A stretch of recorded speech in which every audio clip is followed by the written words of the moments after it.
reminder that football is here with us again tomorrow. National Football League action. A battle for first place in Cleveland between the Steelers and the Browns. The Jets, with their big upset win in Miami last week, are at Baltimore. Colts hungry for a victory. And San Diego and Denver. Tough battle in the West. And at 4:30 Eastern Time, 1:30 in the West, Seattle at San Francisco. All tomorrow on NBC. You are looking live at sold-out Giant Stadium in East Rutherford, New Jersey. The weather in the East today is beautiful. From Philadelphia, it will be Washington against the Philadelphia Eagles. Both those teams are 4-1. Meanwhile, here, the amazing unbeaten Tampa Bay Buccaneers are going to try to make it 6-0 against the New York team, which will start rookie passer Phil Simms in an attempt to get victory number 1. Now live from sold-out Fulton County Stadium in Atlanta, where the Falcons will try to end a 3-game losing streak against Bart Starr's Packers, who last Monday suddenly looked like Green Bay of old under Bart Starr. And live from Rich Stadium in Orchard Park, New York, where the Chicago Bears must go with Bob Avellini at quarterback in place of Vince Evans against the new threat in the AFC East, the talented Buffalo Bills. And also live from sold-out Schaefer Stadium in Foxborough, Massachusetts, where Monty Clark's struggling Detroit Lions take on the explosive New England Patriots in a game neither team can afford to lose. Hi, my buddy Jimmy the Greek is on the injured reserve list today, so I'm going to tell you who's going to win all the NFL games and the World Series. But don't run to your phone, because a year ago I said it would be the Phillies.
The NFL Today is sponsored by the Dean Winter Reynolds Investment Firm with more than 240 offices worldwide.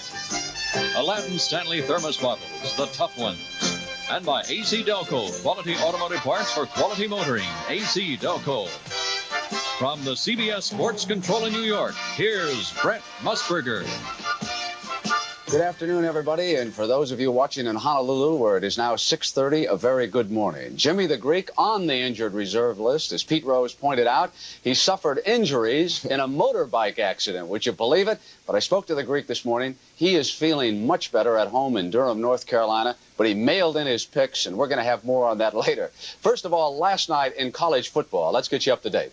Texas over Rice, 26-9, and Houston fumbled 6 times and hung on to beat Baylor 13-10. LSU, a couple of fourth-quarter touchdowns, defeated Florida 20-3, and Arkansas remained unbeaten, beating TCU by 3 points. Meanwhile, Texas Tech just shaded A&M 21-20, and the Green Wave, Tulane, is coming back 42-14. And, of course, baseball is on everyone's mind. It is going to be the Pittsburgh Pirates against the Baltimore Orioles in the World Series. That will start Tuesday night in Baltimore. We have just received word Bruce Keeson is going to be the starting pitcher for the Pirates. Pete, are you surprised about that? Not really, Brent, because he was their most effective pitcher in the month of September, and he did not get to see any action during the playoffs. So Bruce is a fine choice. Let's take a look at some of the action from the Baltimore, California series. Doug DeCinces at third base made a great stop for him yesterday, didn't he? Well, bases loaded and 1 out on this play right here, and there's a ball that would have been a double, probably 3 runs, and he was playing shallow because I guess he's going to go to home with it, and he just tugged the base right there and made a great throw to first base, plenty of time for double play. There's another double play by the Baltimore Orioles. Defense is the pitcher's biggest weapon, as you know, and They turn the double play as well as any team in baseball. And, of course, on the offense for the Orioles, there are 3 and 4 men. Singleton and Murray can turn around and hit you from either side. Well, here's a double by Singleton in the 8th inning of yesterday's ball game. And he started out the series 1 for 8, but he come back with 5 out of the last 7. There's a single to center field by Murray, who knocked in 7 runs. There's a 3-run homer off of Mark Clear in Game 2 that put him into a 9-1 lead, which looked good until Baltimore got rolling.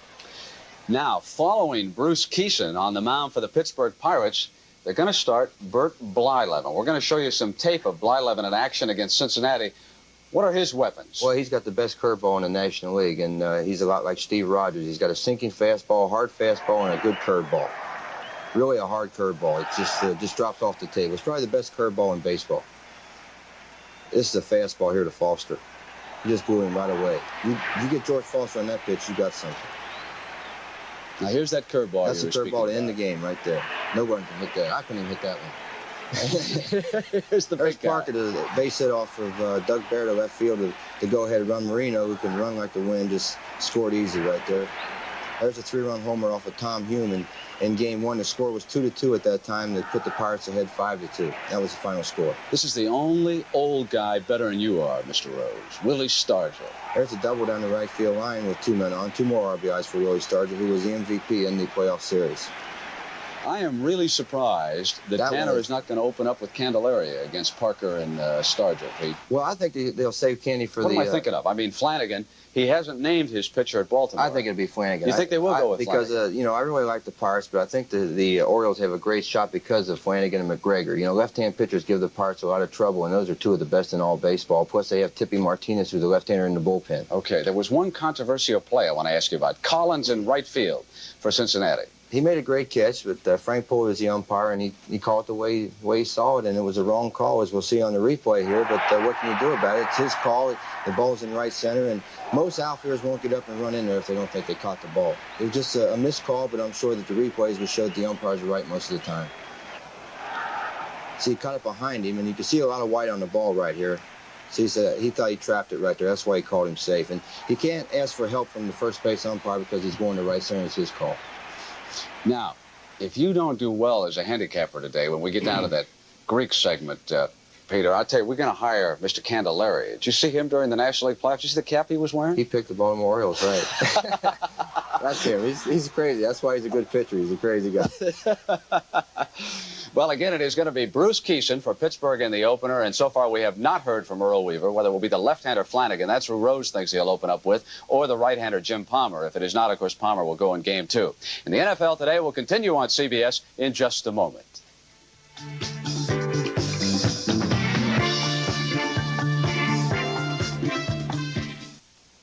Before we check in with Hank Stram at Giants Stadium, one of the big games many of you are going to be watching, Washington to Philadelphia. Both those teams 4-1. Philadelphia, of course, has to be alive in anticipation of this one. Alive. It's like going into a playoff game. It's electric down there. There's a lot of excitement. The team's looking forward to it. It's going to be a great game.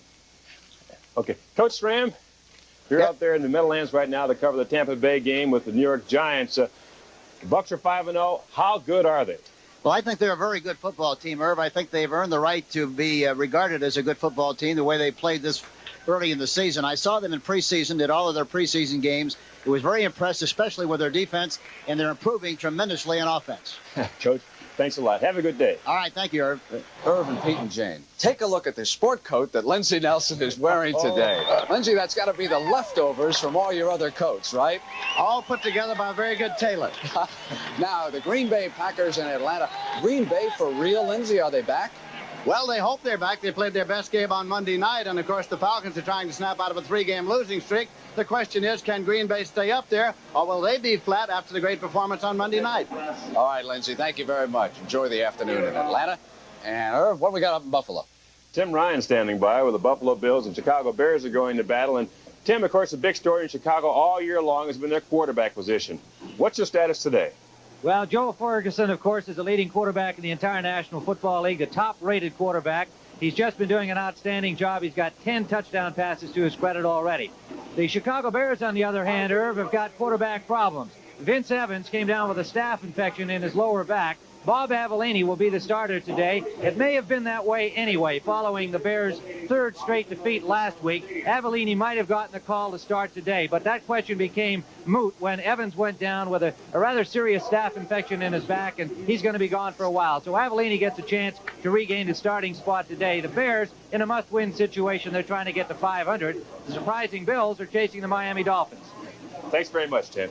Okay. All right, we've got Dick Stockton standing by. New England. There's a city that's tough on quarterbacks. Boston, what's the reaction now to Steve Grogan, Dick? Well, Brent, I'll tell you that in this city, this has got to be the toughest sports city, and every time the Patriots lose, they blame Steve Grogan, despite the fact he has 10 touchdown passes and adds that other dimension. They blame Grogan for everything, and I tell you what, if things get really tough, maybe they can go to Boston Garden and watch Larry Bird and the Celtics. That won't be bad either. Is Bird going to be that good? Give me a little NBA I insight. think so. I think that Larry Bird is looked upon perhaps as the best player the Celtics have had since Dave Cowens, and they're all lined up for tickets for Celtics games, believe me. All right, Dick, have a good afternoon. Detroit and New England, his game. And Jane, you've got part 2 on Pete Gent's controversial novel, North Dallas 40. That's right, the final episode. The film is definitely a highly debated topic, not only with those who saw it, but with those who lived it. A couple of Pete Gent's former teammates, Lance Rensel and Don Perkins, feel it offers a distorted view of what life was really like in the 60s with the Dallas Cowboys. For 8 seasons, Don Perkins, number 43, was a steady, team-oriented player for Dallas. Lance Rensel, number 19, was the prototype of the lean, graceful flanker with sure hands that could pluck passes out of the air. There was a flaw in the movie and in the book that it presented a negative view that I don't really think is in the real proper perspective. Basically, I feel that perhaps Pete left the game a little bitter and it affected his writing a little bit, therefore affected the outcome of the movie. Frankly, I was bored with the film. I watched the entire thing, but after a very few minutes, I didn't relate to it at all. It was not football. It was not any kind of a game or personalities that I could ever relate to. People say, well, pro football is dehumanizing because it's a business, as if there's anything else it should be. We all have this notion of sport that it's our last refuge from our own insanity, so to speak. That's how at least it once was viewed. And we don't want to think that pro football is tainted, but it is. It is a business. But in my opinion, so what?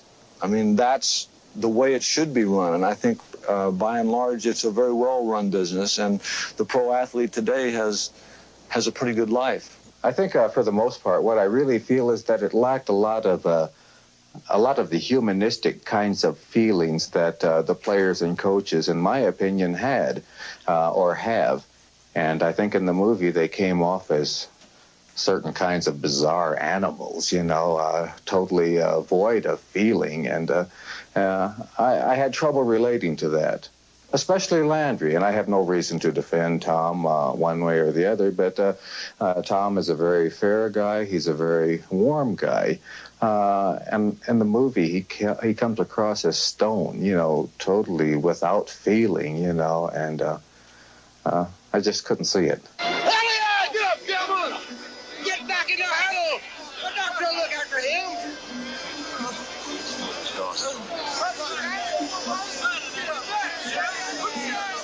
You get back in that hole right now or off the field.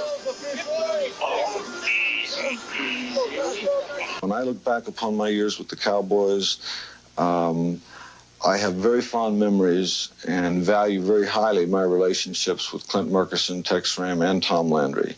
They were very, very good to me. They were very fair to me, and at a time when I needed them, they supported me. And that's all you can ask from an organization. And I look back upon my years with the Cowboys as the happiest years of my career, and in my mind, they will always be my team. I guess I'm surprised at Rensel's reaction to the movie. I was too. I was really literally shocked, but I think it comes from, he said that since he's writing a screenplay, he's had an awful lot of time to really evaluate what playing football is all about. And so now with this movie coming out, North Dallas 40, he can really honestly say what he really believes. Aren't you in something tonight on CBS? Trapper John? Trapper John MD, a CBS hit, definitely. That's our only hit, right? We need more. The NFL Today will continue on CBS in just a moment.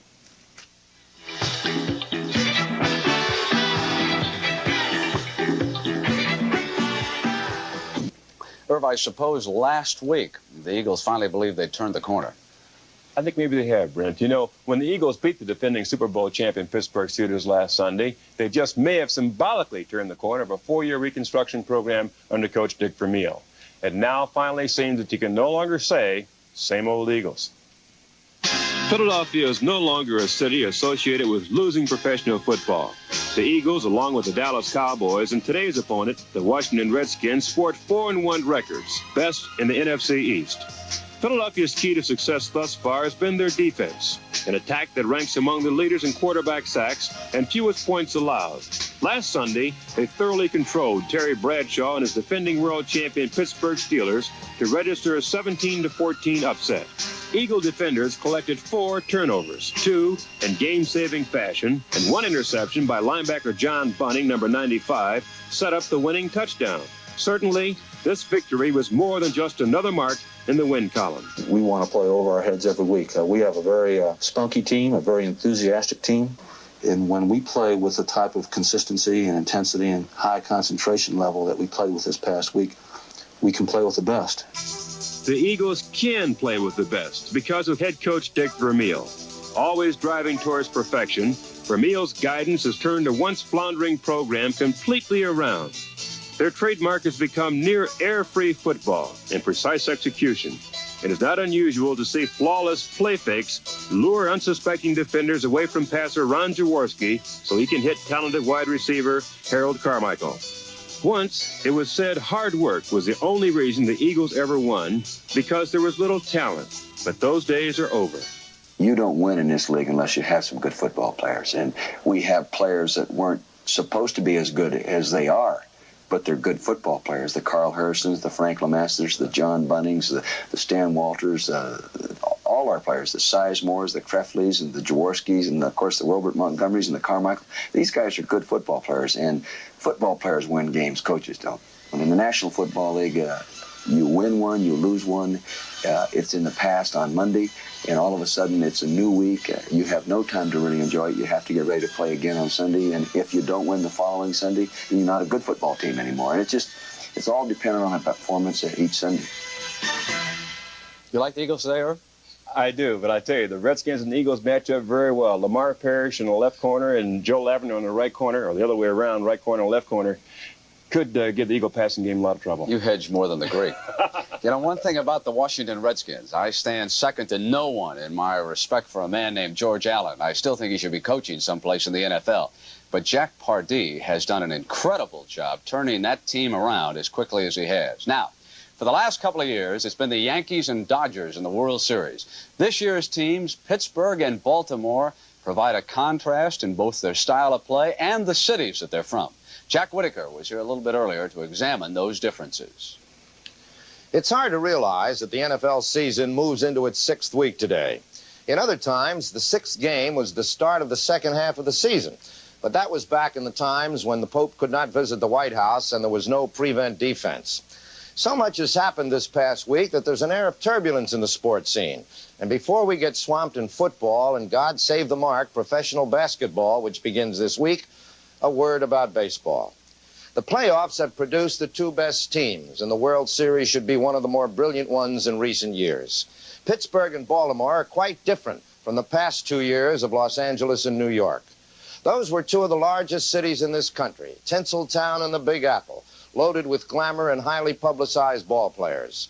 Pittsburgh and Baltimore are working towns. Not that people don't work in New York and Los Angeles, but in Baltimore and Pittsburgh, they work long and hard, and their ball clubs are very special to them. This series will have a different look about it, new faces and new personalities. Free agents did not build these clubs, and both of them carry the team concept further than most. Earl Weaver has a quiet club with the best record in baseball. The Pirates, with the most unfortunate uniforms in all of sport, have the best spirit of any team in all of sport. Baltimore and Pittsburgh. It'll be the Allegheny Airlines series.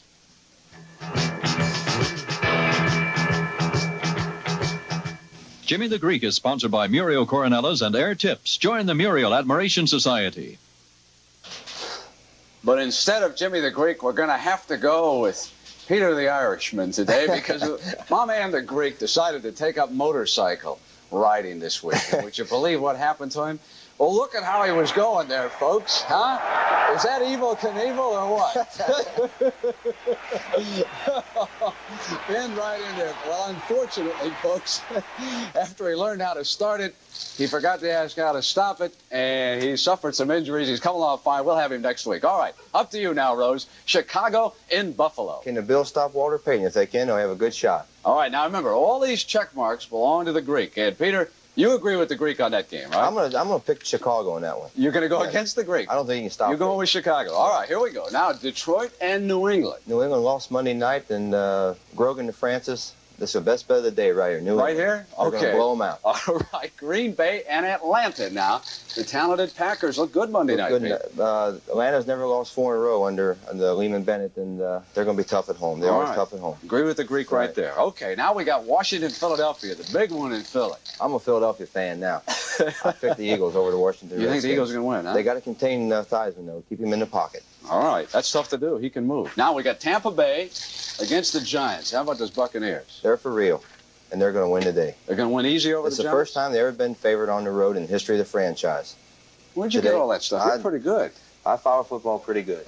Tampa Bay will win today. All right, now the rest of the schedule. You agree with that? Kansas City over Cincinnati? I think so. The Bengals are 0-5 and just playing as bad as they can play. All right, slightly favored, Peter. How about Los Angeles, Pittsburgh, the Jets, San Diego, and Oakland? I agree with every one of those. All right. You sure this is not my list? This is Jimmy's the list? favored category, Houston, Dallas, and Seattle. Well, St. Louis got shut out last week, and Houston's tough in the Astrodome. Dallas is always tough. Minnesota's not scoring many points. And Seattle and Frisco, I'm going to take San Francisco in that one. Sound good. We'll be back with the Irishman's Grapevine in just a moment.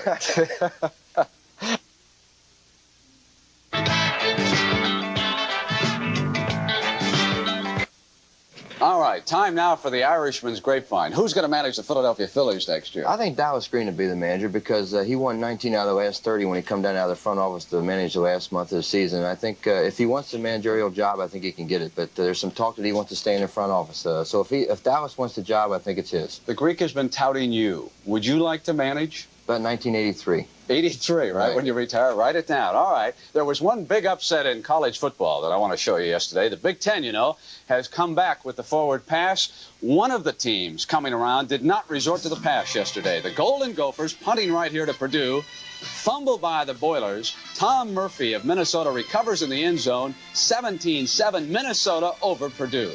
Now watch Gary White find daylight to the left. He got down to the Boilermakers' 1-yard line. And here comes Marion Barber. He's a load. 1 yard for the touchdown. It's 24-14 Minnesota, fourth quarter. Mark Herman, talented young passing quarterback, but not well thrown this time. Freshman cornerback Glenn Cardelli picks it off, returns it 27 yards to the Purdue 30. A little bit later, Barber scored his third touchdown of the afternoon. Minnesota won at 31-14. And our NFL Today top 5 looks like this. We've still got the Trojans up on top. They took care of Washington State yesterday. Alabama, Oklahoma, watch out for Washington. They are loaded this year. And we tie Houston and Nebraska for 5th. I don't know why we didn't rank Ohio State up there. They beat a very tough Northwestern team, had a lot of trouble with them. Now, next Sunday on the NFL Today, we're going to show you who's going to win the Heisman Trophy. Irv Cross is on the committee. He's going to open up the envelope. And we'll see you at halftime. Hey, if we've got some time, let's show some Trapper John at halftime. All right, Jane? That sounds like a good idea. All right, Jane and Irv. Peter the Irishman over there. I'm Brent Musburger. Remember now, write down Rose's picks and see how he does. We'll see you at halftime. Enjoy the NFL Today on CBS.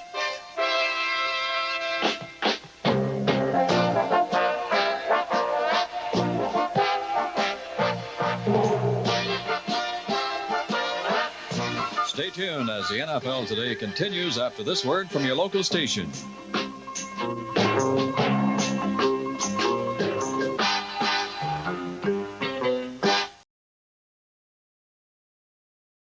And we may see a little history today. Phil Simms is starting. He may be the quarterback for the next 10 years for the Giants. I saw him against New Orleans, liked his feet, liked his hands, and he's got a very good arm along with it. We'll watch him, Phil Simms, number 11, and let's go down on the field now as we get ready for the opening kickoff. The Giants will be in the blue, dark jerseys, Tampa Bay in white, trimmed in orange. They're going to receive Getting overcast here and darker. A slight breeze, crosswind, favoring neither team.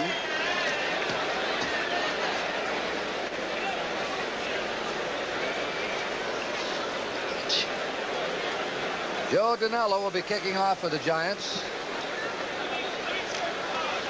And deep will be Ragsdale for Tampa Bay.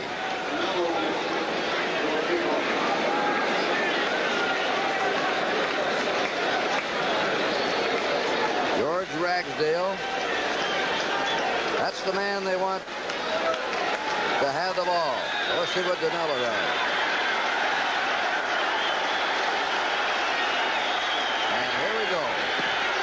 Kicks high, it's deep. Ragsdale floating in the end zone, and he'll down it for the touchback. Good kickoff by Danello. Tampa Bay on offense features young Doug Williams at quarterback. Rookie Jerry Eckwood, a sensation so far, with Ricky Bell, the running backs. Isaac Higgins and Morris Owens are the wide receivers, and the tight end is Jimmy Giles. And this club leads the National Conference in rushing. There's the line. Revis, Horton, Wilson, Roberts, and Hanna. And the Giants are down in a three-man line. A little surprise here at the opening. Ricky Bell hammered down to the 19-yard line by Dan Lloyd. It'll be second down, 11 to go. Giants ball their own 19. That time, Kurt, they were in a formation that they don't use a lot. They had the fullback behind the quarterback and the halfback to the right, with the idea of running to the right and getting a little bit more punch and power straight ahead with Ricky Bell. They didn't succeed in doing a good job in making any yardage, however, on the play. Mendenhall did not start. He has back spasms. Kelvin Miller's in there. Second down, 11 for Tampa Bay. Just short of their own 20. Eckwood. He runs into a round defense. Carson led that charge. Brad Van Pelt, Harry Carson, Brian Kelly are the linebackers, the strongest portion of the Giant club. Jackson and Rhodes the corners. Reese and McKinney are the safety men. The Giants usually employ a 4-3 defense, meaning 4 linemen, 3 linebackers, and 4 defensive backs. They started this game with a 3-4-4, which is unusual for them, and it looks like it's creating a little problem in the first 2 plays of this game against for the Tampa Bay Buccaneers. Martin, Kelvin Miller, and Jeter, the down line. Tabor goes in for the 4-man rush. Third and 11. Doug Williams throws the bomb, and it is picked away. A great save there by Terry Jackson, intended for Morris Owens, who had a step on him. And Jackson just picked it away. Number 24. Terry Jackson really did a good job of covering on the play. He was running downfield step for step, and he didn't look back at the quarterback, which is so important. And right about the time the receiver was ready to reach for the ball, he saw it, reached up into the air and knocked it down. A great play by Terry Jackson. Tom Blanchard is in punt formation. Dwight Scales and Terry Jackson. Double safety for the Giants. Blanchard, a wobbly kick. Scales waits for it. 48, 50. He's to the 45, and a flag goes down. Scales on a 7-yard return. Giants ball, and we'll see what the flag's about. Danny Reese made the tackle, with Nafziger also in there with him. This one's going to be marked off against the Giants, probably a clip.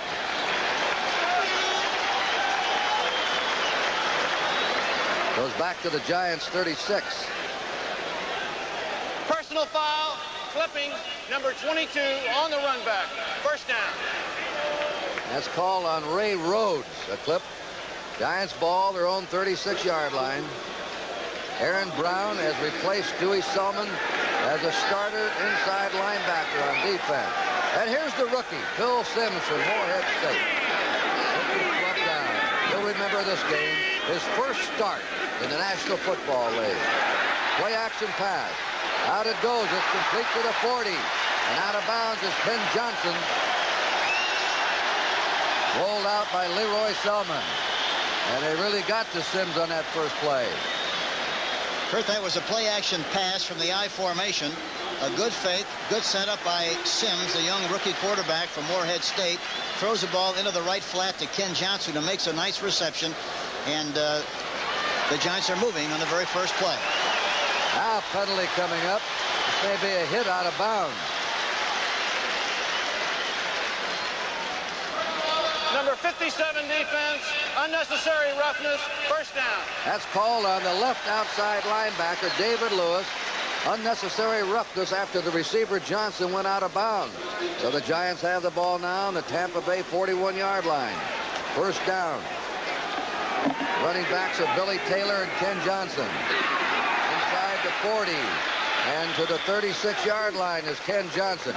The Giants' strategy today against the 3-4 of Tampa Bay will be trying to run inside the tackles. Well, I think any time that you play against a 3-4, you really have to do a good job of running at the two linebackers inside who are playing off the ball. In conjunction with that, the way the Tampa team plays, you have to exercise good discipline and a lot of patience. You got to travel slowly and use high percentage plays, run-wise and also passing-wise. I just took a look at the Giant offensive lineup. Second down 5. Now they call a timeout. The rookie came up to the line of scrimmage with a mix-up. So he wants to be sure they know what they're doing. And Sims goes to the sideline. With the score, Tampa Bay nothing, and the New York Giants nothing. Yardage for the Buffalo Bills. Today, they'll be facing these defensive players for the Chicago Bears. The rookie Dan Hampton, who blocked 3 passes last week from defensive end, and the veteran cornerback Virgil Livers, who will be covering Butler much of the day. From Rich Stadium in Orchard Park, New York, the NFL on CBS presents the Chicago Bears and the Buffalo Bills. Hello, everyone. Tim Ryan with Johnny Morris here on a very windy, blustery day at Rich Stadium in Buffalo, New York. And Johnny, the top-rated passing team in the National Football League against a tough Bears defense. That's right, Tim. I'll tell you, Joe Ferguson is #1. He's been passing for about 300 yards per game for the last 2 or 3 games. He is really hot, and the Bears figure that the way they're going to have to stop them is to keep the Buffalo offense off the field, so they're going to run with Walter Payton. All right, well, Walter Payton didn't get a whole lot last week against Tampa Bay. They obviously hope that he'll be the running fool today for the Chicago quarterback as we're underway. From the 10-yard line, Ricky Watts, the rookie wide receiver, returning the kickoff for the Bears. A loose ball, but apparently after the whistle had blown, let's wait and see how the officials sort it out. It will be Bears ball. The Chicago offensive line, Albrecht and Licker the tackles, Noah Jackson and Reevy Soria the guards, Dan Neal at center. The wide receivers are James Scott, Brian Bashnagel, and the tight end is Mike Cobb. The backfield will see Robin Earl coming off a toe injury at fullback with Walter Payton, number 34. And the quarterback, Bob Avellini, who may have gotten this start anyway this week, but got it for sure with the staph infection suffered by Vince Evans. Walter Payton starting the offensive series for the Chicago Bears, stacked up at the line of scrimmage by Ben Williams, number 77. The first play from scrimmage going to the running back Walter Payton. Defensively for the Buffalo Bills, Williams, Kadish, and Sherman White. The 4 linebackers are the veteran Robertson and Sanford outside, the rookie Haslett and Nelson inside, the secondary of Mario Clark and Charles Rhodes on the corners. Freeman and Green are the safeties. It is 2nd and 8 for the Chicago Bears at their own 16-yard line. Robin Earl, good hold. Earl bashes out near the 30-yard line for a first down. And it is Tony Green, the safety number 43, making the tackle. A big hole, Johnny Morris. There's been a lot of talk about how much Walter Payton's going to cover. As we look at this play from the end zone, there was no fake of the thing. A nice trap by Reevy Soria as he came across to throw his block. And Earl, who weighs about 250 pounds, bulled his way through for a first down. Have been running. First down, Chicago. They are 2-3. The Bills are 3-2 and chasing the Miami Dolphins for first place in the AFC East. Fake pitch out. Earl straight ahead behind the guard, Sorey, and the tackle Lick. Got a couple before being stopped by the left defensive end, number 83, Sherman White. This telecast is presented by authority of the National Football League, intended for the private use of our audience. Any rebroadcast or other use of this telecast without the express written consent of the Buffalo Bills and the National Football League is prohibited. Gain of about 2 yards for Robin Earl. It is 2nd and 8 at the Bills at the Bears 31-yard line. There is Bob Avellini. 5 of 8 passing so far this season as Vince Evans started the last 3 games for the Chicago Bears. Walter Payton gets to the 34-yard line, picked up a couple before he was met by the nose tackle, Mike Kadish, 270-pounder from Notre Dame. Chuck Knox, the Buffalo head coach, with his staff along the sidelines. It is about 50 degrees here under cloudy skies with patches of blue. The wind could be a factor. It's blowing from the west, left to right, as you look at it on the television screen, 15-30 miles per hour. The Bears have yet to throw a pass. Let's see what they do on 3rd and 5. Payton. First down, and then some. A couple of more over the 40 to the 43-yard line. Kadish and Williams ranging out left to make the stop on him. They said they were going to run, and that's what they've done now. Here they're going to the outside. They bring both guards pulling for Walter Payton as he has to get that 5 yards. He puts his shoulder down. Finally, Williams makes the tackle, but it's another first down on the ground for the Chicago Bears. And this is a part of their game plan, is to try and eat up that clock and keep Joe Ferguson and the Buffalo offense off the field. So far, they've done that. Earl and Payton are the split backs. Robin Earl cutting back behind the right guard.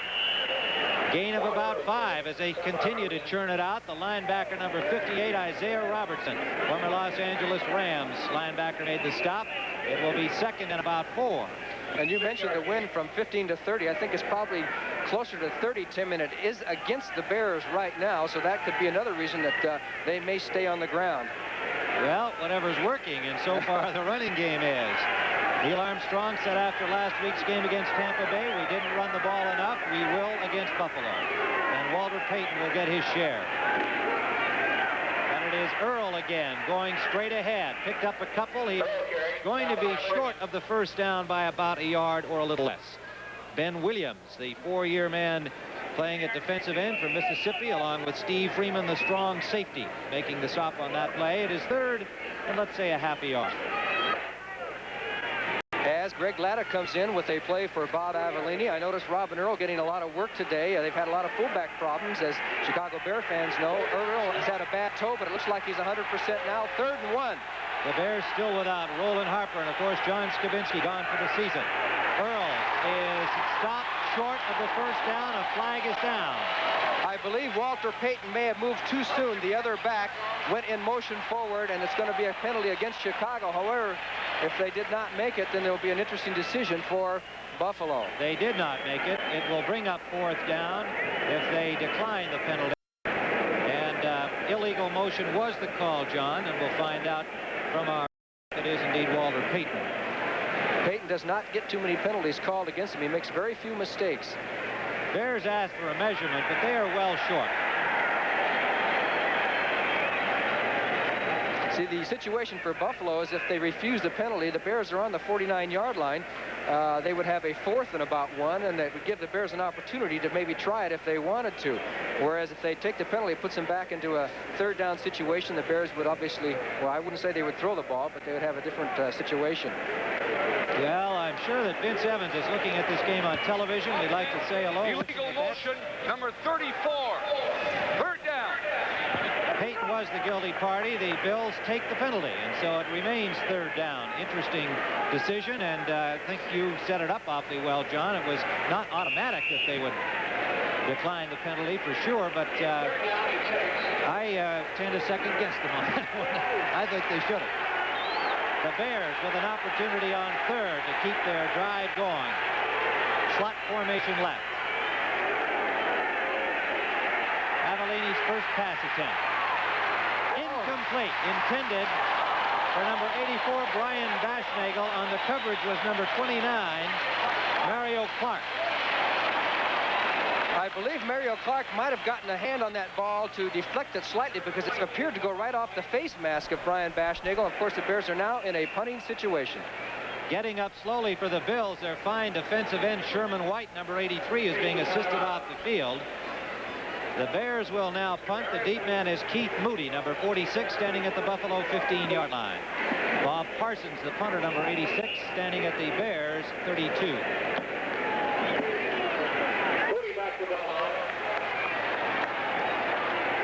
First punt of the game. Good rush by Buffalo. Parsons got it away. Good Chicago bounce. It's going to be downed inside the 5 at the 4-yard line of Buffalo. A crowd of Bears is there, and Parsons got an outstanding bounce on his punt. And so, as we are just underway, 9:59 remains. First quarter, there is no score.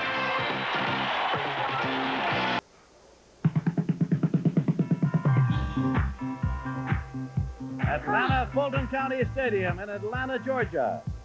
It's the Green Bay Packers and the Atlanta Falcons. Hello, everybody. I'm Lindsey Nelson with Paul Horning here in Atlanta. David Whitehurst, the quarterback for the Green Bay Packers, Paul, is coming home. He sure is. He played here in Greater Atlanta, Walker High School, and I'm sure he'd like to have a great day. But, Lindsey, I think we have to say something about last Monday night. I never saw a team play with more emotional game for 60 minutes in all of professional football, and the question is whether the Packers can keep that emotional pitch. That's the big question. Of course, the Atlanta Falcons are trying to break a losing streak. They sure are. They've never lost 4 in a row under Lehman Bennett. They're on a 3-game losing streak. This is a better football team than 2 and 3, and they're going to go at it, and I think the Packers are going to be loose and throw everything again at Atlanta. We're getting close, so let's take a look at the field. And it's going to be the Atlanta Falcons kicking off to the Green Bay Packers. Steve Odom is center deep to receive it for the Pack. Ball is in the air. Odom is at the goal line, and he runs it out to the 5, to the 10. And he's still at the 11-yard line. So the Green Bay Packers will start, but they start from deep in their own territory. It was Joel Williams downfield for the Atlanta Packers to make the tackle. Here's the offensive line for the Green Bay Packers. Concar's back in there starting again today at tackle. He's been out with an injury. There are the receivers. Lofton, of course, the top receiver. And the backfield, Cordell Middleton and Barty Smith starting once again as the running backs for David Whitehurst. First down and 10 yards to go at the 11-yard line.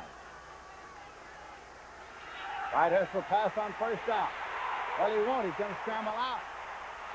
Penalty mark has been thrown across the field.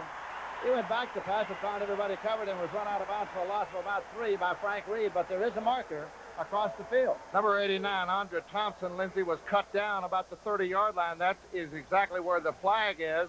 Let's check out the penalty.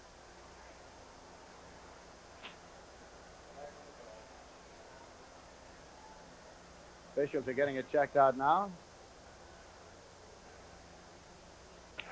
There is no penalty for an illegal chuck because the play was a running play. It did not result in a pass.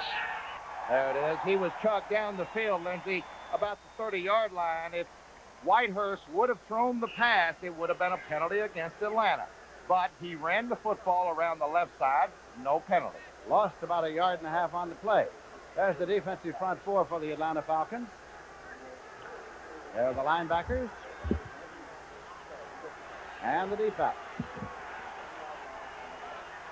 Second down, 11 yards to go. Marty Smith in the I formation at the fullback spot. Whitehurst back again. It's long to the left side, and it's incomplete. Trying to get it to Andre Thompson over there on the far sideline.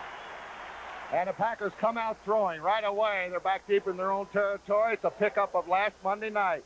Bart Starr changed his whole thinking starting last week. He threw the conservative thinking out the window. And right now, Whitehurst is pumping him up in the air, trying to get that first down in better field position. On the Monday night game, Green Bay passed on first down 14 times in the ballgame. They're going to throw a lot on first down, Lindsey. I was talking to the coaches. They say Atlanta's predictable. They are a better team to throw against on first down. They got 3 wide receivers in there right now. Whitehurst goes back to the goal line, rolling and looking. Throws it back, and it is incomplete. Forward pass incomplete, intended for Cordell Middleton. So that will bring in the punting unit now for the Green Bay Packers, as they have been unable to move the ball against the Atlanta Falcons defense. And the punter is David Beverly. He's a 6-year veteran from Auburn, and he has averaged 40.1 yards. It will be Dennis Pearson back to receive. Single safety back about the 50-yard line. Beverly kicking from his own end zone.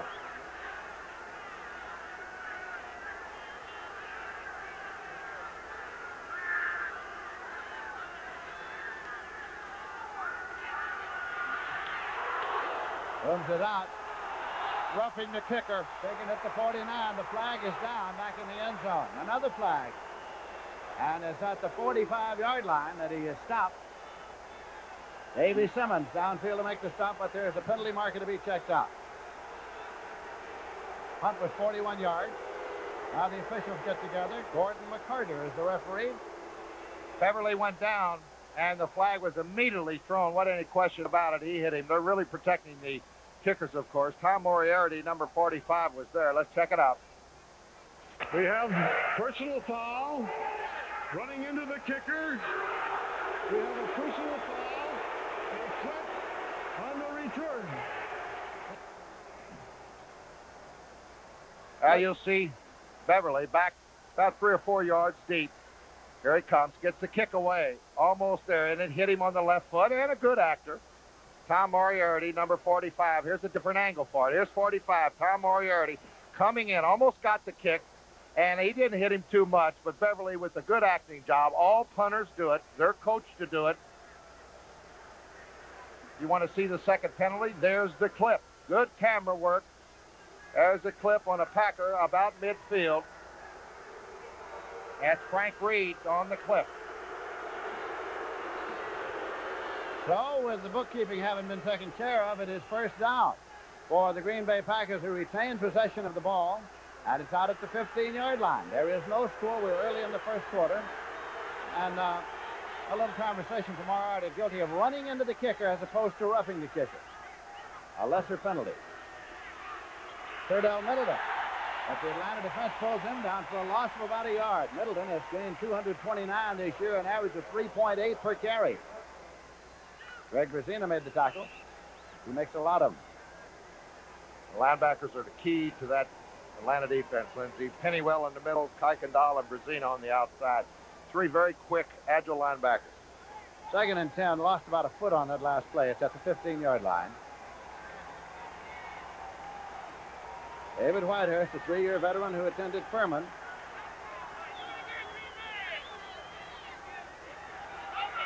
Whitehurst is back.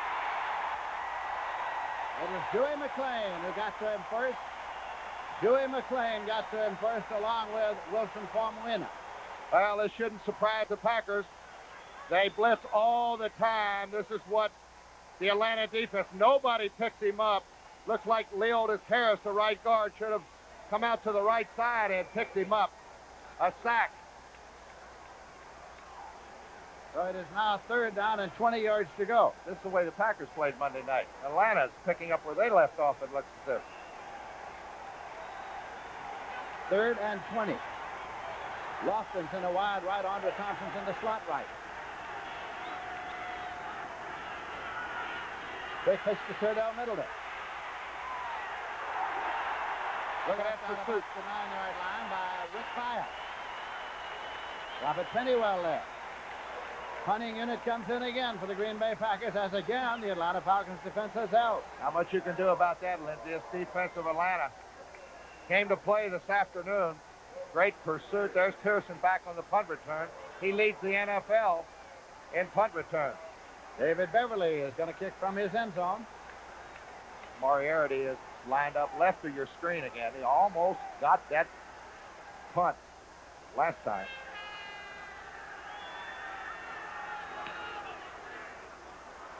Pearson chases it over.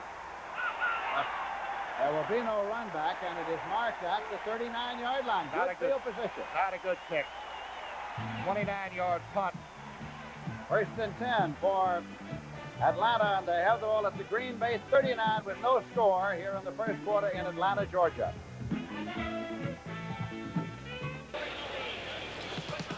You're looking at the Lions' top receiver, maybe their best athlete on offense. This is David Hill. He is a tight end, and when he catches it, he can go. And Russ Francis, perhaps the best tight end in the league right now. He has 19 receptions to lead New England and 4 touchdown passes. They like to go to their tight end in this particular ball game. And we have a sellout under overcast skies here in Schaefer Stadium in Foxborough, Massachusetts, as the Detroit Lions, who are struggling with only one victory, go against the New England Patriots, a team that was stung at the hands of Green Bay last Monday night. And good afternoon, everyone. I'm Dick Stockton, and this is Roman Gabriel. And, of course, in this particular game, we have Monty Clark. Will he take a page from Bart Starr's book and play a reckless style and a chance to upset the heavy favorited Patriots? Dick, I think he has to come at New England exactly the way he did against Atlanta 2 weeks ago. They threw the ball on first down. They came out with an exciting game plan. They had to. They had no victories at that time, so I think they got to come at New England the same way. You got to put the ball up in the air. You know, Roman, the Patriots are a team that always lose to teams they should beat, despite the fact that they're a powerful outfit, and everyone seems to blame Grogan, the quarterback. He's the cause of their problems. Well, being an all-pro myself, Dick, at quarterback, you know, you always get the blame, but then when the other guy comes in and he doesn't do well, they say, bring back the first guy. So in New England's case, I think what they have to do is not worry about it, because Grogan's a 5-year guy. They forget that, and he's going to continue to get better. All right, John Smith will kick off as the Lions have won the toss, and they will receive. We've had some shower activity. Right now it is not raining, but the fans have come prepared, as they always do here in New England. And we're underway. The Patriots in the dark shirts in red, and the Lions are in white. It's taken in the end zone by Leonard Thompson, and that is where the Lions will take it out to the 20-yard line, 1st and 10. So the Lions are hoping they get the same success they had in their victory over Atlanta, 24-23, their only victory. Let's check out Detroit on offense. Jeff Comlow, the quarterback, number 19. He has been a big story. The running attack has not been there. Bussey and Robinson have averaged only 3.9. They have good receivers, however, Luther Blue and Gene Washington, and you've already seen David Hill. So it's 1st and 10 at the 20-yard line for the Lions.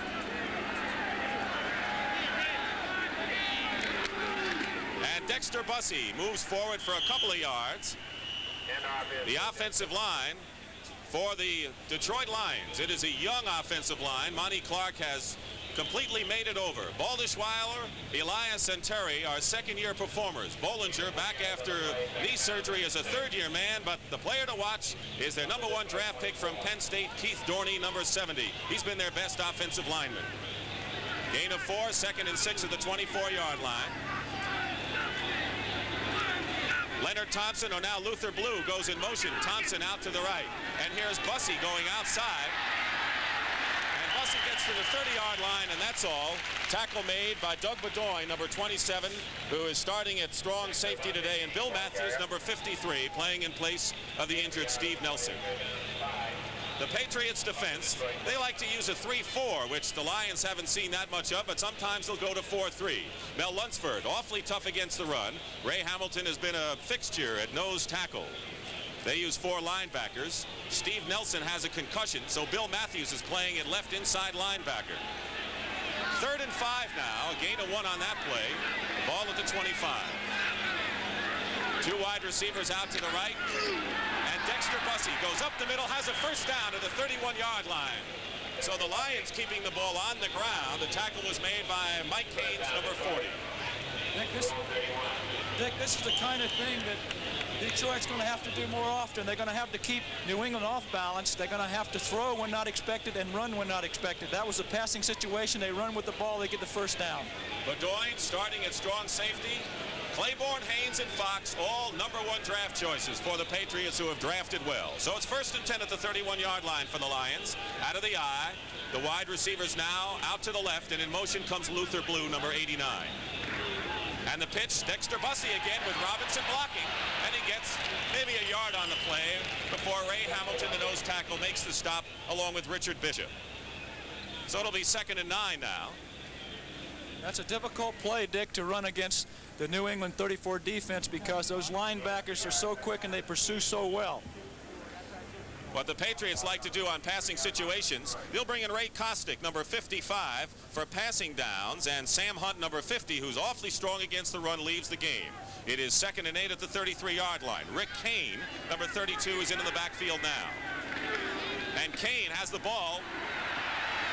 Gets maybe a yard, that's all, and Ray Claiborne, storming in from cornerback, makes the tackle. So it'll be 3rd and long once more. And so far, Monty Clark is playing conservatively in the first series. It looks as though he's trying not to make mistakes, Dick, and I think he's got to throw caution to the wind. That time the Patriots had their 4-man rush, and it's improved their pass rush because they have 23 sacks to show for it. So it'll be 3rd and 7 at the 34. Leonard Thompson comes wide to the right. Luther Blue to the left. They alternate Blue and Gene Washington, number 18. Actually, Leonard Thompson. Comlo has time, and he's looking for a receiver in the pass. Incomplete, intended for Leonard Thompson. And we had Bill Matthews, the linebacker, who jarred the ball away. So good defense, and Comlo had time, but the Patriot defenders were exemplary. That's the kind of ball that should be called. Here it is. Dick Comlo straight back. Plenty of time, as you mentioned, the Patriots with a 4-man rush. Thompson coming across on about a 15-yard end pattern. Ball's right in the hands. Would have been a big play for the Lions. So it's 4th down, and Larry Swider, who's averaging almost 41.5 yards, will punt from the 20. The Lions have an interesting problem, if you want to call it that, coming up with Skladany getting back. The deep man for the Patriots is Stanley Morgan. He's standing at his 30. And Morgan will have a chance to run it. Finally brought down. He did 2 or 3 whirling dervishes before they brought him down at the 37-yard line. And so the Patriots will go on offense for the first time. And let's take a look at them. And we will in just a moment. So the Pats hold the Lions. It'll be 1st and 10 at the 38 when we return to Schaefer Stadium in just a moment. Bart Starr talking to receiver Lofton along the sideline as the Green Bay Packers have given up the football, and the Atlanta Falcons bring it up to the line 1st and 10 at the Packers 39-yard line. Bartkowski, the quarterback, Andrews and Bean are the setbacks in the I formation. Got the speed in the slot left. Both flankers lined up left. It was to Andrews. The rookie from Auburn gets it inside the 35-yard line. William Andrews, who has rushed for 410 yards, averaged 4.3. Charlie Johnson made the tackle. Here's the defense, or rather the offense for Atlanta, the offensive line. And there are the receivers. And the backs. 2nd down play coming here. Bubba Bean is in motion. That's Andrews again. Driving for the stick. May have got there as he got across the 30-yard line. Had to go to the 29. Fine draft choice for Atlanta. William Andrews, a rookie out of Auburn. Watch this. He's going to slip outside the defensive left end. Number 77, Mike Butler. There's Earl Edwards on the inside. Butler could have made the tackle. Got a dislocated elbow he's playing with, and Rich Wingo makes the stop for the Pack. It is a 1st down for Atlanta. They held the ball at the Packers' 29-yard line. Then they're up there in the I formation for Bartkowski, who has completed 52.2% of his passes. Bartkowski pumps it, and it is incomplete. The move was made by Mike McCoy. Wallace Francis, the intended receiver. That was a good pass by Bartkowski, as we're going to take a look at the Green Bay defense. If Francis would have come back for the football, Lindsay, it would have been complete. He did not come back to the football. There's Butler, Edwards, Johnson, and Barber, the front defensive 4. And the linebackers for Green Bay. And the deep men. Green Bay Packers are a little short in backup personnel for that front 4. So they may be playing some strange alignments defensively because of lack of troops. 2nd down play coming, and 10 yards to go at the 29. Bubba Bean. Look at that Gray. See something? Johnny Gray, number 24. Lindsay, last Monday night, I never saw 2 safety men keep the emotional pitch up for a team the way Johnny Gray and Steve Luke did for the Packers. Here, Johnny Gray again, coming up from his free safety spot. Bean goes to the outside, eludes the tackle by Robert Barber, switches the football as all good running backs should do when they're running to the left. And look at Johnny Gray. He loves to hit. Third down and 6 yards to go for the Falcons. They spread out the receivers now for Bartkowski.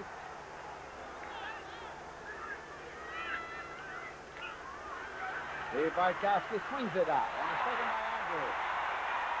Look at that. That's the first down inside the 15-yard line. Jim Gano made the tackle. And look at Andrews. He's really ready to go. Watch Bartkowski, Lindsey. He sees the linebackers in a deep drop set, just drops it over to his back. Little bit behind Andrews, and Andrews will do the rest. He needs about 13 yards from where he caught the football. Watch him go for the first down. He's got it 1st and 10, and it's at the 13-yard line now of the Green Bay Packers. 12-yard pass play.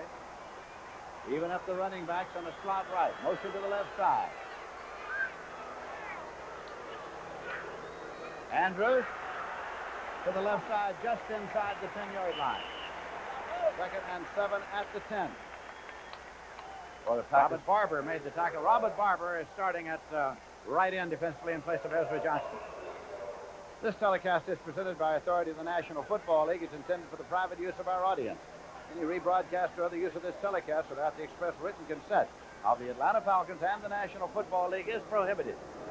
There is no score, but the Atlanta Falcons are driving with 9 minutes, 2 seconds left to play in the first quarter. Andrews has carried 3 times for 15 yards. 2nd down and 7 at the 10-yard line for the Atlanta Falcons. Bartkowski goes to the corner. Touchdown! Alfred Jenkins. Alfred Jenkins for the touchdown for the Atlanta Falcons. His 18th reception, his 2nd touchdown reception of the year. Oh, beautiful execution. Alfred Jenkins. Look at the pass protection here. Bartkowski's got all day long on a corner pattern. Alfred Jenkins goes deep to the corner, and he beat Estes Hood back there. Estes Hood giving too much to the inside. And now Alfred Jenkins has stretched this consecutive game streak to 47. That's his 2nd touchdown of the year. Conversion attempt coming. Tim Mazzetti is in to attempt it. John James is holding, and Mazzetti's kick is good. And so, as they come back up the field, it is the Atlanta Falcons 7 and the Green Bay Packers nothing. With 8 minutes, 46 seconds remaining to be played in the first quarter in Atlanta. With the emergency personnel. Yard line. First down at the 3-yard line for the Buffalo Bills. And there you see their offensive line. Jones and Devlin the tackles. McKenzie and DeLamielleure the guards. And Parker at center. The wide receivers, Butler and Lewis. The tight end is Reuben Gant. And it'll be Curtis Brown and Terry Miller at running back. Slot formation right. Joe Ferguson the quarterback. Out of the end zone comes Miller. Good hole over the 10-yard line. Picked up about 7 on the play. Terry Miller, number 40, exploding straight ahead, and linebacker Jerry Muckenstern slashed in from the left side to put the stop on him. It is 2nd and a little more than 2 yards to go. Not a bad play for Buffalo, a team that's not supposed to be able to run the ball. They were battered right back in a hurry. Roland Hooks is in at running back. He and Miller will alternate, bringing in the Buffalo plays. Hooks is number 25. Wide left is Butler. Hooks. Hit right at the line of scrimmage. Got at most a yard, depending on where they mark the ball. Osborne is there, and the last man to get up is number 99, the rookie Hampton. Joining him at defensive end, Mike Hartenstein. The tackles are Osborne and Page. The linebackers, Muckensturm, Tom Hicks, and Gary Campbell. The secondary, Terry Schmidt and Virgil Livers. The safeties are Fensick and Plank. Double tight end for the Buffalo Bills. Joe Shipp joining Reuben Gant. 3rd and less than a yard. Will they make it to that?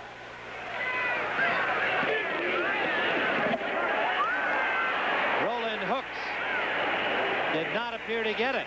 Stacked up by the right side of the Bears defensive line, and Gary Fensick, who plays so well against the run, coming up to join Jerry Muckensturm on the stop. Fensick 45, Muckensturm 58. And it was Muckensturm who really shot the gap there and got him before he could even get started. A big play on defense by the Bears, as Buffalo will have to punt, and Joe Ferguson comes off the field saying, I still haven't thrown a pass, but when you get field position like that, it's pretty tough to throw. Rusty Jackson will punt from his end zone. The deep man for the Bears is Steve Schubert, number 85, at the 37-yard line of Chicago. Sherman White has gone to the Buffalo locker room for x-rays. Bruised ribs, the early diagnosis. Excellent punt by Jackson. Had the wind with him. Schubert from his 39. Schubert to midfield. Inside the midfield stripe. Good field position for the Bears. Willie Parker, number 61, made the tackle for Buffalo. And with 7:38 remaining first period, we are still scoreless. You see, Walter Payton needs only 20 yards to become the NFL's 15th all-time rusher, and he's only in his 5th year in the NFL. He would pass Calvin Hill, Steve Van Buren, and Larry Brown. First down, Bears, just inside the midfield stripe in Buffalo territory. Payton and Robin Earl are the running backs for the Bears. Long count. Earl behind the left guard. Noah Jackson in the center. Denny Neal picked up a couple. Maybe, let's see, they're going to give him a little bit more. We'll call it a 4-yard gain. 2nd and 6. The inside linebackers, rookie Jim Haslett, 55, and Shane Nelson, 59, made the tackle. As you look at Chuck Knox, who was labeled a conservative coach when he was with Los Angeles in the NFC, nobody says that now. No. Well, his answer to that is I use what I've got. Right now, I've got a passing attack that is the best in the NFL. He also has a defense that gives up yards against the run, and the Bears are taking advantage. Payton gets a block on the corner, squirts through a couple of tacklers to the 40-yard line. A flag is down. He is near the first down marker. Shane Nelson and Mike Kadish ranging over to finally bring Payton down. Let's see what the infraction is. The flag was downfield. Holding is the preliminary signal against the Bears. And an interesting place to hold because it was downfield, so presumably it was a downfield blocker putting a grab on somebody. They are really getting the beef out in front of Walter. That time they had both guards and the fullback Robin Earl, and they had pushed Buffalo down there on the outside, and it was actually a good play. As you see, the Bears concentrating a lot to running Walter to the outside. Offense, number 69. Reeve Sorey leading the blocking downfield, the guilty party. That was referee Ben Dreith. One of many banners hanging here at Rich Stadium today. Buffalo fans among the most enthusiastic in the United States in supporting their various sports teams. And there are about 75 to 80,000 fans here, almost a full house here in Buffalo. They haven't had that in a long time. It's 2nd and about 11 for the Chicago Bears following the holding penalty. Avellini, number 7 at quarterback. Semi-draw play to Earl. The Bills defense was ready for that. Lucius Sanford, second-year linebacker from Georgia Tech, along with Kadish, put the stop on Earl. Big Robin Earl, 6'5", 240 from Washington, coming off a toe injury and a foot injury. The 3rd pick in 1977. Getting starting action today. The Bears continue without their starting fullback Roland Harper. And, of course, the reserve John Skavinsky, as we mentioned, is gone for the season. No gain on the play. 3rd down and still 11 to go. 4 down linemen in.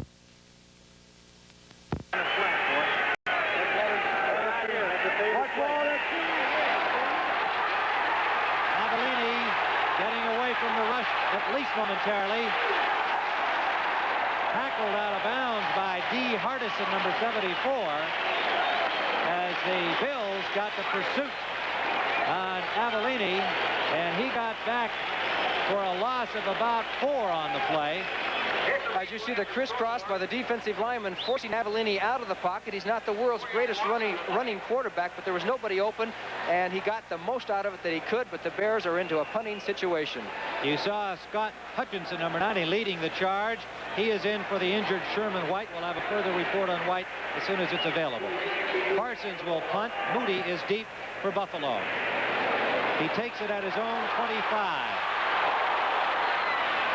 Moody out to about the 34-yard line. Muckenstern knocked him out of bounds at that point. Buffalo with a little better field position for their 2nd offensive series with 5:53 remaining in the first quarter under cloudy skies.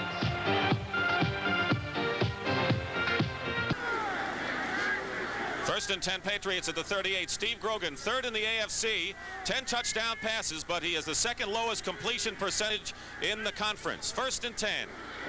Sam Cunningham gets some good yardage. Actually, almost 5. It'll be second down, and you're looking at Cunningham, who has carried 81 times. Andy Johnson, who's out for the year with another knee operation, has carried 43 times. So they like to go to Cunningham, who has averaged 4 yards per carry. There you look at the rest of the backfield and receivers. Harold Jackson, number 29, was perturbed that they didn't go to him more in the Green Bay game. Second and 5 at the 43. In motion comes Jackson, and going over was Ken Sanders. From his tackle position, Sanders jumped. Lions are pointing over to the Patriots, saying they were drawn. The referee today is Jerry Seaman. Didn't go that way. Lions offside. Big play for New England. Gives them an easy first down, Dick. You know, we've seen so many situations, Roman, where a club was punting on 4th and 2, and they had the stuttered count and the long count, and the experienced club number 82 went offside, and they got a first down to keep the drive going. So they've got it by an inch, or actually they're short of an inch, so it's second and less than a yard. Dick, that's one of the reasons the Lions aren't a winning ball club. They make the small mistakes. They have to cut those out if they want to be a winner. Morgan, number 86, and Jackson, 29, are off to the left. Second and 1. Don Calhoun, 44, replaces Andy Johnson. Well, now Jackson goes in motion the other way. Fumble. Grogan picks it up and moves forward for the first down to midfield. They spot the ball at the 49, but they have enough for the first down. Here's where a busted play actually worked out all right. That time Linkaitis is moving forward to take the guy on his nose. Looked as though Grogan might have been backing out. Offensive line for the New England Patriots. Dwight Wheeler replaces Leon Gray. He's played well, although he was shaky against the Packers. We're going to look at John Hanna. Linkaitis, the 12-year veteran, at center. First and 10 at the 49-yard line for the Pats. No score first quarter. Jackson in motion again. And here's Calhoun going wide and getting back to the line of scrimmage. And that's all. Number 40, Jimmy Allen, came up from strong safety to make the tackle for the Lions. So the Lions on defense, and they haven't played all that bad. They've been injury-riddled in the defensive line. They've got a strong right side with Doug English, number 78, and Al Baker, number 60, who was the top defensive rookie in the league last year. Purifoy, 75 at end, and you saw Sanders jump offside. He was dropped and then brought back. Formerly an end, now a tackle. Second and 9, midfield.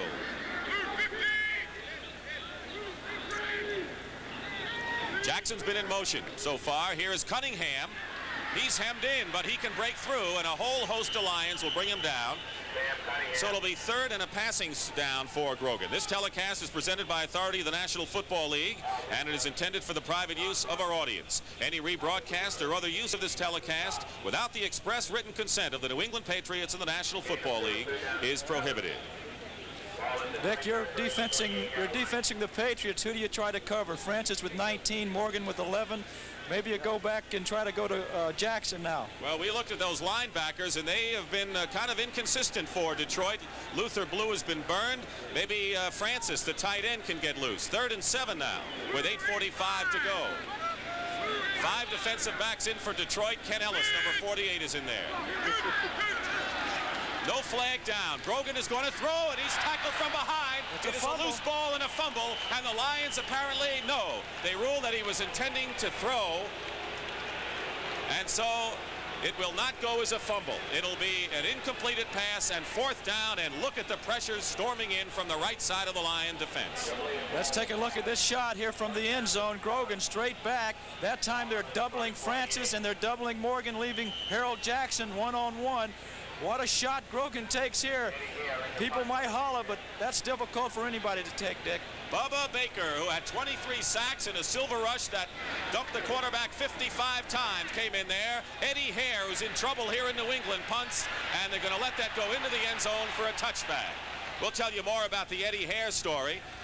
Ron Earhart says he punts so well in practice, but then when the game comes, it's a different story, and they've started to try out other punters for his job. So there's a lot of pressure on Eddie Hare this afternoon. So the Lions have done well defensively in their first foray. 8:19 to go in the first quarter. We have no score here in Foxborough.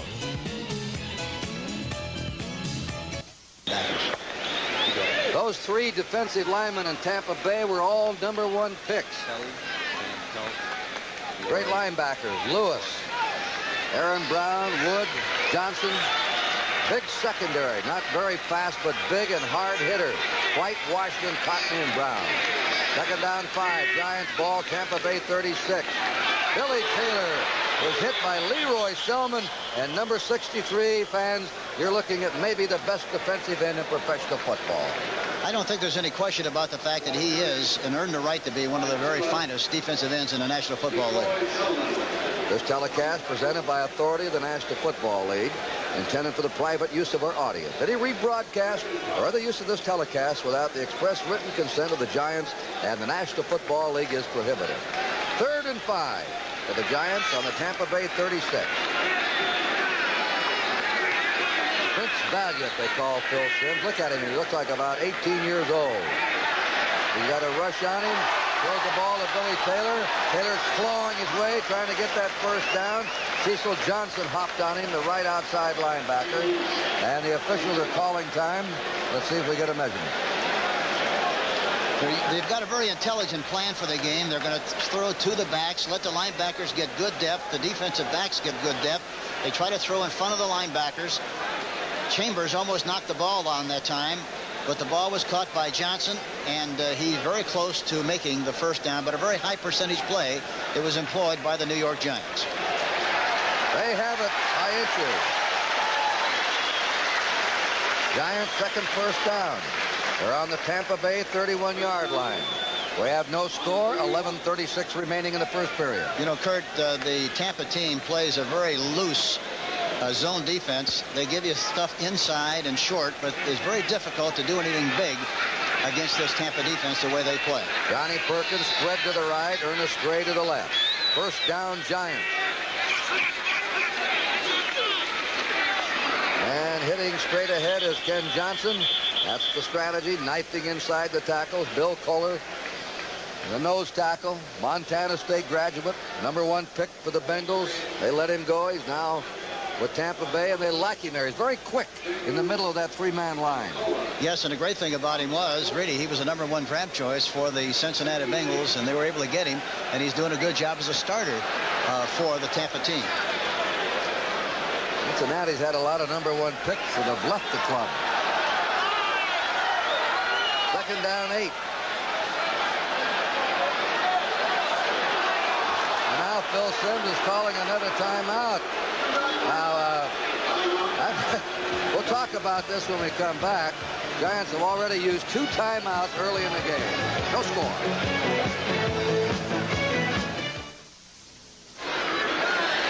Ten and a half minutes to play in the first period. The Giants have already utilized 2 timeouts. Indecision, and young Simms wisely took the time rather than bungle the play. Carrying the ball is Johnson with a flag down, a fumble, and a scramble. Ken Johnson received the handoff. He plowed inside the 25, but a flag is down. Cecil Johnson, the right linebacker, made the stop. All right. What's happening there with these 2 timeouts, Hank? Well, what happened actually is that there's illegal motion, offense, refused, Tampa Bay's ball, first down. They're sending the plays in with hand signals from the sideline, and sometimes if the quarterback has a problem reading those signals, why, he's very wise to call timeout, not to blow the play, but to make sure that the signal is straight, and that's what happened on the 2 penalties that were incurred by the New York Giants, because evidently the young quarterback didn't get the hand signals properly. Giants fumbled. Wally Chambers recovered. Our first turnover. Tampa Bay's ball. They were stopped on their first series. They have the ball on their own 24-yard line. Doug Williams of Grambling College. He can throw the ball 60 or 70 yards. And that is Jerry Eckwood, the rookie of Arkansas, who's had 2 100-yard games already, and he's stopped by Harry Carson, the middle linebacker. Morris Owens comes out. Rookie Gordon Jones of Pittsburgh is in. McKay uses his wide receivers to bring the plays in. Eckwood is playing with an injured left wrist, and it might be a problem as this game goes along, trying to keep hold of the football or catch passes. Second down 8. Tampa Bay on their own 26. Gary Eckwood Brought down by George Martin, the left end, and the Giant defense is giving up ground grudgingly. So now, spotted on the 30 of Tampa Bay, and they're faced with a 3rd and 4. And Morris Owens, number 85, brings the play in from the Tampa Bay bench. No score. First period, 9:28 to go. One thing I'm sure we can look for as the game progresses, I'm sure they're going to work on Rhodes and also the quarterback Jackson, and I think Jimmy Giles will have a chance to work on the strong safety when they have good field position. 3rd and 4. Deep drop back. The pass is complete, and the short of a first down. They hit the tight end, Giles, 88, from Elkhorn State. Didn't get deep enough. Well, yeah, I think he did. Now they say he fell forward. And it will be a Tampa Bay first down. He just got there. Yeah, that's all that counts. And really, Jimmy Giles is a very unheralded tight end at this stage of his young career. He's an excellent football player, great blocker, but a terrific catcher, too. And I'm sure they're going to use him a lot in this game today to take advantage of what the way the safety plays. Beasley Reese, number 28. Williams has hit only 38% of his passes, but he's tied with Roger Staubach for touchdown passes with 8. Tampa Bay goes for the big play. They're running Eckwood. Eckwood filled at the 35 by Brad Van Pelt. Number 10, the left linebacker. That's no gain. It'll be 2nd and 10 for Tampa Bay. That was a wasted play, really, because Beasley Reese, the strong safety, was almost on the line of scrimmage. There's no way in the world that you can run outside with him that close to the line of scrimmage. They ran the play anyhow, and for that reason, they didn't succeed in making any yardage. Atlanta 7, Green Bay nothing. First period. Bartkowski, 9-yard pass to Jenkins. Our first score of the day. 2nd down, 10. Tampa Bay on their own 35. Scoreless game here. Williams fires, complete to Giles at tight end. You were right, Mr. Scram. Giles, the last 2 games, I don't think has even caught a pass. They've used him mostly for blocking, but they've already gone to him twice today. Yes, he's only caught 6 passes going into this game. He's already caught 2 already in this one so far. But he's a tremendous athlete. Great speed, great hands, excellent blockers, I mentioned earlier. And they're going to use him and feature here, I'm sure, the way this defense is set up. They'll be using him a lot in this game. They're taking what the Giants will give them. 2nd down, or 1st down, 10. Tampa Bay in the New York 48. See if they run right. They did. That's Ricky Bell. Bell over the 50 to the 49 of the Giants. Ricky Bell's having his best year. This is his 3rd with Tampa Bay because he now has Eckwood to complement him. That makes Bell a better fullback. The other fella, Eckwood, can go wide. Opens the middle up a little bit for him. Plus, Bell is a tremendous blocker and does a lot of lead blocking for Eckwood. The one thing about the I formation, usually the fullback is more of a blocker than he is a runner. Now they have an outside-inside tandem that's very dangerous, and that's an outstanding dimension. 2nd down, 6. Tampa Bay in the Giant 48. Play action pass. He throws it deep down the middle, and it is incomplete. Racing down there was Morris Owens of Arizona State, who has averaged 19 yards a catch. McKay says, I don't like to dump the ball off to the backs in those little passes. I'm a big play man, and I want a big play quarterback. And Doug Williams has the arm to give me those big plays. Well, the way you get big plays in professional football is to have a very outstanding running game, and then conjunction with that, throw play-action passes. That's exactly that was. And he elected to throw the ball into the post that time. Jimmy Giles, the tight end, was so open he looked like he ran out of the bleachers, but he didn't see him and didn't look to him and try to get the ball into the post instead. 3rd down, 6. Tampa Bay on the New York 48. Williams steps up. And that pass was behind the rookie Gordon Jones, who is breaking into the middle, and Tampa Bay comes up short with a 4th and 6 now. Tom Blanchard will be back in a punt formation. He's averaged 38.5 yards a kick, no blocks. And by the way, he's the oldest player on the Tampa Bay team. He is 30 years old. The reason that play didn't succeed, Gordon Jones, the young receiver, drifted on the curl-in pattern. Instead of staying put, he drifted to the inside. The ball was thrown behind him, and for that reason, they didn't connect on the play. Blanchard lofts it up. Fair catch call on the Giant 8-yard line. Some of the fans didn't like that. They thought he had running room. Terry Jackson. They wanted to see a run back. So the Giants take over, pin back against their own goal line with a score 0-0. Kirk Quint brings the story home. We call him the fireman because he's best when the heat is on. Cronkite and Company, only on the CBS Evening News. The Atlanta scoring drive, and now the Falcons will kick off. Mazzetti will boot it, and Steve Odom is deep, flanked by Nate Simpson and Howard Sampson. Odom slips down as it goes quickly for a touchback. No harm done, really, except he missed the chance for any run back, as it'll be brought out to the 20-yard line and put in play for Simpson. A point here, Lindsay, to be made. It's two great kickoffs by Tim Mazzetti. And, of course, he won't get too much print in the paper about the first one, but the first kickoff, they stopped Green Bay inside the 15-yard line and gave them poor field position. And psychologically, that does something for your defense. There's Tim Mazzetti on the sideline. And now, anytime you get a field goal kicker today when they kick off from the 35, can put it even down to the goal line, he's doing a fine job. David Whitehurst at the controls. Barty Smith, third down middle, and our brother Steve Atkins is in there now also. Steve Atkins is a running back. Going to throw on first down a lot today.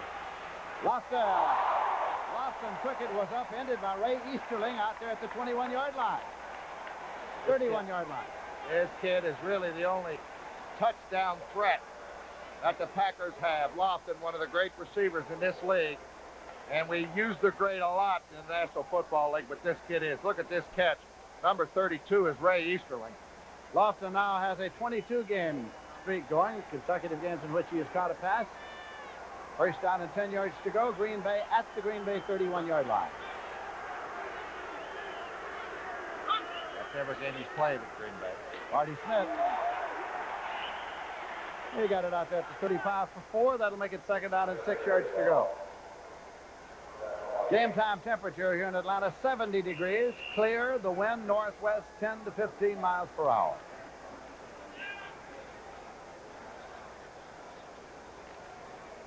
The Atlanta Falcons are leading by a score of 7-0 here in the first quarter. Lofton's in a wide right. Steve Atkins, the rookie from Maryland, is still in there at a running back along with Barty Smith. Dropping back, Whitehurst. Well, he's going to run it. Lunges across the 40 up to about the 42-yard line. Rick Bias was there. And I like it. He went for the first down. David Whitehurst got the good quick feet, Lindsay. He's taking a lot of heat up around Wisconsin, but he's a fine quarterback, and the best is Barty's got to go with. Whitehurst played high school football, as was mentioned at the top of the show, at Walker High in Decatur, which is Greater Atlanta here. Went to Furman and has developed into a fine young quarterback for the Green Bay Packers. Has completed 60.9% of his passes this year. That's Atkins carrying. And Frank Reed came up to make the tackle with Fulton Kuykendall. Atkins, number 2 draft choice of the Packers.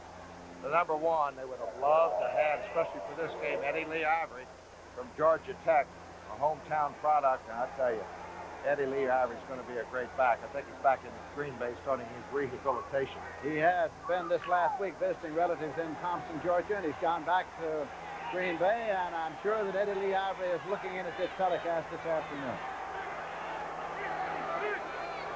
That's Lawson in motion across.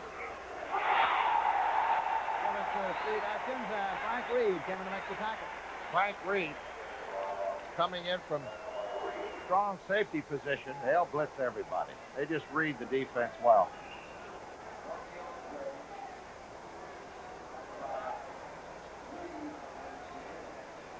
Third down play coming up now for the Green Bay Packers. The ball is spotted there just short of the 49, make it the 48-yard line. Third down and about 5.5 to go. Now watch the Atlanta defense. They're in the 3-man front. Blitz from the outside. Intercepted at the 40-yard line, Roland Lawrence. Roland Lawrence at 50 at the 45, and Roland Lawrence goes out of bounds at the 42-yard line of Green Bay, where it is 1st and 10 for the Atlanta Falcons. Well, Roland Lawrence comes up with his second interception of the game, and that ties the all-time interception record Atlanta Falcon record. He's got 32 interceptions now. Here's Roland Lawrence. It looked as if David Whitehurst got lost. I don't know who he was throwing the ball to. There wasn't any Green Bay jersey in sight. So now the Atlanta Falcons have good field position. We're in the first quarter, and they're leading by a score of 7-0. It'll be 1st and 10 for the Lions. At the 20-yard line, Jeff Comlow, the rookie who was forced into action with injuries to Gary Danielson and Joe Reed. Dexter Bussey, number 24, running back, and he shows some good speed as he carries it out to the 24. Mel Lunsford makes the tackle. Well, Roman, on that down, the Patriots were going with a 4-3 with Mike Hawkins and Tony McGee. I think what they were trying to do there, Dick, they were expecting the Lions maybe to open up a little bit and come out in the pass the first down, which the Lions didn't do. 2nd and 5, the ball at the 25-yard line. Bo Robinson, a rookie, number 36, from West Texas State. And he carries the ball for the first time and gets to the 27-yard line. It'll be 3rd and about 3. Mel Lunsford, who's outstanding against the run, number 72, makes the stop. Bo Robinson broke all of Dwayne Thomas' rushing marks at West Texas State and Mercury Morris, but he has not really learned the blocking techniques yet and has fumbled in key situations. But he's the big back that the Lions have lacked for many years. He's put together real well. I saw him in the lobby of the hotel. Real stocky and strong-looking kid, Dick. Right now, both teams playing cat and mouse. The Patriots guessing on defense, and the Lions trying to break through. 3rd and 2, and Ulysses Norris, a rookie tight end, is in there along with David Hill, so they have a 2 tight end formation. In motion comes Luther Blue. Going outside is Gaines. Lawrence Gaines, who had 3 knee operations in 1977, gives the Lions a first down. Rod Schote, number 56, the right outside linebacker, makes the play. Big block here, Dick, by David Hill, the all-pro bowler tight end. He makes this play go. He maintains his block just long enough for the running back to get to the hole. Big play for the Lions. So Gaines comes out. He's replaced by Bo Robinson, the rookie, once again, and Gene Washington, number 18, who's been used as a decoy lately, is back at wide receiver, bringing in the play. You'd think that the Lions would go to this guy. He has tremendous experience in a game like that. You can use that experience. 1st and 10, 31. Bussey comes in motion for Detroit, and it is a pass, low pass to David Hill, incomplete. Claiborne was defending. It was a quick opener, but the throw was too low. He was open. This is what you call just a little looky pattern to the tight end, David Hill. They had motion, moved the linebacker inside with the motion. Hill was there, but the ball wasn't.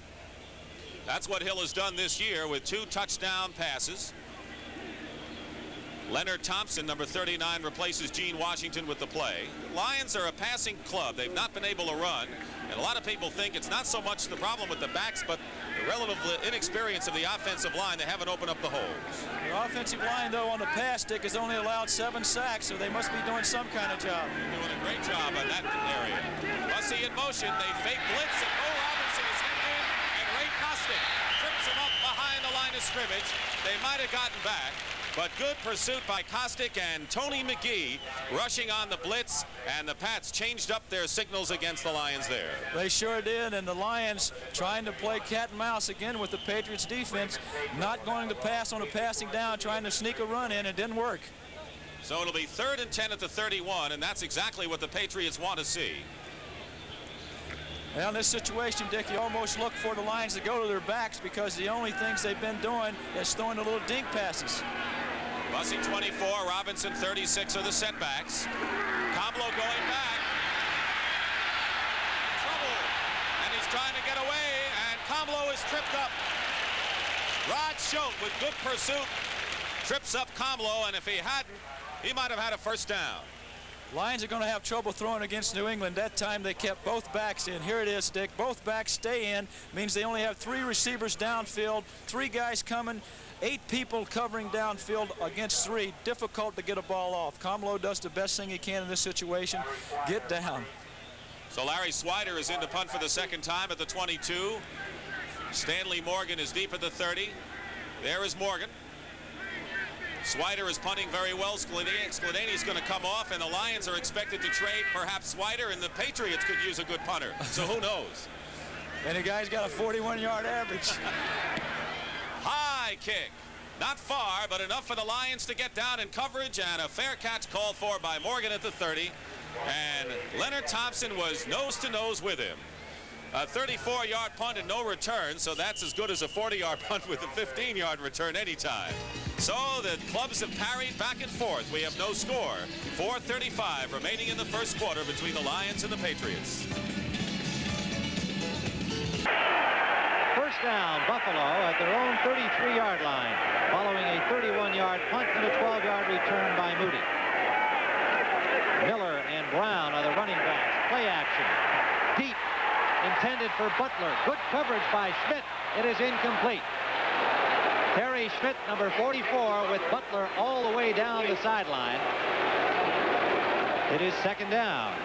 So the Buffalo Bills have thrown their first pass. They are going with the wind. I figure they got out into field position. They might as well throw the ball. That's what they're figuring right now as you look at Atlanta leading Green Bay 7-0 in the first quarter. But Terry Schmidt did a good job of covering Butler. Butler has a lot of speed, and Schmidt was with him stride for stride. Steve Bartkowski with a touchdown pass to Alfred Jenkins for the Atlanta score. Hooks is in now, bringing the play in from Chuck Knox and his offensive coordinator. Curtis Brown is the fullback, number 47. Wide right is Butler. Second and 10. Wide left is Frank Lewis. Hooks gets about 5. Middle linebacker Hicks, number 54, on the tackle. Second and 5. The Bears send in Wentford Gaines, Lenny Walterscheid. Out go 2 linebackers, Hicks and Campbell. Passing situation for the Bills, and the Bears load up in the secondary. You know, 116 passes, interceptions. That's pretty good percentages, especially when you're a passing team. Miller in the backfield, number 40. He's passing at 62.1%. Just a point behind Dan Fouts of San Diego.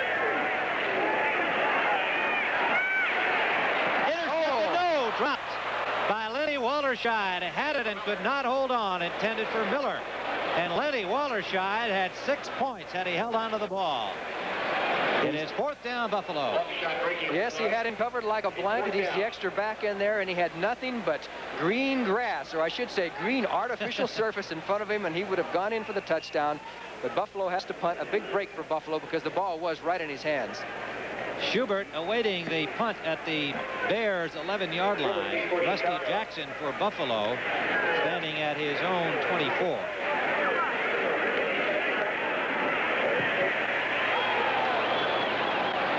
Oh, bobbled by Schubert. Loose ball.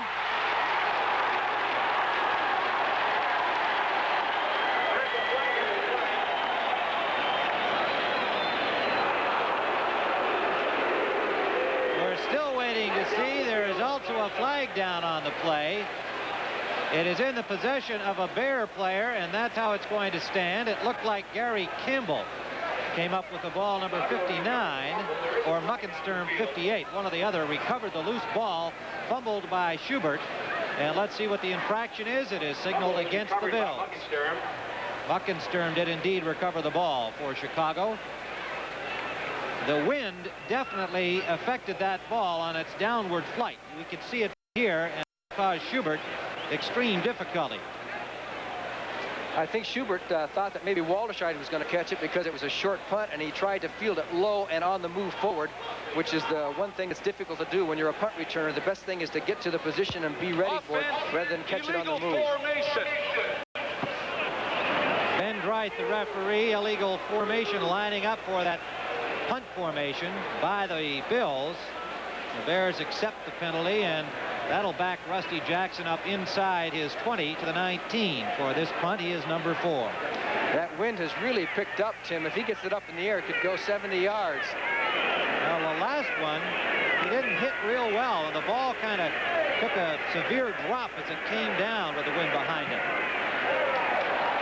This one is wind aided definitely, driving Schubert to the 20.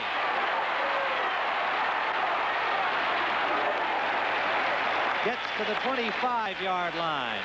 Stopped by number 54. And that is Tom Higgins, reserve linebacker. 46-yard punt. First down for the Bears when play resumes. First down, New York Giants, their own 8-yard line. Billy Taylor, Ken Johnson, the running back. behind rookie Phil Simms. Simms off to Taylor. Taylor over the 10, maybe to the 12-yard line. Wally Chambers has left the game for Tampa Bay. Bill Kohler goes to left end, and Randy Crowder, ex of Penn State, is now in at nose tackle.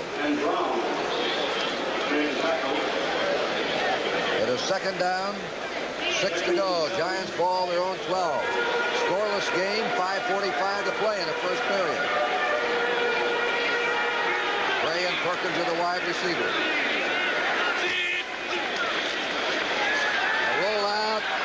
He got the passing. Nice control out to Ken Johnson, number 48. Giants using a short passing game, much like we saw last week Joe Theismann executed with the Washington Redskins.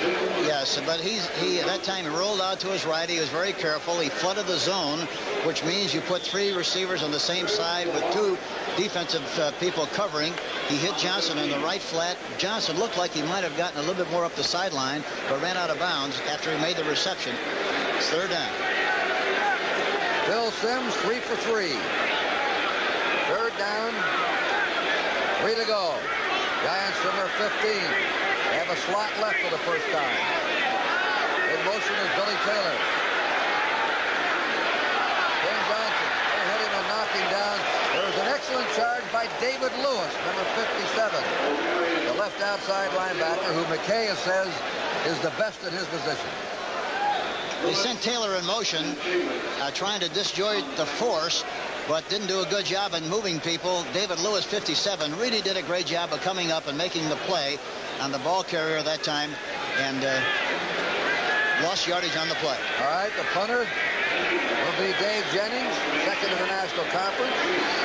Danny Reese is the safety man, number 46. And there's a kick. Coming down to Reese, and he's 43. Escape for the 45 to the 50. Reese is stopped at the 48 of the Giants. Oh, Tampa Bay's ball in New York Giant territory. 4:42 to play in the first period, and we still have no score. Our last replay, we showed you the interception. Now let's see if we can pick it up from a different angle. Here comes Lofton back. Now they rotated in a zone. Rollin Lawrence comes up with the interception. He was really trying to go to James Lofton, but it was way short. First and 10 at the 43-yard line for the Atlanta Falcons in Green Bay territory. This is Andrews, William Andrews from Auburn, and he got through to the 39-yard line. A penalty marker on the play. Incidentally, Turdell Middleton, running back of the Green Bay Packers, just went into the locker room accompanied by a member of the Green Bay training staff. Holding is indicated against the Atlanta Falcons.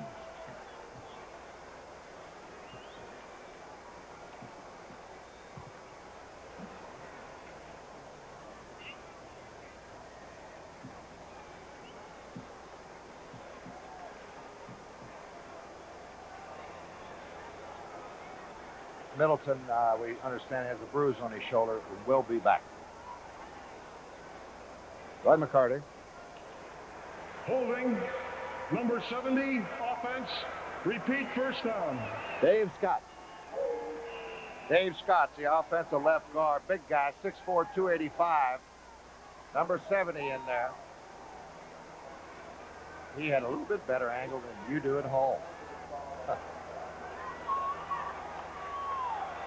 And now Bean has come out. Dennis Pearson has come in for an extra receiver and one less running back. And that alignment for the Atlanta Falcons. First and 10 at their own 47-yard line. Andrews. William Andrews just kept battling. Mike Douglas finally brought him out at the first and 10. Well, he got the holding penalty back. Here's a little draw, trap from the left side. Good block against, I think that's Douglas, 53 there. But he hustles back, gets in on the stop. Isn't the first down because they had 20 yards to go, and so now it is second down and 9.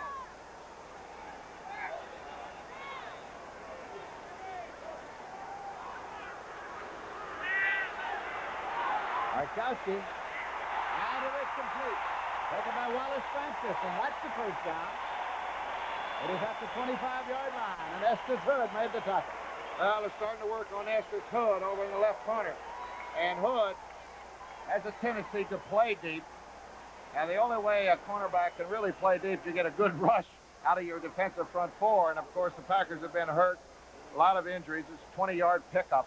Estes Hood was way deep. You can almost do anything you want over there. You get him in a man-to-man. It's spotted at the 22-yard line. It says Bubba Bean.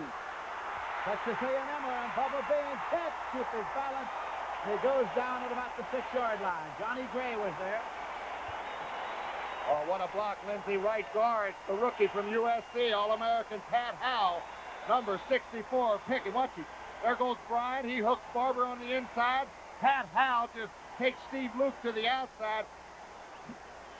Bubba Bean right up inside. Beautiful hole. 15-yard pickup. First down and goal to go for the Falcons. Have the ball inside the 7-yard line.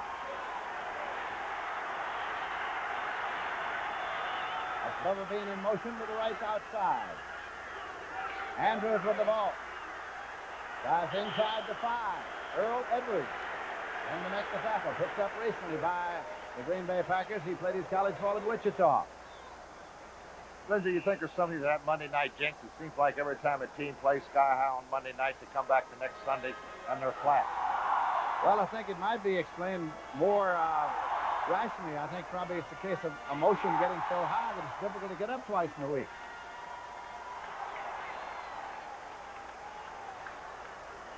Second down play coming here for the Atlanta Falcons.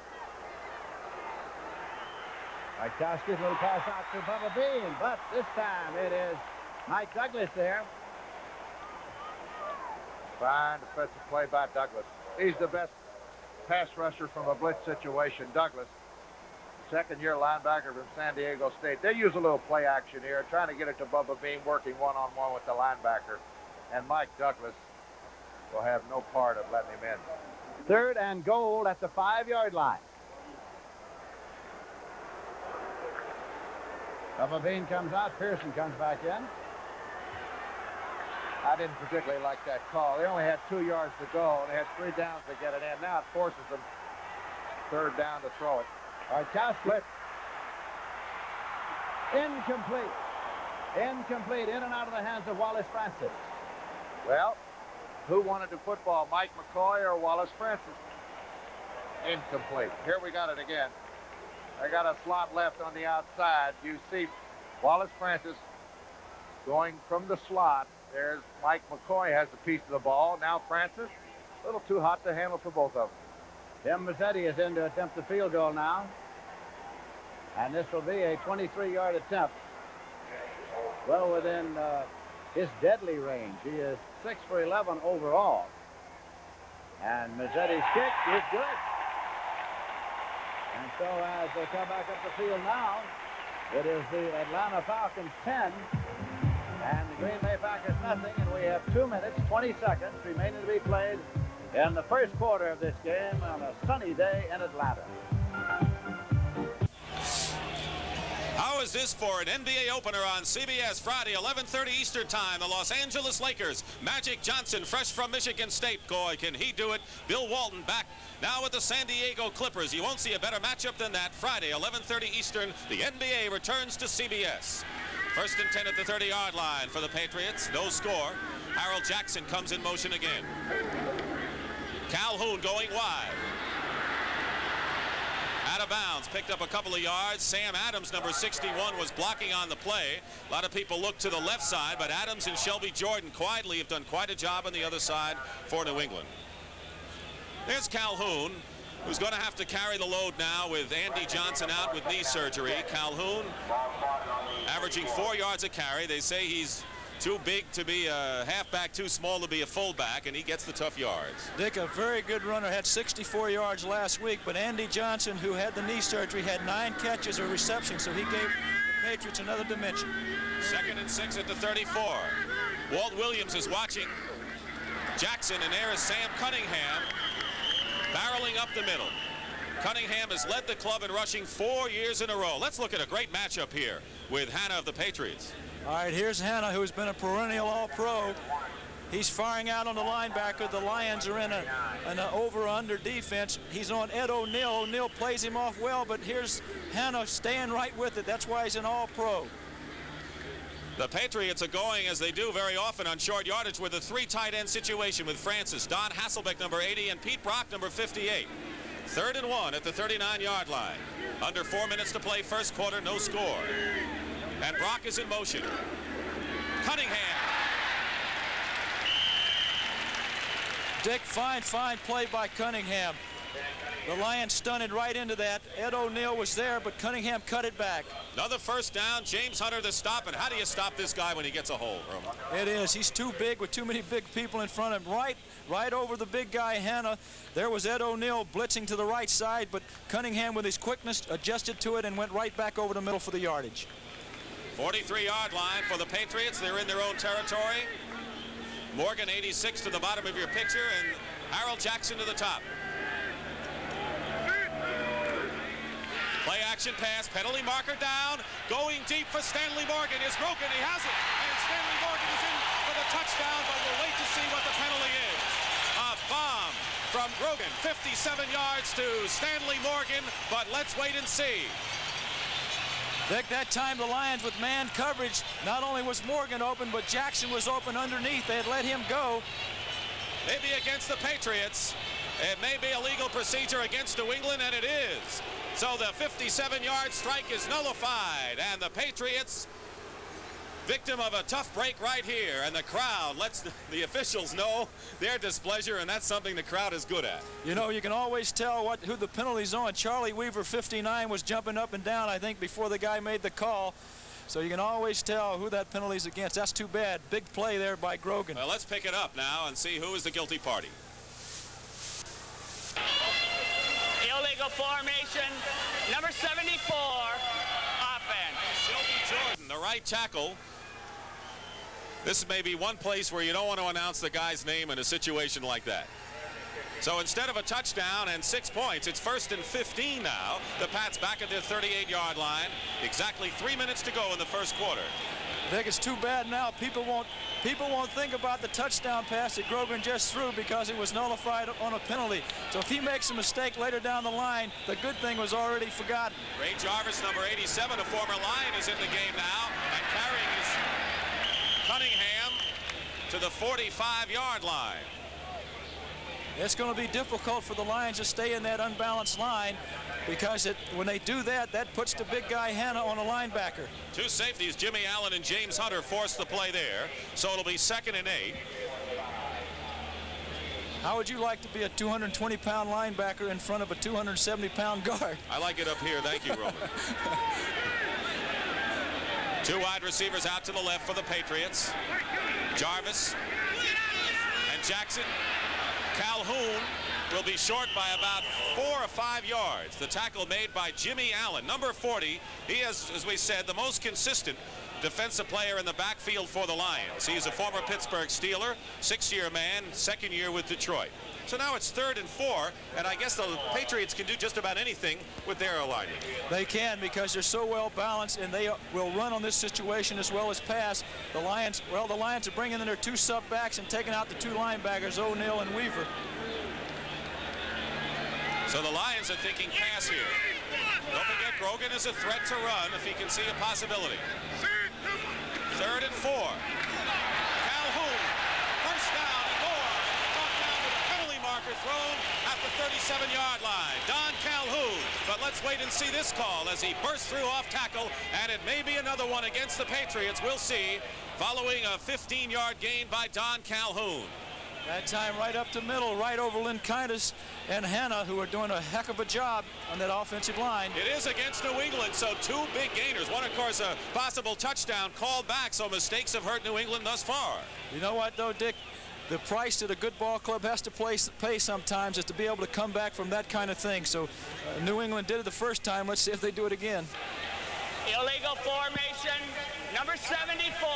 Wow, Shelby Jordan was called for an illegal formation for the second straight time in this series to nullify a touchdown and a first down that would have set the table for the Patriots. Let's take a look at Harold Jackson here. He was single coverage the last time the Patriots were in this situation. 3rd and 9 at the 44-yard line.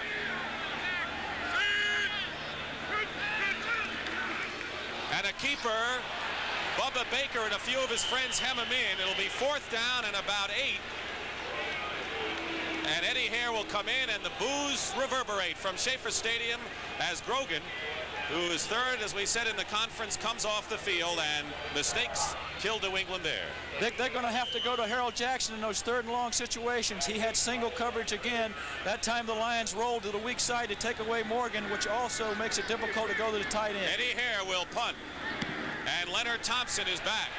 Thompson is 3rd in the punt returns in the NFC.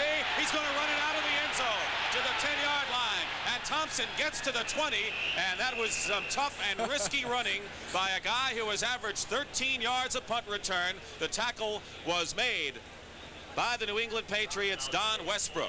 So a 54-yard punt and a 21-yard return for the Detroit Lions. So here's a guy who likes to live dangerously, but he got it back to the 20, and we'll be back with less than a minute to go in the first quarter. Here at Rich Stadium in Orchard Park, New York. And that sign, obscured by that fan, says this is not Peyton Place for Walter Payton. Here at Orchard Park, where the Bills hope to shut him down. And the Bills have had problems against the run. Even though they have won 3 of their 5 games, they've been doing it by outscoring people with their potent passing attack. They've given up a lot of rush yardage.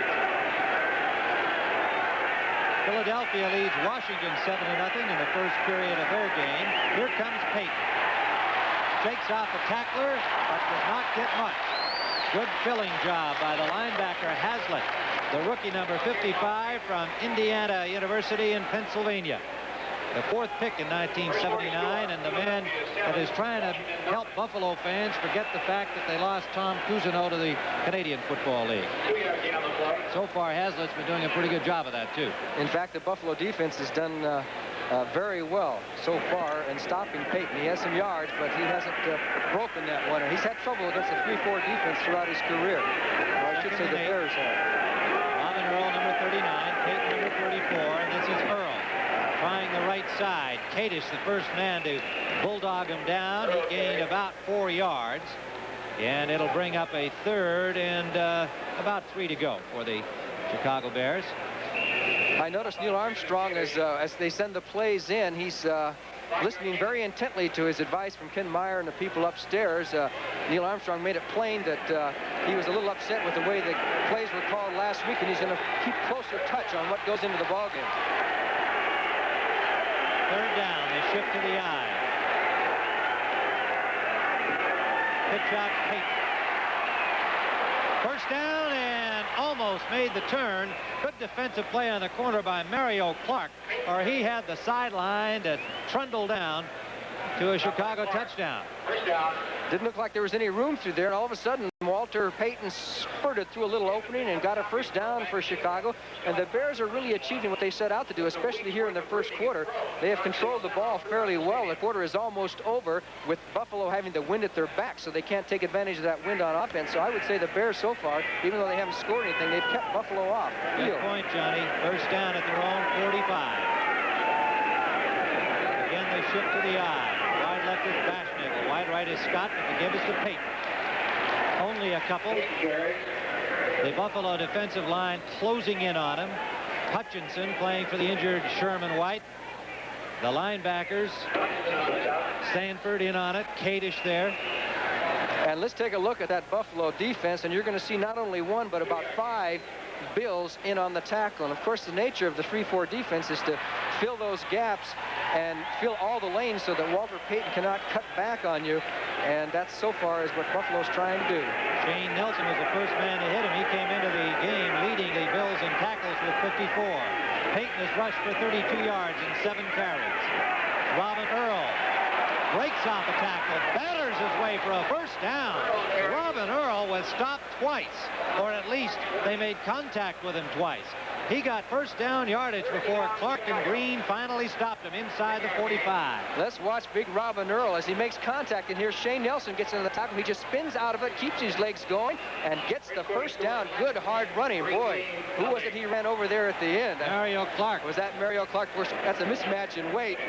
Robin Earl weighs about 245, 250, but that's what Neil Armstrong wants. A little running from maybe somebody else besides Walter, so that when Peyton runs, it makes the defense be a little bit more honest. First down, Chicago Bears at the Bills, 44. Peyton behind the right guard, Story, and the right tackle, Lick. Got about 6 on the play. Ben Williams, the left defensive end, sagging back to make the tackle, number 77. Atlanta has a field goal from Tim Mazzetti to take a 10-0 lead over the Packers, 2:20 remaining first period. I do believe that Buffalo has only had 2 series of 3 downs, so they've only had 6 plays in the first quarter. Is almost over. Possession with a running attack can do plenty for you. Peyton close to the first down, and we'll see where they mark it. Sanford, Freeman, and Ben Williams all getting in on the tackle. Sanford showing good range from the right side. Linebacking position. Steve Freeman coming up from strong safety.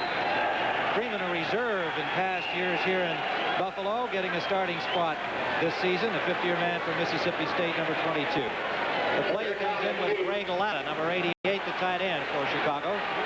It'll be 3rd and a yard. The ball at the 35-yard line of the Bills.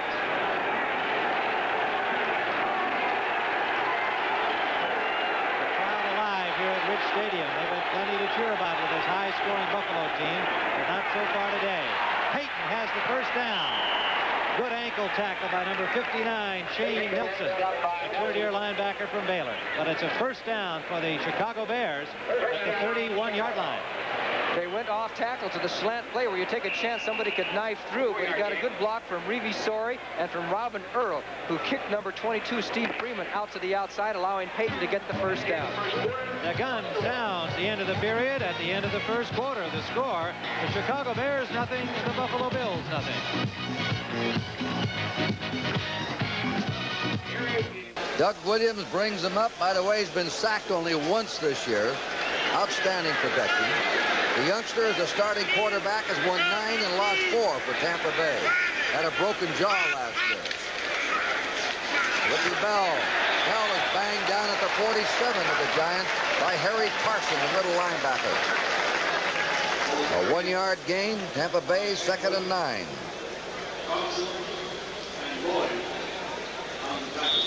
Dan Lloyd also helped Carson, number 54.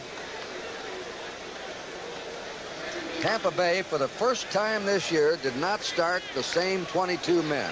Just before the game, Dewey Selman was announced to the bench, and Aaron Brown started as left linebacker. That's the first time they haven't started the same units in offense and defense. The release is complete to number 30, to the 39 to Giles, the tight end. That's 3 he's caught. Did you notice the quick release by Doug Williams? He waits and waits, and then quick, the ball's gone. Yeah, he doesn't have to rely on using his legs at all. He's got such a great arm. That time his feet were parallel when he threw the football, but he got it to Giles. It was a high percentage pass, short, but very important to keep the drive alive. And the Eagles lead Washington 7-0. The 2 tight ends are in. Giles, Obradovich. 3rd down, a yard to go. Tampa Bay on the Giant 39. Eckwood gets the call, and it's going to be close. He's piled up by Dan Lloyd, number 54. George Martin was in there. Also Kelvin Miller, number 76. Eckwood really didn't slam in there tough with a lot of abandon that time. It looked like he was trying to pick his way. And in that kind of situation, you got to make a decision and lower the shoulders and put the head in there and make the yardage. Well, they've got a man in there now they think could get the yardage. Johnny Davis of Alabama, number 38, replaces Gary Eckwood. Tampa Bay going for it. 4th and 1 on the New York Giant 39. And they give the ball to Ricky Bell. And there's a scramble. It's going to be very close, and I don't think he made it, Kurt. They look to the sticks. Harry Carson, submarine. The Giants hold on 2 plays. They stop Tampa Bay twice in a row, short of a first down, and the Giants will take over on their own 39-yard line. John McKay with a sloppy hat was not too happy about that one. And the Giants, a little open room now. They were pinned back against their own goal line. Bill Sims comes out. Sims wasn't even recruited highly when he went to Morehead State. And here he is starting now as a rookie in the National Football League. The Giants got a lot of criticism for drafting him, Kurt, but I think he's going to wind up being an excellent quarterback. Perkins in motion. Sims gives the ball to Billy Taylor. Taylor at the 40, runs to the 45. Good run by him. He's down to the 47-yard line. And he's hit by Mark Cotney, the strong safety from Cameron State, Oklahoma. That's one thing that's normally very difficult to do against Tampa, to line up on the left side of the ball with the left halfback and run all the way across the ball on an outside play and make yardage, but they did a good job of containing people and cutting off people, and for that reason they were able to make a nice chunk of 8 yards on the play. Roy Simmons is in at guard, replacing J.T. Turner. Second down 2, Giants on their 47. They may have the first down. Ken Johnson, University of Miami of Florida, rookie, has the first down just short of the 50-yard line. Richard Wood, number 54, the inside linebacker, made the tackle. He was the first USC 3-time All-American. He was with the Jets. Now he's wound up under his old coach McKay and is playing excellent linebacker. First down, 50-yard line. New York in possession. 1:34 to go in the first period. No score. Tampa Bay was a 4.5-point favorite on a visiting field. Sims will unload it. It is complete to Shirk, the tight end. Gary Shirk, number 87. He just goes right back into the pocket. Another very high percentage pass. Throws it right in the middle area between the linebackers. Gary Shirk, the tight end, number 87, makes the reception. And again, it's a small game, but it's a very important game because you have to make first downs before you're going to make touchdowns in this kind of a contest. Atlanta leading Green Bay 10-0 first period. Sims is 4 for 4. They've all been short ones. Little hole for Taylor, 30. Inside the 20. They had the hole inside the tackles. Billy Taylor raced and Mark Cotney had to drag him down from behind. That was somewhat of a counter play. They fake to the fullback, give it to the halfback, Billy Taylor. Good blocking at the point of attack. Taylor does an excellent job of running right for the goalpost. He's finally knocked down, but he makes a big gain on the play. And you haven't seen that much this year in Oakland like that in Tampa Bay's front 7. But here again, you have to run up the middle if you're going to be successful against the 3-4 defense. That's the longest run of the season from scrimmage for the Giants, 27 yards. Taylor again, 15, 10, 5, and he's down to the 3-yard line. First and goal to go for the Giants. 2 sizzling runs in a row for Billy Taylor from Texas Tech, number 4 pick last year. And that's the end of the first quarter. This Friday night at 11:30 Eastern, take in a magic show. Magic Johnson's scheduled TV debut as the Lakers take on the Clippers. You'll say. You saw it on CBS Sports.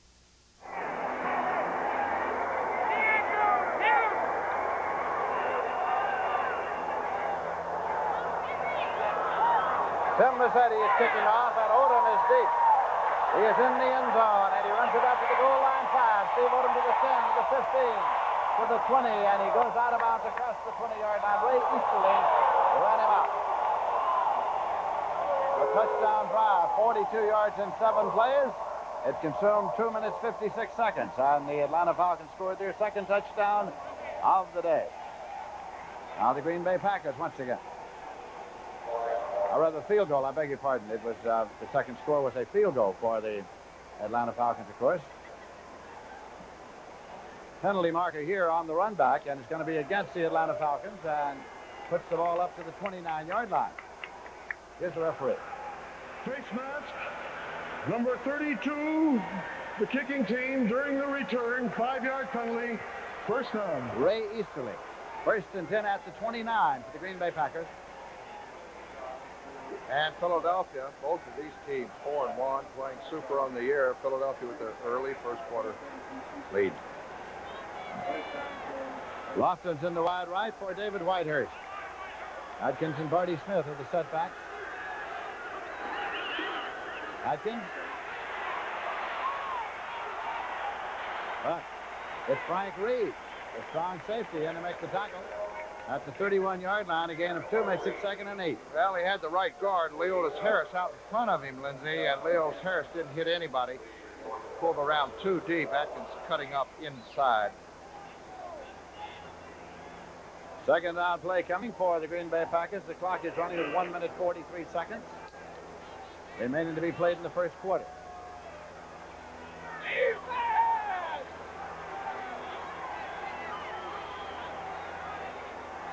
Whitehurst.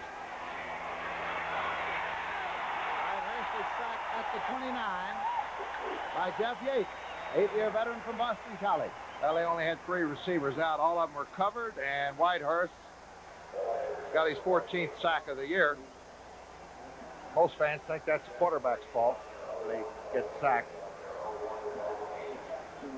I tell you, Bart, my man, I'm going to have to take up for him a little bit, Lindsey.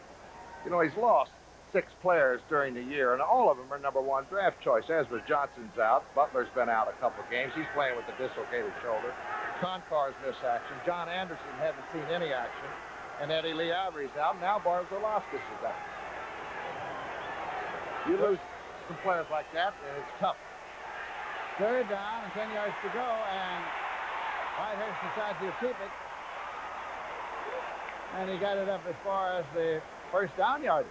And I like that, Lindsey. I love to see a quarterback run with the football.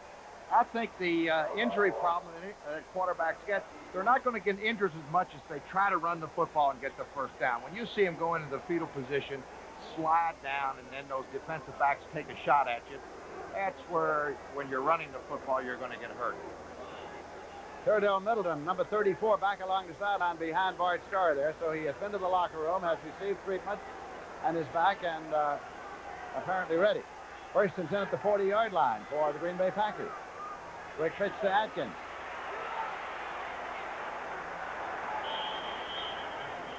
Got about 4. Greg Brazina there on the stop. And there's the gun sounding the end of the period. So that is the end of the first quarter here at Atlanta Fulton County Stadium, and the score is Atlanta 10 and the Green Bay Packers nothing.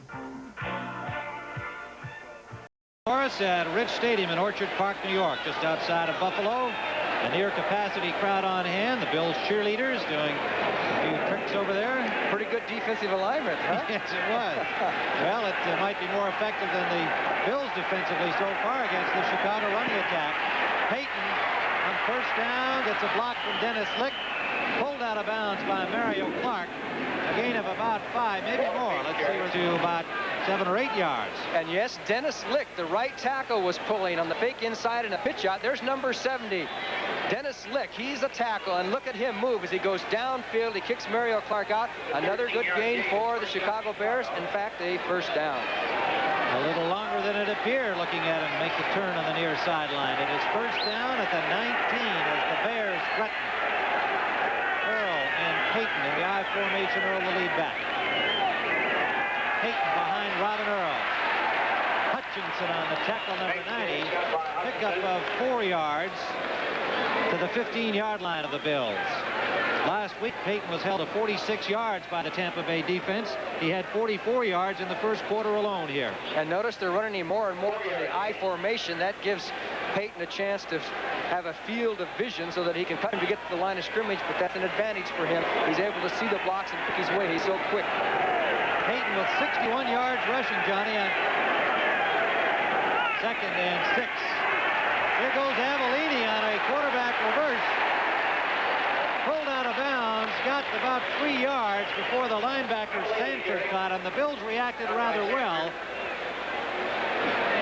Willie McClendon was in the game that time, and he faked to McClendon and then tried the naked rollout. Bob Avellini on the naked rollout, and he got a few yards. Well, I don't think Bob would say that he could out-sprint the hospitalized Vince Evans, but he didn't do a bad job getting to the 12-yard line. It appeared to be certainly a planned play. I don't think there was a mix-up on the handoff. 3rd and 4, Chicago. Big play here. We are scoreless early second period. Nowhere to go. He is stopped at the 12-yard line. Maybe got to the 11 with his dive. Sanford, number 57, and Nelson. And it was Lucius Sanford who was the key man on that. He got across the line of scrimmage, held his position, played off the block by Revisori, and jammed it up. So the Bears have a field goal situation with Bob Thomas, who has kicked 8 out of 10 this year. He's been superb last year. He had great percentages. In fact, he has kicked 25 of his last 32 field goal attempts have been successful. Early in the second quarter at New York, the Giants lead unbeaten Tampa Bay 7-0 on a run by Billy Taylor. From the 19, Thomas's field goal is no good. Thomas missed from 29 yards away, and the Bills have stopped the Chicago Bears. And so with 13:22 remaining, second period, this is still a scoreless football game at Rich Stadium.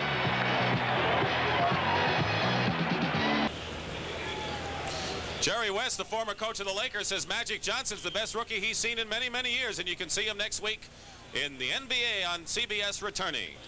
1st and 10 at the 20-yard line for the Lions. No score with 54 seconds remaining in the first quarter. Jeff Comlow has not been panicked so far this year, despite normal rookie mistakes. Dexter Bussey, number 24, in motion. They overload the left side, and Comlow is rushed. He dumps it off, almost intercepted. It was almost intercepted by Sam Hunt, and if he had grabbed it, he would have walked into the end zone. And that was a mistake by Comlow that you just can't do, Roman, as you know. All right, let's take a look at it. In this 34 defense, one of the key people is the center. Here, Hamilton gets around the center. They had a screen set up, so that was all right. But 56 for the Patriots put a lot of pressure on Comlow, and that right there was a rookie mistake. One of the few I've seen him make, Dick. Bo Robinson was the intended receiver, so it's 2nd and 10. We have a couple of scores for you in the National Football League, as a couple of teams have come up with early touchdowns. Atlanta now leading 10-0. Bartkowski to Jenkins, 9 yards. They added a field goal, and the Eagles drew first blood against Washington. 7-0. Wilbert Montgomery, an 8-yard run. 2nd and 10 now. In motion comes Luther Blue and Dexter Bussey. Hemmed in, Julius Adams turned them inside, and then coming in, the linebackers take over for the Patriots. Bill Matthews, number 53. So the Lions like to go wide, and that's one of the strengths for New England, is the pursuit of the linebackers wide, Roman. That's one of the difficult things to do against a 34 defense, because the 34 defense is built around the nose guy and the 4 linebackers. They get tremendous pursuit from those linebackers. Patriots now at a 4-3 alignment, and neither team has completed a pass yet, so any chance that we may see a reckless wide open game, at least in the first quarter, has gone by the boards. Final seconds ticking off. Lawrence Gaines, number 38, is in there now, replacing Robinson. Comlow will try to put it up, and he loops the pass, and it's knocked away by Ray Kostick, or make it Rod Schultz, number 56, on a good play intended for David Hill. Good defensive play by the linebacker. Dick, fine play. That time the Patriots come in with a 4-man rush. That kind of thing shouldn't be allowed, though. A good tight end like that cannot allow a linebacker to cover him, especially in that situation. Well, this should be the last play of the quarter, and Larry Swider is going to punt from the 7, and Stanley Morgan will give the Patriots, barring a mistake or a penalty, outstanding field position. We might look for the Lions to bring Hill back underneath in the same situation next time if he gets that one-on-one coverage. Reminds me of those old Southeast Conference football games where they played for field position and everything was on the ground. Patriots charging off to the line, but they're looking for a return. Morgan fair catches and has it just short of midfield. No time showing on the clock. So a game in which the Patriots trying to rebound as they have in the past when they've been upset, and the Lions trying to get started. No score after 1 quarter. Kurt Gowdy and Hank Stram, Giant Stadium, the usual sellout. 1st and goal to go for the Giants on the Tampa Bay 3-yard line as we open the second period. Taylor and Johnson set behind rookie Phil Simms. A yard gain is all. That that time for Ken Johnson as he tried to slice off his right guard. Jarris White, the cornerback, came up to initially hit him. The Tampa team now is employing a 4-man defensive line instead of their usual 3. Randy Crowder goes out. Richard Wood comes out. Yeah. Crowder's in there to put some beef up front. He's 260. Sims asked the crowd to quiet down. A little offset in the backfield. Second down, 2 for a touchdown. Taylor, and he's in. Billy Taylor scores. Taylor was the spark of that drive behind good blocking by the much maligned New York Giant offensive line, who were opening some gaping holes. Yes, they did. You have to give a lot of credit to Gus Coppins, Doug Van Horn, Jim Clack, the right guard J.T. Turner, all of whom watched the play going left. Ken Johnson, the fullback, is also a very integral part of this play. He must block the linebacker, which he does. Billy Taylor sees some running room inside, takes advantage of it. He's strong enough to go through the traffic. He is 6 foot, weighs 215 pounds, and did a good job of fighting his way for the touchdown. He's had the extra effort today, running hard. Canelo for the kick. 7 out of 7 so far on extra point tries. Giants went 61 yards in that drive. Tampa Bay's offside. 7 plays, 61 yards. It took them only 3.5 minutes. Giants are last in the National Football League in possession time. That is the time they have the ball. Canelo's kick is up, and it is good. And the Giants are in the lead in this game. New York 7 and Tampa Bay nothing.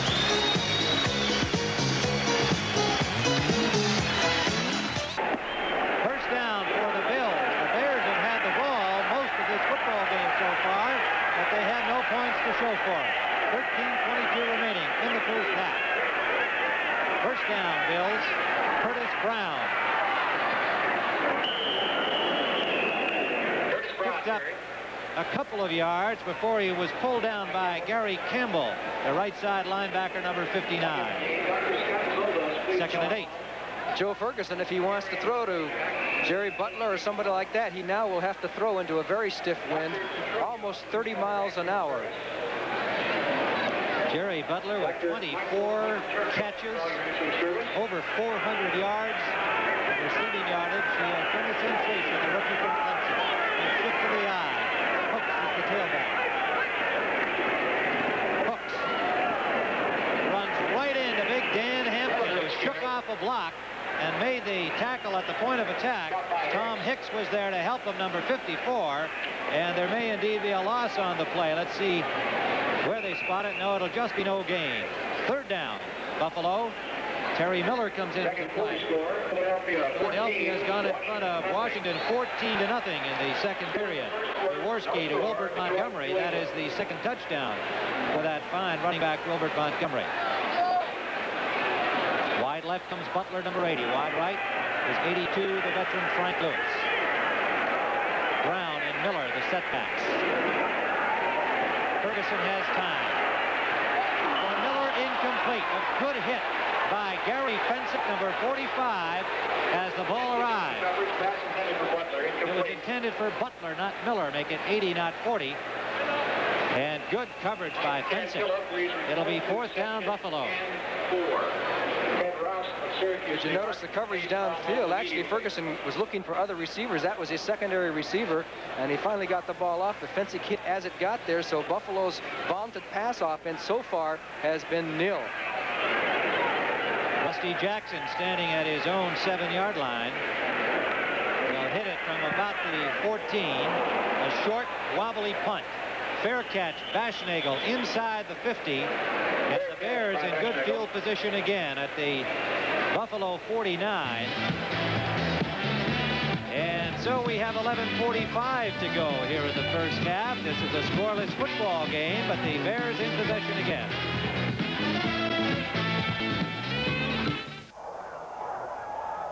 As we start the second quarter in Atlanta, this is Lindsey Nelson with Paul Hornung, and the Atlanta Falcons leading 10-0. The Green Bay Packers have the ball just short of their own 45-yard line. Second down and 6 yards to go.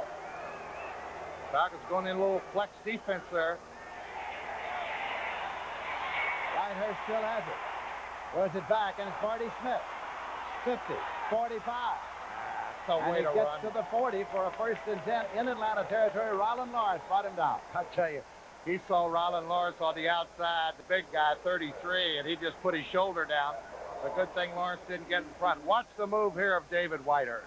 If you don't think he's got the quick feet, this is a complete ad-lib play, and he just looked back against the grain and got it back to Barty Smith beautifully. This is the furthest the Packers have advanced the football. Look at here, he puts his head down. He almost killed Rollin Lawrence if he had a shot at him. A pass completion born of desperation. 1st and 10 at the 40-yard line. 15-yard pickup on the play. Atkins, 30, 25. Well, Rick Bias ran him out. Atkins' stats on the year, 131-yard rushing, but he did go over 100 yards in the second game against the Saints. He had 110 yards rushing. Very strong running back. And the Giants over Tampa Bay by 7. And I'm sure everybody else in the Central Division being interested in that one, if they can pull an upset over Tampa Bay. You saw Atkins go off the field. Turdell Middleton has come back in. It is 1st and 10 for the Green Bay Packers at the 22-yard line of the Atlanta Falcons. Middleton's in the left set. Barty Smith in the right set. Middleton.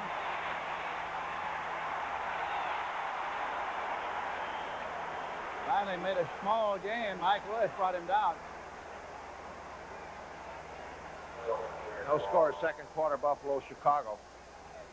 Well, Middleton, that's the kind of run it takes a little out of you, Lindsey. It's only a 1 or maybe close to a 2-yard gain, but he turned a 3-yard loss into a 2-yard gain. And boy, that's tough physical run like that when the pursuit's all over you. 2nd and 8, just short of the 20-yard line. Middleton left, Barty Smith right. Andre Thompson wide left, Lofton in the slot left. Whitehurst. Incomplete. Lofton made the diving attempt. Well, ever since Lofton came into the league, he's been double covered. He's only of course, he was rookie last year, rookie of the year in a few polls. Lofton has been double covered every time. Even they put him on the inside in the slot, Lindsey. They bring up a safety man, both safety men covering. When he goes out on the outside, the cornerback and safety man double covering. And why not? He's really the only guy that right now that you could say that is really a touchdown threat deep for the Packers. 3rd and 8, short of the 20-yard line. Whitehurst.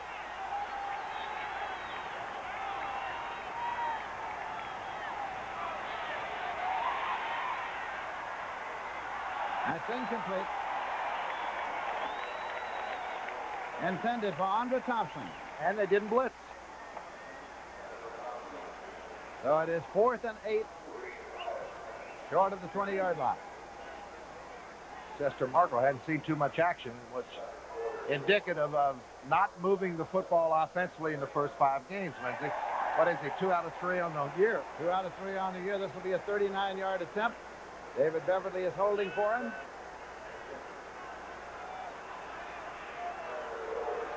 A 39-yarder by Marco. He blew it. It's wide right. So the ball goes over. That's the line of scrimmage just in advance of the 20-yard line. And the score remains. The Atlanta Falcons 10 and the Green Bay Packers nothing in the second quarter here in Atlanta, Georgia. They'll be kicking from the 40 on that offside penalty on the extra point try. Atlanta leads Green Bay 10-0 late in the first period. Wilbert Montgomery went 8 yards for a touchdown. The Eagles lead Washington 7-0 late in the first period. That's the story of the Giant drive. Back deep is Jordan Ragdale of Tampa Bay. And the kick is high. Ragdale chasing it. Fields it on the 10 to the 15. And is slammed down on on the 22-yard line by 39 of the Giants, Bob Torrey. First down, Tampa Bay. Their offense has not done much so far. Number 1 in rushing in the National Football Conference. It's really amazing. You never know what's going to happen, Kurt. Going into the game, Tampa's third in total offense against 10 of the Giants defense.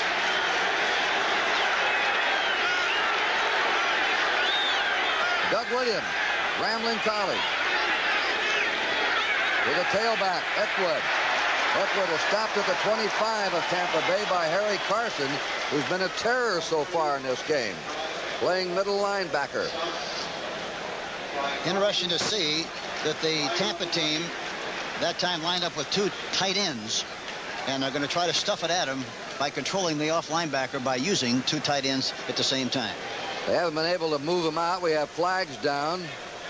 Maybe a holding call against Tampa Bay because they're getting Isaac Higgins, wide receiver, back in, and Gordon Jones, and that's what it is. It's going back to the 12-yard line of the Buccaneers. Let's listen. Number 50, offense, holding, first down. The center, Steve Wilson, held. Take a look, Hank. Yep, they're just going up the middle again this time. Bell that time is Eckwood, I should say, is a little undecided. He had a seam inside, didn't take it quickly enough. He would have gotten more yardage. First down and 20. Williams will put it up. Fires down the middle. It's intercepted at the 35. McKinney has it. Still going. And he's short of the 10. Williams overthrew his receiver right into the arms of the free safety, Otis McKinney. And the Giants will be threatening again. All he did is a play-action fake. The fake was not good. He tried to hit the receiver inside. Throws it too high. It's intercepted, as you can see, by Otis McKinney. Starts inside, goes to the outside. The offensive players turn quickly. Defensive players turn quickly to offensive players trying to provide a block. New York Giants block. And injured is Gordon Jones, a wide receiver at Tampa Bay. First down for the Giants. Tampa Bay's 11-yard line. Giants are ahead 7-0. They just scored a moment ago. Sims to Billy Taylor. Taylor at the 10, cuts upfield. Oh, he's running beautifully here. He's making his cut. When he's hit, he gives it that second effort. He's given the Giants their best running exhibition of the season. And Doug Van Horn, the left guard, pulled on the play, number 63, provided good running room for Taylor, number 38, who did a good job of going down the sideline and picking up a nice gain. There's a penalty, however, on the play. That's backfield in motion. Illegal motion, number 87 offense, first down and 15. The tight end jumped, Gary Shirk. Well, that cost him a 5 or 6 yard gain. And now it's on the 16-yard line of Tampa Bay. First and 15 for the New York Giants.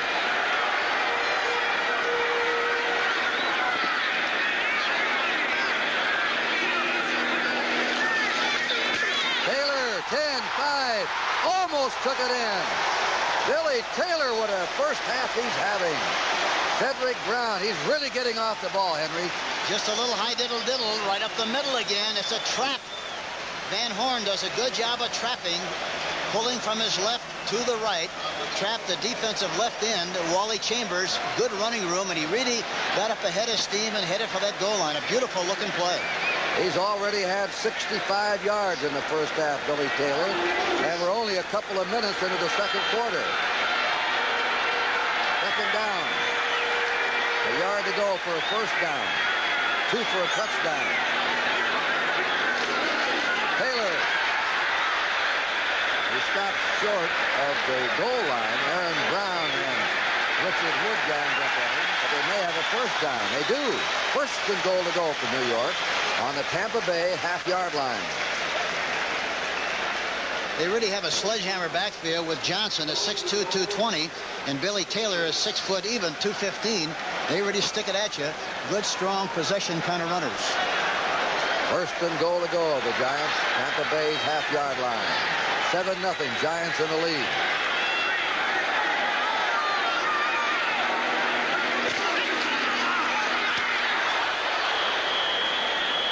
Taylor did not make it. Trying to dive it over.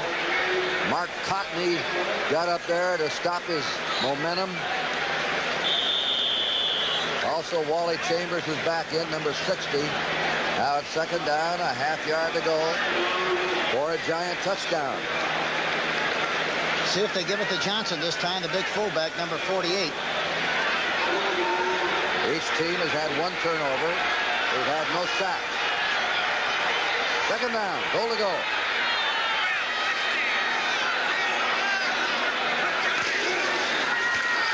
Taylor scores. And the Giants have two quick touchdowns in the opening of the second period.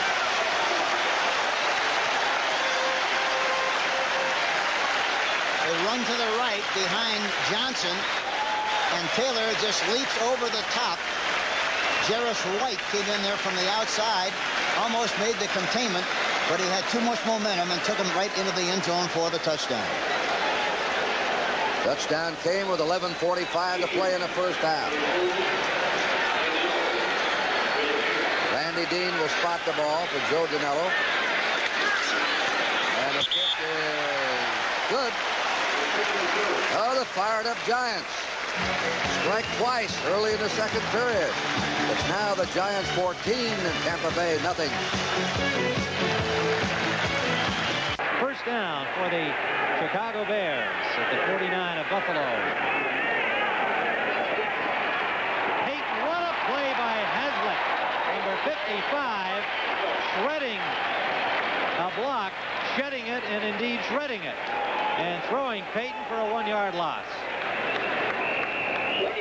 Hazlitt's done very well. Anytime you come in as a linebacker and a rookie in the NFL, you are doing the job. And so now the Bears are going to be into a possible passing situation. He gets by Revisori, 69. There was a little indecision there by the pulling guard. He didn't know who to block. And a lot of times when you can't decide who to block, you don't get a block.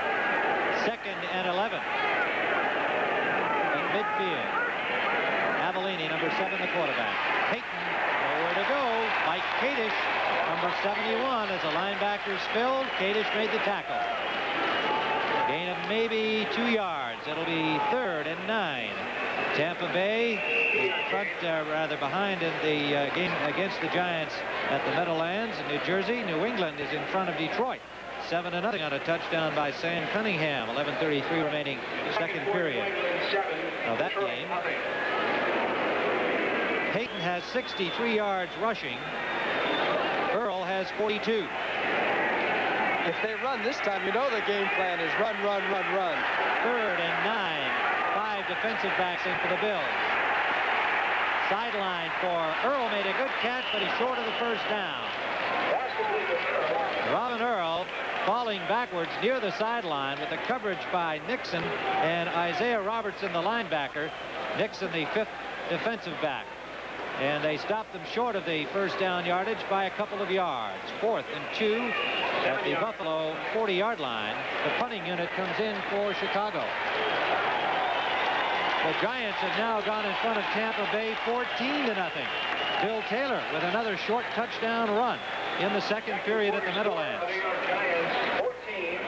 This is a special type of a punt for Robin Earl. He obviously does not want to get it into the end zone. They're at the 40, and it would come out to the 20, so he's going to really aim for the corner.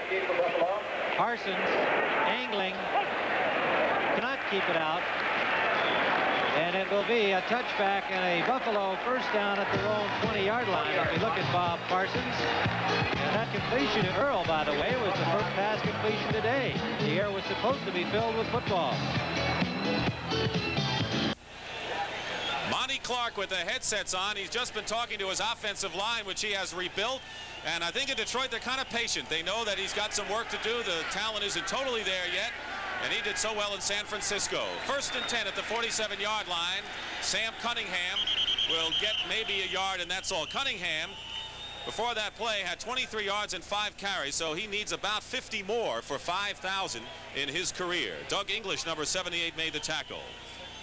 You know, you think of the Patriots as being such a wide-open offensive team, but they continue to move the ball on the ground, so they mix it up pretty well. You know, you want to see them throw the ball, but they still move it on the ground. They've been more of a balanced team this year, but they like to run on first down. That's one thing has been a pattern for the Patriots. 2nd and 8 at the 49-yard line.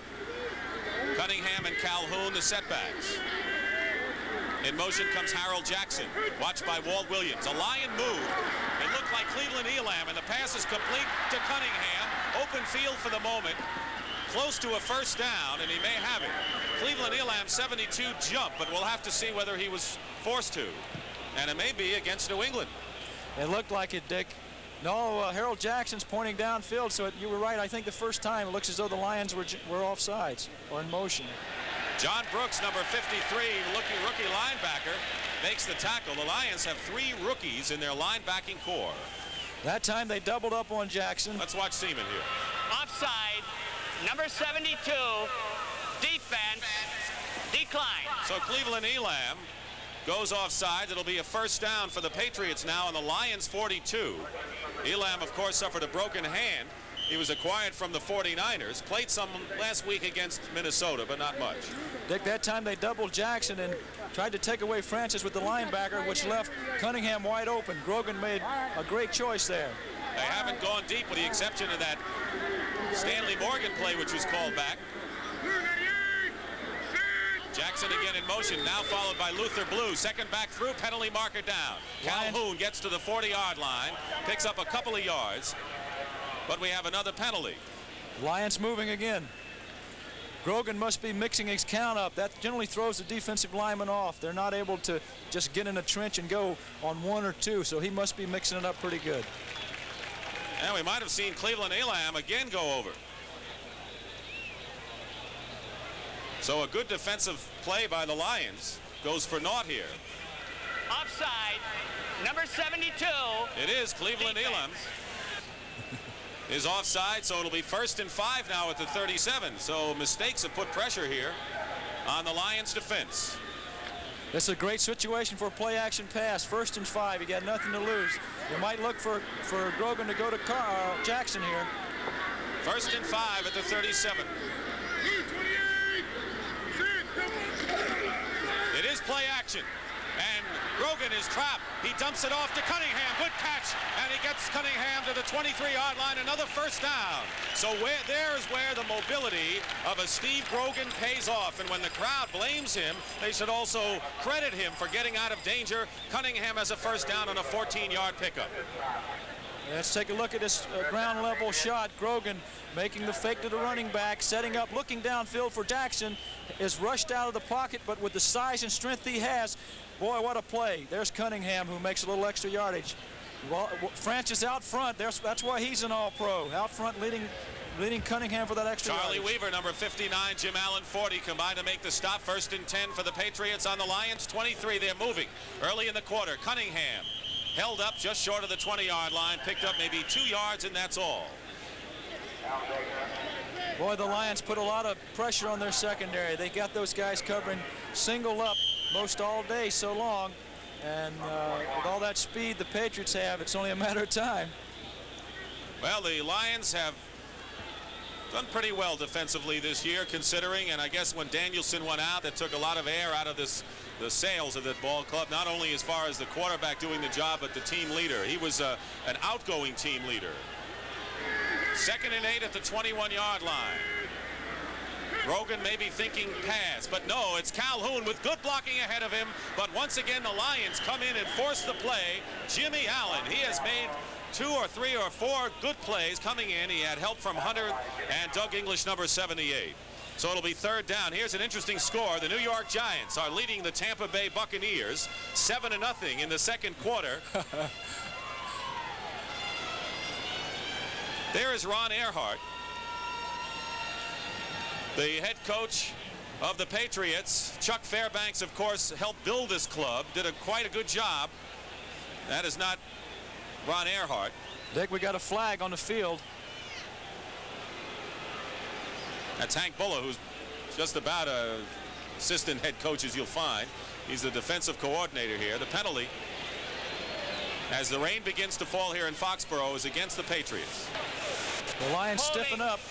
Number 81, offense. Russ Francis, all-pro tight end, is holding. So that's going to put the Patriots in a hole and outside a field goal threat at this time. It is raining now. They expected showers this afternoon, and they're getting them.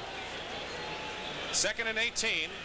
Second quarter, 12.5 minutes to play in the half. On a reverse, Dick Westbrook, and a pass complete to Russ Francis. Francis still going. Back to the 10, 15-yard line to the 10 and near the goal line, out of bounds. Westbrook on a reverse option pass. A left-hander, and this is the trick play that the Patriots have used for a 28-yard gain. Walt Williams makes the stop on a big play for New England. There it is, Dick. Just a little handoff in there to Calhoun, back to Harold Jackson, the left-hander, who puts it downfield to Francis coming across field. This is something they worked on all week. They worked on it yesterday. Wide open, big play. Don Westbrook, number 83, a wide receiver, threw that ball.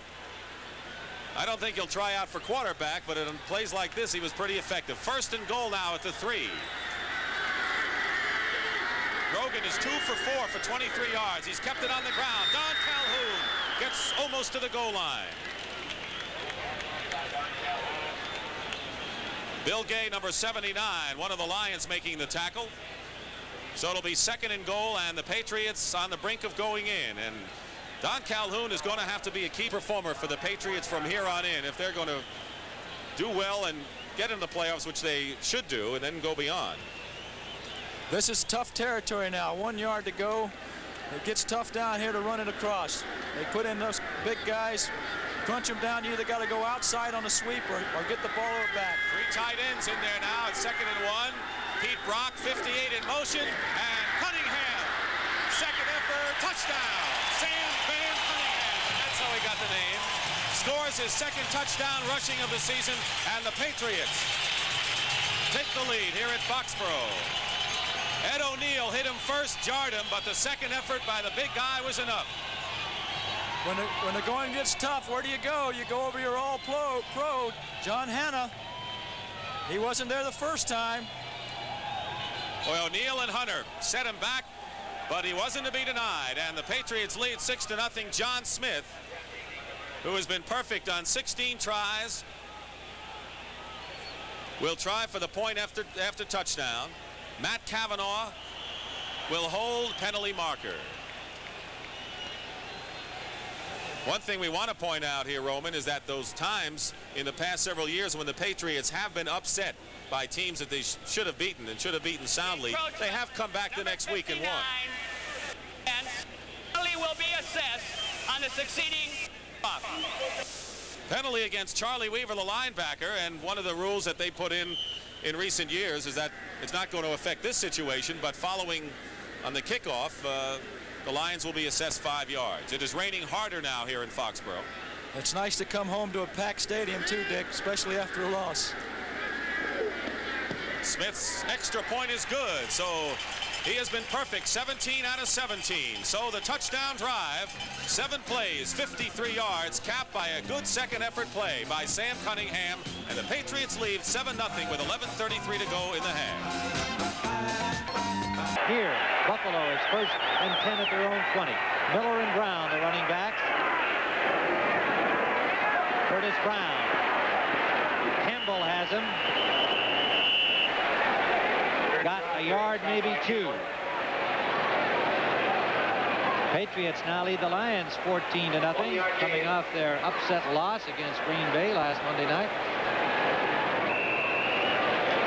If this game keeps going this way, we could have the world's fastest half in history. Well, we have had, 5 passes, I think, in total. Ferguson is 0 for 3. And he is against the wind. We said wind would be a factor, and it has become so. Slot formation right for the Bills. Now in motion. First we've seen comes Lewis. Play action. Screen. Butler nowhere. Campbell, Muckensturm, the left side linebacker, 58, and Terry Schmidt, number 44, the left corner, both there. Pretty good play. It was just the quick pass out to Butler. Nobody from the line got out from front to help him, and Terry Schmidt came up, did it all by himself, and that's a tough job. Butler's got a lot of speed. Schmidt made the tackle, not much gain. 3 wide receivers are in now for the Bills. Lou Picone joining Lewis and Butler. formation left. In motion is Lewis. Brown, the safety receiver, has it. Good coverage by the Bears. Terry Schmidt. Number 44, Bruce Herron, the extra linebacker, 51, and Campbell, 59, the right side linebacker. And that brings up 4th down against the Buffalo Bills. Excellent coverage there by the Chicago Bears. It was a safety valve pass for Ferguson, who couldn't find anybody else, but the Bears had 3 defenders right in front of Brown when he caught the ball. No chance for the first down. They'll have to punt. Schubert awaits the punt at the 35 of Chicago. Jackson standing at its 11.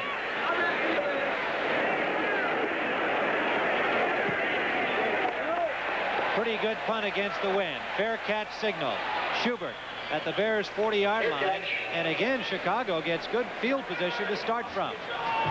We have 7:02 to go here in the first half, with the Bears starting from their 40 and still a scoreless football game.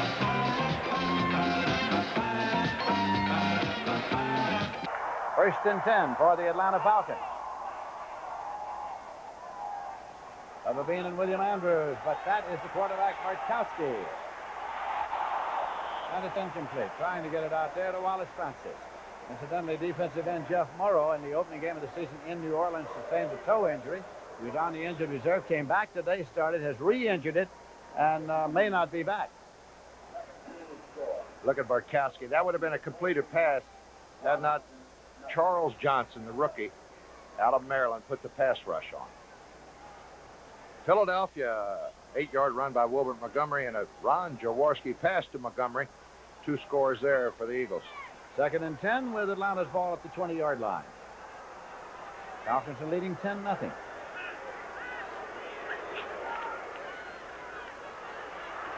Bubba Bean. Out to about the 28-yard line.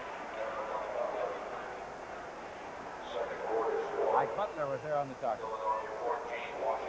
Kansas City, Cincinnati, no score in the second quarter. 3rd down, and the Packers have had trouble with 3rd down on defense. They're at about 2.5 or 3 to go. Poorest team in the NFC on 3rd down defensively. Bartkowski. Andrews. See what I mean? Gary Weaver made the tackle as Andrews was determined to get across that 30 and dig up there to the sticks, which he did. You know, this is what they knew about Andrews in the draft, Lindsey. The Falcons, Eddie LeBaron said, we knew the kid could catch the football well. You see the good hands of the fullback on a little fan pattern on the linebacker there, it's called, and he makes a good catch, 1st down, but they didn't expect him to run this well. Over 440 yards now in the year. Bubba Bean in motion outside left. Quick pitch, and it's taken by Andrews. William Andrews, the rookie from Auburn, is across the 40-yard line. Rich Wingo from Alabama made the tackle.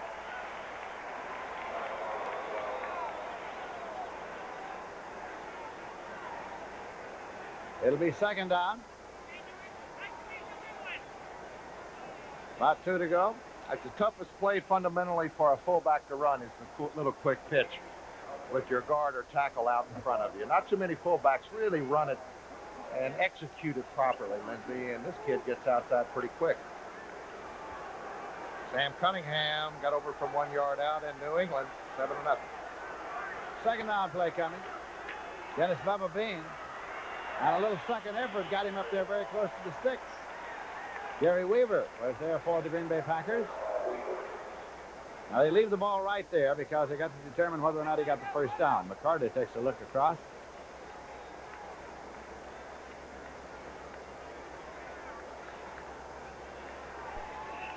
And he finally says, bring out the chain. Let's take a look and measure it.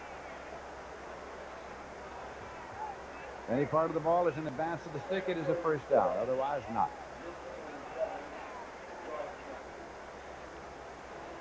Congratulations in order for my man sitting to my left, Lindsey Nelson. Lindsey, congratulations, being voted the outstanding play-by-play man in football. Received a Golden Mike Award the other day in New York from the Touchdown Club of America. Thank you. I tell you, that's one I was glad to get because the Touchdown Club is populated with football folks. It sure is. Well, there's over 50 candidates going for that little gold. It wasn't real gold. If it's real gold, you made a killing. I'm going to examine it. It looks like it. Here's Bartkowski with the throw that is complete. Across the 50 to Wallace Francis. And Wallace Francis trying to circle. I think just missed the first down. Giants, any particular Sunday, they used to say, the Giants 14-0 over Tampa Bay.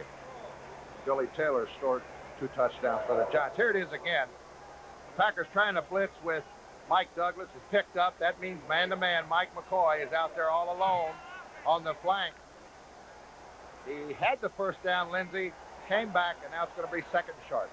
2nd and 1 at the 47-yard line. Andrews is in the fullback set. Bubba Bean gets the ball. He gets the first down. Mike Butler in to make the tackle, but I think there's a penalty marker dropped by a lineman.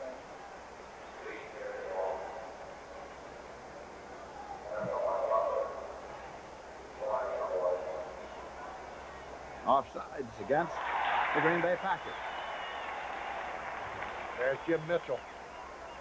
What a great one he's been for Atlanta. You'll see he will be taken out on third down situation. He's lost a step and a half.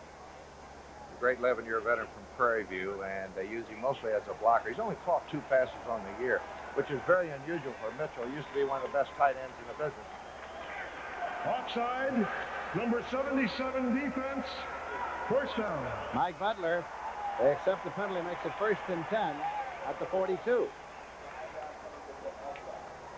9 minutes, 49 seconds left to play in the first half here.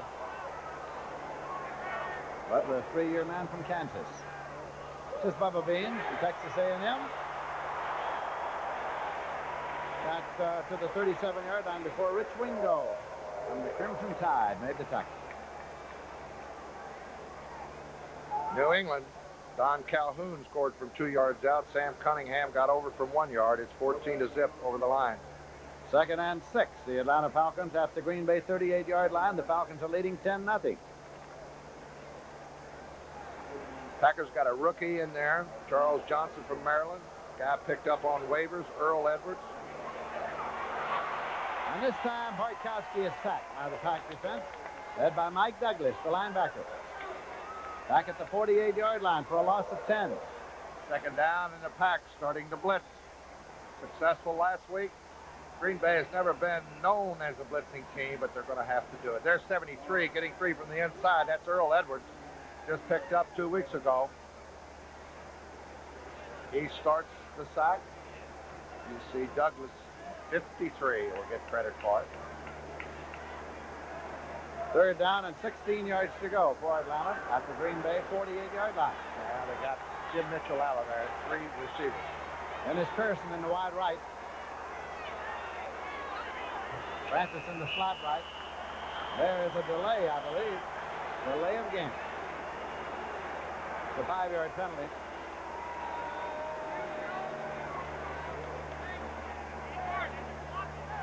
It'll put the ball back at the 47-yard line and make it 3rd and 21 for the Atlanta Falcons, coached by that gentleman, Lehman Bennett, whom you just saw. Here's McCarter. Delay of game. Offense. Still 3rd down.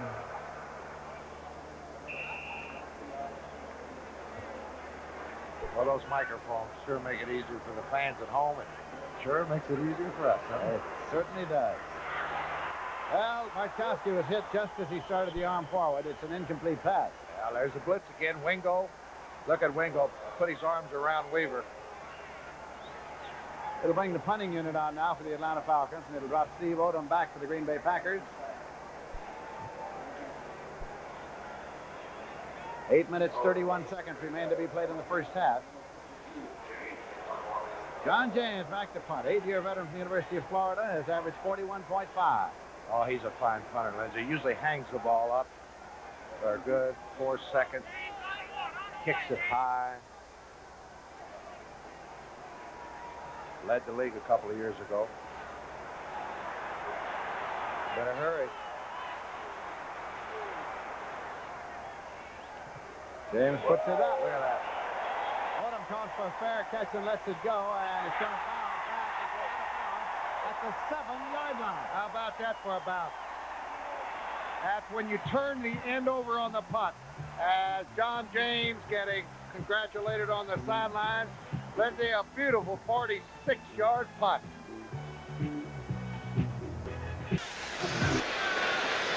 New England leading Detroit 7-2 in the first period. Sam Cunningham just bucked over 1 yard for a touchdown. And now Danilo will kick off. George Ragsdale is deep for the Giants. This kick is high. Ragsdale gathers it in at the 14. He's to the 20. He stopped at the 25-yard line of Tampa Bay, and a flag is down. The Giants may have been offside on the kickoff.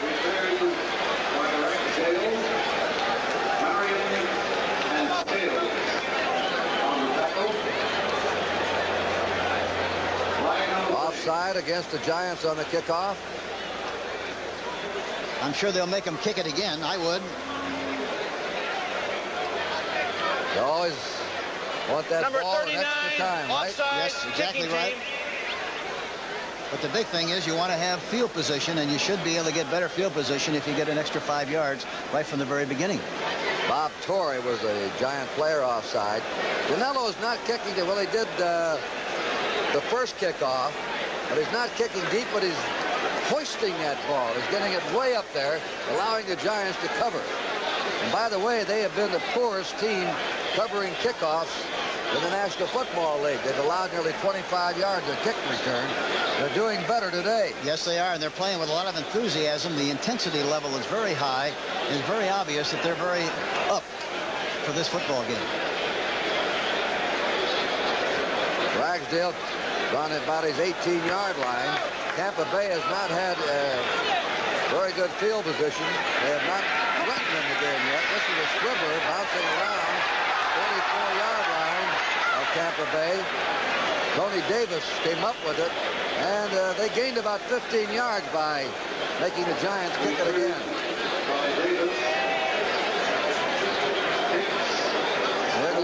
We had a score of a safety for Detroit. That one says 14-0. I don't know. We had a 7-2 score. We'll try and check that one out for you. Tampa Bay under 39. First down.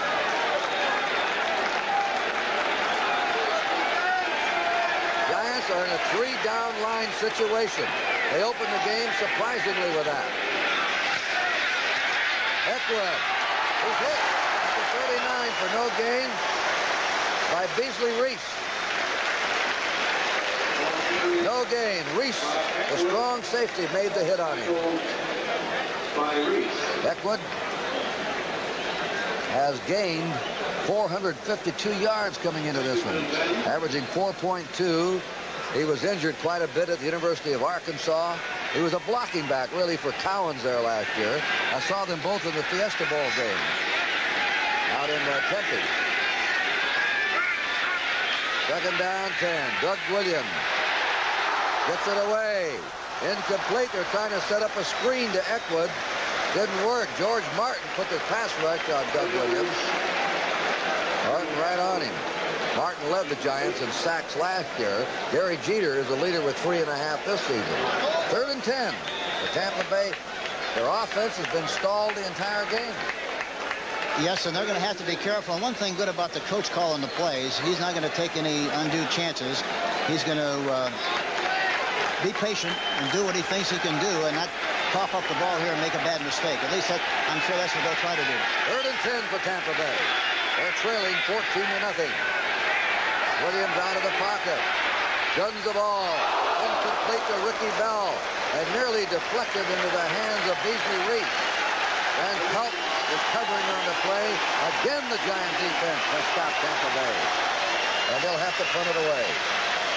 It's very obvious that the 3-4 alignment is creating some problems, but the biggest problem really is the fact that the Giant defensive line is licking the offensive line of the Tampa team, and conversely, the other thing is true. That's usually what happens, and that's what's happening here today. They're controlling the line of scrimmage, the New York Giants. Here's the punt now by Tom Blanchard. Short kick, bounds around, takes a Tampa Bay hop, and it winds up all right for Tampa Bay. It's out of bounds on the Giants' 17-yard line. We'll be back here in Giant Stadium for The score, the New York Giants 14 and Tampa Bay nothing.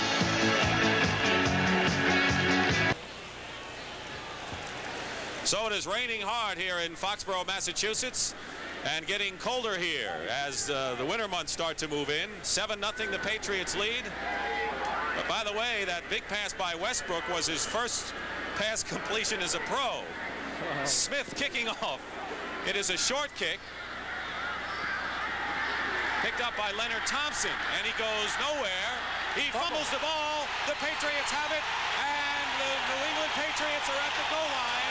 Might have been Rick Sanford, the top draft pick from South Carolina. Does he come out of it? He does. Rick Sanford, the top draft choice from South Carolina, alertly picked up the loose ball, and the Patriots will have it on the 1 or the 2. All right, Dick, what's that old cliche? When it rains, it pours, and it's beginning to rain here at New England. There he is, Leonard Thompson, who's been real steady back there for the Lions. He takes a shot, takes another shot. Oh, and the ball's dislodged right there, and there's Sanford picking it up. Almost made it into the end zone. We didn't see who made the hit, but Sanford alertly picked it up. He was a top draft pick from South Carolina. First and goal. We'll call it the 2-yard line. 3 tight ends in there for the Patriots. They're looking for another strike right here. Don Calhoun, he'll have it. Touchdown, Patriots. Good call, Dick. Good play. Don Calhoun with his 3rd touchdown of the season, and the Patriots striking quickly here on a key mistake, a fumble by Leonard Thompson on a kickoff. There it is right here. Calhoun following his blockers well. Cunningham out front with a good block. And also Sam Adams, number 61, with a good block. The guy who might have hit Leonard Thompson, we think, is Alan Clark, who earned a spot on this club, was a 10th round draft choice, and came on strong. John Smith with the point after touchdown. The kick is good, and the Patriots lead it 14-0.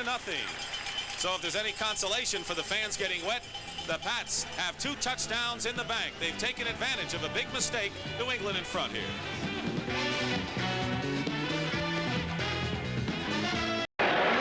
There you look at Walter Payton's statistics, 15 for 63. He is now 15th on the all-time rushing list. John Riggins is 14th. First down, Chicago. Robin Earl, the lead back in the I. Slot formation left.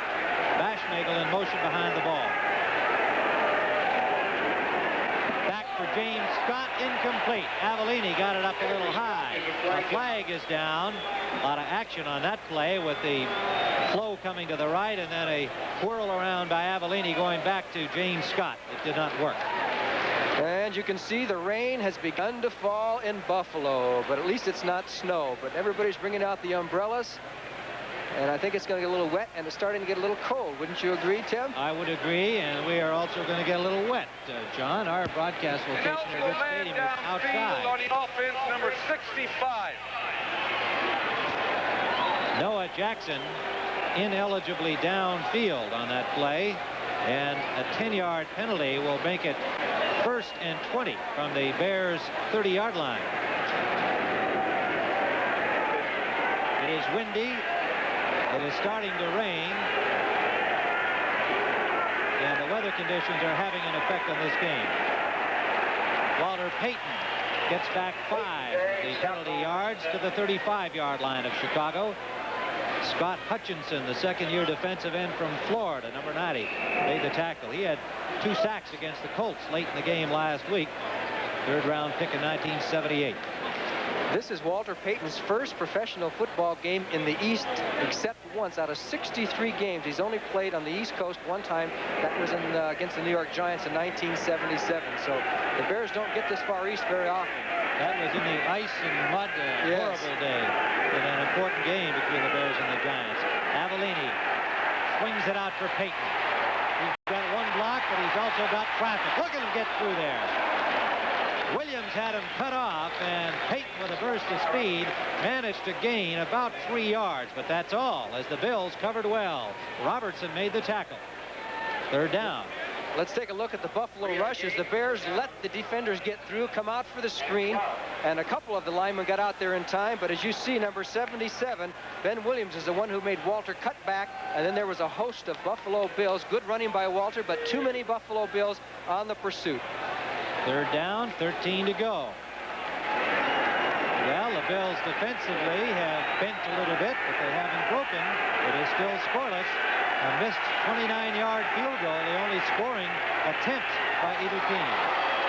Payton has got some room now and has a first down inside Bills territory to the 46-yard line. Jeff Nixon, the safety, and Ben Williams coming all the way back to help. Chuck Knox said, "We can't stop Payton. We just hope he doesn't break too many long ones." Okay, this has to go as a good call. The draw. Watch Payton give the limp leg right here in the midair. Let's see that leg go up, and then he cuts back. He has that knack, before Nixon brings him down, he has that knack of almost changing directions in midair, and it can be done. If you put the leg up and jerk over, you can change your direction. 83 yards rushing for Walter Payton. First down, Bears. In Buffalo territory, Payton again.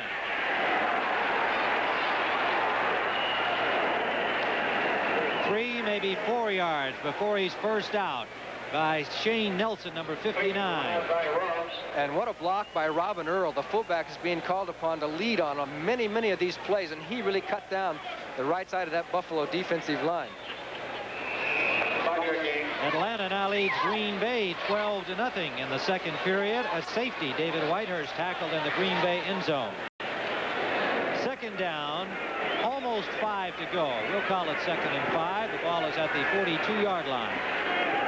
Robin Earl having a good day in the starting fullback position. Has the ball. Has the yardage. First down, Chicago. Pulled down from behind by Robertson and Hazlitt. And he has been dragging bodies, big Robin Earl. I hope we can see that play again if it's possible, because this will illustrate what the Bears are doing to Buffalo. The entire Buffalo defensive line wound up about 3 yards down the field, allowing Earl to hit the line, and it just moved right down. They are overpowering them in the middle of that line now.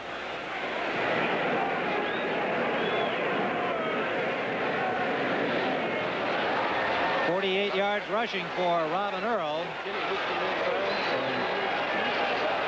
I can't get a good look there. Was that Chuck Knox? I couldn't see from the side there. But I'm sure he's talking to himself or talking to his team and saying, let's stop these Chicago Bears. They are controlling this game. Timeout called on the field by the Chicago Bears, which gives us this opportunity to remind you about tomorrow night's viewing here on CBS. A death on the basketball court creates a frightening dilemma for the White Shadow. And then things lighten up a little bit on MASH. Radar says goodbye. Don't do that, Radar. And then the 13th Annual Country Music Association Awards for host Kenny Rogers. And I'll be watching that. I like that kind of music. All on CBS Monday night. Bob Avellini and Neil Armstrong in discussion. When the Bears were winning some of their games a couple of years ago, this was usually the way they won, with Walter Payton running the ball, not too much throwing, Avellini handing off a lot, and that's when they won the division title that way. Now they're back to this situation, not throwing that much. Of course, the weather conditions have something to do with it, but in the meantime, there has been the philosophy that you have to have more than one dimension, which I happen to agree with. But sometimes when you get a superstar, you naturally go with that superstar, which in effect eliminates the other dimension. To try and coordinate the two is what the team has to do. First down, Chicago. Avellini to throw. Up the middle, Earl makes a good catch. He's hit immediately at the 30-yard line. Nelson, 59. And Hazlitt, 55. The inside linebackers both picking him up coming out of the backfield. He picked up 7 on the play, 2nd and 3. Limping is Noah Jackson, number 65. Starting guard for the Bears on the left side, and he is going to take a little rest. Lynn Bodine, number 60, former Detroit Lion, will come in. 6-year man in the NFL from South Dakota State, 6'5" and 260. Latta brings the play in, replacing Cobb at tight end.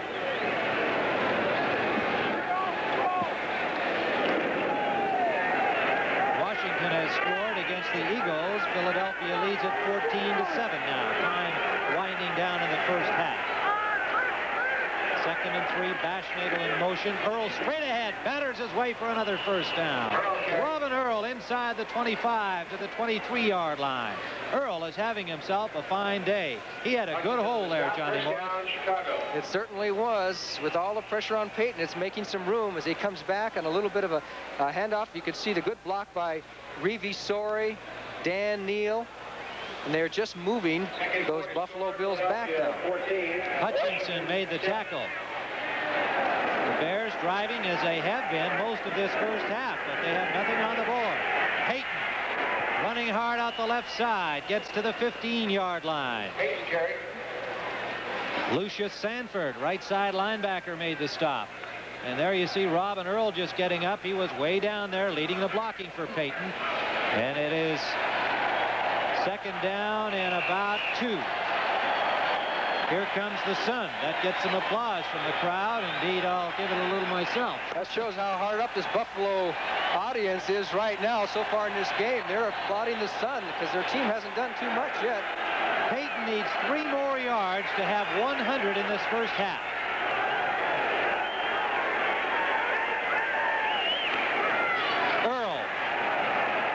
At the line of scrimmage, 2nd effort got him, I believe, first down yardage.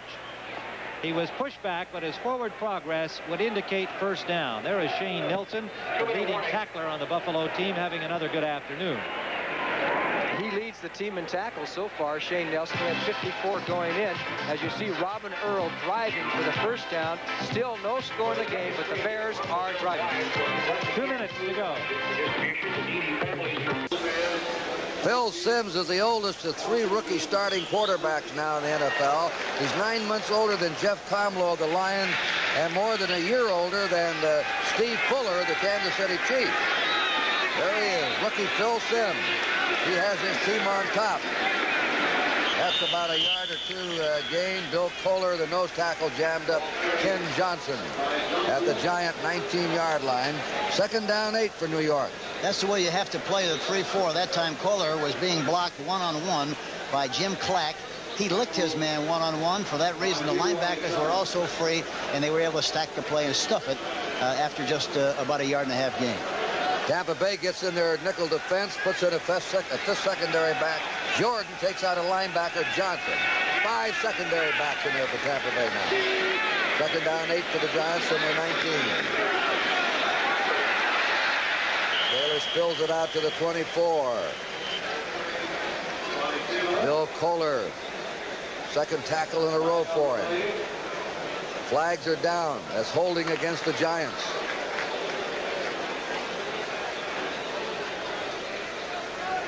Tampa Bay is going to accept the penalty. This will put the ball back on the 9-yard line of New York.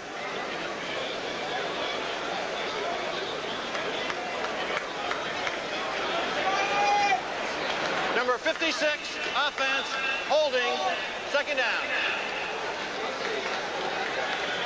Jim Clack, the veteran center, the captain, the offensive team to hold it. Look at Billy Taylor in the first half. 2nd down, 18. I'm sure they'll run the ball here.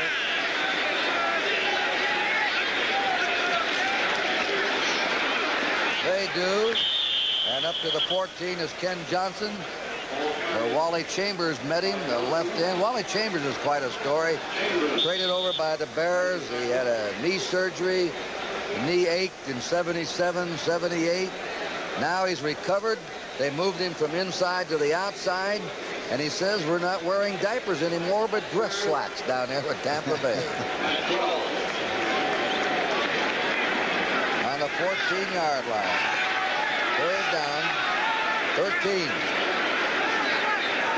Taylor in motion. Simms will have to be careful now. He runs it out. He gets up to the 20. They chase him and haul him down along the 20-yard line. Mark Cotney, the strong safety, came up to nab him. A gain of 6, but the Giants will be in punt formation with a 4th and 7. And Dave Jennings will be called on to do the kicking. And going back is Danny Reese for Tampa Bay. You know, one thing you want to do when you're back in the soup, you want to get the ball out, hopefully, to at least the 20-yard line so you can punt from a reasonable position. They did that, and Sims was able to provide the running room with that scramble on the last play. Good kick by Jennings, a high one. Reese on his 36. They go down to cover. He breaks away nearly. Well, he broke 2 or 3 tackles. They pulled him down on the 49. An excellent 13-yard return by Danny Reese. We have 8:23 to go in the first half here. Giants 14, Tampa Bay nothing. CBS Sports Spectacular. Some of the top international stars will be competing, like Kurt Thomas. Green Bay Packers have the ball, but they have it deep in their own territory at the 7. The Atlanta Falcons are leading by a score of 10-0. And we have 8 minutes, 22 seconds left to play in the first half. Atlanta's in a little flex defense that's made famous by the Cowboys. From the end zone, Whitehead. And he is back for a safety. And it's Mike Lewis who got trapped. A safety, a two-pointer. The score is 12-0. Lewis got there. Jeff Yates with the safety. Jeff Yates was also there. Lots of pressure put on Whitehurst. On first down, we said that we're going to throw the football a lot today. Here comes the linebacker also. And at 69, Mike Lewis with a safety. Here it is again. Mark Concar on the inside. Cannot keep out Lewis. Concar with the 4 blocks. And Mike Lewis gets 2 for Atlanta. He is credited for the safety in the score as the Atlanta Falcons 12, the Green Bay Packers nothing. Who's back there? So the CBS Sports Spectacular with some great gymnasts, including Kurt Thomas, Leslie Pfeiffer, Bart Connor, all in action next week in Vancouver. Line drive kick taken by the short man. Fantetti, it looks like, the rookie linebacker. He gets to the 41-yard line. Hasselbeck makes the tackle. We were telling you about the great work of Sanford, who alertly picked up the ball and ran it to the 1-yard line. But Alan Clark, 10th round draft choice. You'll see him in the picture. Number 35 came in and hit Leonard Thompson.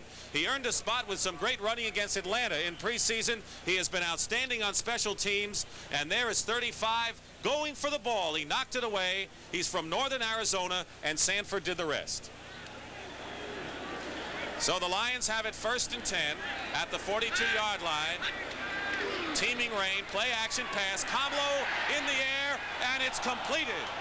Hill, the tight end, makes the play, and it is a first down for Detroit. Rod Schote, number 56, the linebacker, makes the stop. Good play by the Lions, coming out on first down. New England not expecting them to pass on first down, especially now with the weather getting pretty bad. Giants 14, Tampa Bay nothing. The Giants are winless. Tampa Bay is unbeaten, but these things do happen, folks. 1st and 10 at the 44 for the Lions.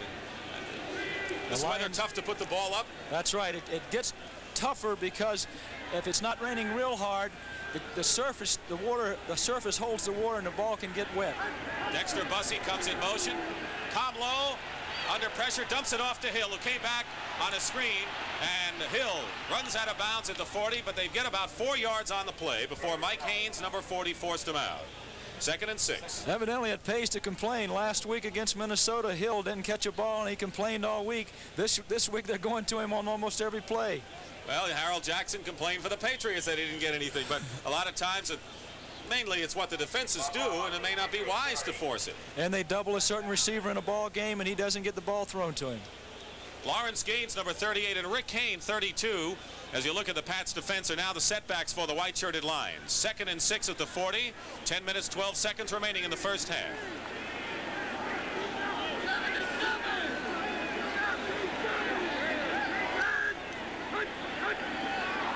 Comlo bobbles the snap.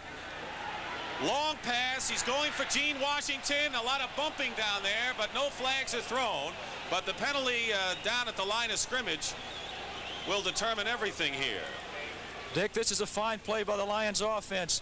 New England jumps off sides. The Lions continue with the play. If Washington catches the ball, it's a touchdown. This series will have a different look about it. Personality. And both of them carry the team. 2nd and 1. If it's the penalty 5 yards against New England, they'll be short of a first down, so we'll be 2nd and 1, and we'll pick up from the referee, Jerry Seaman, the call. Offside, number 85, defense. Julius Adams, who was on injured reserve last year and lost his job to Richard Bishop, number 64, who's having his own contract squabbles with the front office, was offsides there. So it's 2nd and 1, and this is a good spot for a pass. Luther Blue, 89, wide to the right. Leonard Thompson, 39 to the left. Lions have to get back in the game. And Comlo will throw, and he overthrows. He was going for Luther Blue, but he overthrew him. Tim Fox defending. Sam Hunt in there in his face. He lost that ball, Dick. The little bit of rain we're getting now is making a difference. They almost had a fumble last play, and Comlo lost that ball. And Roman, I still have to ask the question, despite the fact that he's throwing now, trailing 14-0. Monty Clark nevertheless decided to play it conservatively at the start by keeping the ball on the ground, so he really has not taken a page from what Bart Starr did. And I think that when you're outmanned as the Lions are, you got to try everything. You've got to play reckless ball and try things to get the other guy off balance. 3rd and 1 now for Detroit. Gaines has the first down. Well, they have a fumble, but he was already down. The whistle blew, so it'll be a first down for the Lions. I would have to think, Roman, that Detroit has to come away with something here. They've got to get some points. They got to have some points here, Dick. And talking about what you were saying, you can play conservative football if you don't make mistakes. And what have the Lions done? They've made mistakes. New England's capitalized. I think you can play conservative football if you're the Packers or the Steelers or clubs like that, where you know you have the backs and the blockers up front and so forth. But when you're still building and you need some more people and you're inexperienced, you got to try and get the favorite off balance. Especially when you have a losing record. Win any way you can. But Comlo, we've got to credit him. He has done better than anyone expected as he calls timeout right now. It's funny, he got the starting job at Delaware the same way he got it here when the first 2 quarterbacks ahead of him went down. But he is a poised quarterback, and when Danielson comes back, he'll challenge for that backup spot. Dick, this is one of the negative things about plays being sent in from the sideline. That time, the play evidently wasn't brought in correctly, so they had to call timeout. They might need that timeout later. All right. Philadelphia leads, and so does New England, 14-0. We'll give the Eagles score when we come back. Kurt Gowdy, Hank Stram, middle of the 2nd period. Giants ahead 14-0. Tampa Bay's ball, their own 49. See if they run left here. They do. 45 to the 40. Johnny Davis of Alabama, who's playing now in place of Jerry Eckwood, finally tripped up by Red Road. They're right on it, Henry. Nice looking play, just straight ahead blocking. Davis goes through a big hole, changes direction, started outside, went back inside, carries the ball in the wrong arm, but it's good for distance. And a nice looking play by the Tampa Bay Buccaneers. Tampa Bay on the New York Giants, 34. First down. Same play, Johnny Davis. Doug Williams said, hey, it works once, it'll work twice. They picked up some yardage on it before Harry Carson stopped Johnny Davis of Alabama, 2nd-year Tampa Bay player. It is now on the 27-yard line of the Giants. Good for 7, 2nd and 3. A good philosophy. Don't anticipate the fact that they're going to stop you. Make them stop you. That's exactly evidently what Johnny Feld on the last play called the same play twice in a row and succeeded in making good yardage. Morris Owens to the right, Isaac Higgins to the left as wide receiver. 2nd down, 3. Tailback has the ball. Ricky Bell.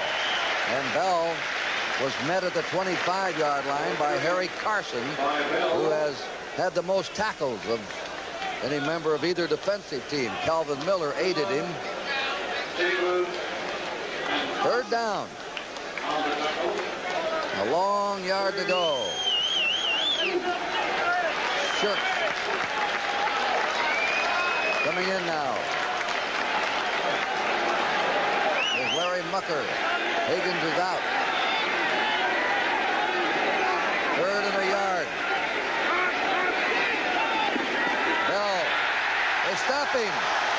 Bell stopped him at 29. Tampa Bay has had not much luck this year with third down efficiency. Brad Van Pelt, the outside linebacker, played that one beautifully. Yes, he certainly did, and I really am a little surprised that they would try to go outside from a spread backfield. They do so well running it from the I formation that I'm surprised they didn't try to get outside from the I. Higgins will bring a play in from John McKay, who calls all the plays for the Buccaneers. And let's see what the play is. He tells Doug Williams, the quarterback. The Buccaneers break out with 4th and 4. See if they try to do a little business with a tight end or one of the backs here. They do it to the back. The flag had been dropped. The whistle had blown. And it's a legal delay of the game. It took too much time. So they'll be penalized 5 yards. It'll be 4th and 9. Now, you think they'll change the call? Well, Williams that time, really got back and set up nicely, but threw the ball off balance and threw it too far out in front of Ricky Bell for that reason. Delay of game, violation of the 30-second count, 4th down. They lost an opportunity because of that bad throw. That brings up 4th and 9, and Tom Blanchard's going into a punt formation. Tom Blanchard was a former quarterback, I remember. He's capable of throwing the ball in the event that they had that kind of a play. No, he kicks it. Reese is the safety man. That one is a touchback, and the Giants will take over on their own 20-yard line. Following the safety by the Atlanta Falcons, it'll be a free kick, and the ball can be put in play from placement or from punt. It's going to be punted. Good punt. It is taken back at the 23 by Rick Bias, and Bias returns it to the 40-yard line. Dave Simmons made the tackle, and now the Falcons get the ball 1st and 10, and they get it at their own 40-yard line.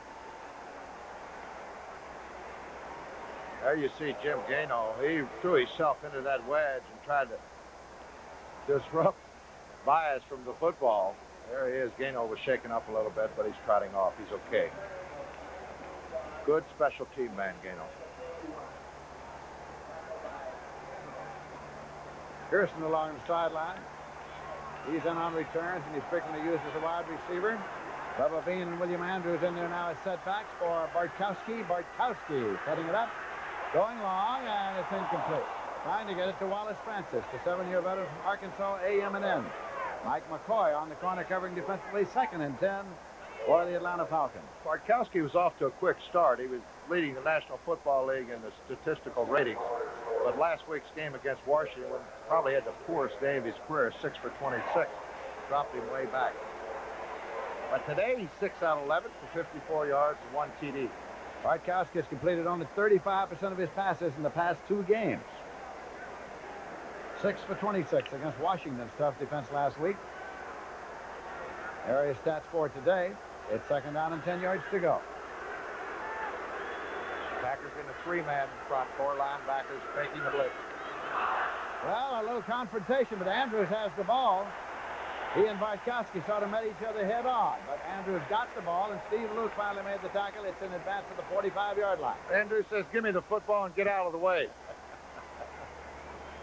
Little mix-up quarterback, little stutter step here. It looked as if it was going to be an inside handoff. Bartkowski wanted a handoff on the outside.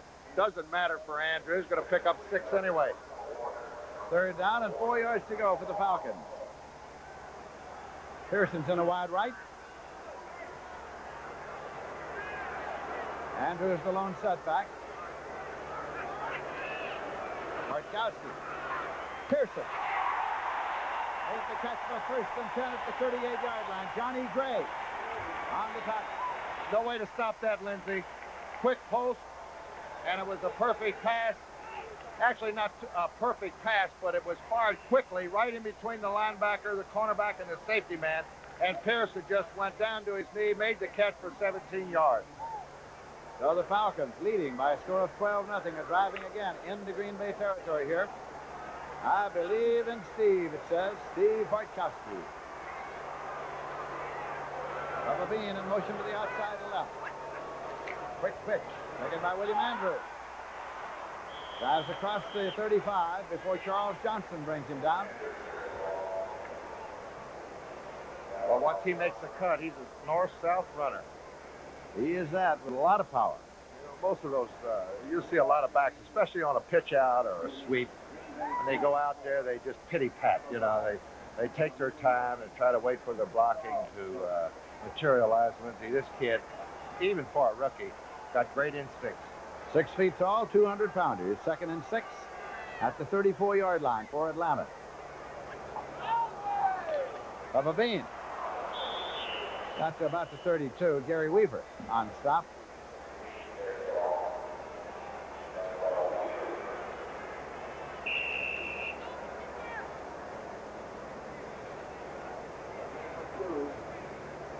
The Redskins coming back with the touchdown second quarter to cut Philadelphia's lead to 7.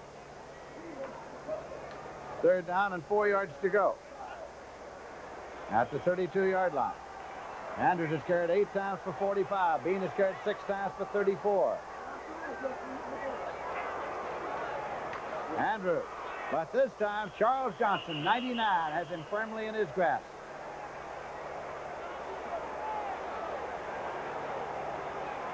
And on 4th down, Tim Mazzetti is coming in.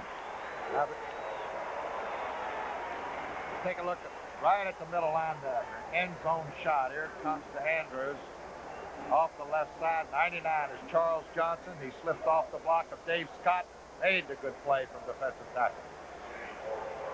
James is in the hole for Mazzetti, and this will be a 48-yard attempt. Now, that's his longest ever is 43. That's a little long, but he's taking a shot here at a 48-yarder. His longest ever is 43. The 48er is good. And Mazzetti has set a new personal record for the year of 48 yards. A great story in pro football. A bartender in Philadelphia, they picked him up and he kicked super last year. Don't ever underestimate the bartender. That's right. Atlanta has gone in front of Green Bay 15-0, another field goal. Johnny, some interesting numbers here. Yes, the Chicago Bears have 10 first downs. The Bills have none in the first half. In fact, the Bills have had only 16 plays, and 4 of those were punts. They have had the ball 4 times. They've got 3 downs and punts. So the Buffalo Bills offense has not even begun, not even sputtered yet. We have under 2 minutes to go. Don't forget, scores and features coming up at halftime. Tell you all about the happenings around the rest of the NFL today. First down, Chicago, inside the 15. Pitch out, Peyton, going for the 100.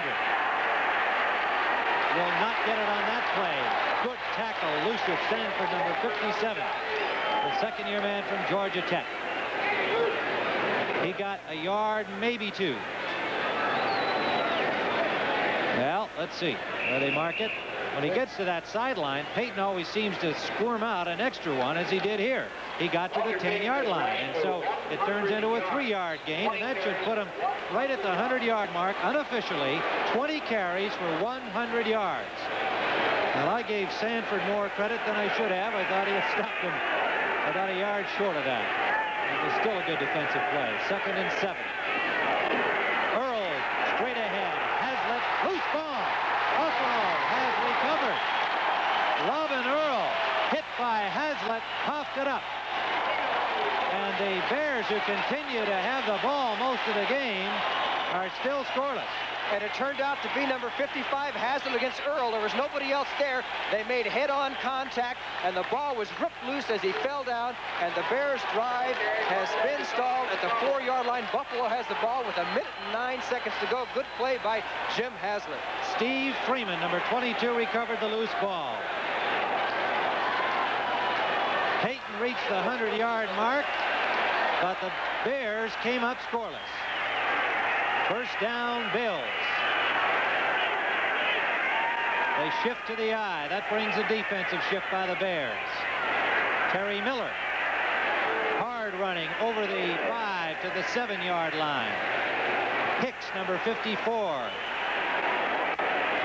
And Fensick, number 45, stopped him after a gain of 1.5 yards. A little extra ruckus down there. Joe DeLamalure was a little upset with things that went on. It might have been because I think Fensick came in there with a kind of a they thought maybe was a little bit of a late hit, but that was a pitch out down there in your own territory. That's kind of dangerous with a minute to go in the half, but let's see what they do this time. Hooks brings the play in. Butler is wide left. They are throwing against the wind if they are throwing at all. And it is a stiff breeze. They're going to run with Brown. Spinning over the 10-yard line to about the 12. Alan Page, Dan Hempton on the tackle. It'll bring up 3rd and 2.5. Now they going to mark it back just a little bit, so we'll call it 3rd and 3.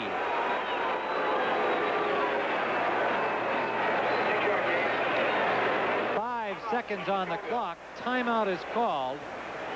Ferguson wants to talk to Chuck Knox. And what do you think? You know, in this situation, the Bills in the last few games have been throwing their so-called Big Ben play. Flood a deep zone with 3 wide receivers. Hope that the ball comes down in the hands of one of your guys. They are deep in their own end. They'd have to get a lot of guys downfield in a hurry to make that one work. And they're throwing the ball against the wind. Plus, he would also be very near the end zone if somebody did happen to come in on him, although the Bears probably wouldn't put that much of a pass rush on. So there is a decision coming up here, but I would have a tendency that since they're such a wide-open passing offensive team, that they might try and go ahead and throw the ball. What the heck? You're playing football. Have fun, unless you lose, right? Kansas City leading Cincinnati 7-0 in the second period. Mike Williams with the score for the Chiefs. Kansas City doing all right. They're 3-2 coming into today's action in the AFC West, behind Denver and San Diego. Tied with Denver, actually, in second place. Wide left comes Butler. Miller and Brown are the running backs. Wide right is Lewis. Reuben Kent, the tight end. 5 seconds remaining in the first half. Motion. It looked like the left side of the Bears line. Hampton moved, appeared to get back, and then it looked like Alan Page or Osborne, I'm not sure which, made some contact with the Bills, and they may claim they were drawn over. And let's find out what the referee, Ben Droyf, he says no. Group says no, you were not. First down. It was Page who put his hand on the center's head, Willie Parker's helmet. They clicked a second off the clock, too. That is the first Buffalo first down in this football game, and it comes on a penalty. How did that clock go tick-tock on that play?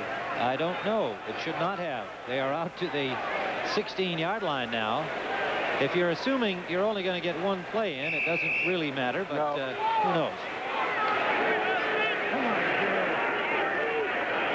Unusual defensive alignment up front for this unusual situation, and they're going to run it with Miller. Pulled down over the 25 by Alan Page, and that will bring this first half to a close. Well, somewhat unusual as a little pushing and shoving goes on here, but now they're headed to the locker rooms. Philadelphia Eagles in the battle of 4-1 teams, leading Washington 14-0. Ron Jaworski, 11-yard touchdown pass to Wilbert Montgomery. That's his second TD of the game, Montgomery's. And so Philadelphia is in front. Right here, it's 1st and 10 at the 32. Luther Blue is in motion for the Lions. Comlo under a lot of pressure. Up the middle, it's intercepted by Mike Haynes. Haynes to the 35-yard line. And Haynes downfield still stays in bounds before he's brought down at the 37-yard line. Nope, they said he stepped out at the 45. But Mike Haynes with an interception for the Patriots, his first of the season. Well, let's take a look at it here. Comlo straight back. They haven't coming across the middle of Washington. The ball's thrown behind him. He was there. David Hill trying to clear out. Everything's either going to Hill or he's clearing out. Haynes makes a fine play. And Jeff Comlo, I think, will enter into the play. There's Hill downfield. Actually, well, it's difficult to tell whether they're throwing to Washington. I think they were going to Washington. And Hill was clearing across. Out. Right. Washington cutting across. But it's a 33-yard return by Mike Haynes, his first interception of the season. 1st and 10 at the 45-yard line. So a turnover and the Pats have it. Calhoun. Maybe a yard and that's all. Well, Robin, once upon a time you were a young, inexperienced quarterback, and there's no way you can, move the clock ahead. You just have to take your lumps and make the mistakes. And the best way to do it is to be able to play. And that's what Comlo's getting now. Next week on CBS, we have some fine regional games for you. The Cardinals are going to bust out any one of these days, and they'll be going against Philadelphia, winning today. New Orleans against Tampa. The Giants, who are aiming for their first win against Tampa Bay, host San Francisco. Washington against Cleveland. And that's a good game. 2nd and 8. 43-yard line. Flip out to Cunningham. Cunningham to the 35, out of bounds. Charlie Weaver grabbed a hold of him there. Close to a first down. Very close. As Cunningham knew where he had to go for the sticks, but let's see where they match it. The doubleheader games on CBS next week. The Packers, who are leading Atlanta in this game, against these Lions in a Central Division battle, and the Atlanta Falcons go against the Oakland Raiders in an interconference fight. Next week, some fine games coming up for you on CBS. The Patriots picking on that right side. Purifoy had a pulled hamstring, but he's in there now. And if he's not in there, they have to go with Gay. So the Patriots trying to pick on the weakness of the Lions defense. I'll tell you one thing. They've been running away from Doug English and Al Bubba Baker so much that those guys are getting homesick. That's right. And sometimes you wonder if they're doing their job, but if nobody goes at them, how can they? Well, Baker, as we said, had 23 sacks. He has one today, or at least a hurry, if you want to call it that. And he hasn't done much this year, but they're wise to him, and they've been doubling him a little bit and going to the other side. 1st and 10 Patriots at the 34-yard line of Detroit. It's raining in Foxborough. The lights have been turned on for quite a while. 14-0 New England. Calhoun. And he'll go out of bounds. Bob Kreider, who's the #1 pick from Alabama for the Patriots last year, was out in front blocking, but they got good yardage there. Well, you have to give that Lion defense credit. They're still in there hanging strong. They're not going to give in. They really haven't all year long, even though their record is a poor 1-4. 1776 quarterback club invite Paul Beans to Pequannock Village in Norwalk. The Lions, many people felt, had a shot at winning the Central Division. That was before Gary Danielson got hurt. They say that they're going to take the cast off maybe next week, and they're optimistically looking for Thanksgiving for Danielson to try to get back in. Well, it might be too late. 2nd and 6 at the 30-yard line. 8:13 remaining in the first half. And this is Grogan, and he didn't fool anyone there. Charlie Weaver just stormed in. Many times, Grogan will call his own number, not tell anyone and roll out. And he came in, and Kreider was the victim there as Weaver just stormed in. Here Grogan takes the ball. It's a bootleg to the left side, but Weaver's coming on a blitz. I don't think they expected Weaver to be blitzing on that play, and Weaver makes a fine play.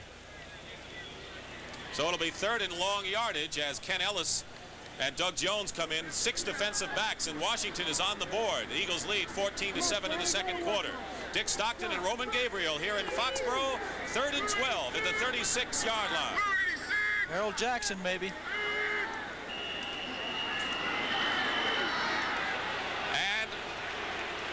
The time ran out, the 30-second clock ran out, so it'll be 3rd and 17, and they're going to move that back.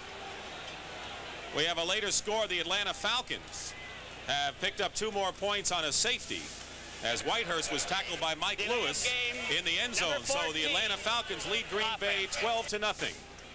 So delay of the game makes it 3rd and 17 now. The ball back to the 41. Now that play we saw previously when the Patriots scored a touchdown and was called back, we might see that again because Jackson was open coming across the middle. Grogan, he's going deep. And there's your man, Harold Jackson, but they overthrew him. He was double covered by Jones 46 and Bradley 27. And of course, when you got 6 defensive backs, I think it's going to be pretty tough to hit your wide guys. It is, especially if they double them up. But at this case, Jackson actually had both guys beat. The ball was there. He might have scored. Penalty marker down. Penalty marker down. That could keep it going. Mazzetti is kicking off for the Atlanta Falcons. Odom is center deep. Steve Odom takes the high successful kick at the 5. He's back at the 10 to the 15. Gets left to the 20, and Odom goes to the 25. And out of bounds at the 28-yard line. Run out of bounds by Dennis Pearson. Well, Jim Mazzetti with the longest field goal. And it's a big field goal, Lindsey. It puts it out of range of 2 touchdowns, 15-0. I bet you one thing, Bobby Lane would have loved to hell for Jim Mazzetti. What a pair they would have made. Lane, what would he always say? Never give it to a milk drinker on 3rd and 1 or 4th and 1. He would have loved Mazzetti. And he never did. It's 1st and 10 at the 28-yard line. David Whiter, Marty Smith, or rather Atkins and Middleton are the setbacks there.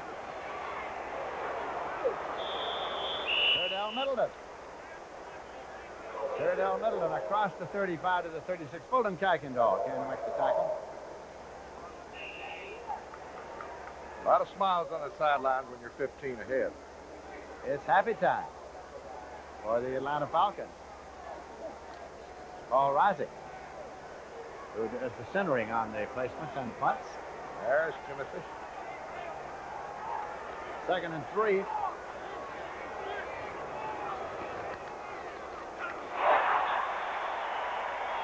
Well, that was a quick move made by Famuina on Party Smith.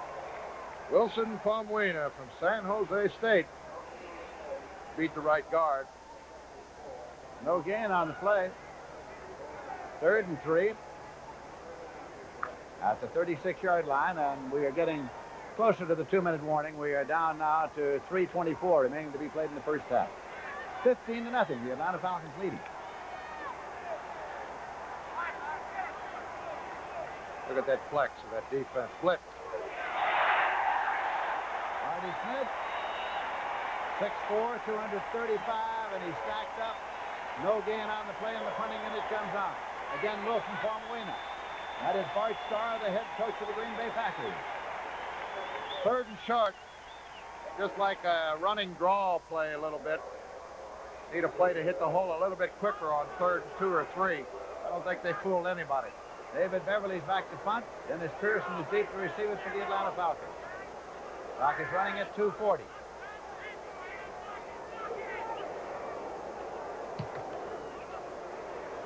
Pearson lets it roll. He takes it at the 14. And he is stopped at the 15. John Thompson, number 83, the backup tight end on the play. 50-yard punt by Beverly. So it'll be put in play 1st and 10. Next week's first games on CBS will be New Orleans versus Tampa Bay and Philadelphia versus St. Louis. San Francisco against the Giants and Washington against Cleveland. And the NFL doubleheader, the second game, these Atlanta Falcons go against the Oakland Raiders and the Packers against the Detroit Lions. Consult your local listings for the game and time in your area. Some cities will see only a single game because of the NFL blackout policy. And don't forget that the action begins with the NFL Today, featuring Brent Musburger, Irv Cross, Jane Kennedy, Jimmy the Greek Snyder, and Jack Whitaker. Well, our man Jimmy the Greek, fell off a moped doing a commercial in Duke Hospital. He was painfully injured and is out of action. He is well, Jimmy. Not in the CBS lineup today. Timeout has been taken now by the Atlanta Falcons. Kansas City are early. Second quarter lead over the Cincinnati Bengals, who are really having their problems. Bartkowski over to talk to Lehman Bennett, the head coach of these Atlanta Falcons, about what they do, and they have the ball as they do. 1st and 10 at the 15-yard line.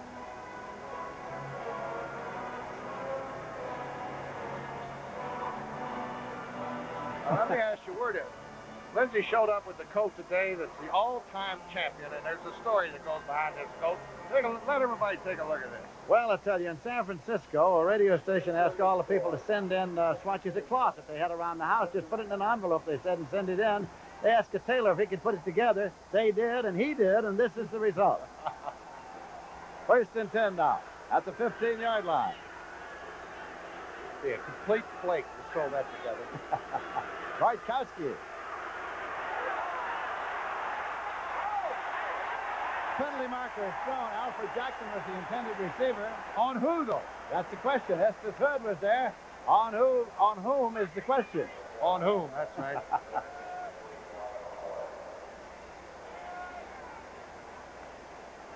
Oh, yes. There was some contact. There you see.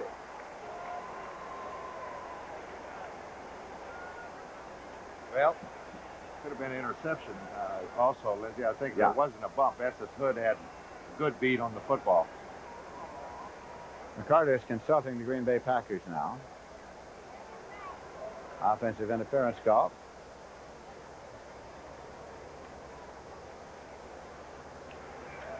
Pass interference. Number 85 offense declined. Second down. This is Alfred Jackson down the right sideline. Just throwing the bomb, the fly pattern down the right side. You see Estes Hood now. He's not looking at the receiver. He's looking at the football. Definitely offensive interference. Good call.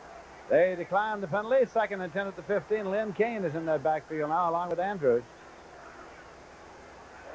Andrews carries. There goes Weaver. Check that, Mike Douglas. Mike Douglas, number 53 right there. He got a yard. It'll be 3rd and 9, and again a timeout, this one by Green Bay. Stops the clock. We're 2 minutes, 9 seconds remaining to be played in the half. Bartkowski coming over to talk to Lehman Bennett again. Giants are leading undefeated Tampa Bay, the only undefeated tied team right now in the National Football League. See if they run right on the first play here. First down, Giants on the 20-yard line. Down to the 21, 22-yard line. David Lewis came up to meet Billy Taylor. Taylor has been the running star of the ball game. He has around 70 yards in the first half. He scored both Giant touchdowns. And he was a great player at Texas Tech, a 2-year man, 6 foot tall and 215 pounds. Very good looking back here this afternoon. Redskins have scored on the Eagles. Theismann passed to Riggins of 4 yards, 14-7 Eagles. 2nd down 8, New York. Now they're ganging up on Taylor now. They stop him at the 24. Chambers and Selman, the 2 defensive ends, pinched him. Gain of only 2. Giants have a 3rd down and 6. Up until now, Kurt, the Giant offensive line is really coming off the ball very well and dominating the defense of the Tampa team. The Tampa team is coming off the ball a little bit better right now. They're doing much better than they did earlier in the game. 3rd down 6. Perkins to the right. Scales to the left. Throw. Intercepted by Tampa Bay. No. Dropped the ball.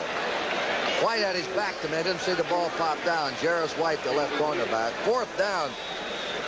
Sims might have made a 1st down by running that time. Yes, he did. He thought he had a receiver open and almost threw it into the defensive back that time for an interception. There's the kick of beauty.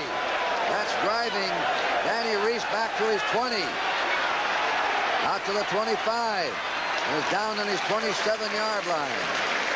The best kick of the game by Dave Jennings. And down covering was Ray Oldham. Next Sunday, the NFL on CBS will feature New Orleans at Tampa Bay. Hank Stram and I will be down there. Philadelphia versus St. Louis. San Francisco against the Giants here. Washington versus Cleveland. Second game of the doubleheader. Atlanta at Oakland and Detroit versus Green Bay. All on CBS. Eckwood is back in as a running back. Johnny Davis is out. See if they run left again. They do, but they don't get much. They're to the 29-yard line. And brought down there. Ricky Bell, or Johnny Davis. Calvin Miller really did a good job. The man on the nose of the center that time really did a good job of coming off the block and making the tackle on the ball carrier. Mucker brings the play. I wonder if there's something wrong with Jerry Eckwood. Yeah, he's had a bad wrist, and I'm sure that's why they took him out. He wasn't really running like I saw him run early in the season. Owens left. Larry Mucker to the right as a wide man. Passes to Ricky Bells out to the 30. Brad Van Pelt on him. Stopped him at the 32-yard line. The play goes for 3. And Tampa Bay, against an aroused Giant defense, has a 3rd down 5.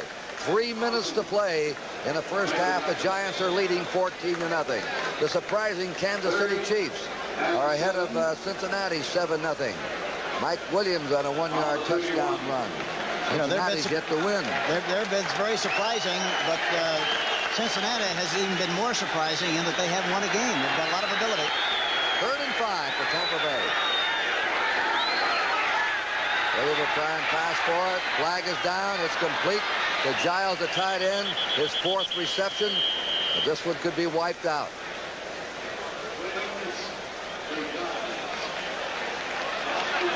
That's offensive interference against Tampa Bay to wipe out the 1st down.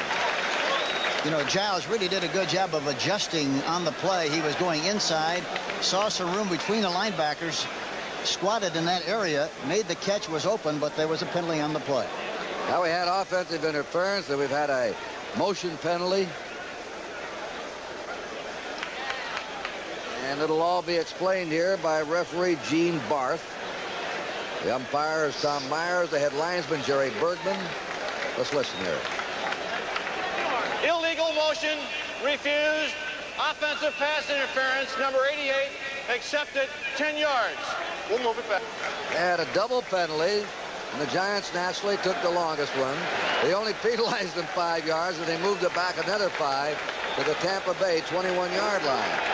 Well, Tampa Bay did have a 1st down, and now they're in a 3rd down and 15. They have not threatened in this game yet.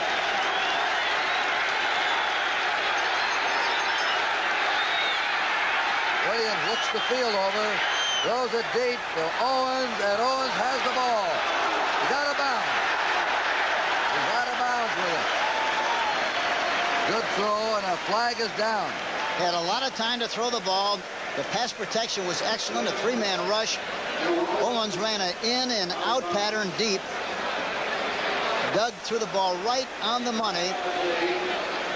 He should have had the presence to know where he was so he could keep both feet in bounds. He did not, and for that reason, it was incomplete. Let's see what happens here now. This is a 15-yard penalty against the Giants. Personal foul, roughing the passer, number 70 defense, 1st down. Gary Jeter roughed the passer, Doug Williams. He had a lot of time, but after he let the ball go, Jeter got to him. And, of course, the officials are really trying to protect the quarterback this year. That's an automatic 1st down for Tampa Bay on their own 36. Giants ahead 14-0. Here's the screen pass. And it's fumbled by Jerry Eckwood. He can't handle it. We talked about that bad wrist. There was a good example, I think. He didn't have complete control of the ball. It was thrown perfectly, but for some reason, he just did not have the touch that he normally does. Watch him come out to the left here. Jerry Eckwood, the ball's right on the money, but he's got some protection on the left wrist and dropped the football.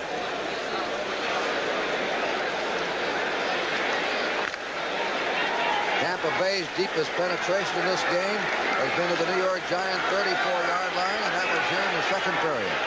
Let's watch for the tight end. It is behind Larry Mucker, who is streaking across the middle. Mucker, a wide receiver, set out to the left. And boy, was he wide open along with the tight end, Jimmy Giles, both of whom were open along with Ricky Bell, also in the left flat. 2nd down, 10 to go for the Buccaneers. Isaac Higgins, the wide receiver, brings in a play. Gordon Jones, by the way, injured his knee, we have received word, and is out for the afternoon. The 2nd string rookie wide receiver. 2nd and 10.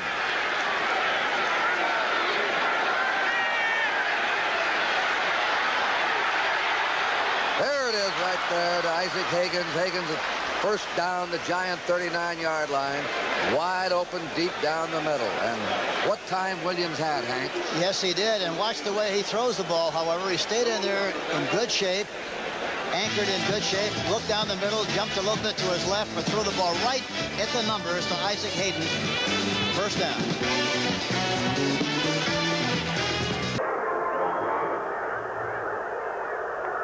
And that's been the average against the Packers all year long, 50%. 50% of the time they've faced a third down, they've given up the first. Alfred Jenkins is in the wide right. Barczewski. And it's batted down at the line of scrimmage. It was Mike Butler and Charlie Johnson just beside him, and it's incomplete.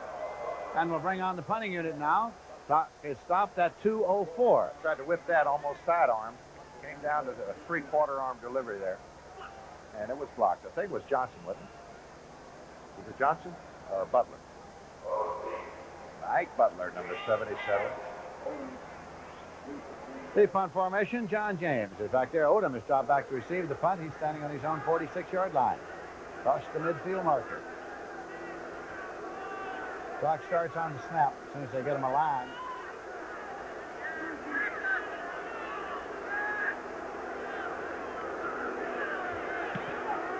James puts it up. Oh, what a beauty.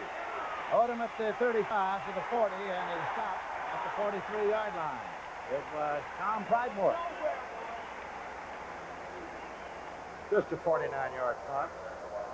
James does that regularly. When play is resumed, it'll be 1st and 10 now as we have wound down past the 2-minute mark. We have the 2-minute warning.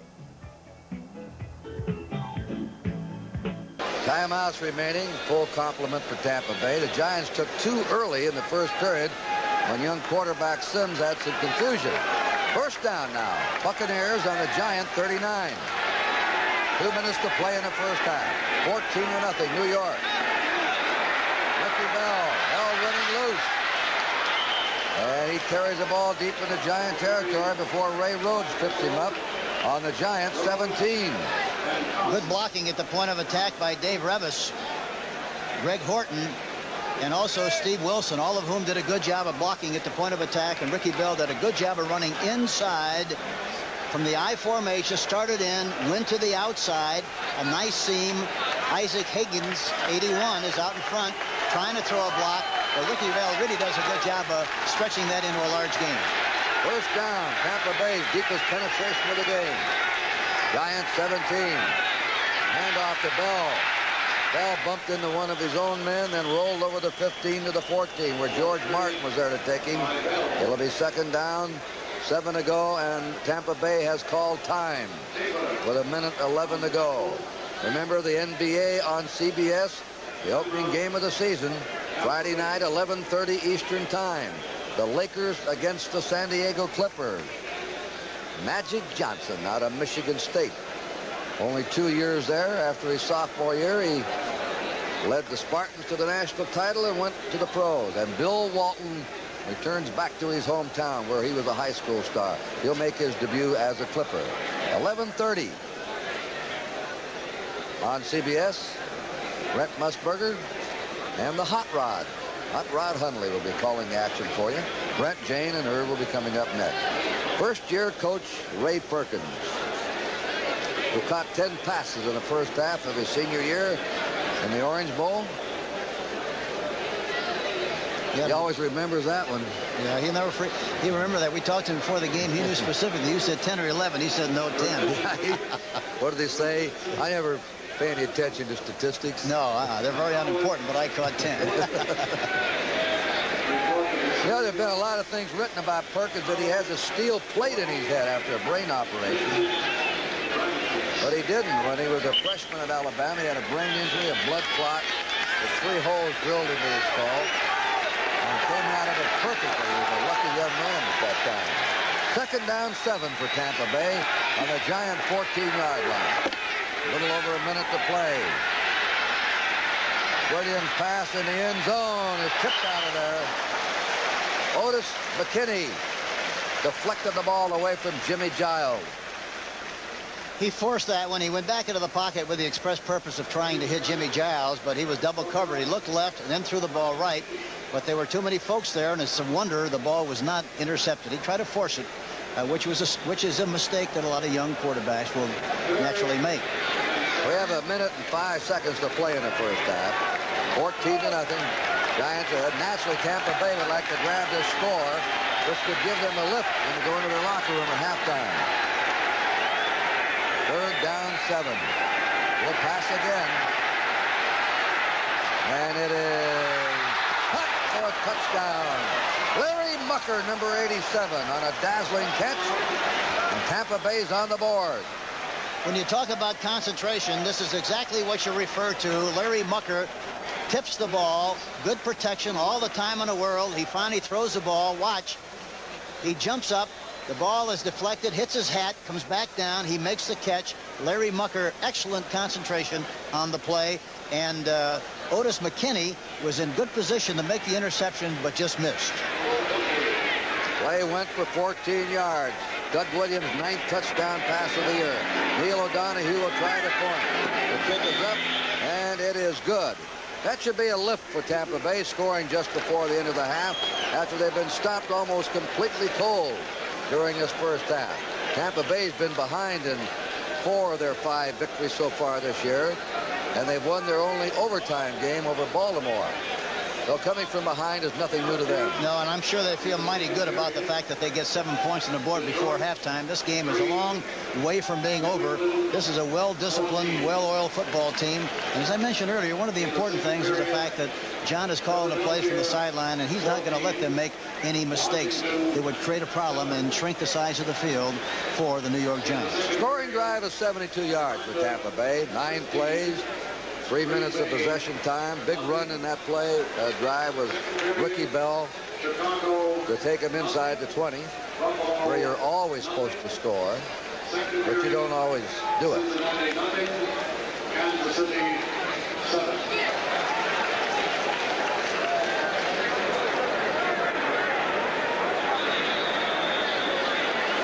Beasley Reese received the kickoff. And Coder, 44, grabs it at the goal line and is stopped on his 13-yard line. Billy Cesar went down to hit him there. 54 seconds to go in the first half. Giants out in front, 14-7. They haven't had the ball much lately. No, they really haven't, and they have to get back to doing what they did so well early, but as you mentioned, they really haven't had good field position. The last 3 times specifically, they had it on their own 18, their own 20, their own 13. Your old buddy, Jan Stenerud, just kicked a 46-yard field goal. Kansas City leads Cincinnati 10-0. Billy Taylor, he's hit at the 15 by Leroy Sullivan. When Leroy hits him, they're hit. He really smacked him that time, gave him a crunch. And Tampa very wisely calls timeout, hoping that they would make them kick again and maybe get another shot for a touchdown before the half. Tampa Bay has 1 timeout left. Speaking of Jan Stenerud, I'll never forget that Christmas Day. You never will. The longest game ever played. The greatest pro game I think I've ever had the privilege to broadcast. When Stenerud missed 31 yards, seconds to go in regulation, took you into 6 quarters. You know, my little daughter, Mary Nell, was about 6 at that time, and after the game, she said, "Dad, how come Jan kicked the ball so crooked?" So crooked, huh? Yeah. Didn't miss by much. No, gee, it was just an inch. But it might as well be a mile. And you probably would have been in the Super Bowl again. Yeah, we had a good shot at it, but that's ancient history, Kurt, as you know. Time flies on. Phil Simms is the story here today for the Giants. Their hope for the future. The first pure rookie starter that is destined to get all the playing time in 31 years for the Giants.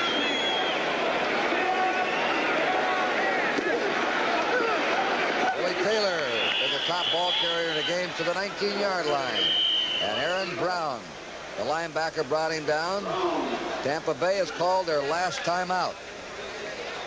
The Giants still have 1 left. Clock 34 seconds, as you can see. The score, New York Giants 14, Tampa Bay 7. Tampa Bay will have a challenge next week. before a sellout crowd. Tampa Bay when they go against the New Orleans Saints. A high-geared offensive team led by Archie Manning. Top passing team in the National Football Conference. Yes, they're very explosive, and they really make the sparks fly, especially offensively. Tampa Bay is first in the National Conference in rushing. They've been averaging 185 a game. The Jets are the leaders of the entire National Football League. And just here in the last 5 minutes of the first half, did Tampa Bay get their running game going.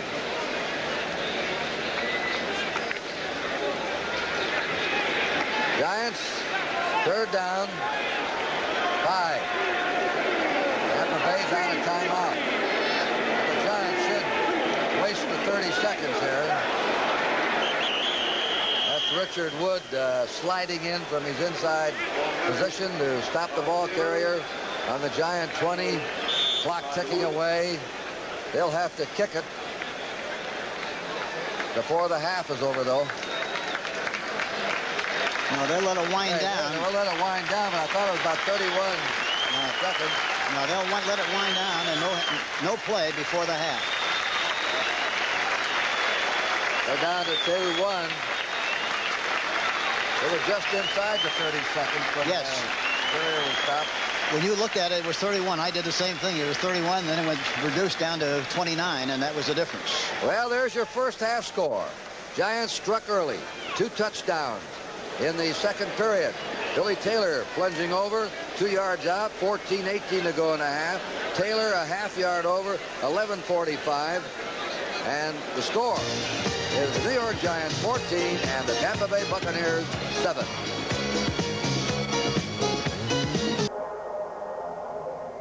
We have now 1 minute 52 seconds left to play in the first half. Atlanta is leading the Green Bay Packers by a score of 15-0. The Pack is in possession first and 10. They have the ball at their own 42-yard line. Lehman Bennett, head coach of the Falcons. Atkins and Barty Smith at the setbacks. David Whitehurst. There's a whistle that stops play.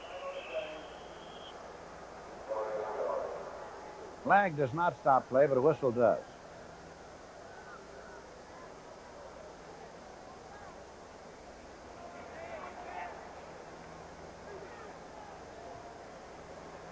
Against the Packers. False start. Number 68, offense. Greg Cook, the offensive right tackle. See if we can pick it up. Offensive right tackle on the right side. There you go. You see him standing up, going to the pass protection stance. They're going to throw it. First and 15. Back at the 37-yard line now for the Packers. Game plan situation for Green Bay, of course, was to throw the ball out on first down. They have. Hasn't been too successful. Andre Thompson left and Lofton is right for the Pack. Whitehurst.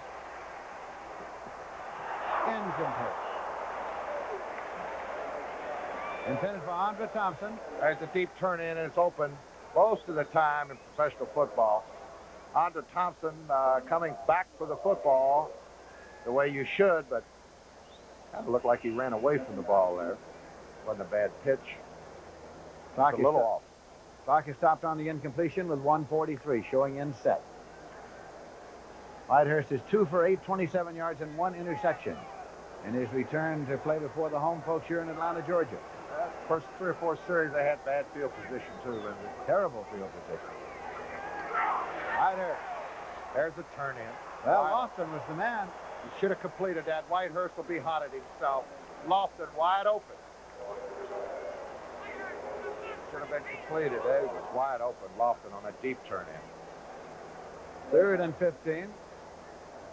Throw it again.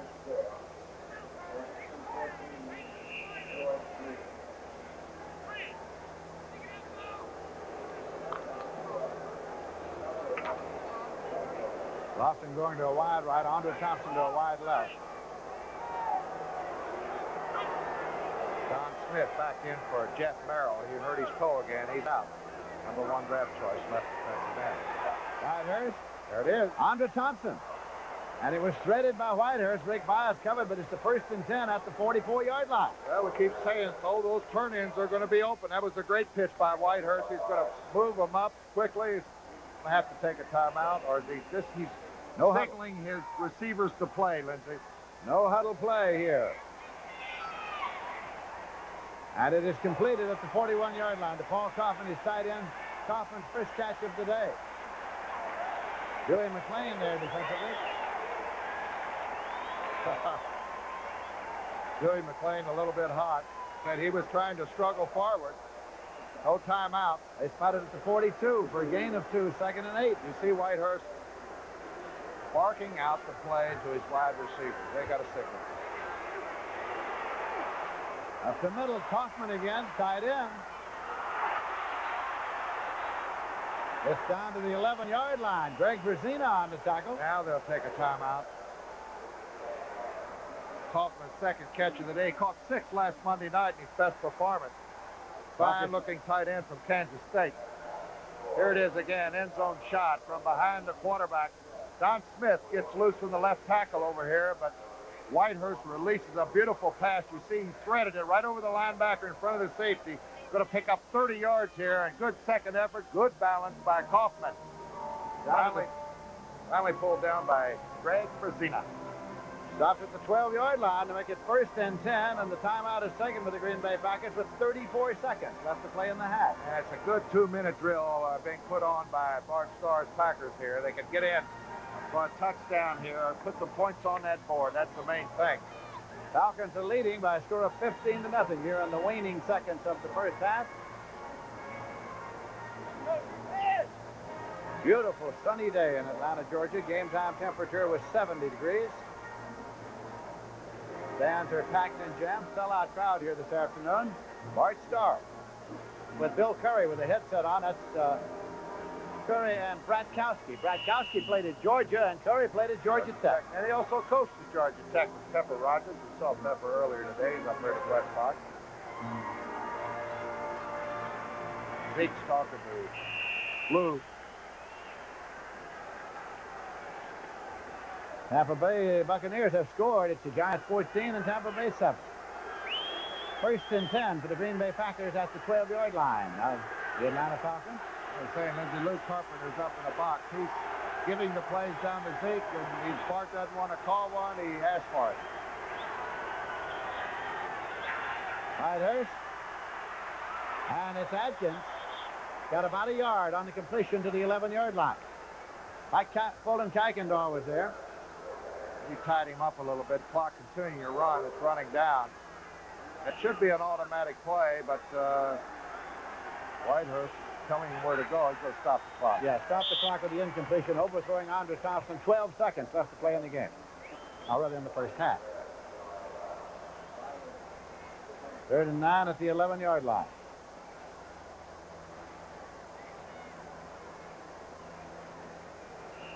We had a chance to visit with Eddie LeBaron, the general manager of the Falcons, who had some good, pleasant years with us as a CBS analyst. He sure was. What a great guy. And, boy, he's brought the Atlanta Falcons along. The playoff team last year, and struggling right now in the 3-game losing streak.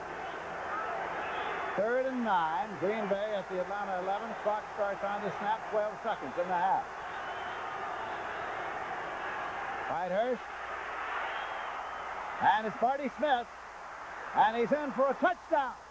Barty Smith went by Roland Lawrence for the touchdown. I'll tell you, he put that 240 pounds about 2 foot off the ground, and somebody was going to have to get awful low to knock his balance off, and he just lunges in for the 6.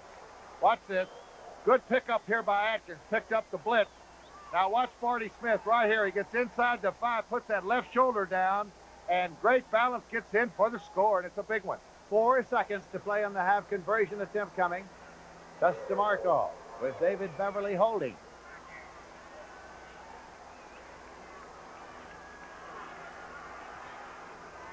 And it's good. So with 4 seconds on the clock in the first half, it is 15-7. Take another look. Watch Steve Atkins here. He comes around the fake, comes back at the middle linebacker. Whitehurst with the quick release right in the right flat. Smith is open right here, but he's got 9 yards to go on his own. Here comes Lawrence up from the cornerback position. He slips a little bit, tries to block him down, but Barty Smith, with good balance, goes in. Green Bay sideline now as the Packers will be kicking off. And the clock will not start until the ball is touched by a member of the receiving team in the field of play. Under the rules prevailing in the last 2 minutes of the half and the last 2 minutes of the game and in overtime.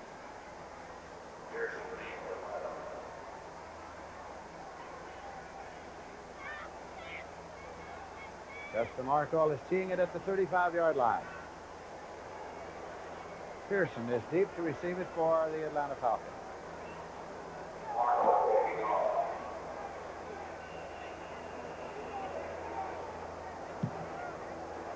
Line drive kick. Fielded at the 15-yard line by Kane. And it's returned up across the 35 to the 37, and time has run out on that return as Steve Luke made the stop. So, it is the end of the first half here in Atlanta, Georgia. And the score is the Atlanta Falcons 15 and the Green Bay Packers 7. As the Green Bay Packers came back to score in the waning moments of the half.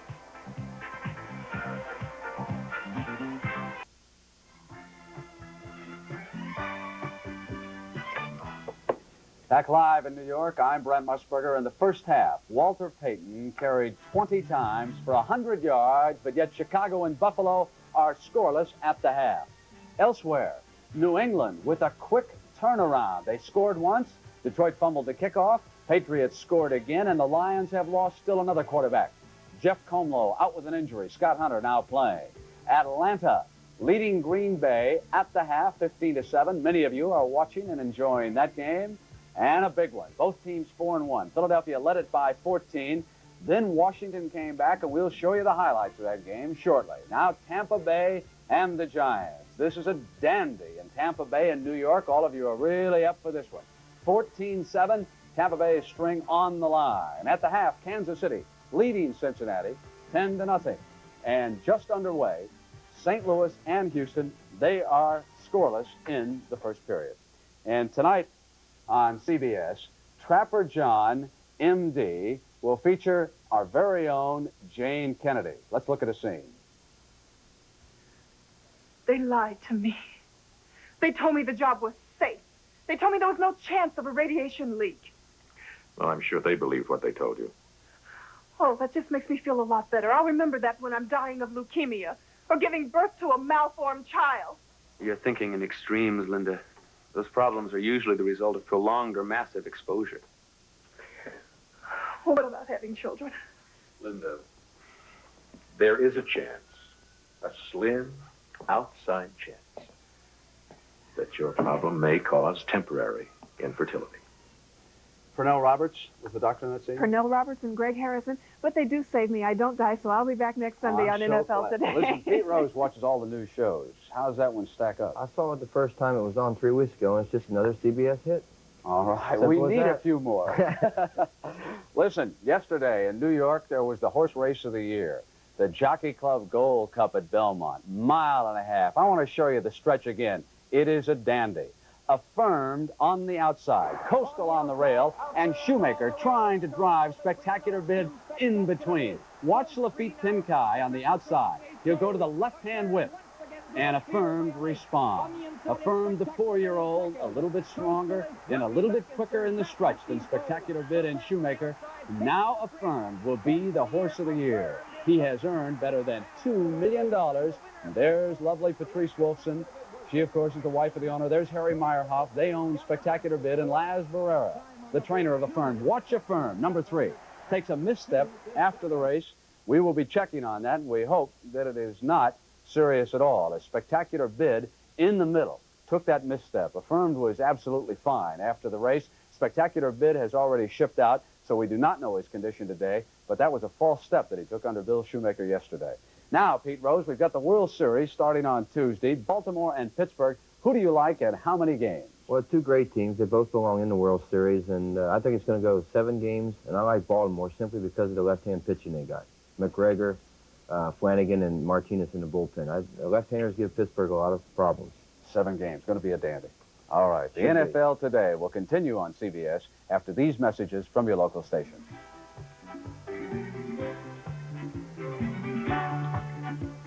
This is CBS. It's almost a cliche around the NFL that the way to attack a 3-4, the kind of defense usually employed by Tampa Bay, is to run right straight at it. Well, here he came, Billy Taylor, serving notice that this would be the Giant offense today. That was 27 yards. Taylor this time to the 3-yard line. He carried 15 times in the first half for 76 yards. Here he is going in. Tough touchdown by Billy Taylor. Now, after a Giant interception, it was Taylor again, down to the 2-yard line. Taylor for his second score, as Sims put it up, only 5 times, completing 4 passes. Now, but the Buccaneers came right back in it on this pass, and watch the catch by Muckler. Stays right with the throw by Dougie. That is a great catch in the end zone. He did not break concentration. Not even Irv Cross could have batted that one away. But I was watching that Philadelphia Eagle Washington Redskins game in Philadelphia in the third quarter. The Redskins had the ball now on their 10-yard line coming out. And, of course, the Eagles are leading that game 14-7. This is first half action. Ron Jaworski in the first quarter going to number 84. Keith Prepley makes a nice catch and runs along the far sideline here, picking up 41 yards, taking the ball down inside the 10-yard line, down to the 8. Next play, number 31, Wilbert Montgomery takes the handoff, goes over. The Eagles lead 7-0. Jaworski going to the air again, this time number 84, Keith Prepley. Catch, no catch? Yes, it is a catch. Eagles retain possession. Jaworski going to the air again, number 31, Montgomery. He goes all the way, and they lead at this point 14-0. Theismann gets his club back on the board originally here with a pass to Riggins. Halftime is scoring to 14-7 in the third quarter now. Redskins have the ball, and Eagles are still leading 14-7. Irv, I suggest that we pay attention to that 7-game pick by Mr. Rose. He's on a hot tear. He said New England was the best pick of the day. Watch the Patriots. Flea flicker, left-handed. Where's my man Francis? Maybe the best tight end ever. Look at him. Is he a load? Out of bounds on the 3. Cunningham, touchdown, New England. Ensuing kickoff, and this really turned this game around quickly. Leonard Thompson, set for the return, took one big hop, and he didn't get a good handle, had it stripped from him. Rick Sanford to the Detroit 2-yard line, and from there, it was Don Calhoun in for the touchdown. The Lions on the board right now, trailing it 14-3. Now, in another game, many of you are watching Green Bay, Atlanta. Let's check in. Atlanta has lost its last 3 games under Lehman Bennett.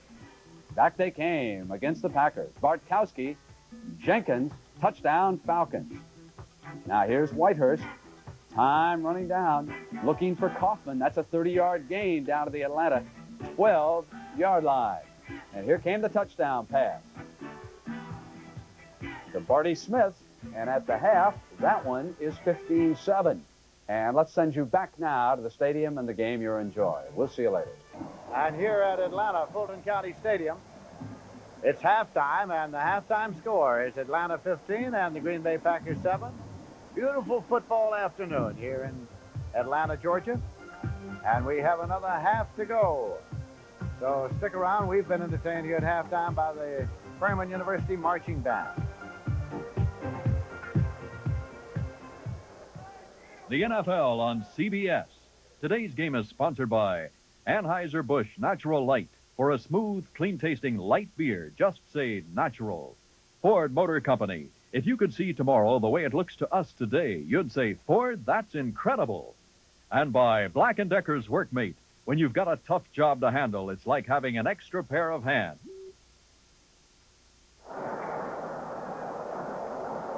Let's take a look at the halftime statistics, and they are amazing.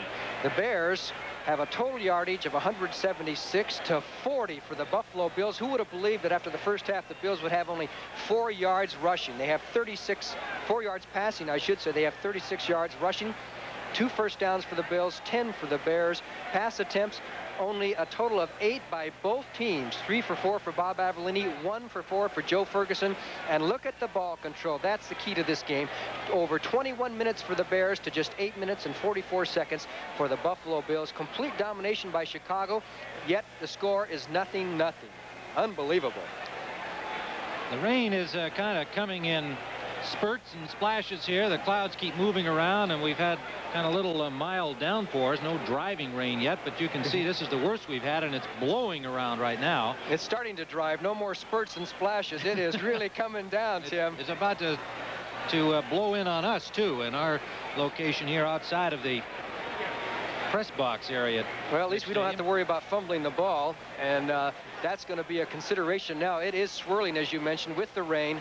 It's going to be very dangerous situation as far as the passing game is concerned, and this has got to be a big edge for the Chicago Bears because, as you know, the thrust of their game is the rushing attack, especially today. Walter Payton has 100 yards rushing in 20 carries. That's 5 yards per carry. Robin Earl with 62 yards in 12 rushes is having a fine day at fullback for the Chicago Bears. And no wide receivers have caught a pass for the Bears. Earl has caught 2, Payton 1. Wide receivers, no pass receptions. And I know that they'll say after a game, well, it's whatever we need to win, but any wide receiver who doesn't catch a pass doesn't feel too good. As you see the Buffalo Bills taking the field, and there's the Chicago Bears over on the other side with that driving rain over their head. And I know so far their game plan has gone the way they have wanted it to, with the exception of getting some points on the board, which is the ultimate objective. But right now everything is their way. As you look at Joe Ferguson, 1 for 4, a man who has passed for average about 300 yards a game the last 4 games. He has over 1,300 this year, and he has completed 62% of his passes, 10 touchdown passes, and it's unbelievable that he is at the present time 1 for 4 with 4 yards total in passing. This is the third game in the series between these two teams. They are 1 apiece, and the last meeting was in December of 1974. Buffalo won here in Buffalo 16-6 over the Bears. Thomas will kick it off. The Bears are to our left in white. The Bills are to our right in blue. Tim Ryan and Johnny Morris with second half action from Rich Stadium.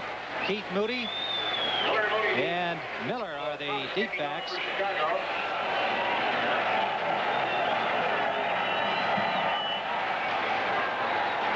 It's taken by Miller, and he drops it. It goes into the end zone, and through the end zone, it'll be a touchback. But the Bills starting 1st and 10 from their own 20-yard line. They are still against the wind. There is still a stiff wind blowing. Flags are fairly straight out. It is blowing from the west. The rain has let up somewhat, but it is certainly steadier than it has been, and yet there are patches of blue sky around. So it may not or should not last for very long, but the weather has certainly had a lot to do with the happenings here so far today. Wide left comes Jerry Butler. Wide right is Frank Lewis. Terry Miller and Curtis Brown are the running backs. Ferguson, number 12, at quarterback. Curtis Brown met right at the line of scrimmage. Alan Page, number 82. Osborne, 68. The tackles combining to stop him for little or no gain. And this is what can happen to a team. The Bills have been high scoring, but it's been so much emphasized in the passing game. Now they have a situation with the weather conditions where the passing game might not be as effective, and they have nothing to go to the rushing game, which has not been consistent throughout the year, and it has not been consistent today. Second and a little more than 9 yards to go. In motion is Lewis behind the ball, picked up by Terry Schmidt. They come back to this side. Incomplete to Butler, could not hold on. And he's had 24 catches. But the ball a little slippery, and that one thrown a little low. He has plenty of speed, but notice as he makes his move here, you'll see a lot of baby steps because of the fact that he doesn't quite have great footing. It's gotten wet out there, and the ball was a little bit low, and he was not able to grab the pass. And that they always say that a rain type of a game hurts the defense more. I disagree. I think it hurts the offensive receivers more because even though they know where they're going, it's harder to go there. Mike Collier is in the game for the first time at running back, joining Roland Hooks. Collier is 35, Hooks 25. Ferguson, incomplete. Intended for Roland Hooks, who could not hold on. And the Bills will have to punt. Atlanta leads Green Bay now 15-7. The Packers scoring with 4 seconds remaining in the first half. Announces that Sherman White will not return to action this afternoon. Well, there's the announcement that Sherman White, who left the game very early with bruised ribs, will not return. His place has been taken by Scott Hutchinson. Jackson will punt standing at his own 5-yard line. The deep man is Steve Schubert awaiting it for the Bears. It's a short punt. Fair catch signaled by Schubert right at midfield. So once more, the Chicago Bears in excellent field position. They have had great places to start from, but they have nothing to show for it thus far. We are still scoreless early in the third period.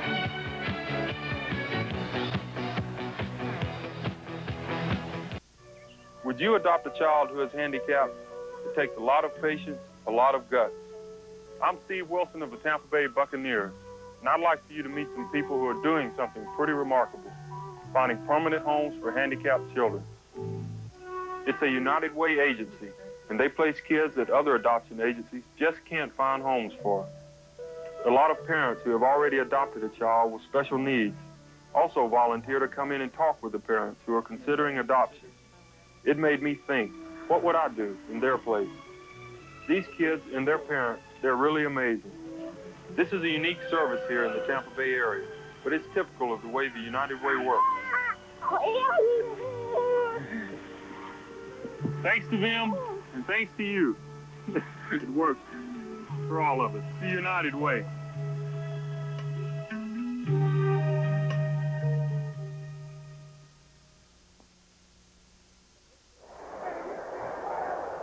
The preceding announcement was brought to you as a public service by the National Football League.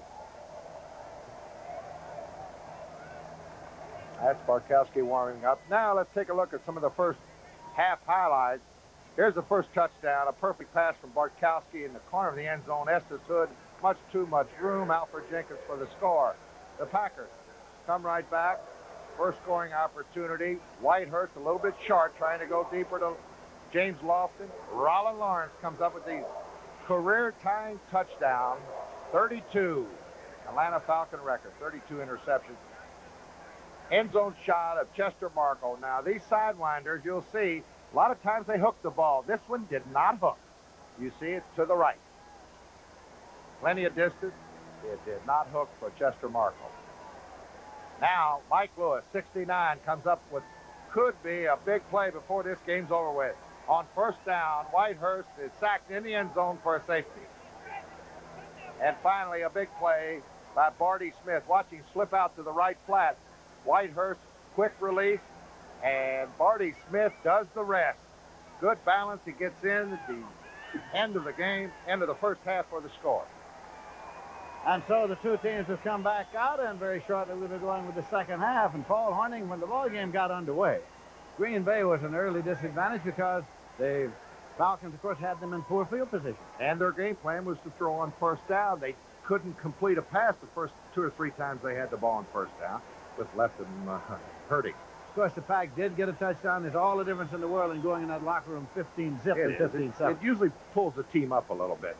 If they did not put any points on the board, Lindsay, at the end of the half, it would have been a lull in that locker room. But they're going to be up coming back for the second half. Let's take a look at the first half stats here now as they get a line.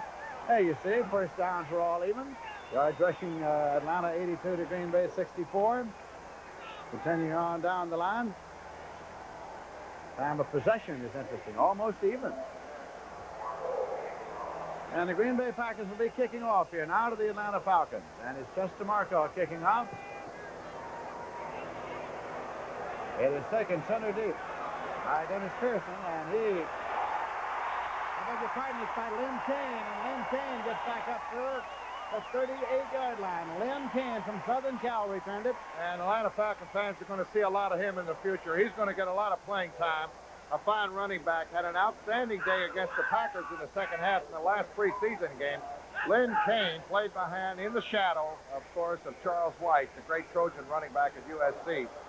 Kane had 887 yards last year, but nobody knew it because Charles White was a Heisman candidate. Bartkowski, the quarterback, first and 10.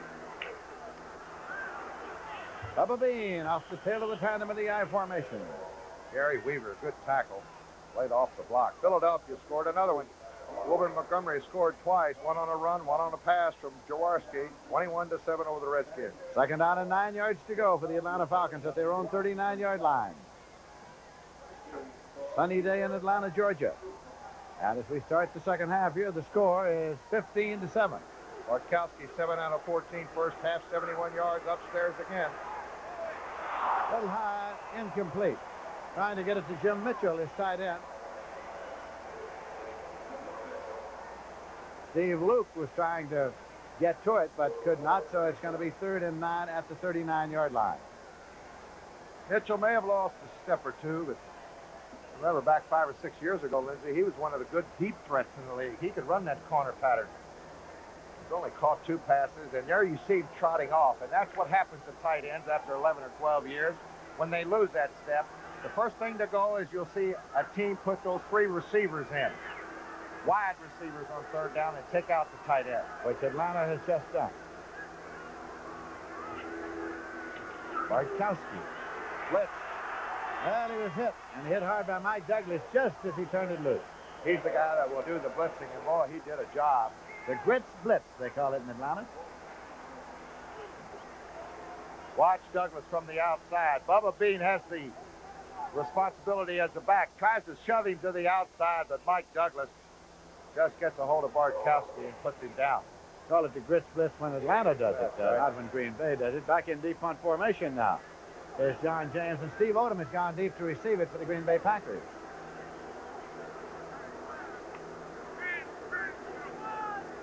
James, a high trajectory kicker, waiting for the snap.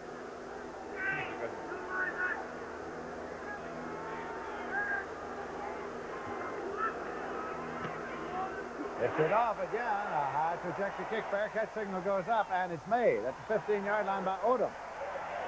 So the Packers start, but again, they start in their own territory. Moriarty was covered. Oh, was he close? 47 yards punt by James, as usual. Cheers for the on a blustery afternoon, and cheers for the CBS Sports Spectacular. Next Saturday afternoon, gymnastics and the world's strongest man, 4:30 Eastern Time. Bears first down at midfield. Earl and Peyton, the running backs. In motion is Bashnagel. Earl straight ahead, finds a hole up the middle. Flag is down as Earl picked up about 4 yards on the play. Flag down downfield in the Bills secondary. Let's see what the call is. The referee is Ben Dreith. The umpire Bob Boylston, the head linesman Frank Glover, the line judge Bill Reynolds, the back judge Stan Javi, the side judge Ed Ward, and the field judge Pat Mallet. Offense holding number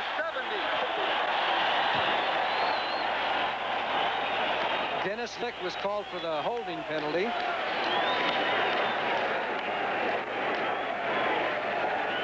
First down at the 40-yard line, a 10-yard penalty against the Bears. 40 yards in penalties they've picked up. They shift to the I. Avellini had difficulty finding an open man. His released man, Earl, could not hold on, but he was going nowhere. Ben Williams was right there to put the hit on him. Kadish and Robertson also were in the area, so had he caught the ball, it would have been a loss in my estimation. Instead, it comes back to the line of scrimmage with the incomplete. They were swinging Walter Payton one way and taking Robin Earl out to a screen to the other side, and they were only a few yards apart, and I think Avellini may have thrown a little bit hard, even though it was catchable. It was kind of a line shot for a pass that only went about 7 or 8 yards, as the Bears find themselves in a definite passing situation now. 4 down linemen, 5 deep backs in this passing situation for Buffalo. Draw play. Payton trying to squirt out of traffic. Cannot do it. Went all the way wide after being stopped at the line of scrimmage. Steve Freeman, the strong safety, went with him, number 22, and put the stop on him for no gain. The key to the Buffalo defense that time was Fred Schmerlis, the nose guard. He came across, collided with Payton, did not make the tackle, but busted the whole play, and then Payton tried to make something out of it. Good play there by the Buffalo defense. Schmerlis, the rookie from Boston College. They like this young man, their 3rd pick. Hardison is in there. Schmerlis, Williams, Kadish, and Hutchinson. Loading up again with down linemen and deep backs. The Bears keep the backs in. It is deep. open is Scott, but the ball is out of bounds. Intended for James Scott, but out of bounds. And again, the Bills hold, and the Bears will have to punt.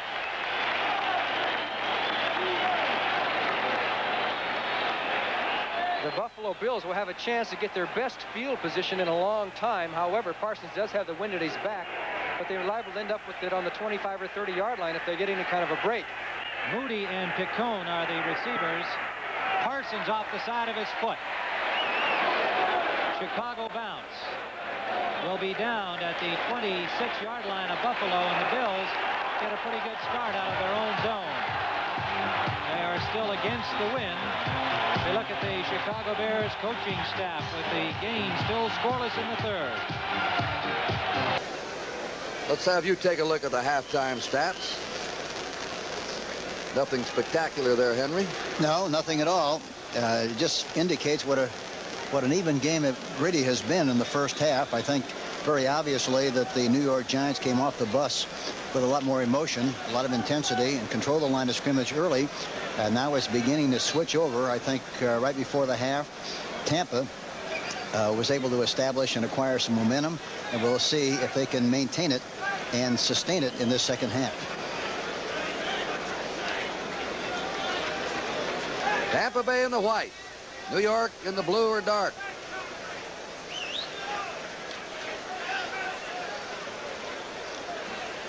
And the Giants are going to receive.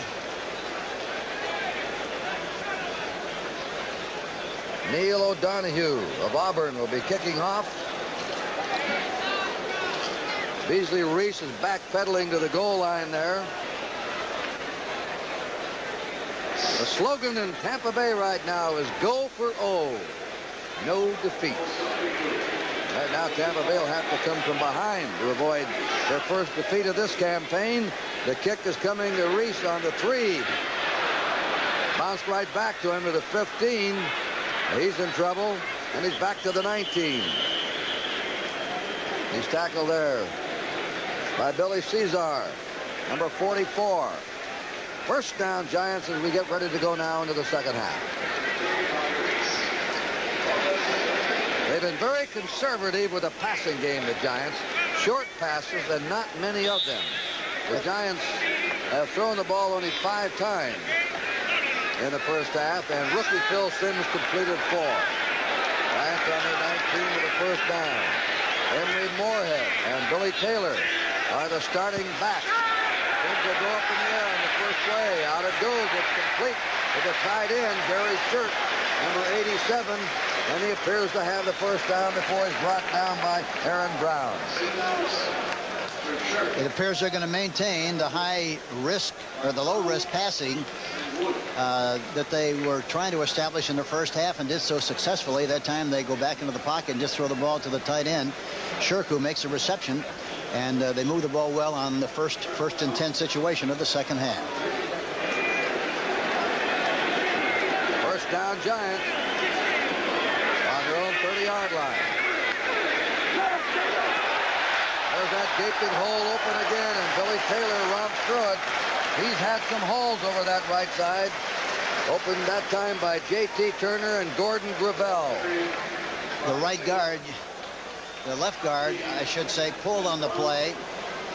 And went on the outside of the linebacker. Taylor cut inside. There was a big hole. He took advantage of it and made a nice chunky yardage on that 1st and 10 situation. All right, 2 successive first downs for the Giants.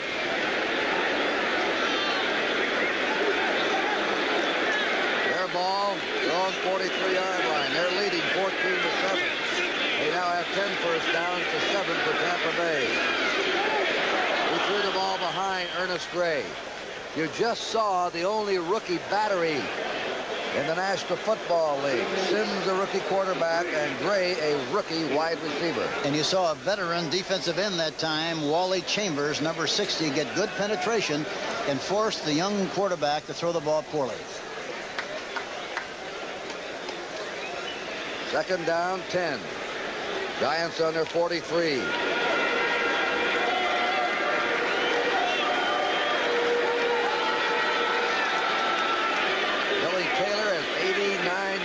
running in this game. Blitz. They have the blitz on. They got him. There's the first sack. Cotney, the strong safety, blitzed. He timed that perfectly that time. He blitzed from the strong safety position. Got in there in good shape and anticipated the count and the cadence. That's one thing about, here you see Cotney, number 33, coming in low and making the tackle on the young quarterback, Phil Simms. Good timing and good rhythm on the anticipation of the blitz.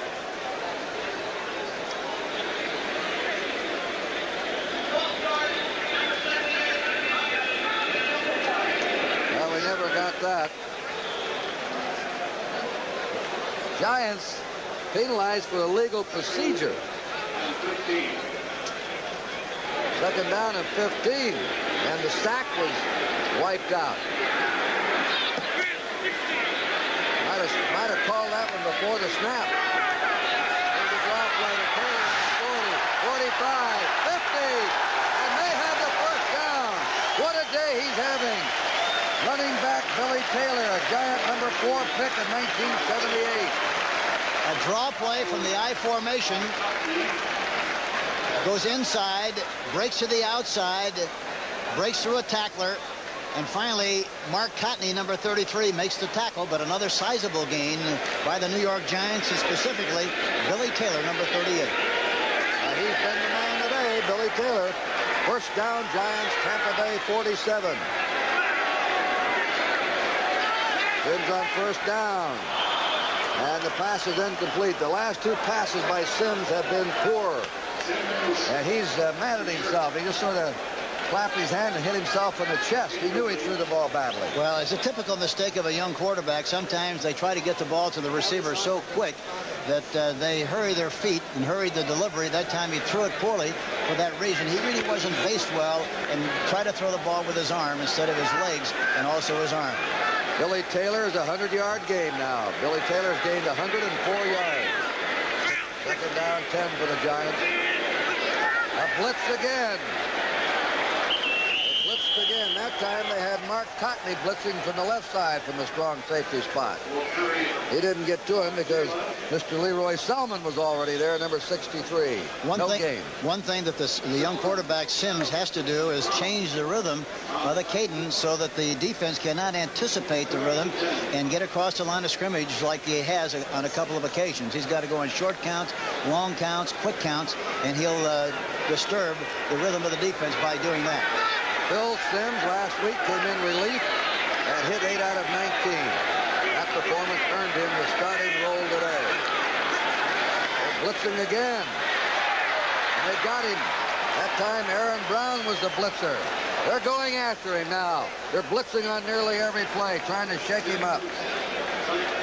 They kind of lull him to sleep in the first half. They didn't blitz very much. Here's Aaron Brown, gets a free shot inside, 55. Bill Kohler, number 77, is also in there and gets good penetration. And the Giants are out of business on that drive. Danny Reese, the safety man. Dave Jennings will punt it. Low pass. And the kick is coming to Danny Reese. And he's fumble. Up with it and hammered down on the 17-yard line. Somebody must have been talking to these guys this week because they've had good coverage on punts and kickoffs. A tackle by Eddie Hicks. It'll be Tampa Bay's ball when we return with the score still 14-7 New York.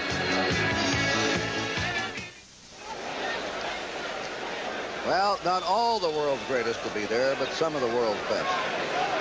On the CBS Sports Spectacular, Johnny Davis, Jerry Eckwood are the running backs as Tampa Bay takes over on their 17. See if they run left on the very first play of the second half. Right up the middle to the 20-yard line is Johnny Davis, ex of Alabama. Good short yardage, tough running man. Brian Kelly, the linebacker, and Kel Miller, the inside man, brought him down. You know, that was a good change of pace that time, Kurt, because from that formation, they'd be running left. That time they stepped left and ran up the middle with a counter play, and that'll help keep the linebackers at home the next time they run to the left or the right from that formation. Larry Mucker, who caught the touchdown pass at the end of the half, brought a play in for Tampa Bay. Ricky Bell come into the game, replacing Jerry Eckwood. Second down, 7 for Tampa Bay. Ricky Bell has the ball. He's picked up at the 20. And there is a good charge by the rookie, Bill Tabor, who got off that ball, penetrated, and tripped him up behind the line of scrimmage. Tabor, a rookie of Oklahoma, and they like his future. Number 80 on the Giants. Third down, 7 for Tampa Bay.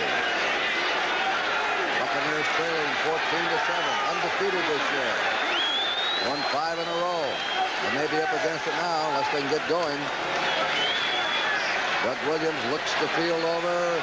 Down the middle he goes. He has Higgins, Isaac Higgins, just a little high for him. Higgins broke free a step beyond Ray Rhodes, but the ball was overthrown. And now it's punt formation. Blanchard will be coming in. 4th down, 7 for Tampa Bay on their own 20. Beasley Reese is the safety man. He was counting the players on the field for the Giants to be sure. They had only 11. You better worry about this punt. A low kick. Reese fields it on his 46 to the 50. Shakes away and comes. The flag is down. And they get a clip on this one. Larry Mucker downfield to cover for Tampa Bay made the hit.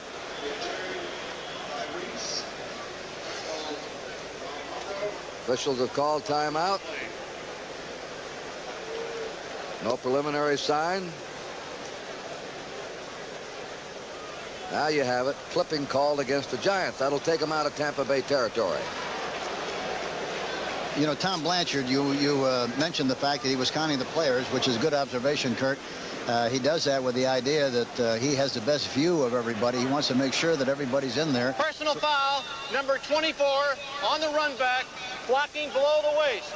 First down.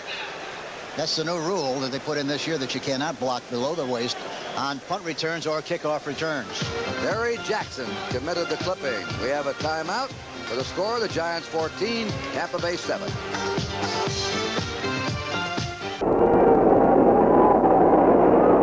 Cardinals trying to punch it in and get on the board. Just starting the second quarter. Tilly wide to the left side. Jim Childs wide right. Gary Pears, the tight end, setting in the point of the wishbone. They run out of it and give inside to Wayne Morris. Tries to turn it to the outside and does at the 5. Leaps inside the 5 down to around the 2-yard line. Wayne Morris from Dallas, Texas, playing back in his home state, and I'm sure in front of some friends even down here in Houston. Gets a first down and goal to go for the Cardinals down around the Houston 2. Wayne Morris is a human cannonball out there. Whenever he sees an extra yard, he leaps for it. And that time he propelled himself for about 3 more yards. First and goal at the Houston 2, 13:54 and counting. The Otis Brown has come in. They will go with a double tight end set. Chandler's on the right, Paris on the left. The Otis Brown, Anderson, and Morris in the backfield behind Hart. First and goal at the Houston 2. Jim Hart gets the snap, gives to the Otis Brown, diving over the left side. He does not get the touchdown. He's going to be, it is, touchdown. They went in and piled it. It's a touchdown, and the Cardinals got on the board with 13:35 to play in this first half. Well, that was a drive that started at the Cardinal 12, and they reeled off almost 20 plays in that drive. Finally, at 13:35, the Otis Brown, who's become the third down specialist for the football Cardinals, waves it in right behind the left guard, Bob Young, and the left tackle, Keith Workman, into the end zone. Here's Steve Little to try the point after, out of the hold of Roger Worley. Mark at the 10-yard line. Snap back, the ball down. The kick up. It is good. With 13:35 to play in this first half. There's an official timeout on the field and the score. The Cardinals 7 and the Oilers nothing. Next week here on CBS, our NFL doubleheader action will feature the New Orleans-Tampa Bay game, Philadelphia at St. Louis, San Francisco at the Giants, Washington at Cleveland, all first games. And then, depending on the area you're in, second game action features Atlanta at Oakland, Detroit at Green Bay, that game in Milwaukee. Next Sunday here on CBS. First down, Buffalo Bills from their own 26-yard line. Play action. Screen pass. Curtis Brown. Good block on Campbell. Good tackle from behind by Muckenstern. But a first down, close to it. No, it will be short of a first down at the... Where they spot the ball now, it is at the 33-yard line. Pretty good play by the Bills with the screen, and everybody gets out in front. This play could have gone a lot further, but DeLamielleure loses his block on Jerry Muckenstern, number 58, who makes a great ankle tack to bring Brown down. That could have been a very big play for Buffalo. However, as it was, it still gained 8 yards. There is a snowstorm of paper debris being whipped across the field in the high wind. It is 2nd and 3, Buffalo. Roland Hooks has the first down. Fensick made the tackle. That is just the 2nd Buffalo first down. Their first one late in the first half came on a Bears penalty. Hooks comes out. Terry Miller goes in. Philadelphia now leads Washington 21-7. 10:08 remaining, third period at Philadelphia. Wide left comes Frank Lewis, 82. Split right is Terry Butler, number 80. Miller shifts to the tailback in the eye and has the ball. Running hard, Miller. A little pushing and shoving going on as the Bears pin him. Fensick was there, number 45, to make the tackle. A gain of about 6. We'll call it 2nd and 4. The Bills driving against the wind in a scoreless football game with 11:04 remaining, third period. The Bears are doing a lot of shifting at the last second. That time they shifted on the snap of the ball and got themselves caught a little bit inside, but their shifting so far this game has worked to their advantage.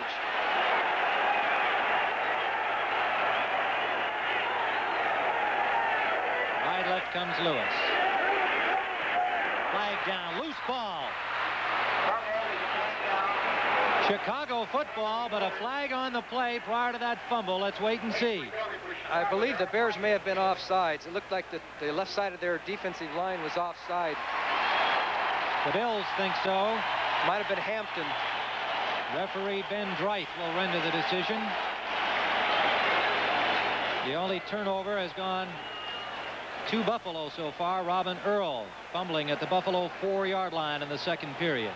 The penalty being marched off against the Chicago Bears, who now have picked up 45 yards in penalties.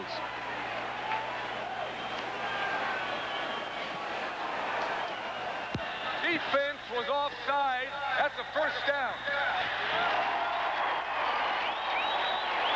First down, Buffalo, and they get to keep the ball. At their own 49-yard line, the crowd here coming alive, close to capacity at a rich stadium today on a blustery afternoon. We've had some rain showers, patches of sunlight, and a lot of wind. Hooks jumps up to the wingback position right. Curtis Brown, nowhere to go, cuts back well. Pulled down from behind by Fensick, but he picked up 4, maybe 5 on the play. Good second effort by Curtis Brown, number 47. You have to give Mike Hartenstein, number 73, some credit here as he makes Hooks come back here. Doesn't make the tackle there. He gets a hand on him. And then there's Fensick right up there at the line of scrimmage making the tackle on Curtis Brown, number 47. And there is Muckenstern helping out. 4-yard gain, 2nd and 6. Mike Collier in the backfield, joining Roland Hooks now for Buffalo. Lewis wide left, Butler wide right.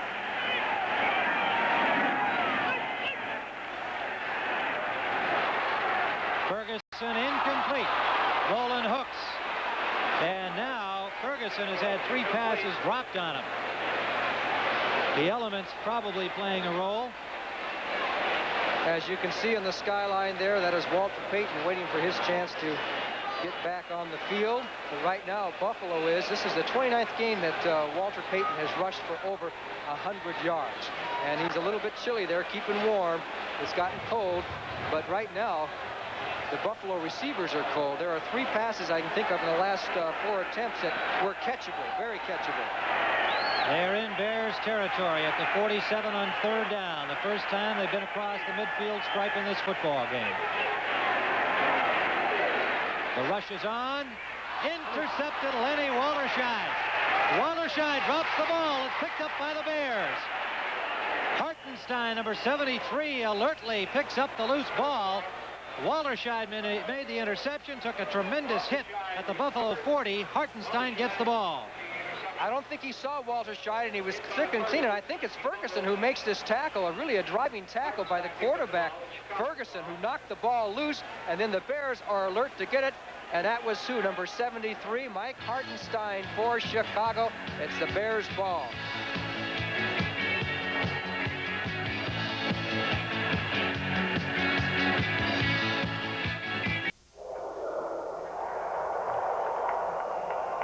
CBS Sports Spectacular. Some of the top international stars will be competing, like Kurt Thomas.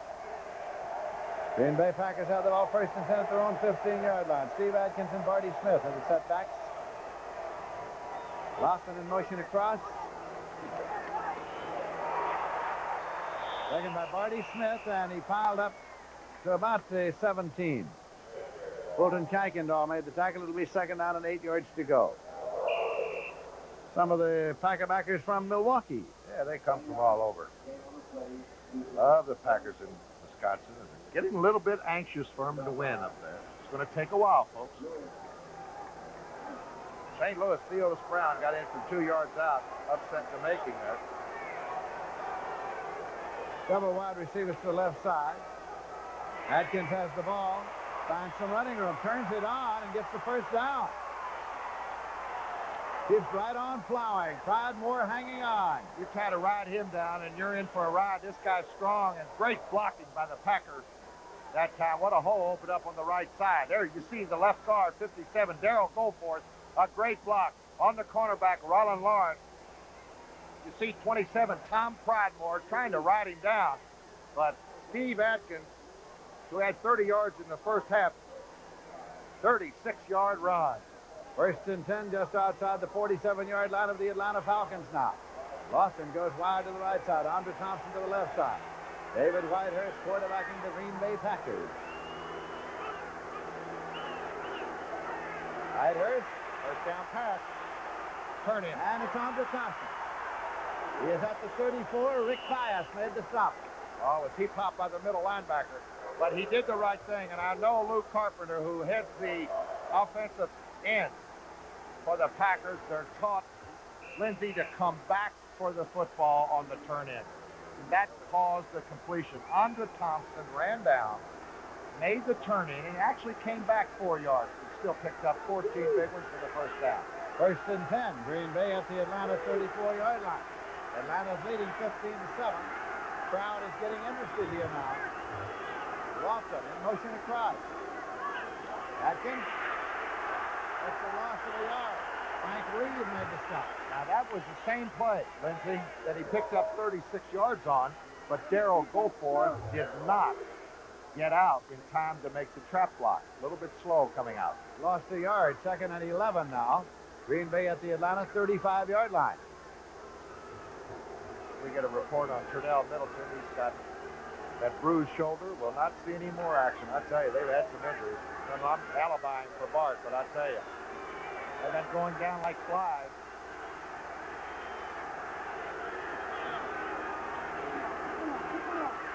Whitehurst. Turn in. Andre Thompson. Rick Bias made the tackle. It'll be marked at the 23-yard line. Yeah. Packer game plan. They remember the last exhibition season. Last exhibition game in the season. Lindsey Whitehurst had a field day in the first half. He threw for over 200 yards against these same Falcons, and there's that turn-in, and he came back for the football. They're going to measure for the possible first down. And there it is, first and 10.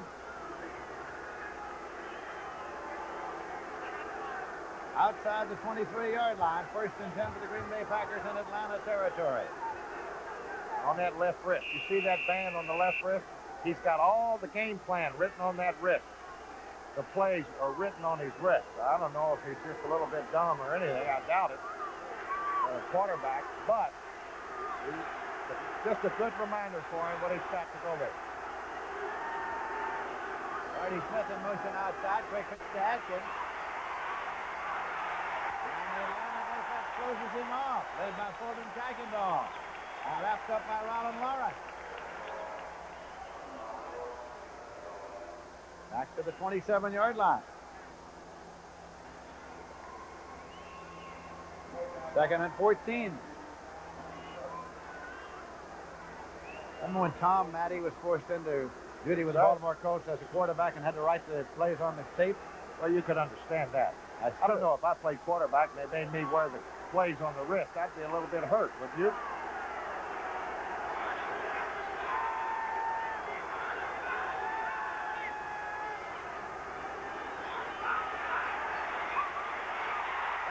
He's dropped and the ball got away. He fumbled. He fumbled the football. And Atlanta has recovered. That's Tim Stokes, the left tackle. Johnny Morris at Rich Stadium, where the Chicago Bears have intercepted Lenny Walterscheid, the third interception of the season against Joe Ferguson. And Mike Hartenstein recovering Walterscheid's fumble. It is Chicago ball. First down at the Bills' 38-yard line. Earl and Payton, the split running back. Payton. A block from Earl.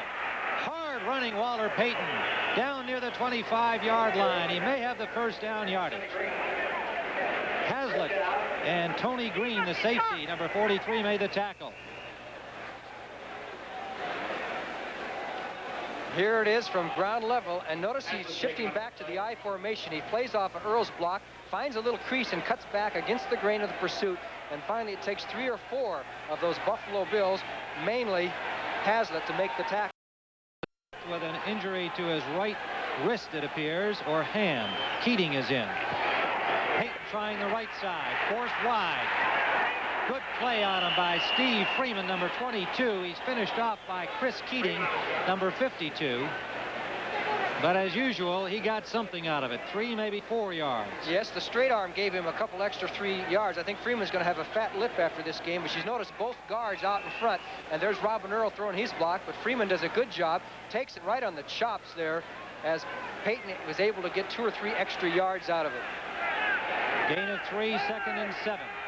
Chicago inside the Buffalo 30. There is no score here in the third period. Robin Earl met at the line. Loose ball picked up by the Bills. Mario Clark, and a good tackle on him by Avellini, or he was gone. So the Bills get it right back on the fumble by Robin Earl, his second fumble of the game. Yes, Robin Earl having a good game with the exception of the 2 fumbles. And I'll tell you, Bob Avellini made a saving tackle. There's the gem up in the fumble.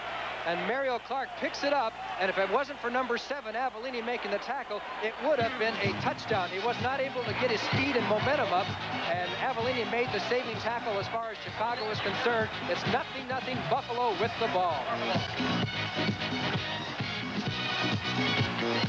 Kurt Gowdy and Hank Stram here, Giants Stadium, New Jersey. Giants ball, first down, their own 39-yard line. In motion is Perkins.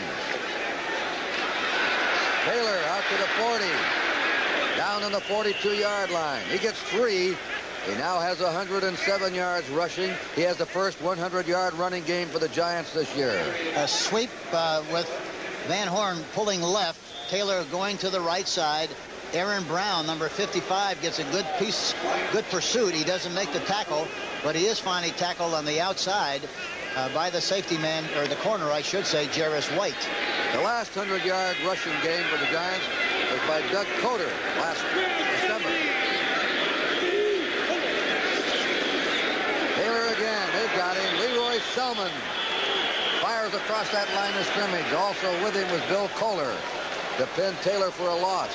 Well, that Selman can play that right in position. And they're very wise. They haven't run to his side on many occasions. He did that time just to test him, to make sure that he was aware they'd run to him on occasions, but I'm sure they'll stay away from him the most of the game, the remaining part of this football game. Third down, 9 to go. Curtis Jordan in as the 5th secondary back. Linebacker Cecil Johnson out of the game. Run Taylor on the sweep to the 40, and still out of bounds there by number 34, Cedric Brown. He used to sing in a gospel choir as a youngster with Archie Griffin, the Heisman Trophy winner of Ohio State.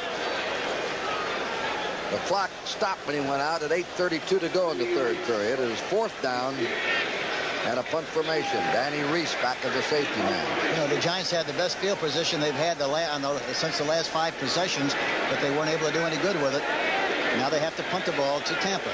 This is the kind of game where they're going to run it. Jennings out with the ball. Has the first down. Jennings has the first down.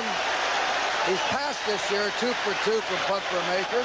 And he caught Tampa Bay by surprise and runs for the first down. Watch it. He just takes a brief step. Not much fake on the play at all. Runs to the outside. He knows where he has to go. Good blocking downfield. Oh, they had a couple of outstanding blocks on that one, or that play could have backfired on him. Fantastic plays. Blocks, I should say. And he was able to make the first down. The Giants on the Buccaneer 47, first down. And the crowd buzzing about the runoff fourth down and punt formation. Sims to Taylor. Taylor breaks it to the 41-yard line. Aaron Brown pulled him down there. Flag is down after the play.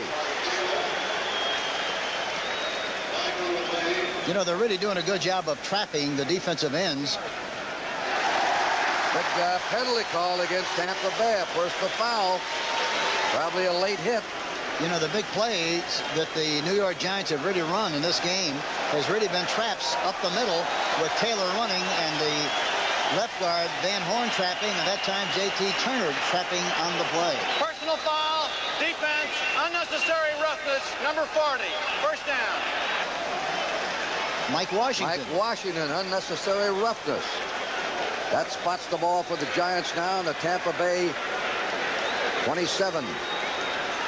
Time remaining, 8:18, third period. Giants ahead 14-7. That was the score at halftime.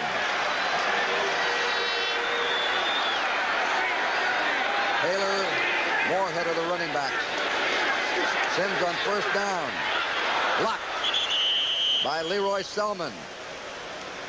Also pouring in there was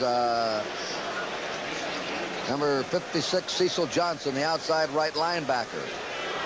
When every pass Sims has thrown in his has been on first down, Henry. Yes, and it's a good time to throw. It's a good time to throw. He's trying to take advantage of the kind of coverage they like to play on first down. That time he tried to throw the ball inside of Jarris White, but as you mentioned, it was knocked down nicely that time by Cecil Johnson, 56. Billy Taylor, you'll notice, came out of that huddle, lines up as a wingback. A lone setback now in the Giant attack. And he has the ball, that setback. That is Emory Moorhead, number 30, University of Colorado.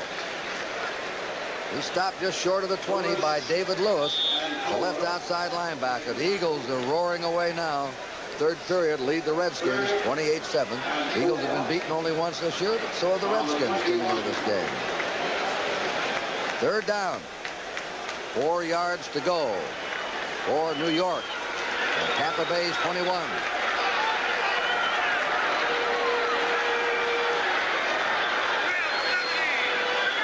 Taylor in motion. They got the blitz on, and they call that ball dead. Now that's a rule this year.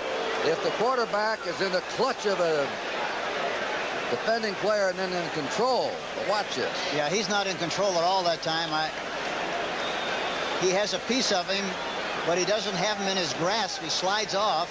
He should have had an opportunity, really, to get rid of the football, but I guess he maybe had him by the ankle, and that's why the official called it like he did. That's the new rule. They're trying to protect the quarterback. If a defensive player has him in his clutch and is under control, then they'll blow the whistle down. 45-yard field attempt, and it is no good. Brunello has been in a slump this year. He's made only 1 of 6 over 30 yards. Well, the Giants attack comes to an end on this drive, and we'll take time out with a score. The Giants 14, Tampa Bay 7. This is Lindsey Nelson with Paul Horning in Atlanta, Georgia, where the Atlanta Falcons have just recovered a fumble, and they held the ball first and 10 at their own 31-yard line. This is Bubba Bean carrying. Former Texas A&M running back is pulled down by Steve Luke. Mike Butler assisting, and it's at the 31-yard line. Second down and 10 yards to go. Lehman Bennett on the sidelines looking at that playlist.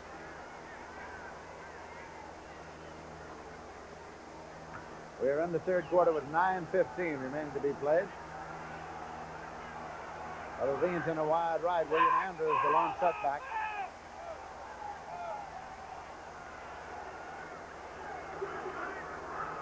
Now the draw play to Andrews. And he got to the 34 where he picked up 3. It'll be 3rd and 7.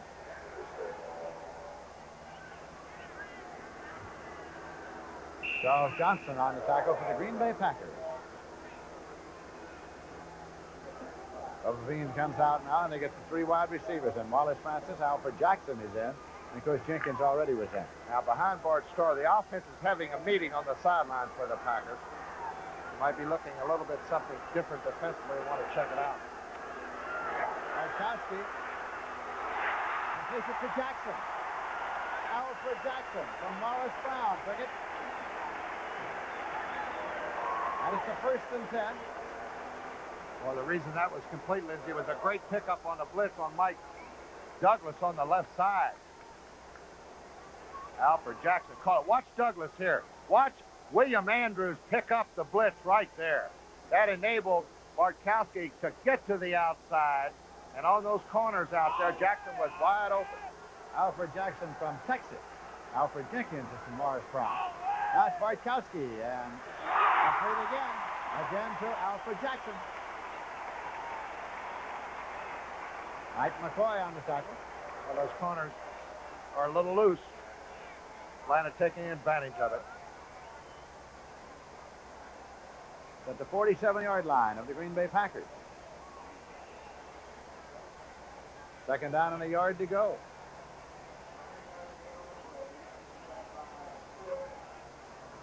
15-7, Atlanta leading.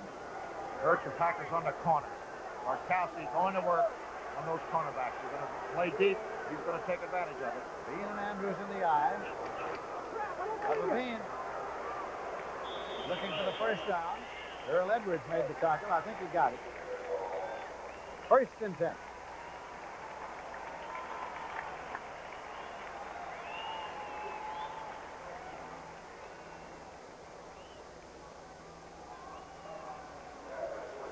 Now here comes James Mayberry into the ball game, the rookie from Colorado. And Andrews is being given a rest.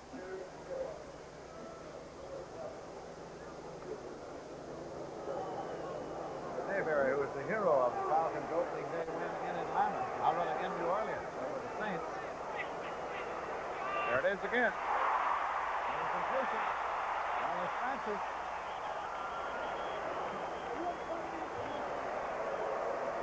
Well, I tell you, Bartkowski's just going away from the zone. They're not double covering one side of the receivers, and they got great speed on the outside. That's Wallace Francis. They're just killing him on turnout. Wilbert Montgomery scored 4 touchdowns for Philadelphia. What a day. 3 rushing, 1 on a pass from Jaworski. They're going to take the chain all the way across and measure for the possible first down.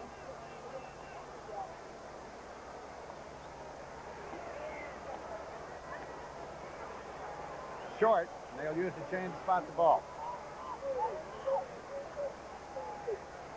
No score. 3rd quarter. Chicago and Buffalo.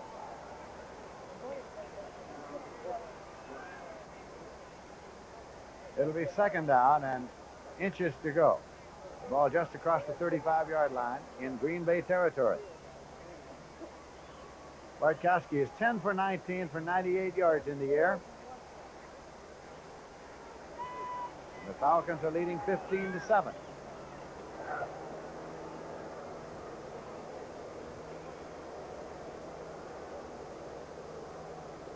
Officials conferring. McCarter is saying, Gordon McCarter, the referee, is saying this is my timeout, so he wants to convey something to Lehman Bennett.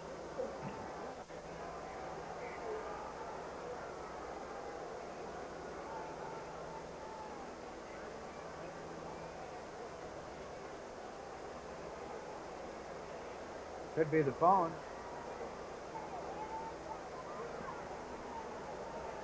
Bart Starr talking to Bratkowski.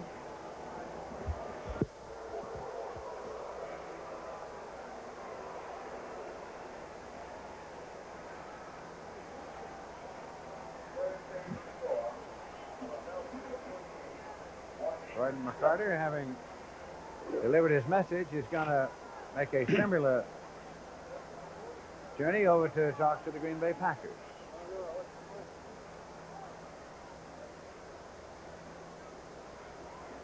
Talking to Casey Merrill and Bart Starr.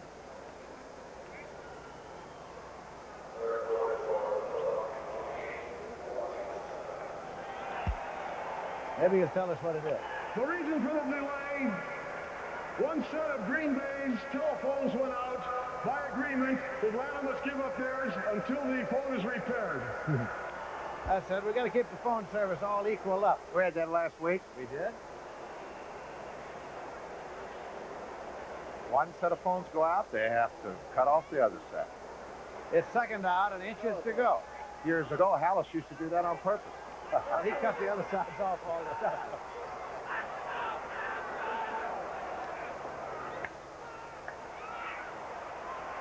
Bratkowski. He's open. And it is an incomplete pass. He took it across the sideline marker.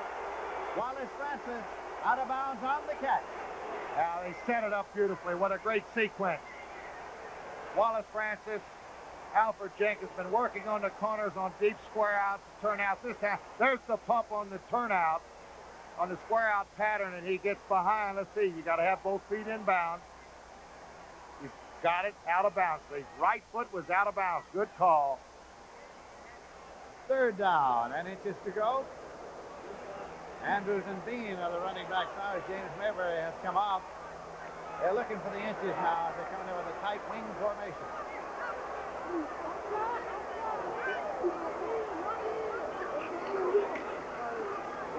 Got the 1st and 10.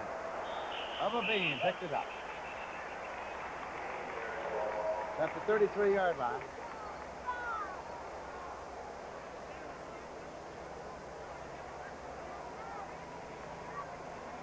Speaking of those phones, the late Harry Mayer was coaching at Ole Miss one year, and he told the story of discovering that he not only had access to his phones, but he had a party line with the other phones.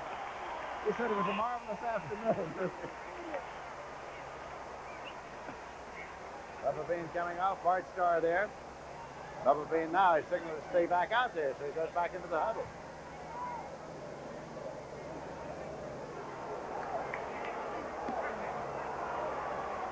Alfred Jenkins, far to the right side. Wallace Francis in the slot right. Bratkowski throws, and it's incomplete.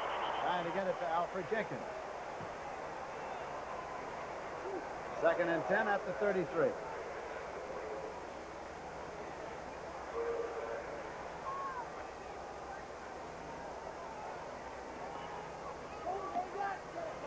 Alfred Jenkins, 5'10", 155.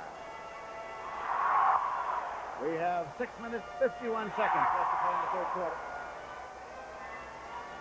We are told that the phone service has been restored. And once again, they are properly operative. That's Andrews. Feeds through to the 26. Rick Wingo made the tackle.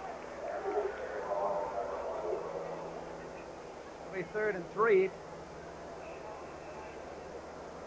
Heading for 1,000 yards. He stays healthy.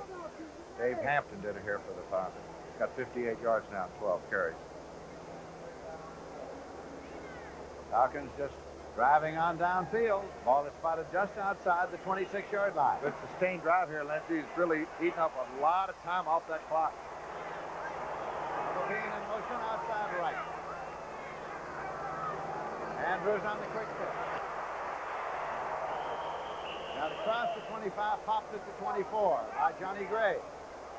Free safety for the Packers, and Rich Wingo, the middle linebacker. Wingo's been a great surprise for the Packers. Draft choice out of the University of Alabama. That is William Andrews, who is down, yes. Can't afford to lose that kid. He's too important to that Atlanta offense. Well, Johnny Gray came up and helped on the tackle. He usually does, especially when somebody's hung up. Better cover your head up. So we have 6 minutes remaining to be played in the third quarter, and the score here is the Atlanta Falcons 15 and the Green Bay Packers 7. 7 minutes to play in the third quarter. Tampa Bay in possession on their own 28.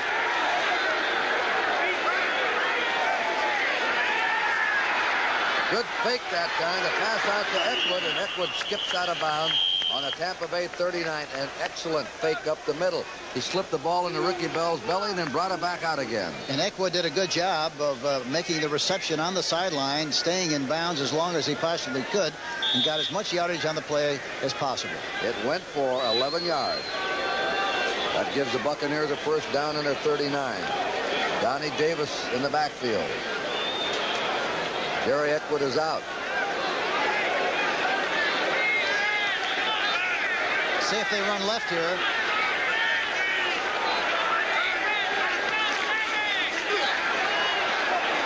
There's Davis. He was hit at the 41 by number 76, Calvin Miller. And that jar was enough to take him off his feet. Goes down on the 43, a 4-yard gain, second and 7. A lot of fans ask me, Kurt, how does Stram call him right or left? What do you look for in a play like that? Well, look for the alignment of the backfield and plus the alignment of the formation. The formation will give you strength and weaknesses. And most of the time, the backs will run that way. They have counters, but most of the time, it'll hold up. Morris Owens in motion. Johnny Davis. It was Phil Tabor, Calvin Miller inside men, who brought him to a stop on the Tampa Bay 45. And now the Bucs have a 3rd and 5. That exchange, the mesh between the quarterback and the fullback, was not very precise that time, and could have been very close to being a fumble. 3rd and 5. See if they do anything with a tight end. Still a 3-man rush. 2 men standing up for linebackers. The pass to the outside goes through the arms of Morris Owens. The outside right receiver. Williams said, looked like it said through his arm. Yeah, he threw the ball the long way that time, and it should have been caught, but Giles came off the ball free that time. Wasn't the soul around him, that would have been the guy to throw the ball to, because there's a much higher percentage pass. So Tom Blanchard's in another punt formation. And now looked like Terry Jackson is back on the scales. They let this one hop into the end zone. It's a touchback. It'll be the Giants' ball, first down on the New York 20. And with 5.5 minutes remaining in the third period, we still have it 14 for the Giants, 7 for Tampa Bay. CBS this afternoon. Next you will see 4-1 Dallas against 3-2 Minnesota in a big NFC battle. Our doubleheader game. First down Bills on the fumble recovery by Mario Clark. They are at their own 37. Terry Miller has blocking. Trying to get wide. Picked up about 5 on the play to the 41-yard line of Buffalo. Terry Miller really hasn't been able to shake loose this year like he did last year as the rain really comes down now. I was trying to think as you look at Neil Armstrong, the lowest scoring game I can think of in the past few years. I know last year Buffalo beat Cincinnati 5-0, which was probably the lowest scoring game they've been in a long time. 2nd and 5, and again another burst from that rain cloud above us. There is still some blue sky around. It's a strange day here. Rolling hooks, good defensive play defensively. Gary Fensick, so effective against the run, comes up with another big one and a loss of about 5, maybe 6 on the play. Oh, our papers are going, folks. So it's a ham sandwich with little Swiss cheese and mustard just blew right into John's lap. And there's the rain, a cloudburst. No thunder. Well, there you can see as we scramble around here in our position right in the middle of the messy afternoon in Buffalo's Rich Stadium. Boy, we get right into it to bring it to you. 3rd and 9 for the Bills. Safety blitz. He gets it away, and it's almost picked off by Wentford Gaines, the nickelback for the Bears, number 36, intended for Lou Picone. number 89. The Bears blitzed 2 defensive backs that time. They weren't able to get to him, but you can see the effect of what it does to a quarterback. No time. Ferguson didn't know where to throw, and the play was a bust. So now Buffalo will have to punt to the Chicago Bears against the wind, against the rain, against everything right now. There's Rusty Jackson, who's got to do it against. St. Louis leads Houston 7-0 in the second period of their game. Houston's made every game they've played exciting this season. Jackson, low, wobbly punt, gets a Buffalo bounce. Whoa! Bears started to field it. Bashnagel thought better of it correctly, and it rolls dead at the 37-yard line. The Bears will start from their own 37. A 24-yard punt. Nobody can blame Jackson for that effort in these conditions. Well, this looks like December right now, the way these Buffalo fans are covered up. And I wish we had some of that equipment on. Well, they're used to erratic weather here in Buffalo, yeah, just but like not they in are October. in Chicago. October 7th. This is a little early. Temperatures have dropped into the 40s, we are sure, probably low 40s. Peyton ran right into Shane Nelson, the linebacker number 59, and pushed him back for about a 3-yard gain. 2nd and 7 at the Bears' 40-yard line. Jack Delaplane has come in at the fullback slot for the Chicago Bears, number 33, who they picked up via the Pittsburgh Steelers. Delaplane started last week's game against Tampa Bay, but gave way to Robin Earl in that contest. We have not seen Golden Richards, so apparently his knee is bad enough that he cannot play at all, as Brian Bashnagel has gone all the way. Big Ladder dropped the play in at tight end. And shift to the eye. Delaplane trying right guard, did not get much. A couple. Middle of the Buffalo defense, Mike Kadish, the nose tackle. Ben Williams, number 77, joining him. Oh, right on cue. She lost her hat, but she still got that enthusiasm, hoping that Buffalo is going to score a touchdown, or that maybe somebody will score a touchdown. We couldn't possibly have a scoreless game after 4 quarters. It's not possible. We could. We could. 3rd and 5. 5 defensive backs in. 5 down linemen for the Bills. Walter Payton. Ooh, good defensive play. Took the helmet right off Payton. Linebacker Tony Green, number 43, the safety, and linebacker Lucius Sanford, 57. Well, there's some inspired football. Another I formation, pitch out to the left. Look how he's holding that ball. Finally, up comes the defense. That was Sanford first, number 57. And Tony Green followed him as the Bears have to punt. Moody and Picone, 2 deep receivers. Parsons punt. Comes down in the rain at the 20, and it's played by Moody, trying to shake loose. He's the AFC's leading punt returner, but not today. Lenny Walterscheid, number 23, would not let him get away from the Bills' 20-yard line. There's Keith Moody, number 46. Tough day to try and return a punt, but he gave it a game try.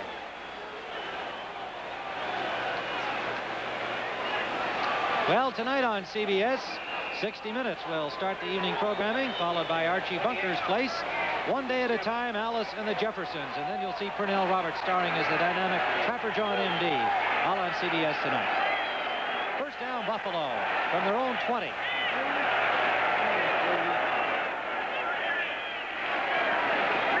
Terry Miller. Good play, Mike Hartenstein. He had Reuben Gant trying to block him, and he just would not give way, and he made a one-arm tackle. Gain of about 2 on the play, maybe less than that. Let's call it a gain of, 2. 2nd and 8. Philadelphia has gone out in front of Washington, Johnny, 28-7 with 2 minutes remaining in the 3rd quarter at Philadelphia. Those Eagles are a good football team. Upset the Steelers last week, so it looks like they're for real. They had a pretty good year last year, but they're coming on. And they're going without their great linebacker, Bill Berge. Roland Hooks and Curtis Brown are the running backs for Buffalo. Play action. Ferguson for Curtis Brown. Can't hold on. Well, Joe Ferguson came into this game as the top-rated passer. And what did he run into? Ball control by the Bears, lousy weather, and some cold hands on the part of his receivers. Curtis Brown has had his problems. He dropped a couple last week, and that doesn't help the situation. I don't know what are Ferguson's statistics now. Has he completed more than 2 passes? I don't think. Yeah, we'll get him. And really, I don't think he's thrown more than 1 bad pass. That one low one, I think it was his first attempt. He threw a little bit low, and it was still catchable.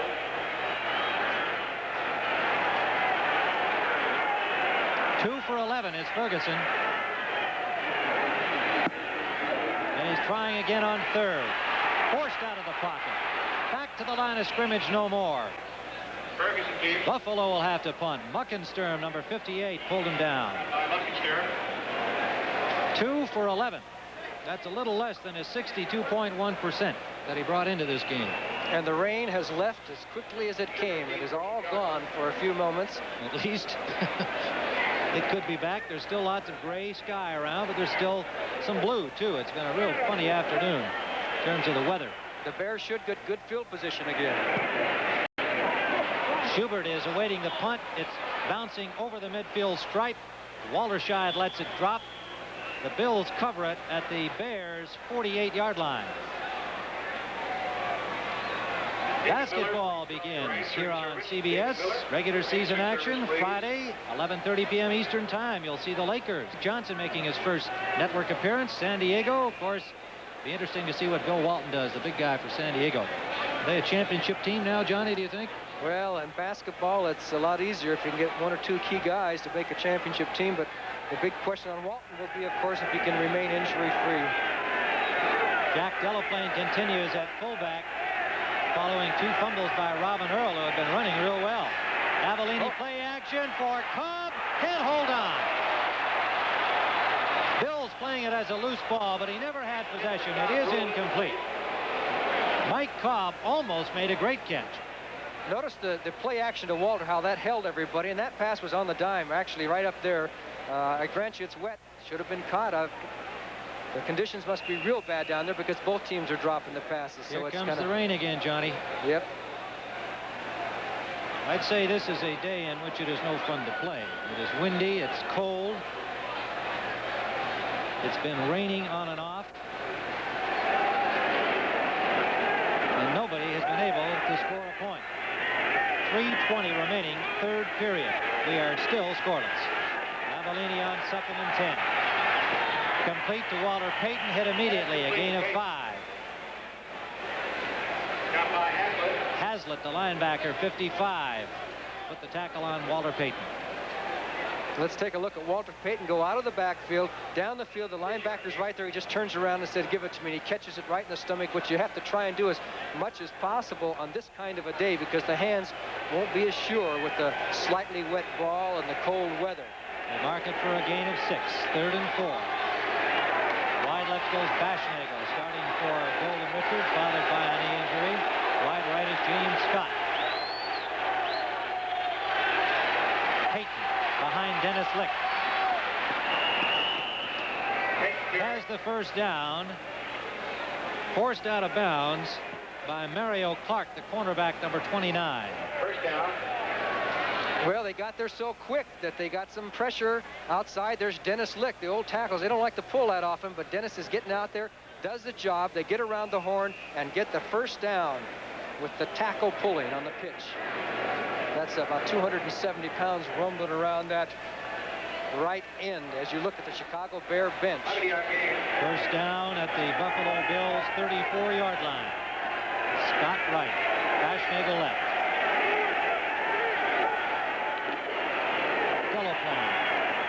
Delaplane picks up about 5 over the 30-yard line of Buffalo. Ran into the linebacker Lucius Sanford, number 57. Pickup of about 4 yards on the play. 2:15 to go, third period. 2nd and 6. The play comes in with Mike Cobb, the tight end. As you looked at Bob Avellini, hasn't made any critical mistakes, has done the job that has been asked of him by Neil Armstrong, and that is not make simple mistakes if you can and control the ball. Baschnagel in motion. Payton against the motion man, but all the blocking going his way. Picked up about 3 yards before Sanford put the stop on him. Neil Armstrong with Greg Latta, who will bring in the next Chicago play. Notice his face mask. He has the bar going up to the top of the helmet. A lot of receivers will not do that because they can't see the ball that well. But I noticed that there are 3 or 4 in this game that have the crossbar up, which can distort vision, in my opinion, when you're trying to catch a pass. Neil Armstrong has everything going his way except the score right now. You didn't wear a helmet at all, did you, Johnny? 3rd and 2. Oh, Payton and Avellini collided. I don't think that was a factor. The Bills simply flooded in on the right side, and had it been a clean handoff, he was going no further. Kadish, Green coming up from safety, Hazlitt the linebacker, so they had all the pressure over there to stop Payton. That was an actual blitz situation. They brought everybody and busted the play before it got started. So this is going to make a pretty long attempt by Bob Thomas. It'll be about 44 yards with the win. Nagel holding. That is going to be short. A 44-yard field goal try. Again, the Bears come up empty. And so, still a scoreless football game, and there is a brave fan. I hope and assume he is fortified internally. Next on CBS, Dallas at Minnesota. Here on CBS, we'll be joining that game at the conclusion of ours. 26 seconds remaining in this 3rd period. It is Buffalo ball. Miller and Brown are the running backs for the Bills in the slot left. Frank Lewis in the slot. Here they come. And they got him. Gary Campbell timed his blitz perfectly right on the snap of the ball. A delayed blitz, but not really a delayed. He just tried to time it and got to Ferguson before he could hand off. You'll see from the left of your screen, here he comes, number 59, and Ferguson on the ball and didn't try and hand off there because there probably would have been a fumble. As you look at the Bills huddle, and they're wondering, how are we going to get some yards? Hooks and Terry Miller alternate bringing in the plays. Hooks is in number 25. 2nd and 14. The quarter has come to a close. Play is stopped, and that's the end of the 3rd quarter with the score. The Chicago Bears nothing, the Buffalo Bills nothing. And we now pause for a word from your local station. Kenny Anderson ran 4 yards for a touchdown. It's 10-7 now, the Chiefs over the Bengals. We've had only 1 turnover on each team in this game. Giants, by the way, have fumbled only twice all year, to tie with Kansas City and Atlanta for the fewest fumbles in the National Football League. First down for the Giants on their 20. The safety man's playing way outside of the tight end, and it looks like they can get the ball to the tight end, especially on 1st and 10. But they elected to run Moorhead over right guard, and a yard after he ran into Leroy Selman. Tampa Bay leads the National Football League in recovering fumbles. They've had a hard-hitting, aggressive defense. They've recovered 12 enemy fumbles this year. They just go in with 5 defensive backs. Curtis Jordan goes in, and Cecil Johnson comes out. 2nd down 9 for the Giants. Here's the pitch to Billy Taylor. Makes his cut. Down he goes on the Giant 24-yard line. A gain of only 3. 3rd and 6. Tomorrow night on CBS, the White Shadow, MASH, and those Country Music Association Awards. Kenny Rogers will be the host. All on CBS Monday night. Be sure and be tuned. You know, Taylor that time looked like he was going to make some yardage on the inside. A nice seam, and all of a sudden Selman came out of no place and made the tackle. Now let's see what the youngster does here now. 3rd and 6. They'll run it, and they don't make it. Tampa Bay, Leroy Selman again. With some help by Randy Crowder. Stop him with a yard gain, and the Giants will have to go into punt formation. Back is Danny Reese. The Giants really haven't had very good field position the last 6 times. They had it on their own 18, own 20, own 13, own 19, own 20, and own 39. You're right. There's the kick. Wobbling around. Reese on his 26. Down he goes. Excellent coverage that time by number 23, Otis McKinney. Right on him. A 2-yard punt return. Tampa Bay will take over on their own 28-yard line. Next Sunday, the NFL on CBS will feature New Orleans versus Tampa Bay. A sellout crowd down there, Hank. You and I'll be there. Philadelphia, St. Louis. San Francisco here against the Giants. Washington versus Cleveland. The second game of the doubleheader, Atlanta at Oakland, and Detroit versus Green Bay. Alan Caldwell's in at right cornerback, replacing Ray Rhodes. That's Johnny Davis. Kyle driving his way to his 34. 6-yard pickup, 2nd and 4. Ricky Bell and Johnny Davis are the 2 running back. Here's a new cornerback in now, Hank Stram. Caldwell for Rhodes, the right cornerback. Wonder if Tampa Bay would try something against him. Well, I'm sure when they get a little better field position, they might try to test him and give him a little business over here on the right side. He's at the bottom of your screen, number 45, Caldwell. Morris Owens in motion. The pitch to Eckwood, who just checked in. Eckwood was stopped at the 34 for no gain. He is the leading ball carrier this year for Tampa Bay, but he's been ineffective today. He has only 6 yards running from scrimmage. 3rd down, 4 to go. This is turning into a 3rd down, 3rd quarter situation. You know, and Eckwood is not running with nearly as much decisive action as he has in the past, and I'm sure he's handicapped a little bit because of the bad injury to his right or left wrist. Kelvin Killer Miller just went out. Gary Jeter checked back in at right end. 3 down linemen. They fake the draw. They get to Williams. He shakes loose. He throws it, and it's incomplete. And the pass that time was intended for Jimmy Giles, the tight end who's been Doug Williams' favorite target here in this game. Yes, and he can really fly for a big guy. He has excellent speed, a very fine blocker, and had the ball been thrown perfectly that time, he would have made the reception. That time they faked the draw play. Tom Blanchard, who decided to retire and teach school when he was with the New Orleans Saints. I think you talked him out of it, didn't you, Henry? Yes, he wanted to teach school back home, and we were able to talk him into playing again, and I think it was a very wise decision on his part because he can play for a long time. He's a good athlete. There's the kick. Gales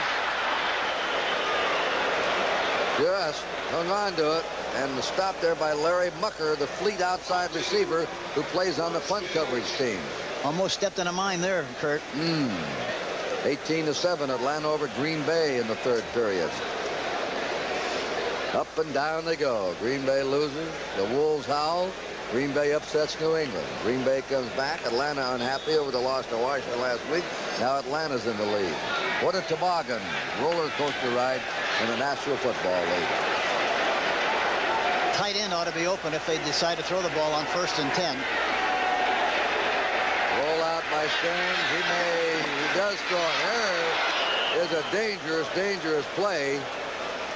David Lewis blocked that ball and nearly deflected into the hands of one of his own teammates deep in Giant territory. Yes, he really forced the ball, and Gary Shirk, the tight end on the side of the rollout, was open. He anchored in the middle area right about the numbers, but he never looked at him and tried to force the ball outside. 5 defensive backs in the game now. 1:58 to go in the 3rd period. The Giants still hanging on to a 14-7 lead. Bill Kohler is in at left end, replacing Chambers. Crowder goes in at nose tackle. 3 down linemen for Tampa Bay. Tampa Bay is tough now to run on. They're just stopping that Giant running game cold. Billy Taylor hit by Leroy Selman, who has been an absolute monster on defense in this 2nd half. 28-10, Philadelphia over Washington. 4th quarter, 12:28 to go. Ball's on the 17-yard line of the Giants. 3rd and 11. Sims 5 for 10, 31 yards. Very conservative game plan. Well, they want to make sure that they don't make a mistake and give the ball game away. They want to make sure they earn everything they get. Off right at Taylor. Going out to the 20. Still going. First down for Billy Taylor on his own effort. You talk about great effort. There was a great illustration of it. Billy Taylor on a plain vanilla draw play from the I formation. Good blocking at the point of attack.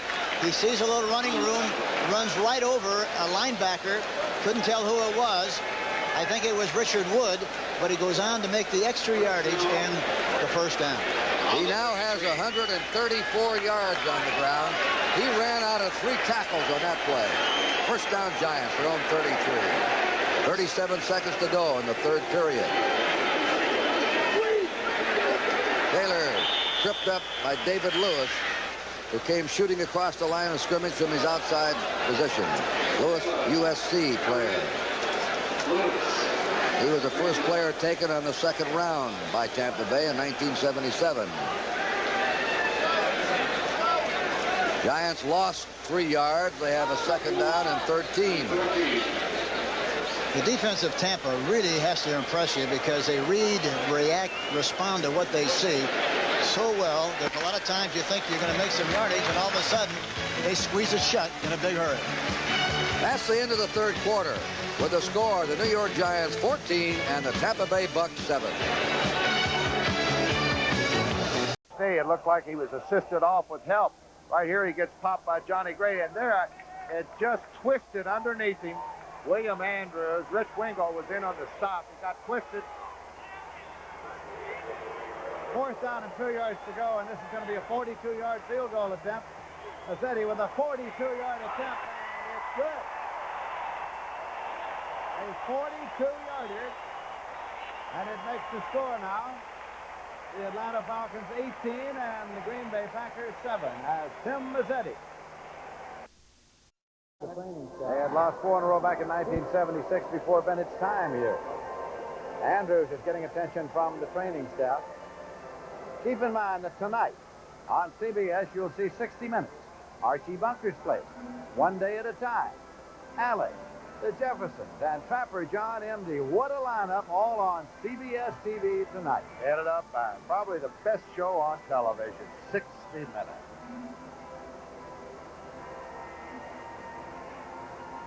Mazzetti is seated up at the 35-yard line. Those are the field goals that Mazzetti has kicked here today. Couple of long ones, 48-42. Odom is deep. At the 8 he has it. To the 10, to the 15. To the 20. And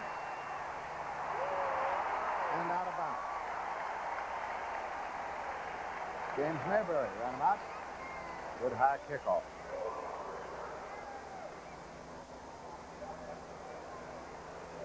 That's 22-yard. Andrews now is mobile along the sideline. He's limping around on the right side. That was a cartilage. I don't think we're going to see him back in there. 13 rushes, 60 yards. First and 10 pack. David Whitehurst brings them up. Atkinson, Barty, Smith. Goes long. Lofton, and he can't get it. Covering is Roland Lawrence. Oh, if he threw it to the inside of Lofton that time, could have been dangerous. Lofton had a man-to-man situation on the outside. I think it was 27, Tom Pridmore covering. The score is fourth quarter. Buffalo, one of the highest-scoring teams in the NFL, going against the Bears, deadlock. Kansas City, 10-7 over Cincinnati. Report on Andrews, Lindsay. It's a sprained right knee. No ligament problem. And he will not return. Whitehurst going long. Tullis. Walter Tullis, the intended receiver. Pridmore and Lawrence covering. 3rd and 10 coming up.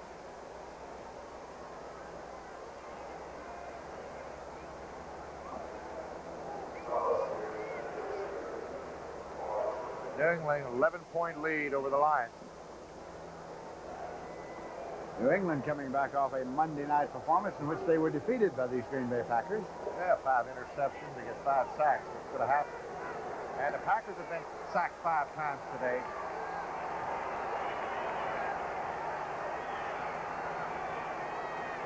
Here they come. The Grits blitz. Nope. Whitehurst steps up. Gets to the 25-yard line. Kuykendall and Reed closed him off there. Gained only 3, and the punting unit comes on. Well, they faked the Grits blitz that time. Fulton Kuykendall got up the line of scrimmage. There it is. They love the defense down here.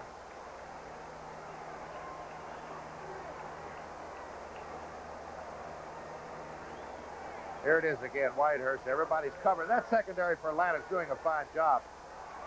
There's 28. Frank Reed, Kuykendall. Beverly back to punt. He needs a good one. Back to field, it is Billy Rickman standing at his own 35-yard line. Beverly gets it off. Rickman retreats. Rickman at the 28-yard line. He's at the 30 and stops at the 34. Jim Culbreth made the stop along with Steve Wagner. Nice 47-yard punt by David Beverly. So it is 18-7, and Atlanta has the ball. There's the Cardinal bench and several of O.J. Anderson's teammates around him, consoling him about that fumble. He feels awful bad about it, but he's off to a good start. He's got 51 yards rushing and 7 carries. Well, she could cheer anybody up. That fumble recovery made by Hardwick. First and 10, Oilers at their 16-yard line. They trail 7-0. Pastorini wants to do something about it. He's got Kenny Burrow. First down at the 33. A bullet over the middle from Dan Pastorini.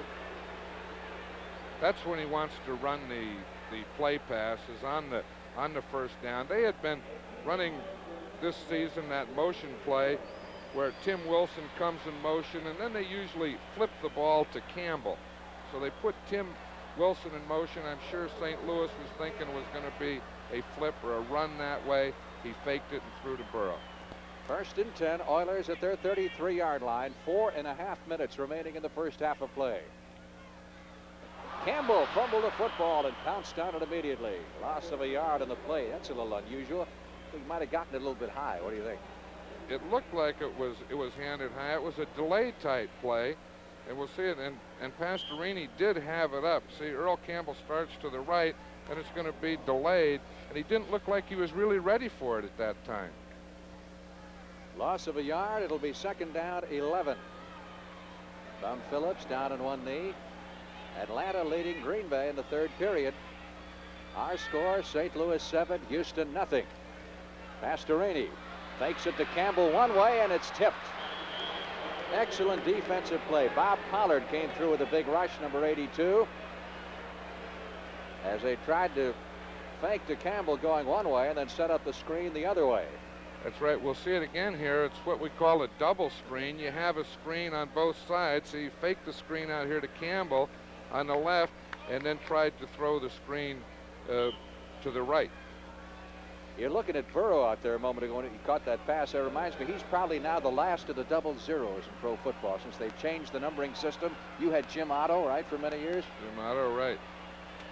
Now with the new numbering system, a new player coming into the league, a receiver couldn't wear that. In fact, no one could wear it.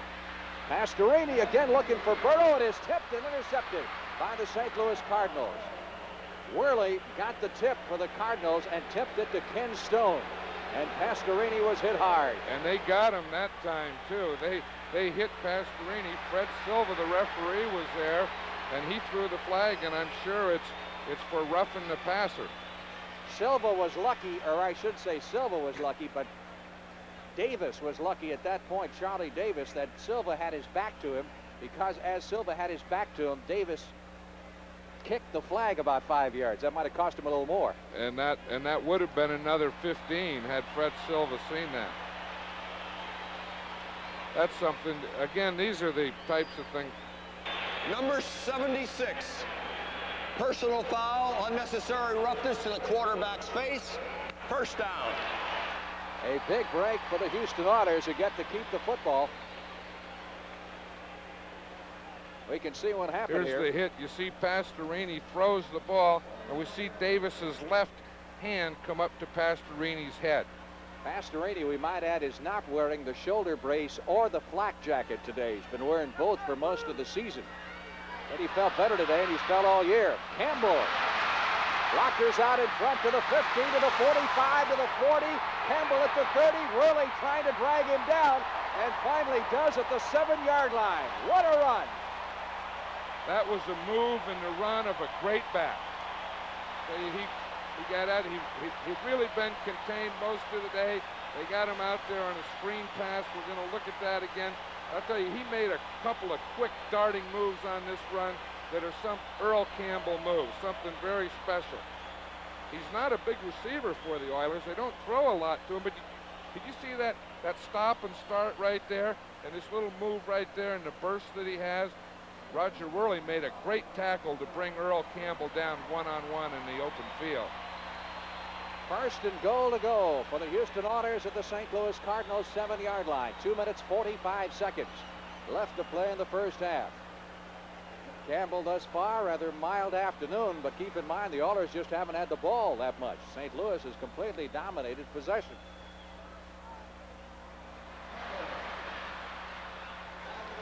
Two, 3 yards to the 4-yard line for Campbell. Bob Pollard makes the stop. It'll be second and goal. Campbell, by the way, needs one more touchdown run to break a tie with Charlie Toller and establish a new Houston Oilers team record. Took Toller 7 years to run for 20 touchdowns. It's taken Campbell 21 games. Right, and if he gets his shoe back on here, he could very well do it in this next play. They broke the huddle without Earl Campbell in the huddle. I hope they told him what the play is.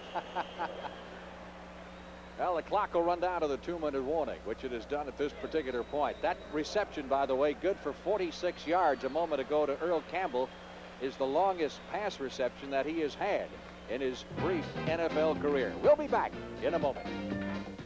We have here 4 minutes, 21 seconds left to play in the third quarter. Atlanta 18 and the Green Bay Packers 7. Atlanta has the ball first and 10. They have it at their own 34-yard line.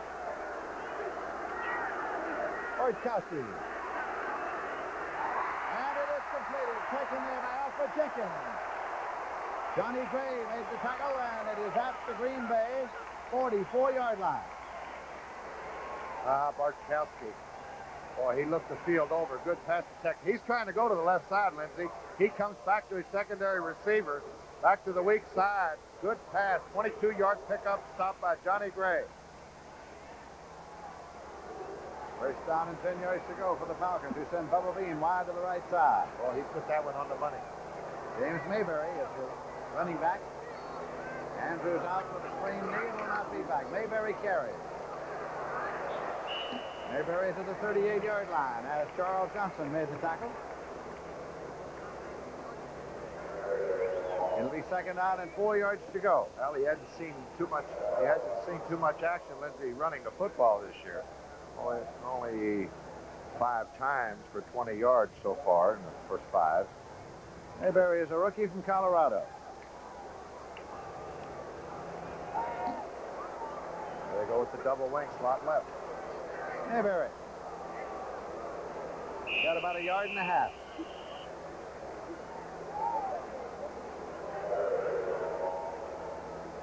And Wilbert Montgomery's having a field day. 4 touchdowns, 3 running, 1 on a pass from Jaworski. Jaworski, Washington, countered with a 37-yard field goal by Mark Mosley.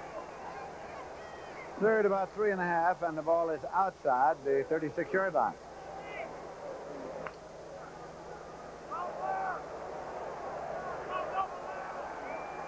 Third down conversion. Mayberry's the lone setback. Bartkowski. Complete for a first down. It'll be marked at the 31. Wallace Francis made the catch. Well, it had to be a quick release. Packers threw the blitz of their own. Wallace Francis picked that blitz up pretty good. Probably was an automatic, Lindsey. They catch those linebackers in a blitz.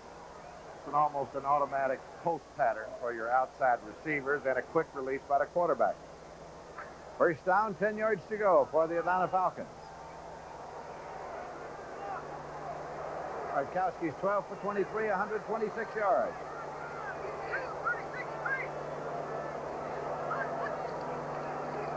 Mayberry?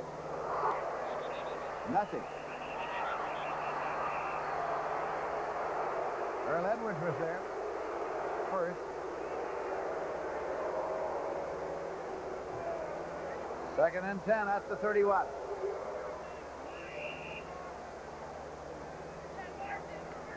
One minute, 13 seconds remaining in the third quarter. Alfred Jackson comes off. Bubba Bean has come back in.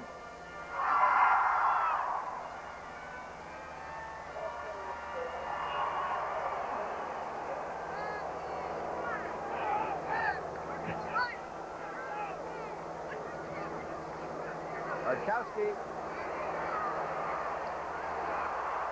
up the middle, and Jim Mitchell was the intended receiver. Jim Gano made the move. Good timing by the linebacker Gano. They got the 4 linebackers in there. Third down and 10 yards to go at the 31-yard line.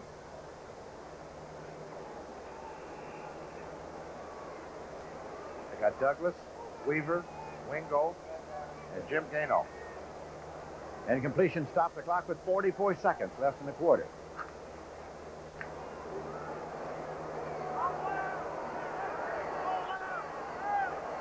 Bubba Bean and James Mayberry are the setback. 3-4 linemen for the Packer defense. Blitz, here comes Luke.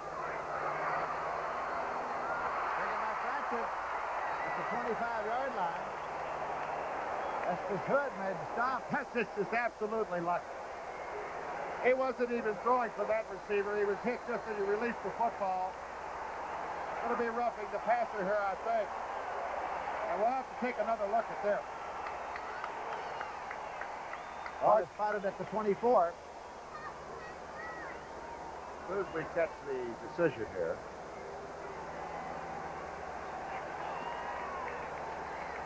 As this ball was up for grabs, just happened to be Francis was in the right spot. I don't even think he was trying to throw to him.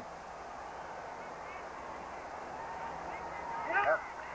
That was a third down situation too, Lindsey. 3rd and 10. What a turnaround. Ball goes to the 12-yard line. 1st and 10. They would have been in a field goal position. The pass is complete to Sharp. Personal foul. Roughing the passer. Number 52 defense. First down. That's Gary Weaver. The Packers are really in a blitz here. Watch this now. Roughing the passer. Well, right there, we don't know what happened when Bartkowski went down.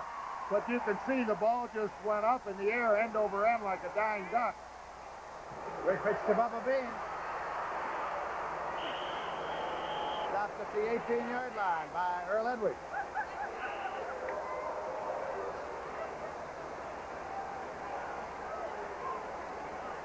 Detroit got a touchdown on the board to cut New England's lead 14-10. I tell you, that roughing the passer penalty there, there's no way in the world that Weaver could have pulled up on that situation. Time has run out in the third. That's the end of the third quarter with the score. The Atlanta Falcons 18 and the Green Bay Packers 7. We now pause for a word from your local station. Kurt Gowdy, Hank Stram as we enter the fourth period here at Giant Stadium. St. Louis and Houston are tied 7-all.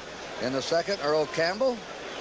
Another touchdown on the year for him, a 4-yard run after the Cardinals had scored. Theodis Brown plunging over 2 yards. 7-7, Cardinals in Houston. This is the 2nd and 13 for the Giants. And Billy Taylor runs the ball, and they had everybody up there. They had 8 men on the line of scrimmage. They brought the safety man up. He was preparing to blitz, but then he just floated along with the play. Finally, it was Bill Kohler, the nose tackle, who made the stop. Yeah, Mike Cotney, number 33, the strong safety, as you mentioned, Kurt, was on the line of scrimmage, ready to blitz, but the anticipation was wrong that time, and it was a read blitz. He was up there in case there was a pass. Since it was a run, he responded laterally and got involved in the coverage of the play. Taylor's earning his money today. He's had 28 carries in this game. Why not? I'd give him the ball every time the way he's running. 3rd and 8 for the Giants on their 35. Sims pass. And he went backward. That was Johnny Perkins, who was trying to whirl and get to that yard farther stick on the yard chain and did not make it.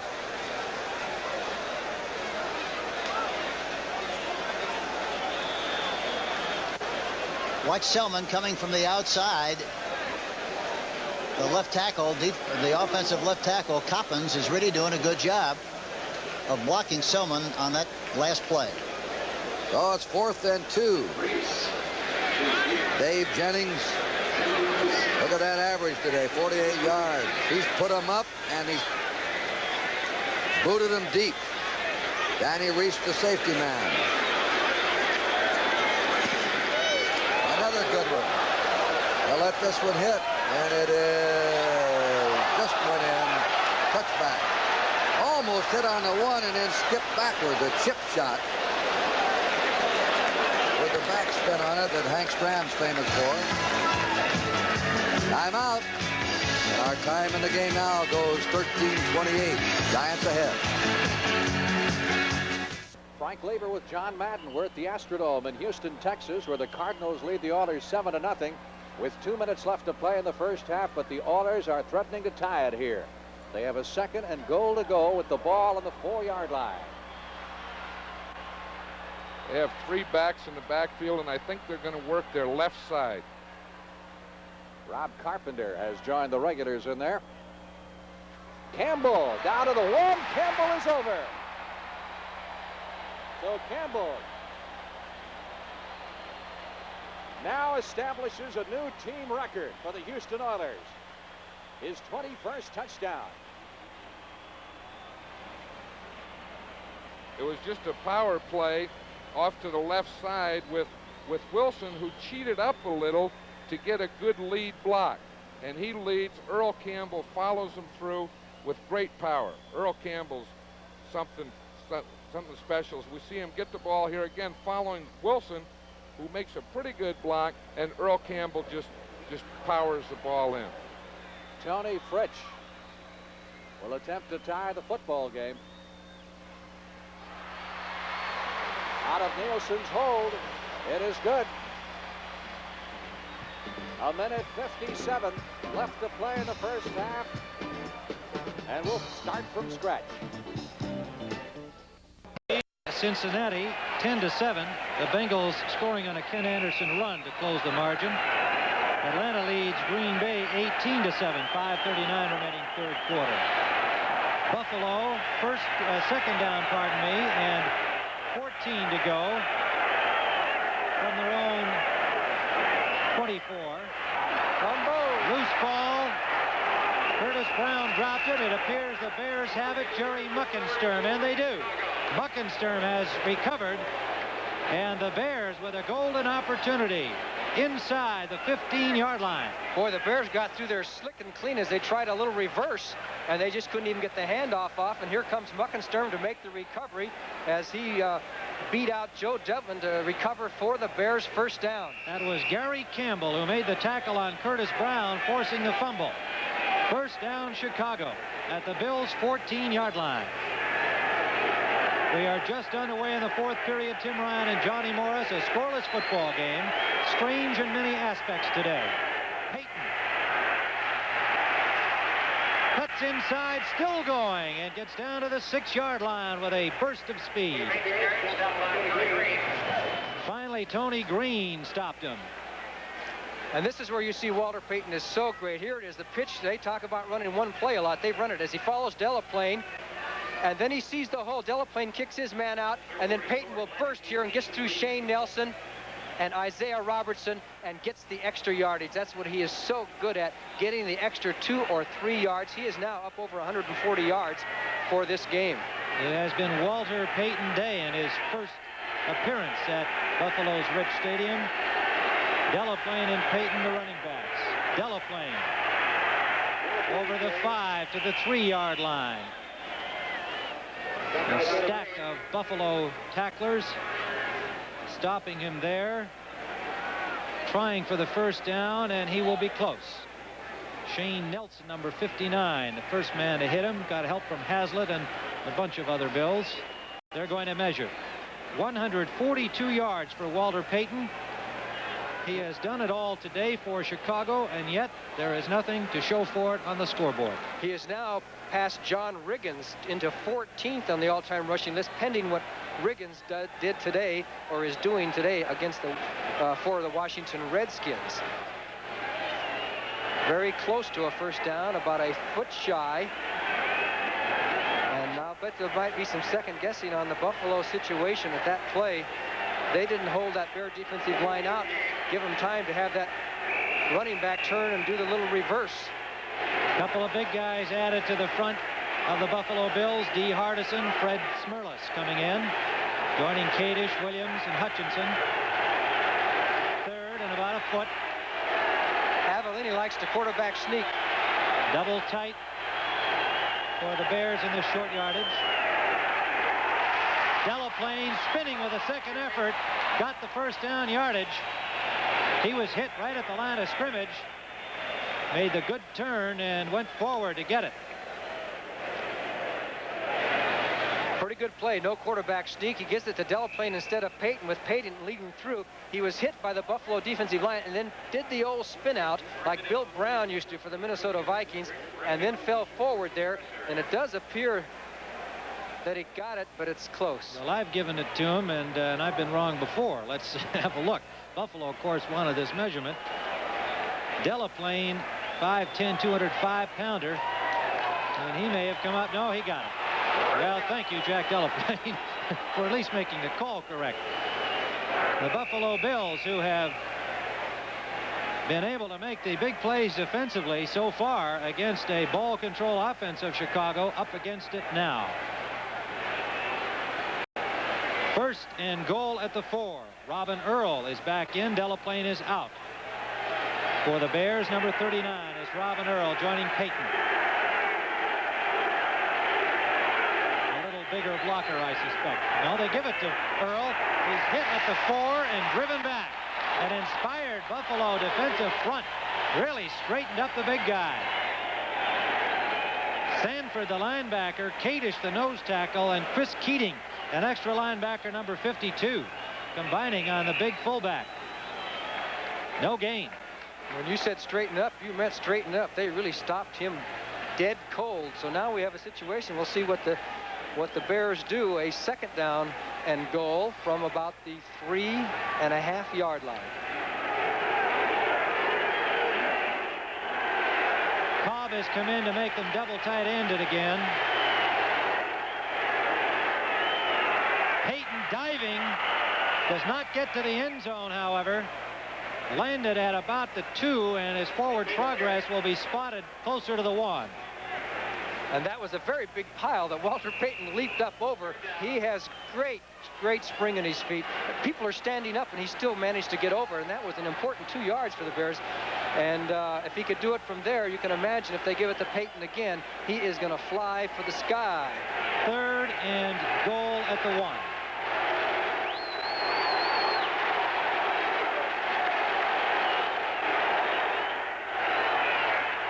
Payton is stopped. Fourth down. Kadish was there. Mario Clark came from the corner pinching in. On that play, the Buffalo Bills, as Neil Armstrong calls timeout, the Buffalo Bills did not submarine. I think they anticipated Payton trying to fly over, so several of the players stood up. And you notice the hesitation by Walter. He could not find a place to dive. Good defensive play by the Bills there in the middle of that line. Ben Williams, number 77, was also in on it. Avellini will talk it over with Neil Armstrong. 4th and goal. No score in this football game. 11:22 remaining regulation time. Start from scratch.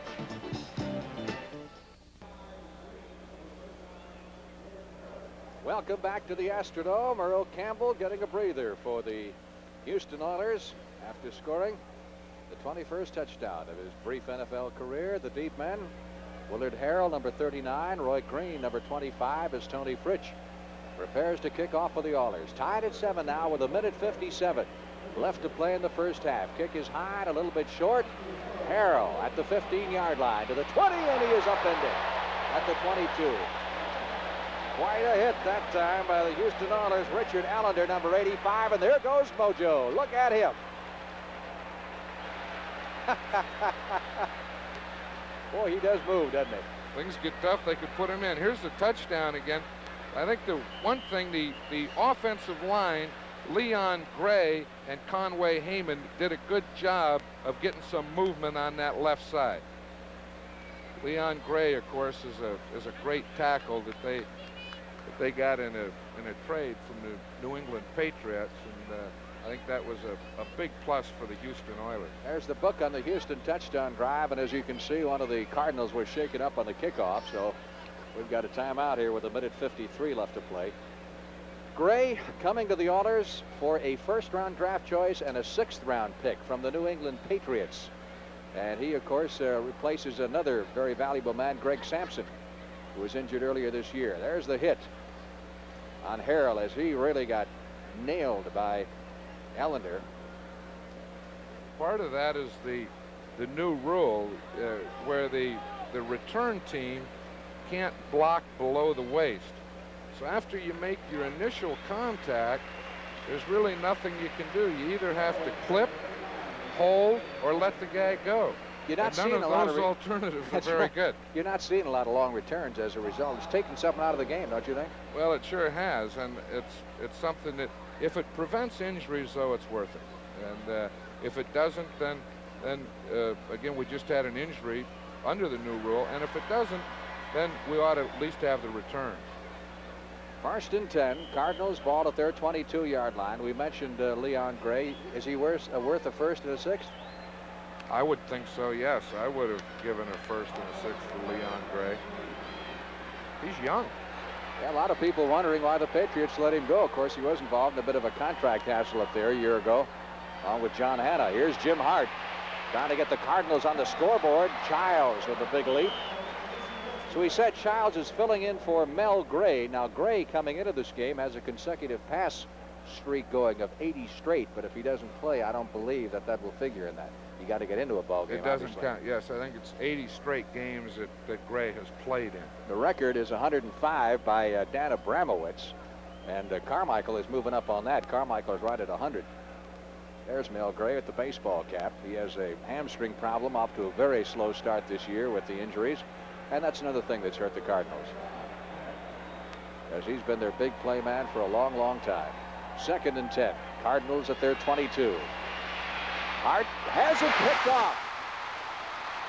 That's number 52 of the Houston Oilers, the fellow we were talking about, Robert Brazil, the all-pro linebacker, who carries it back to the 13-yard line. And I think that's hurt the Cardinals as much as the injuries. Their turnovers, their inconsistency. They have some moments of brilliance. We see here the intercept.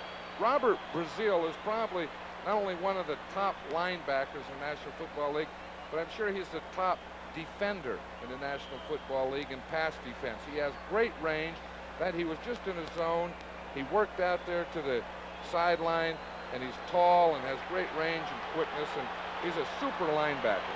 1st and 10 for the Oilers at the Cardinal 11-yard line with 1:39 left to play in the half. Oilers lead the AFC in forcing turnovers, and they did it again. That's for Burrow, and that's 6 points. Touchdown, Houston. Kenny Burrow. That was just a quick up. We'll see that against tight coverage. Pasquarini's going to take a couple steps back, put it at the back of the end zone over Burrow's outside shoulder. As we see this again, we see the tight coverage. Burrow just gets by the ball, is let go right to the back of the end zone over his outside shoulder. See, that's the big thing in this pass, is it has to be outside so that it goes over the defender's head, so that you get him beat deep and outside. French with the extra point. And suddenly the Cardinals, who were ahead 7-0 for most of the first half, find themselves down by a score of 14-7 as Houston strikes twice. in 1 minute's time. The one thing that the Buffalo will have to do now is they'll have to have a couple of people off the defensive line, a couple of those linebackers, defensive backs, taking a guess and gambling, coming from 2 or 3 yards back, heading into the hole, hoping that they guess right as to where the ball carrier is going to come inside, if they do come inside. Payton has 144 yards rushing. It won't matter much unless he gets one more. Well, it's a critical call. You wonder if they would try and cross him up and go wide, but I would guess being that close, Shane dangerous Nelson, to go wide. Shane Nelson was over to discuss the defense with the Bills coaching staff and has come back in. Kadish, Smirlis, Hutchinson, Williams. All up front with the linebackers. Sanford. Nelson. Payton saying to the official, we can't hear the signals. This crowd is alive, and they have no sympathy for the Bears. Well, there's almost 80,000 fans here, somewhere between 75 and 80,000. They haven't had much to cheer offensively, but defensively they're trying to exhort their team to stop them here, because it would be maybe something that could spark this team. The Bears have chosen not to go for the field goal. I think Neil Armstrong feels that even if he doesn't make it, he'll have the Buffalo Bills on their own half-yard line, which is a critical situation to put the Bills offense in if they don't make it. 4th and goal. I don't know. Some coaches would take the 3 points, especially in a game like this. They're going to go for the 7, of course.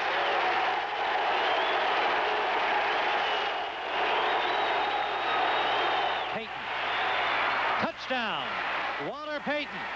Up and over, as only Walter Payton can do. He must have been 6 feet in the air, up over everybody. And the Bills had it stopped. They had it stopped, but he just did a great leap. Watch it. They're up waiting for him. They're up, but he still gets over. Unbelievable. And down he goes into the end zone for the touchdown. A great play by Walter Payton. It's not the Fosbury flop, but it is certainly the, look at that, the height that he got. Walter Payton, what an athlete. Bob Thomas on the field, the point after attempt. Flags are down. The point was good, and we'll see who the infraction is against. What an athlete, Walter Payton. Illegal procedure against Buffalo. The point will count. And so the Chicago Bears, with 11:18 remaining, here in the 4th quarter, have finally opened the scoring in this football game. It is 7-0 Chicago.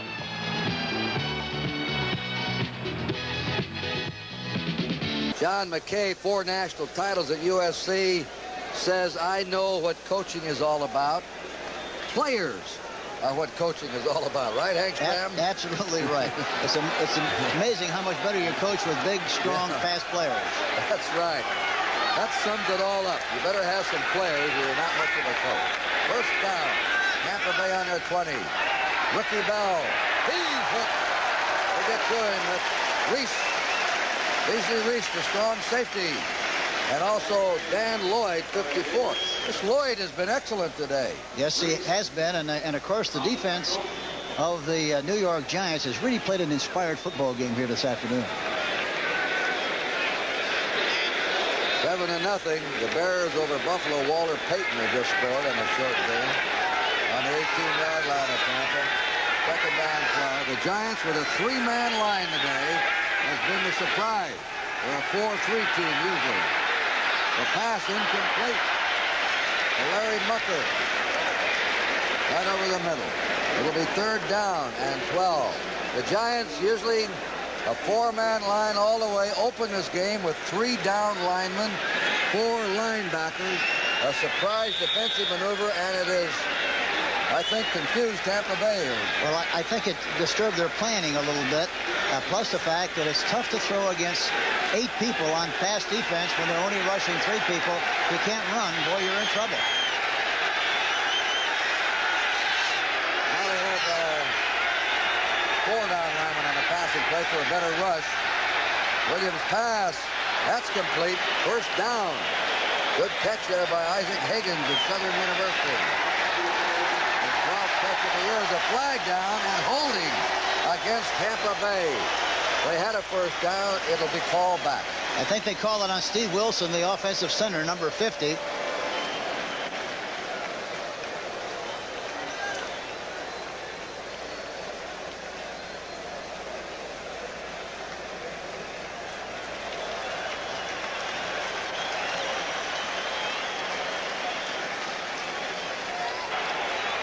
Here we see him go. Number 50, offense, holding, third down. There you see the offensive center holding Tabor, number 80, the defensive lineman of the New York Giants.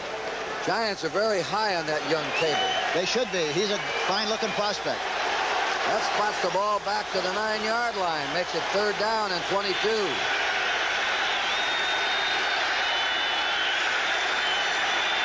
Williams will be throwing against an 8-man secondary. It is intercepted. If he caught the ball in bounds, he did. It's the Giants' ball, and it's Terry Jackson who caught that one and then went out.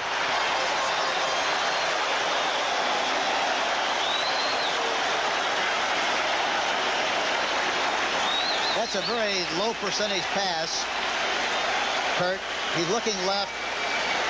Throws a long way outside in a double cover. You had to be a magician to get the ball that time to the outside receiver. Morris Owens came up with a good interception on the play, and the Giants have good field position.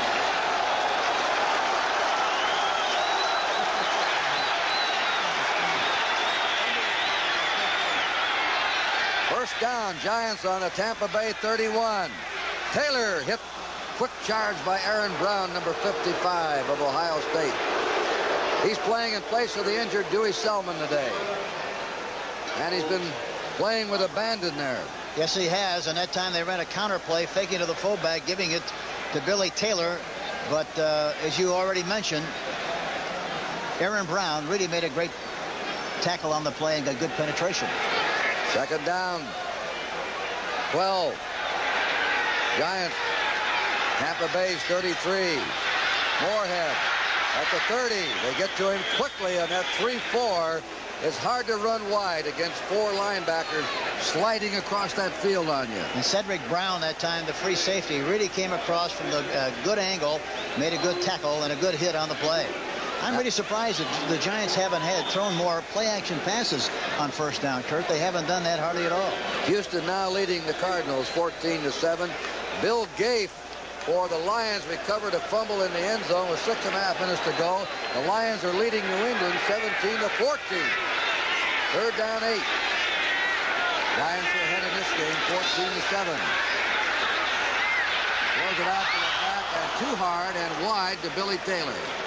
David Lewis that time, 57, was blitzing on the play. He had to throw around Lewis, and for that reason he threw an errant pass and it fell incomplete. Now the Giants had intercepted the pass. They had a first down, a chance to move on in. But the Tampa Bay defense very alertly stopped them, and now it's punt formation. They're going to try a field goal, I'm sure. Oh, it's going to be a field goal. 37-yard line. 47-yard attempt by Danilo, who's made only 1 out of 7 this year over 30 yards. This kick's got the distance, and he has it. Danilo on a 47-yard field goal. Could be a big 3 points for the Giants. Their lead now is 17-7. And you watch the enthusiastic Giants go over to their bench. And we'll be back here with the kickoff right after this.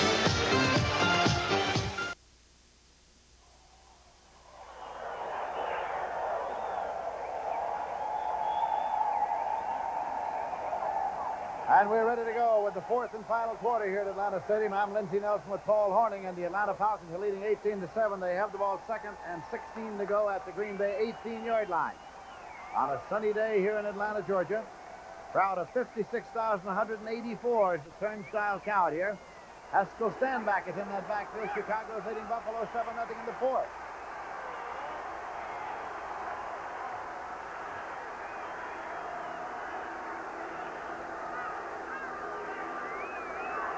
Blitz. And completed to the 5-yard line. Alfred Jenkins. Well, they left Mike McCoy. McCoy hanging up out there man-to-man on the blitz situation. And I tell you, Bartkowski really picked it up. Watch this. Right away, goes to the outside. You can see McCoy playing that post pattern, but he just threw it downfield. 12-yard pickup. First and goal at the 6. Well, actually, they had just taken a loss, so it's 3rd and 3. 3rd and 3, and McKesket's come in a double tight end alignment now. Oh, I thought they picked up the first down. There's Earl Campbell scored on a 4-yard run to tie it up. 3rd down play coming. Bubba Bean has to stand back leading the play, and that's going to bring up a 4th down. About 2 yards to go. Estes Hood made the stop. And he made a stop. Perfect, Lindsey. He played that sweep beautiful. Massetti is coming on now with the field goal unit.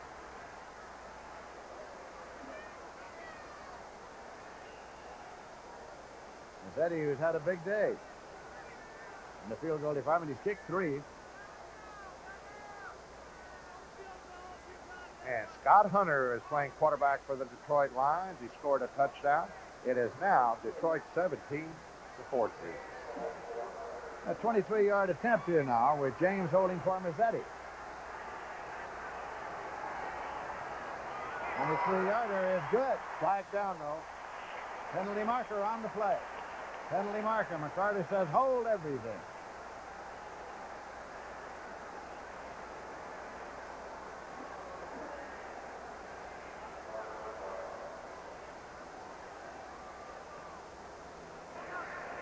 Illegal formation. Offense. The linemen were not on the line of scrimmage. Repeat the kick. You need 7 men on that line of scrimmage. On every offensive play, somebody was just a little bit too deep.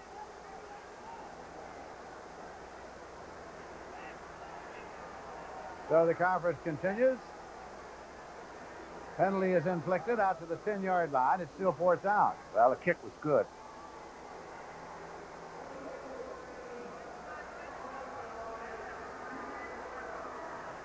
So it's 4th down and 7 yards to go at the 10. And so they'll try it again now. And this will be a 28-yard attempt. 28-yard attempt by Tim Massetti with James putting it down. Massetti boots it up, and no, it's no good as it hit and bounded back. So the ball goes over at the 20-yard line, 1st and 10. Score right now, the Atlanta Falcons 18, the Green Bay Packers 7. Hits the upright and bounces off. I think it was clipped. Did Harry Truman say that? Yes, he did.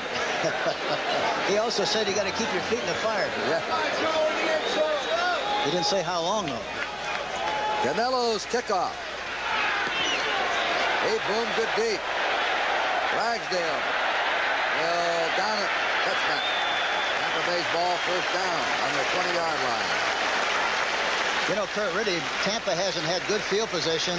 On the last 6 possessions, they started on the 27, their own 15, their own 20, 6, their own 28, their own 20, their own 20. It's a long way to go when you have to go 80 yards on a drive with this kind of a game where the defense is playing as well as they're playing. Tampa Bay punted 3 times in the 3rd quarter and had a pass intercepted. And here they are. Let's see if young Doug Williams can bring them back and keep them in the undefeated rank. Bell and Davis are the running back. Owens in motion.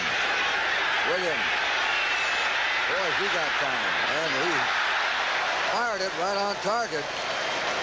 Isaac Higgins couldn't hold on to it. One thing for sure, boy, he's had a lot of time to throw the football. The pass protection with a 3-man rush has really been excellent most of the time. That time you watched his feet, Kurt. He was a little nervous. He wanted to throw the ball right. Finally decided to throw it left. Really whistled it, but he just dropped the football. Isaac Higgins. 2nd down, 10. Mucker in for Higgins. Tampa Bay has never beaten the Giants. They've lost it in 3 times. They'll play again this year. Medic did it twice last year. They'll play twice this year to the rotating schedule of the NFL. He's right on target to Mucker. First down, Tampa Bay at the Tampa Bay 37. Otis McKinney wrapped up Mucker, but not till after Mucker got inside position on him. You know, some of the problems here this afternoon really has been the fact that they've dropped some balls and Doug has thrown some balls poorly. But the great thing about Williams is the fact that he's got an awful lot of confidence in his own ability. And even though he might throw an errant pass, he's going to come right back and throw a strike just like he did on the last play. 17-7, Giants ahead, 10:20 to go. Tampa Bay, student body right to Ricky Bell. Bell brought down on the 40. This was a famous play, student body right or student body left for McKay for a long time at USC. He's had it here, and he's put it in here because he has a great rookie guard in Greg Roberts. Charlie Hanna converted from a defensive end to a right tackle, and Ricky Bell has been usually leading Eckwood on that play. And the other thing on the play, really, Harry Carson hasn't heard about student body right or left because he came in there and made a great play. He's a good one, that Harry Carson. He and Van Pelt played in the Pro Bowl off the same team. That's out to Mucker, and he can't hold on to it. Otherwise, he would have had a first down. Williams is very emotional back there. After a missed pass or completion, he'll jump up and down. He plays with a lot of emotion. Yes, he's got a little cheerleader in him, but you like to see that enthusiasm. We talk about having to have a lot of little boy in you. You get to play football with a lot of fun and enthusiasm. There's a great illustration of it, Doug Williams. How about the coaches? They have to have it too, I'll tell you. That's right. Although a lot of times, you know, you feel like an old man fast, but you got to still have a lot of little boy in you.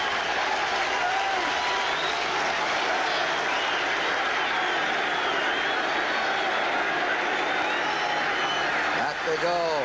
He stumbled. He lets that one go. Giles up in the air. A flag was thrown down. Two Giants covering Giles.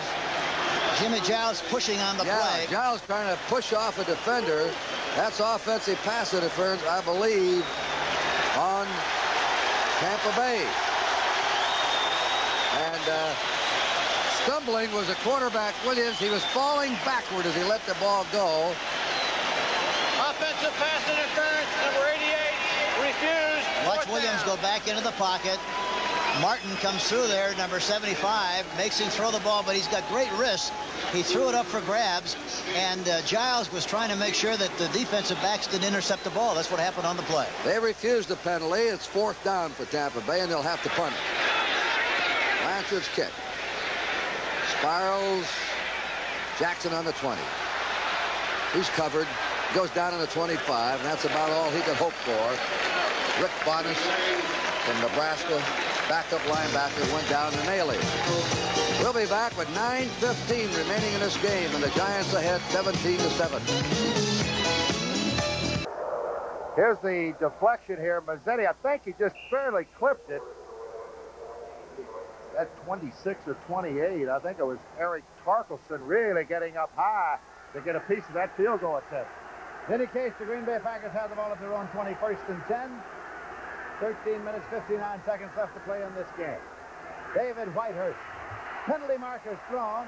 He throws it back incomplete. A referee's flag was thrown on the play.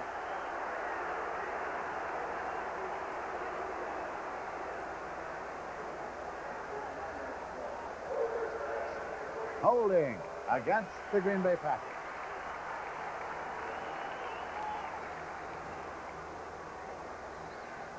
Zeke and Barton a little confident. Bart says, what do you got? You see they're talking over the play. A mark off the 10 yards. And Zeke will go through some motions now. He usually sends in the play with third base signals. 10-yard penalty will make it 1st and 20 at the 10. Holding number 68, offense, repeat first down. Greg Cook. Second penalty today against Cook. Houston, 14-7.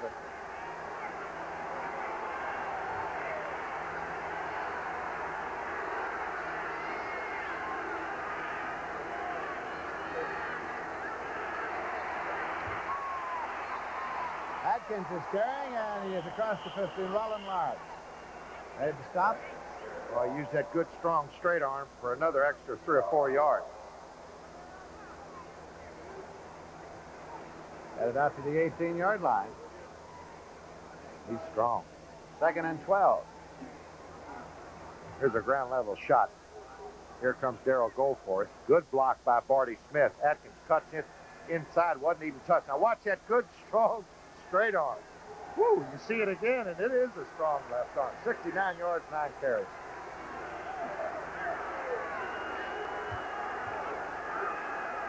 Whitehurst, penalty mark at the line of scrimmage. It is completed, 33-yard line. Andre Thompson. Andre Thompson brought down inside the 20-yard line by Fulton Kuykendall. Thompson 89.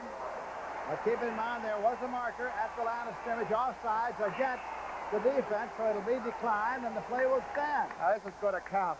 And I want to tell you, David Whitehurst, just as soon as he released the football, he never saw the completion. Only a 4-man rush for Atlanta. Now watch, just as soon as he released, he's got to go down. Beautiful pitch. Thompson does the rest. Ricky Bias is right there. He wriggles free. This is Frank Reed. Puts a little stutter step on him. Comes back to the inside. He's been bothered by hamstring pulls all year long.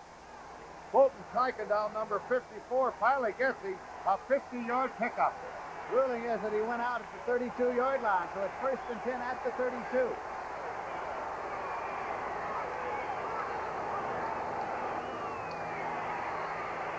And this is Nate Simpson carrying. Nate Simpson.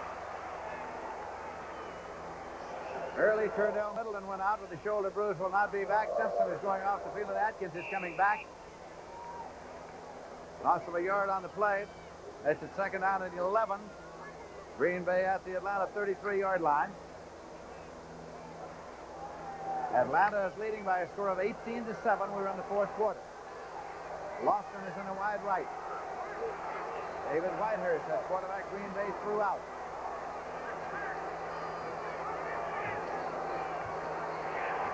Whitehurst. Turn in. Lofton at the 15. Tom Pridemore, along with Roland Lawrence. It will be marked at the 15-yard line. If they give Whitehurst time, he could complete that pattern. Now, he's going to have to throw it every play, Lindsey, but he's going to keep it in mind. It's open all day long.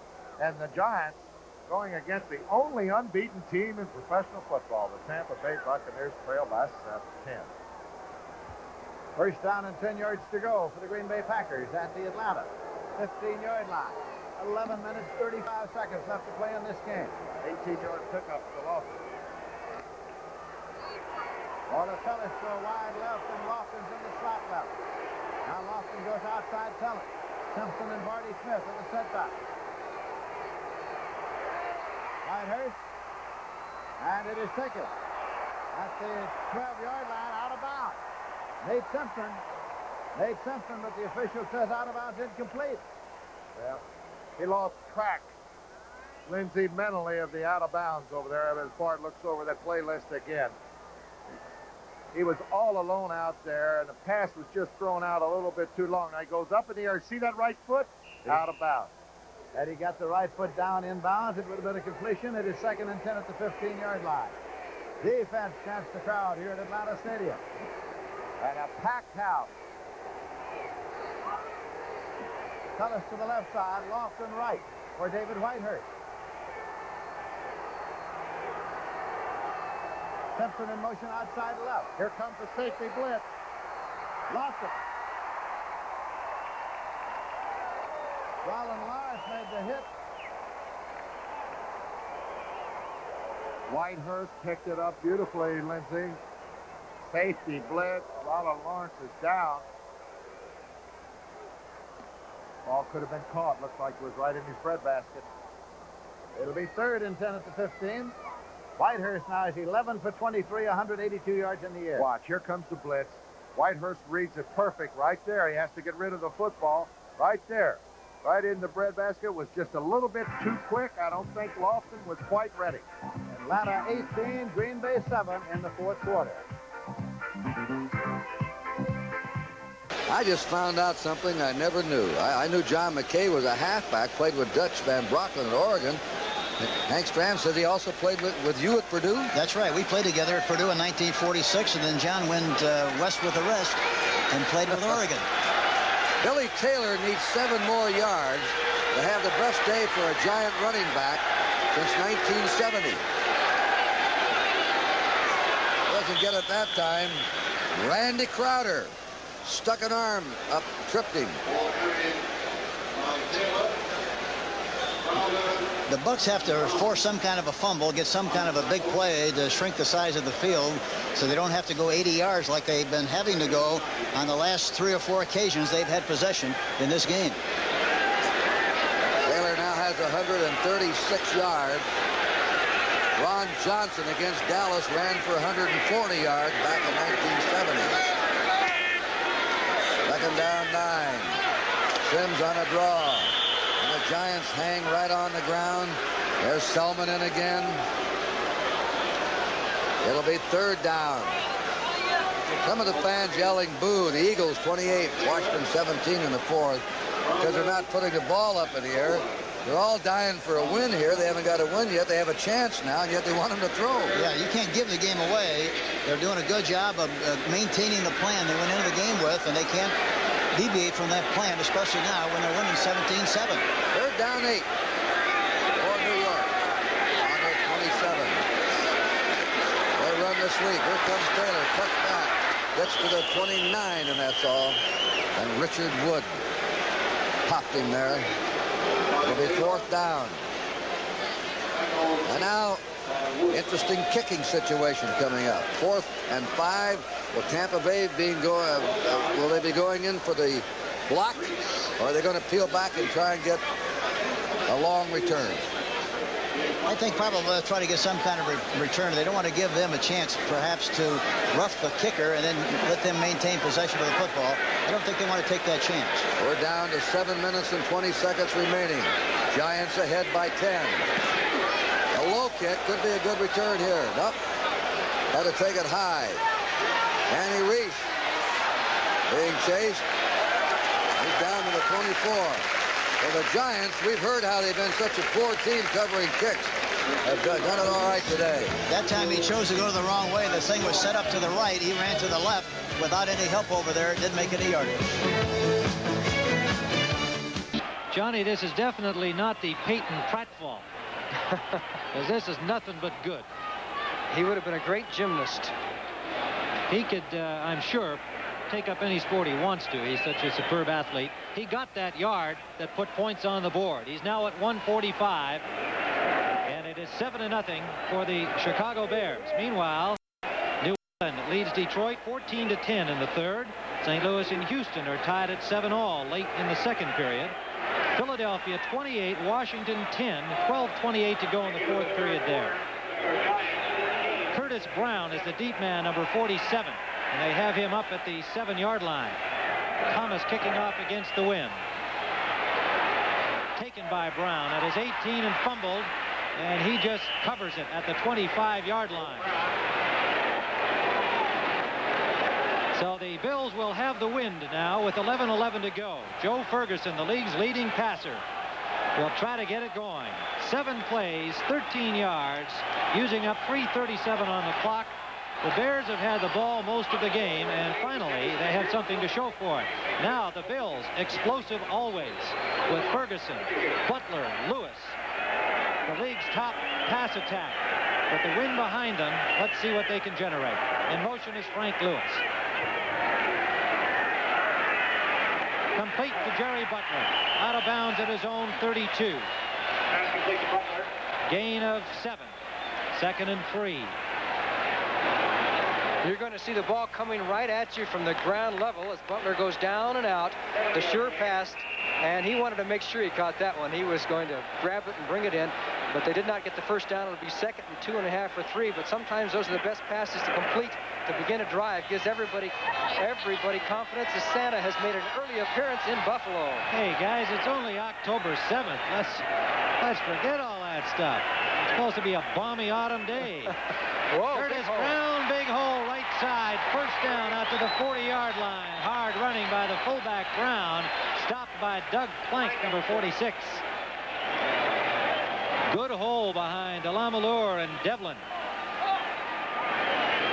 This has been one time of the ball game over the past few games where the Bears have faltered defensively. It seems like when a team gets down and they need to score on Chicago in the fourth quarter, they've been able to do it this season. We'll see what happens as far as Buffalo is concerned. Bears defense has not been on the field a whole lot so far this afternoon.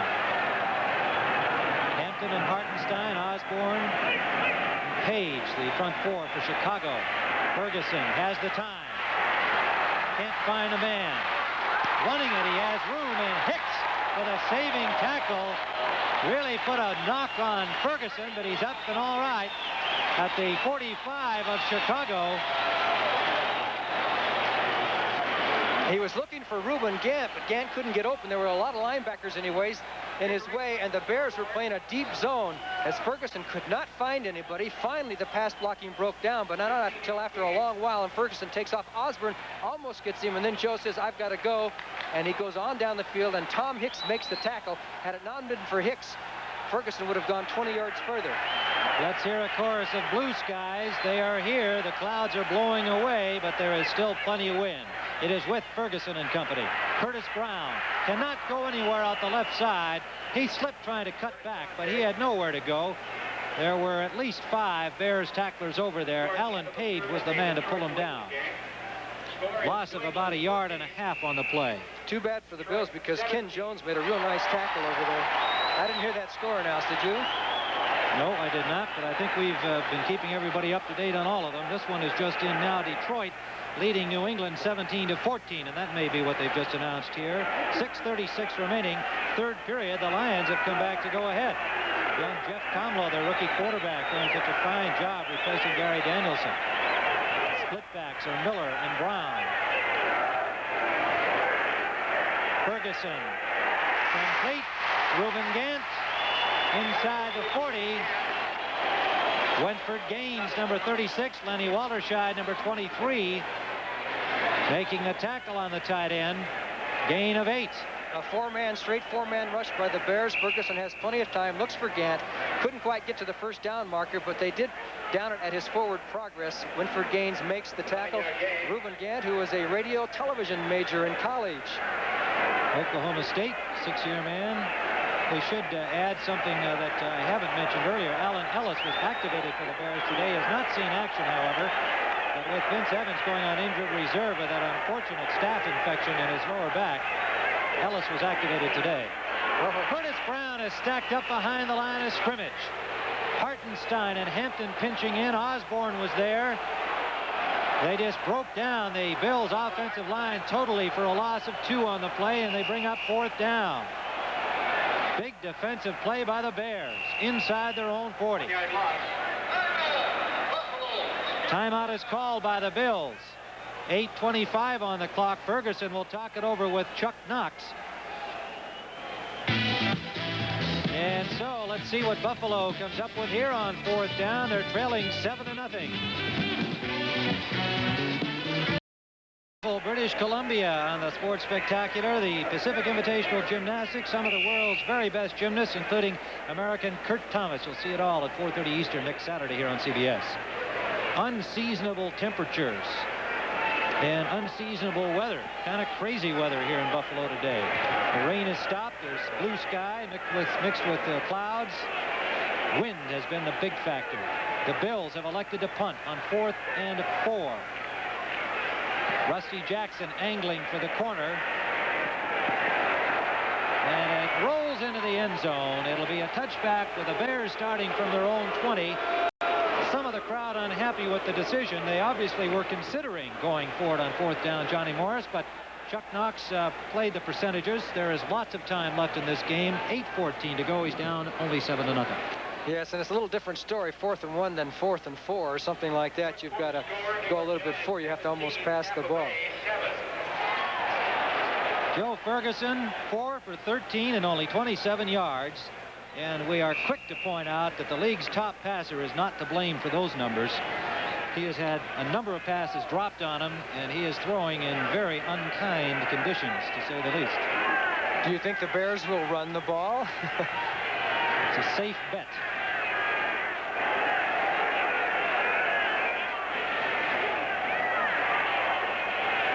Walter Payton, and that was not a good exchange. He nearly dropped that ball. But again, showing his ability, he managed to hang on, prevent the fumble, and still picked up a yard and a half, maybe 2. Hands are cold out here. I don't know what the temperature is now, but it can't be any more than about 40. It is cold in Buffalo. Tampa Bay still trailing against the winless Giants. It is 17-7 now for New York. 11:07 remaining in the fourth quarter at the Meadowlands. 2nd and 8. Chicago. They lead 7-0 here.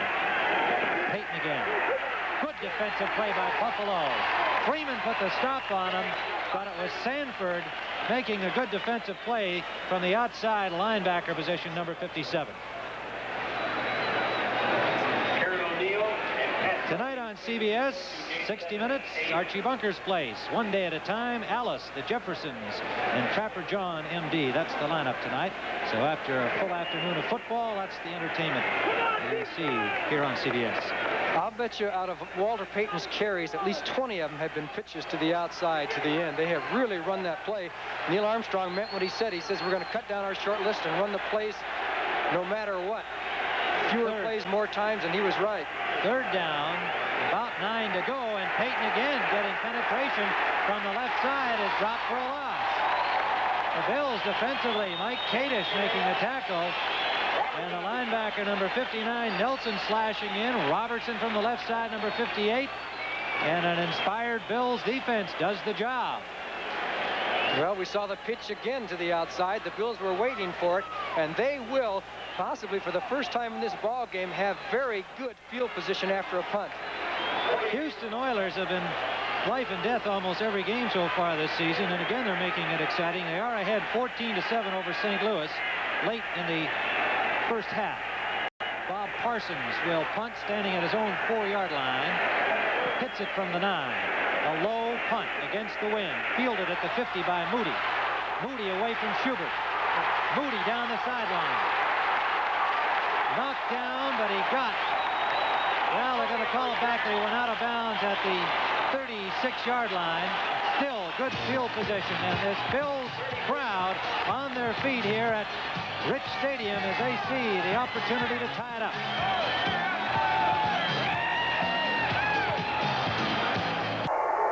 This is 3rd down and 10 yards to go for the Packers at the Atlanta 15-yard line. Atlanta is leading 18-7. Probably got 2 downs. I think you go on 4th down here, trailing 18-7. Wyatt Harris trying to get it to Lofton, but it's an incompleted pass. Ricky Bias coming. 4th down coming up. Now let's see if they're going to kick it. Marcol has come on. Chester Marcol has come on. We have 11 minutes, 3 seconds. So Coach Bart Starr apparently has decided he wants to get something out of this drive, get the 3 if he can, which would make it 18-10. Well, Beverly threw one last week. It would have been for a touchdown, but he's a little bit short of Chester Marcol Monday night. But they can win with the touchdown and 2 field goals, but do they have enough time? Beverly puts it down. Marcol boosts it up.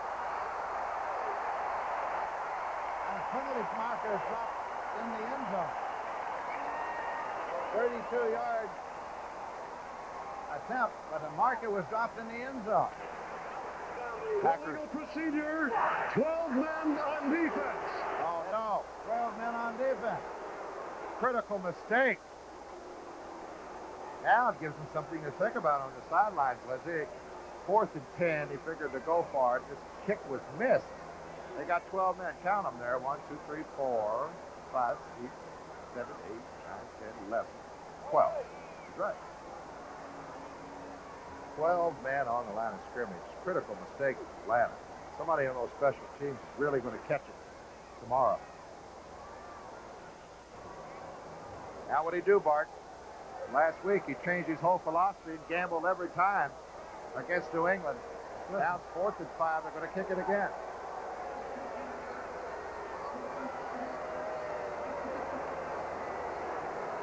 Fourth and 5 at the 10-yard line.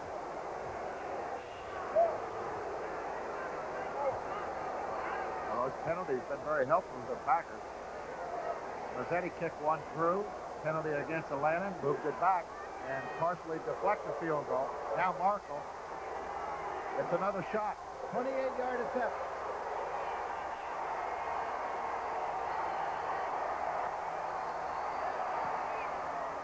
Yarder. They miss it again. It's wide. It is wide. And so the ball will go over at the 20-yard line. He didn't catch it solid, Lindsey. The ball was kind of popped off his foot. With 10:55 remaining, it's still Atlanta 18 and the Pack 7. The Dallas Cowboys and the Minnesota Vikings. A key NFC battle. Dallas leading the NFC East. Minnesota second in the Central Division. Here it is first down Buffalo. They are threatening at the 36-yard line of Chicago, following a short punt into the wind from Parsons. And a good return by Moody. Ferguson under pressure. Can't get it away. Hampton with the sack. The big rookie from Arkansas, who had a sack last week against Tampa Bay, comes up with another here and a big one. Back to the 40-yard line, almost the 41. Let's take a look at Dan Hampton as he comes in for the tackle. He's at the bottom of your screen. He gets around Devlin and then puts his arm around Ferguson, no face masking, and yanks him down. Dan Hampton playing inspired football. He got married this week. That's right. Congratulations to the Hamptons. And new Mrs. Hampton, no doubt watching. Ferguson, deep down the middle for Gant, almost picked off. Gary Fensick got a hand on the ball, couldn't bring it in. Ferguson had a little more pressure than he wanted. The Bears had Gant well covered downfield. Yes, he was throwing straight down the field with a man going straight down. Gant, who faked short and went deep, but there's a lot of free safety type of people that can get in on a pattern like that, which they did. You're better off throwing as a man crosses, getting in the seams in that zone, rather than trying to throw up and over straight down the field. Third down, 16 to go for the Bills.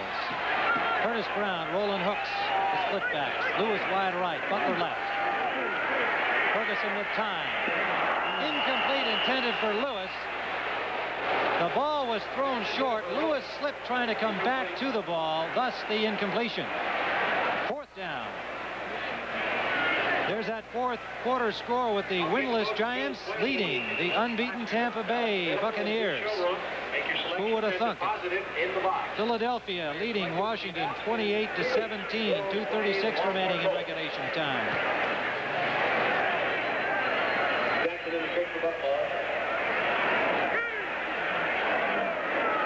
Rusty Jackson at his own 45 will punt. The deep man is Schubert. Good punt with the wind. Bills trying to down it, and they do. It'll be at the 2-yard line of Chicago. So Rusty Jackson does the job. And as the sun floods the artificial turf, the Bears will start deep from their own territory, protecting a 7-0 lead.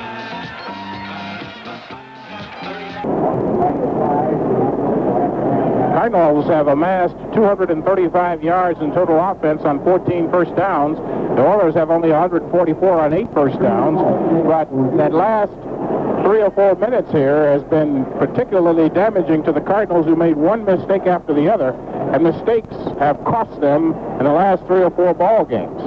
You know, Bill, it is not mistakes of ball handling and this kind of thing, and the penalty type mistakes, the kind of over-exuberance, I guess you would say, type of mistakes. And you know that Charlie Davis did not want to commit a foul in the situation there, but in his anxiety to get at the passer, Pastorini, got a late hit on him, and that cost the Cardinals a possession. They would have had the ball at their 45, and that is really one of the biggest, if not the biggest, of the first half. The interceptions probably would not have occurred had if you make that play and you get the ball at your own 45, there's a good chance you're going to walk off with either still holding on to a 7-0 lead or maybe taking in a 10 or 14-0 lead. Well, Ken Stone had the interception on the Charlie Davis play. The Atlanta Falcons have the ball first and 10 at their 20-yard line. Mayberry and Kane are the running backs in there for quarterback Steve Bartkowski. Open up with a pass play to Wallace Francis, incomplete. Francis hoping on that square out again. In Washington, John Riggins got in from a few yards out to cut that lead. Philadelphia over Montgomery having a big day there with 4 touchdowns. Bartkowski is 14 for 27, 144 yards in the air for the Atlanta Falcons. All field goal kickers come to some time in their life, Lindsey, where they swallow the olive. They got to choke. It's a natural tendency for them sometimes just not to go through in their full rhythm. They're going to miss those chip shots. Spoken by an old field goal kicker. Right. Just wedging him out as Gary Weaver came in to make the stop. Mayberry carrying on the play.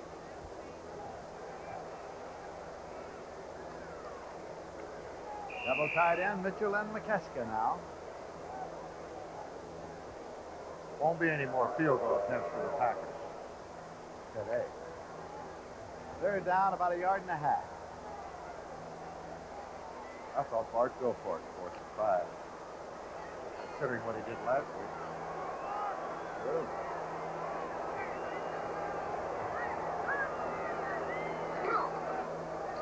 Mayberry again.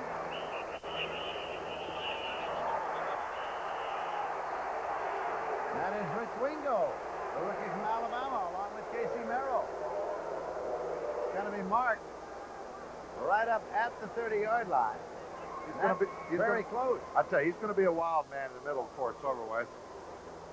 Emotional stability of all the middle linebackers has always been suspect. The better they are, the wilder they play with reckless abandon. And this kid will be a great middle linebacker. First and 10. I thought you played with a fellow who was the soul of propriety. Ray Nitschke was quiet, well-spoken. He was quiet. Listen, before he turned it around, we never went near Nitschke when he got off the field. Turned into one of the greatest guys you ever want to meet in your life. First and 10 at the 30-yard line. But for a while there, he was dangerous, both on and off the field. Butkus was the same way. Kane. A 4 to the 34 before Casey Merrill brings him down. It's going to be 2nd down and 6 yards to go.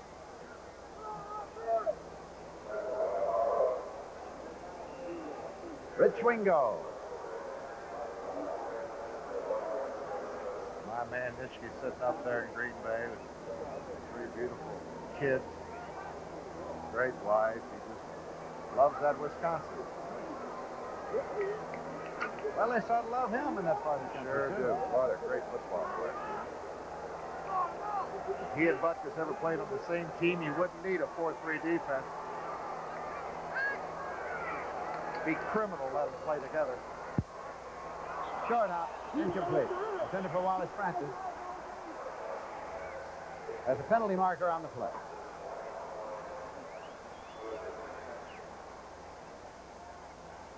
Offsides against the Falcons. That football back, Lindsey. Time just counting down now. 8 minutes. Damon Bennett, the coach of the Falcons. There's Gordon McCarter, the referee. Offside. Number 84, offense, declined. 3rd down. Alfred Jenkins, not offside. The down counts now in the declination. Making it 3rd down. And 6 at the 34. Bart Starr. Houston now. St. Louis got off to a 7-0 lead. Earl Campbell's got a touchdown there.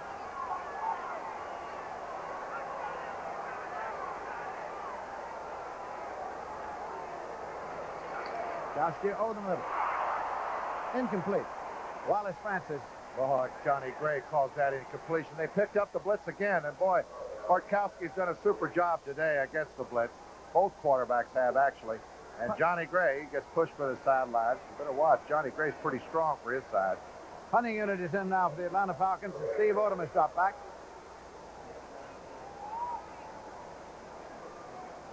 Take a look at the secondary here. Watch Johnny Gray come up and play this. Boom. Incomplete. John James in deep punt formation.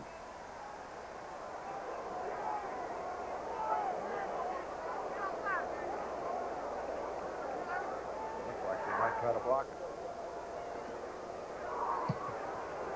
Odom is waiting. Moves up to the 22-yard line. Gets to the 24-yard line, and that's the end of the line. Joel Williams made the tackle. So the Packers have it. They're trailing in the ball game with Atlanta out front by a score of 18-7. That was a 44-yard punt, and the clock says we have 7 minutes, 58 seconds left to play. The Chicago Bears in white will be starting first down. They spot the ball at the 4-yard line, so not quite as bad as the 2, but the Bills are happy with that. A 35-yard punt from Rusty Jackson, putting the Bears in this undesirable position. Payton runs it out to the 9-yard line behind Sorey and Lick, Mike Kadish and Nelson, Shane Nelson, the linebacker, stopping Payton, but he picked up close to 5 yards. 5-yard gain. Second down. Play comes in. The wide receiver Bashnagel, or Schubert make it. Schubert replacing James Scott. Schubert comes wide left. Bashnagel is right.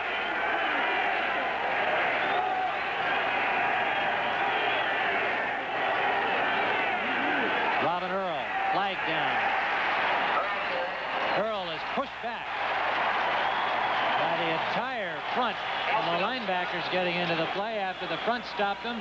Hazlitt, Nelson, Sanford all came up to push him back. Let's see who it's against. Chicago is offside. And coming off, favoring his shoulder, it appears, is Shane Nelson, number 59 for Buffalo.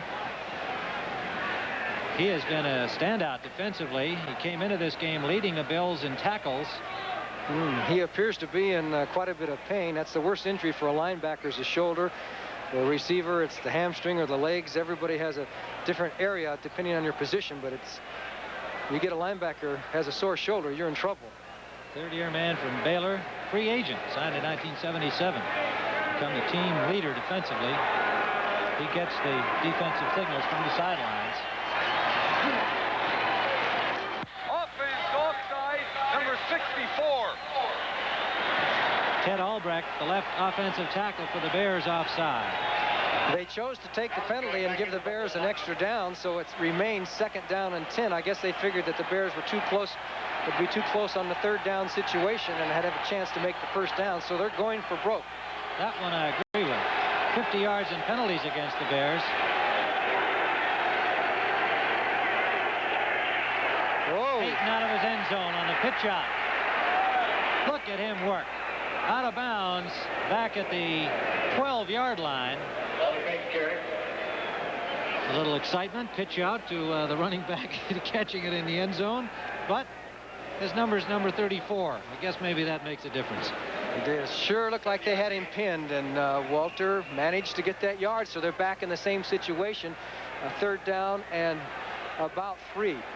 155 yards in rushing for Walter Payton on 37 carries. It is 3rd and 3, as you saw. Neil Armstrong, the Bears head coach. Very big play. I'd say. If they can force the Bears to punt against the wind deep, they have a chance. 4:08 remaining. It's Payton pulled down. Swarming tackle by the Buffalo Bills. Hazlitt was there. Nelson was there. Right back in following the shoulder hurt. Hutchinson, number 90, was there. Sanford was there. They were all in on it. No gain. Buffalo Bills with a great defensive play. They decided to take the chance. They brought those linebackers through, figuring that the Bears would go with Payton around the end, and just had too many lanes, too many people, came up with a big defensive play. Ferguson standing in his end zone. Will the Bills come?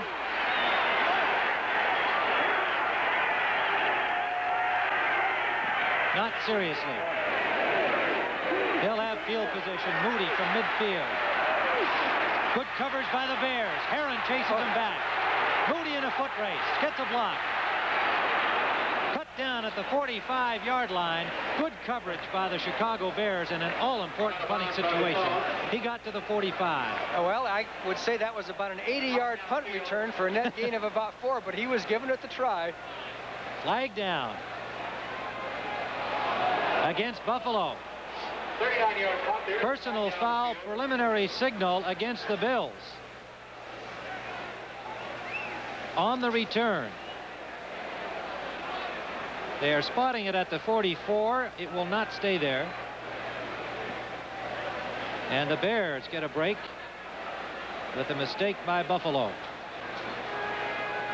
3:09 to play. Tim Ryan and Johnny Morris. A tensely played game, scoreless until 11:18 to go in the fourth period when Walter Payton scored for Chicago.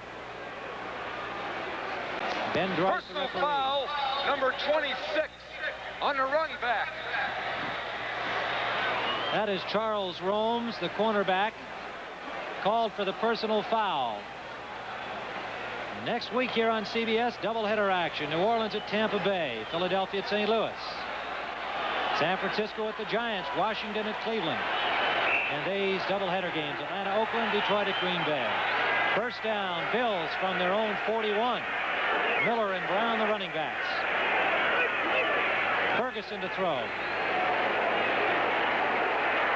Lots of time. Incomplete, intended for Butler. Schmidt and Fensick on the coverage. It appeared that he should have had that ball, but Terry Schmidt did deflect it slightly. Terry Schmidt made a dive, number 44. As you'll see here, Ferguson had a long time to throw the ball. Good pass protection. Here comes Schmidt as the pass was headed for Butler. Looks like he got his hand on it right there just for a second. Boy, it hit him right in the hands, boy.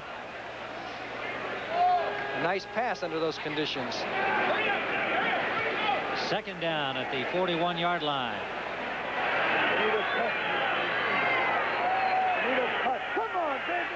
Three wide receivers are in. Lou Picone and Jerry Butler come out together to the right side. Now Butler in motion back to the ball.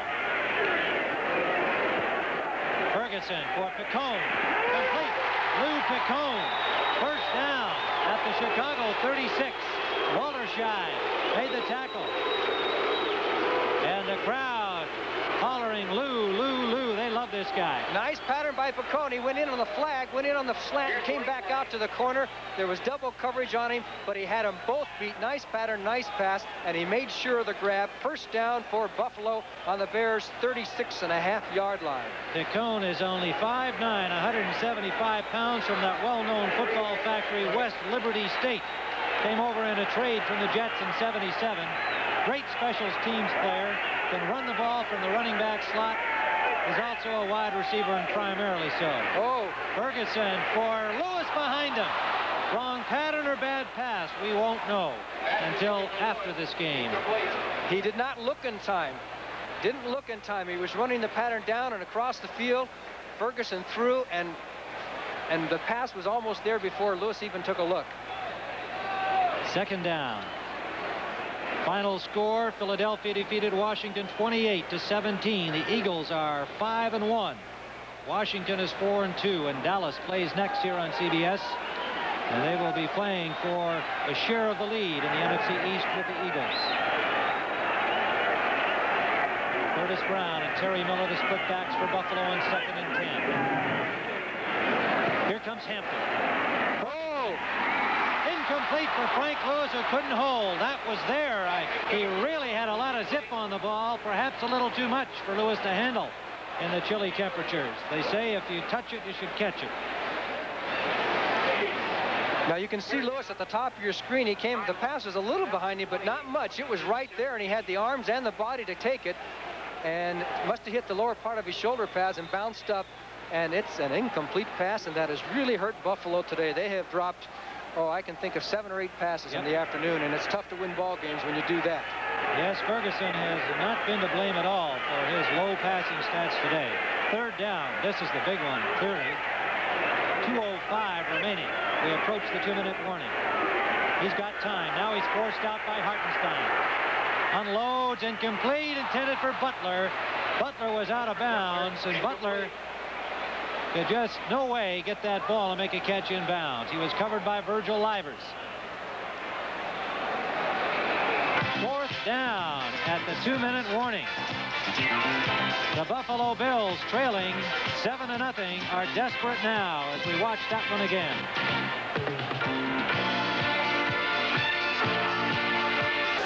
Kurt Gowdy and Hank Stram the last 7 minutes of this game. Why the Giants are ahead, one of the big reasons, they shut down Tampa Bay's running game today. The leading running team in the National Conference, averaging 185 yards a game rushing, has been stopped with under 100 so far. Play action pass. He unloads it and is complete to Isaac Higgins, who steps out of bounds on his own 46-yard line. Boy, he hums the ball, doesn't he? You see the RPMs, the rotation of the ball. Play action pass, faking from a play action to the deep back. Ricky Bell, the fake was not very good. Sets up nicely. Look at that ball spin to the outside nicely to Isaac Higgins. Beautiful execution on the play, first down.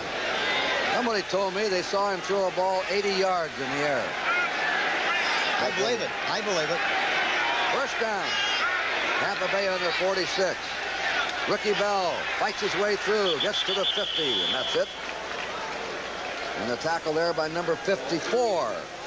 Dan Lloyd, he was aided by Harry Carson. Second down, 6 for the Bucks. 50-yard line. With time slipping away like it is, they have to score, I think, get some kind of points on this drive, Kurt. Leading ball carrier for Tampa Bay has been Johnny Davis for 39 yards. Ricky Bell at 32. Eckwood stopped with only 7 yards today. The rookie sensation. Another play action pass. There's a deep bomb to Hagan. Hagan's up. Can't get it. No flag. Covered by Jackson, who was right on him. Gary Jackson has intercepted a pass today. Covers the quickest player in the Tampa Bay team, Higgins. This is the same play they fake. Bad faking again. Bad mesh between the halfback. He throws the ball deep, but Jackson gets a good jump on the ball. Really has no chance. They're fighting to try to make the catch, but Jackson covers him very well. It's tough to throw the ball over the top on Jackson right now. I think you can throw it in front of him, but you can't throw it behind him right at this stage of the game. Third down, 6. Tampa Bay coming up on the 50-yard line. 6 minutes and 16 seconds to go. The Giants are ahead by 10 points.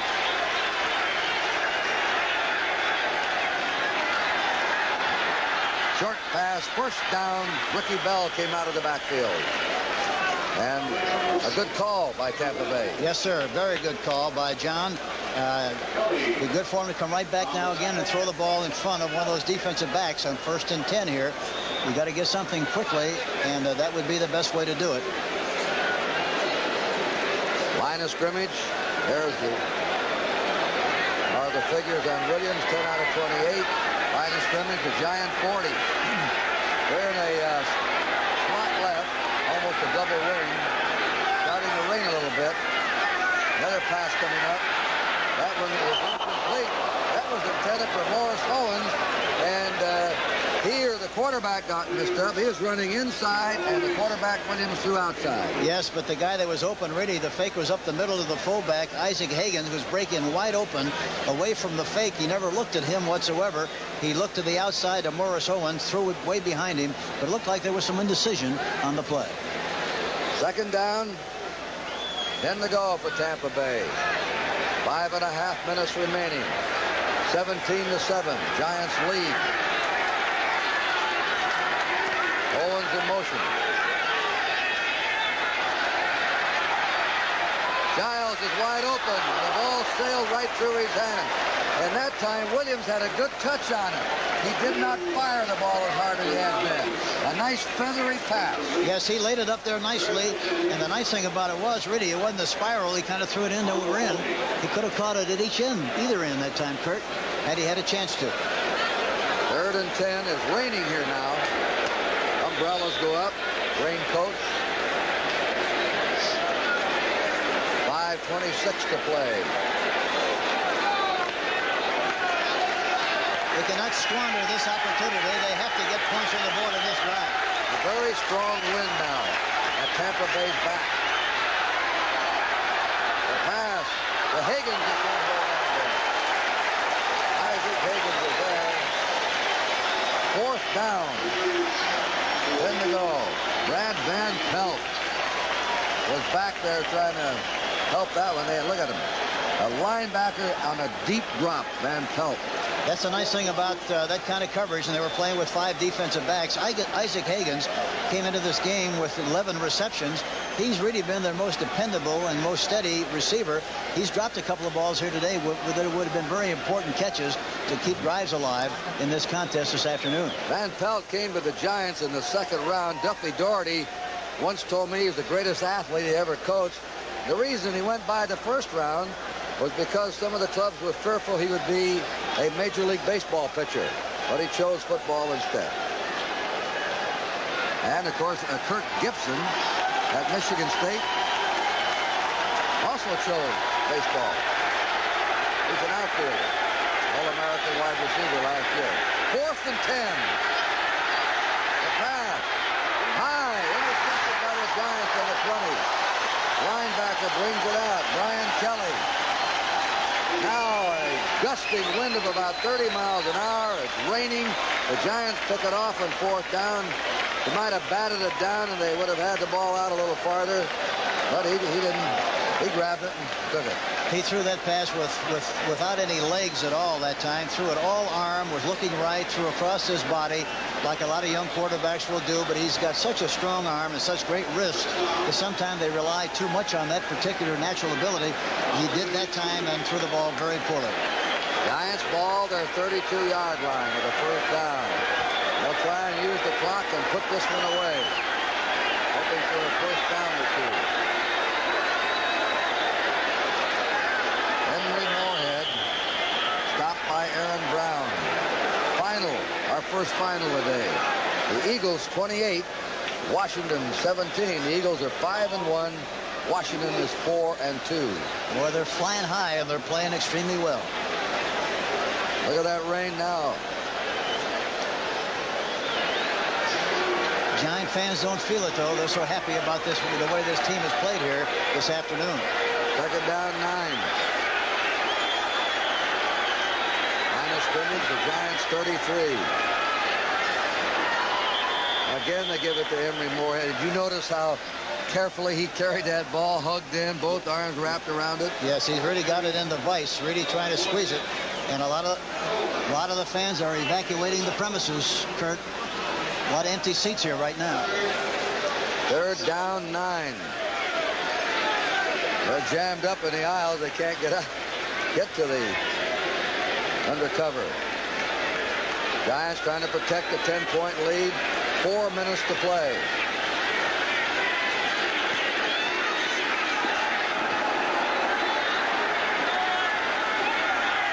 Taylor to the 40-yard line. And he now has over 140 yards.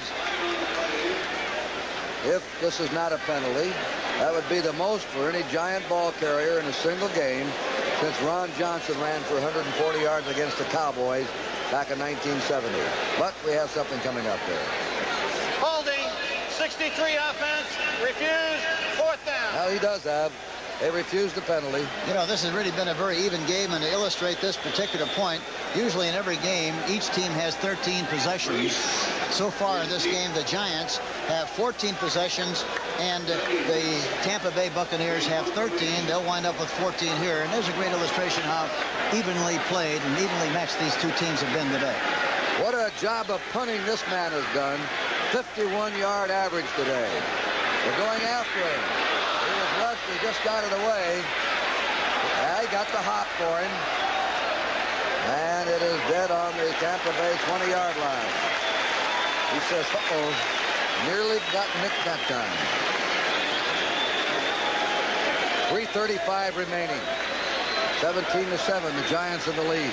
You know, you talk about it being a game of field position, and it really has been today. Tampa, on the last 1, 2, 3, 4, 5, 6, 7, 8 have had possession on the minus 27, 15, minus 26, minus 28, minus 20, minus 20, minus 24, minus 20. It's hard to get touchdowns when you have to go that low. I want to talk a bit about that minus to you fans. That means something to the insiders of the game. I'll have Hank explain it to you. With his pass, Giles, the tight end. He stopped at the 27. By minus, Hank, coach's language or in your own territory. That's exactly right. Anytime you're on your own side of the 50-yard line, we refer to that as being minus. The minus area beyond the 50 is a plus area. And this is what I was relating to, and I'm glad you brought it up because maybe some fans around the country didn't realize what I was saying. Second down, 3 to go for Tampa Bay. They're behind by 10 points with only 3 minutes to play. Rick Burns is in the backfield now. Johnny Davis is out. They're going after Williams. He shakes away. He throws a short one. It's incomplete. And he was trying to get the ball to Rick Burns, the running back. Brad Van Pelt was there and belted him. Third down, 3 to go for the Bucs. Well, the New York Giants have really played extremely well most of the time all season long in this young season. They haven't been able to do much offensively. They've made a lot of mistakes, but in this game, they've kept the mistakes to a minimum and really have not given anything away in this game here today. 3rd and 3.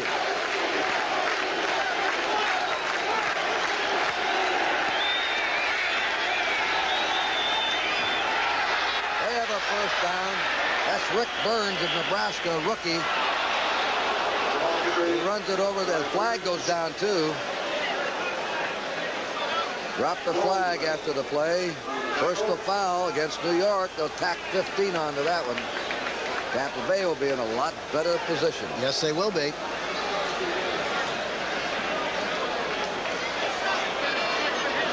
This puts the ball in the Giant 49. First down. Let's listen to what the call was about. Personal foul, unnecessary roughness, 45 defense, first down. Yeah, that's a good call on number 45, Alan Caldwell. The man was down, and then he went for him. Yes, he gave him a little massage in the back of the neck with the elbow, which you can't do. 2:43 remaining. 17-7, Giants. First down for the Bucs. All the time in the world, and Burns dropped the ball. Burns really unhappy with himself. Williams has had 5 or 6 balls dropped on him today. Yes, and they've come at critical times, and those big catches, especially on third downs, are the ones you have to make to keep the drives alive. And they've missed several of them in this contest here this afternoon. We saw Hugh Culverhouse, the principal owner of the Tampa Bay. He's been very fair with this club. When they lost 26 in a row, many owners I know would have panicked and changed coaches.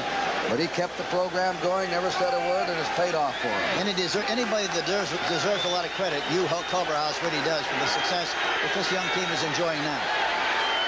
Flares it out to Burns. Burns to the 45, to the 42 of the Giants. The stop was made by Brad Van Pelt, number 10. Now it's 3rd and 3 for Tampa Bay. Time moving against them.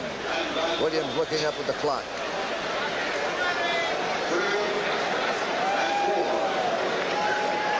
If they could score here and kick an outside kick and recover it, they'd have a chance. They always got a chance, it seems. There it is. He's out there. Higgins has the ball at the 20 to the 15. Higgins is down to the 10-yard line. He was wide open. They don't call time because the 2-minute warning has already been flagged. Isaac Higgins runs an outside move and then runs right by the defensive back. Wide open, the ball is underthrown, or else it would have been a touchdown.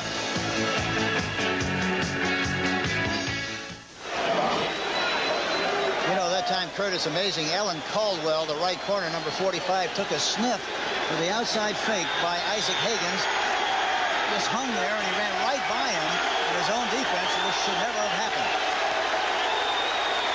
First down, Tampa Bay on the 10-yard line. They're just short of the 10. A minute 56 to go.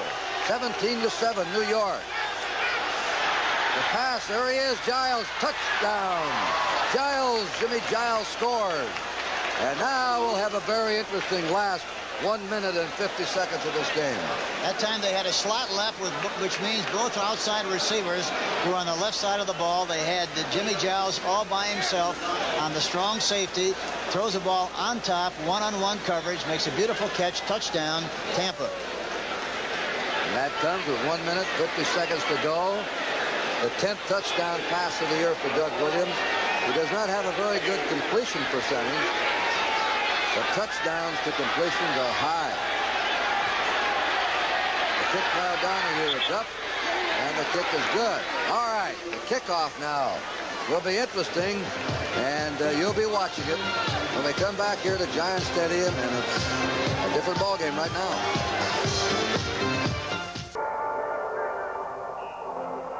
We're in the fourth quarter here at Atlanta Stadium.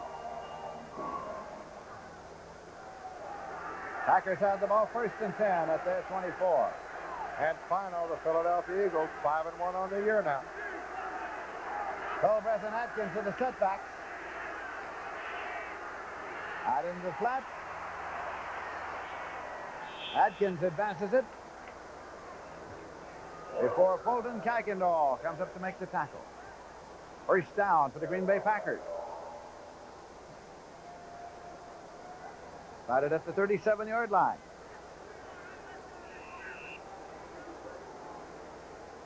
Picked up 13 yards. 7.5 minutes to play. Lofton comes to a wide right. Walter Tullis to the wide left. David Whitehurst is quarterback Green Bay all day. Penalty markers thrown all over. Whistle stops play. That guard, Darryl Goforth, moved before the snap, I think. False start. Number 57, offense, no play. You got it. 57 is Darryl Goforth.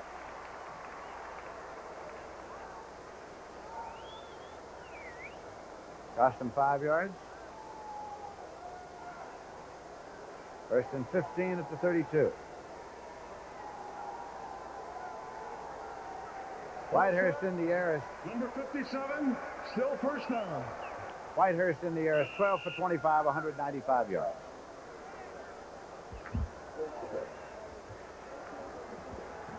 Lofton in the wide right, Tullis in the wide left.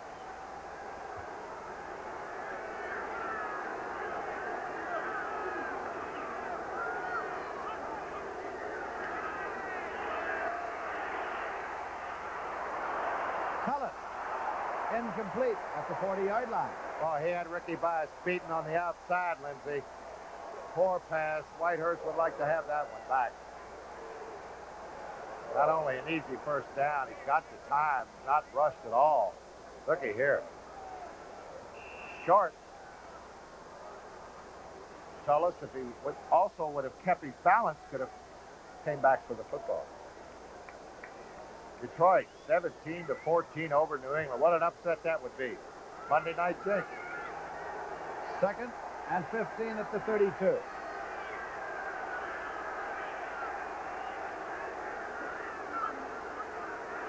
Whitehurst. Intercepted at the 38-yard line by Ray Easterling. Easterling gets it, and it's 1st and 10 Atlanta at their 42. Tried to come back to Tullis. And I tell you, Whitehurst just said something to Walter Tullis as if to say, I was anticipating you to come across the middle to the open field. It was a broken play. And experienced receivers, there is a clip against the Packers.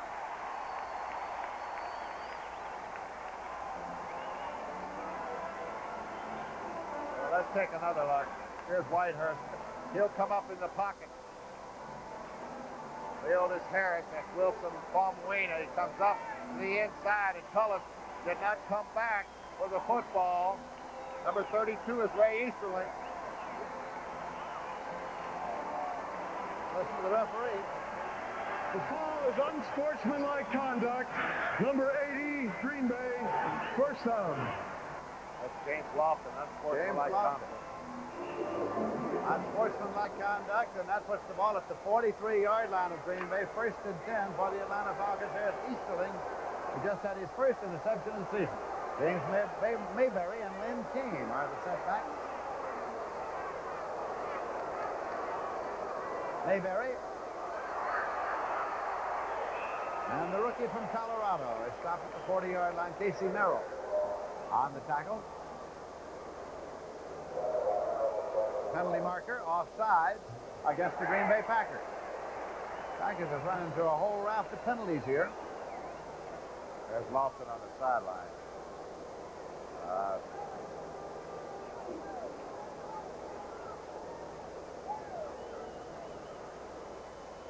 5-yard will be marked off against Green Bay. Haven't looked too organized the last couple of series. Of course, they're young. Number 78 defense. Repeat first down. What I'm saying about that, the more familiar a quarterback gets with his receivers, and that guy right there was pretty familiar with all of his receivers. He threw to them for over a period of 9 or 10 years. And you almost know what your receivers are going to do when the broken play comes up. Casey Merrill was the offender. 1st and 5 at the 38-yard line. Mayberry. Got to the 36-yard line. Charles Johnson made the tackle. 2nd and 3 at the 36. Short 3.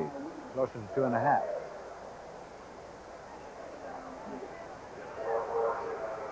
Clock is running with 6.5 minutes remaining to be played in this game.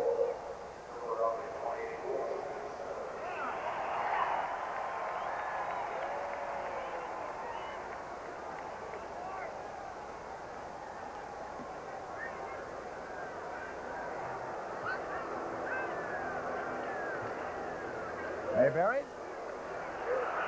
I think with that second effort, he may have picked up the first down. He needed that in order to do it. Johnson and Mike Douglas made the tackle. Charles Johnson. There he is. 1st and 10.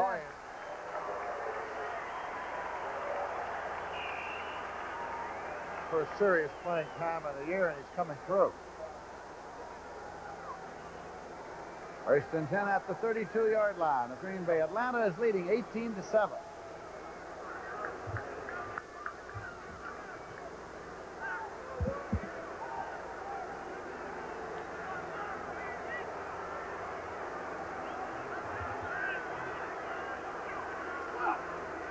Mayberry at the 30-yard line. Picked up 2 on the play. Gary Weaver made the tackle. 2nd and 8.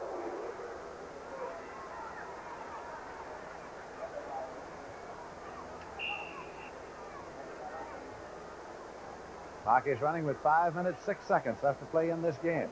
They'll take their time. 30 seconds off that clock every running play.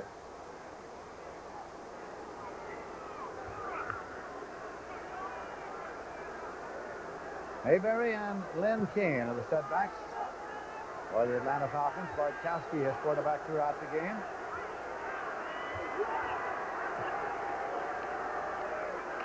King fumbled the ball, and the Green Bay Packers have recovered it, I believe. Yes, they have. It is Steve Luke on the football. Now, they can't waste any time now, Lindsey. There's 4.5 minutes on that clock. Steve Luke's got it back for the Packers.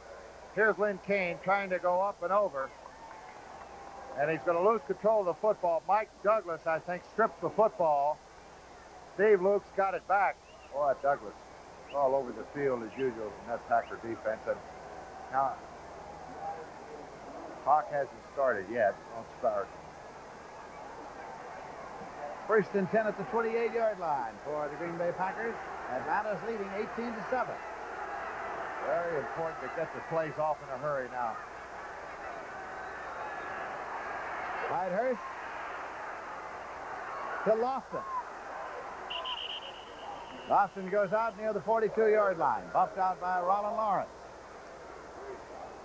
Third catch of the day for Lofton on the outside. Roland Lawrence out there. Actually, there he is. Double covered again. That's Frank Reed up on top.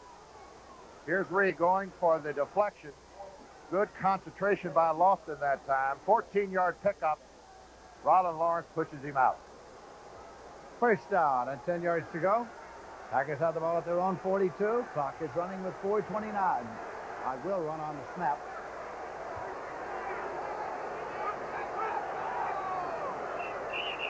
Whistle stops play. Infraction before the snap. I think it was Falmuena head up the center in that odd man defense. He was moving. Offsides, the Falcons. Custom 5.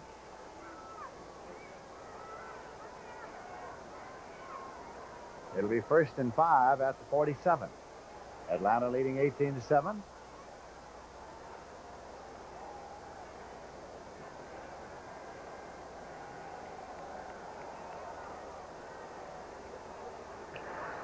Encroachment, middle guard on defense, first down. There it is. Wilson Falmuena. Lofton's in the wide right.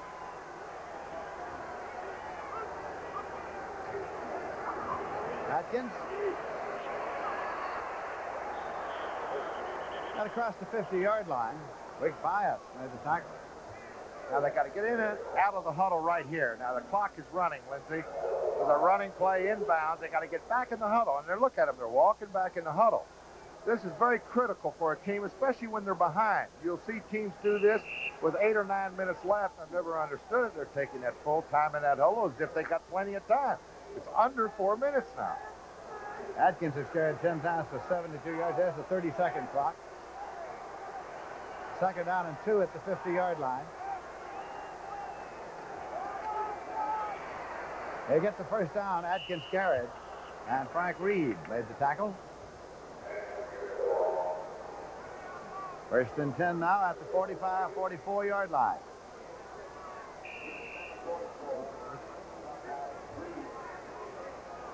$78 yards now for Steve Atkins.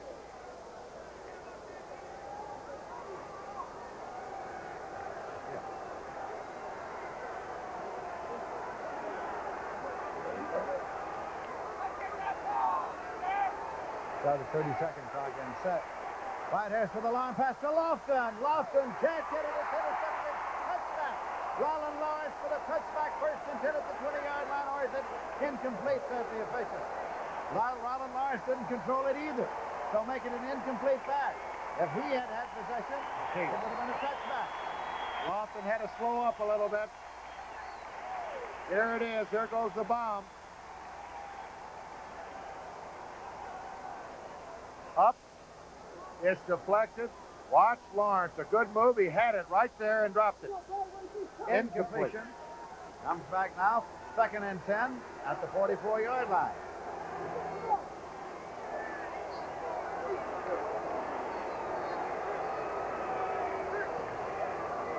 Fourth screen. Whitehurst.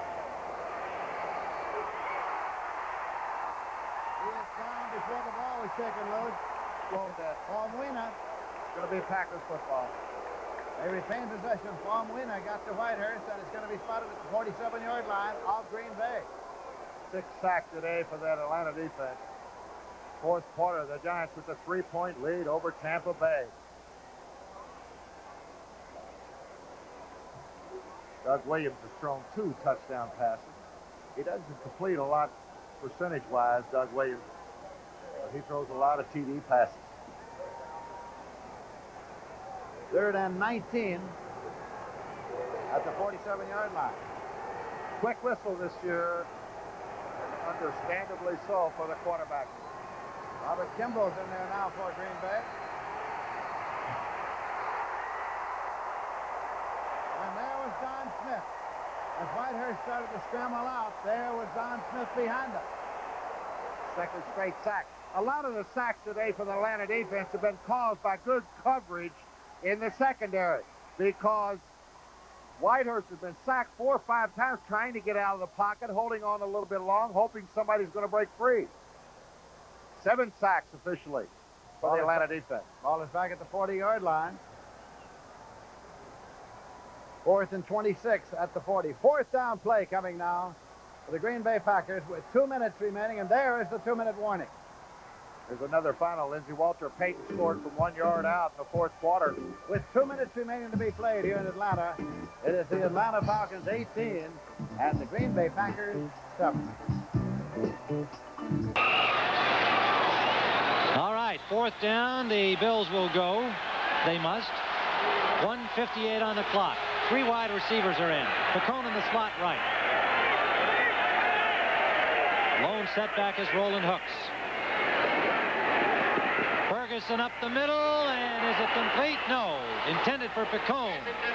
A low ball, he could not hold on. And the Bears have held. And the Chicago Bears will take over with 1:53 to go. And they lead this ball game 7-0. They'll have first down at their own 36-yard line. Tim, I'm going to leave you for a few minutes and head for the sidelines for some... Johnny Morris is going to head down to the sidelines here. And we'll be talking to him when he reaches our sideline microphone location. And he will be talking to, time permitting, some of the stars of this football game. The Bears have rolled up 223 yards rushing here. They have first down, and they'll be rushing some more. Payton is met by Kadish right at the line of scrimmage for no gain. Time ticking away. The Bears want to use it up and get out of here with a chance to move back to 500 at 3-3. A 7-0 victory would appear imminent over the Buffalo Bills. Anything can happen, of course. Buffalo would fall to 3-3 if they cannot get that ball back and score.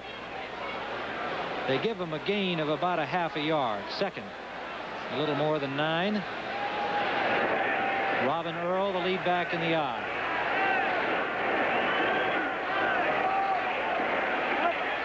Earl, good hole. Running behind Sorey and Lick. A flag is down. He got out to the 44-yard line, a couple of yards short of the first down. Ben Williams, number 77, the left defensive end, stopped him there. Face mask call against the Bills. That'll be a first down for Chicago with 1:05 to go. Defense grabbing the face mask. 5-yard penalty. That's a first down. First down for the Chicago Bears. In command now. James Scott brings a play in. Schubert goes out. I'd like to acknowledge the president of the CBS broadcast group. Gene Jankowski is here watching the game today. He is from the Buffalo area, visiting with friends and business associates here, seeing a kind of a strange football game and not seeing a high-powered Buffalo offense in gear today due to ball control by the Bears and some nasty weather conditions. All kinds of motion along that front. Our guess would be that the Bears move drawing the Bills over. Let's see. And that is the case. That's a false start on the offense. 64. Ted Albrecht, number 64, charged with a false start. 1:05 remains on the clock. 1st and 15. My thanks also to our fine New York technical crew. Producer Howard Reifsnyder, director Marvin Muse for the usual excellent job.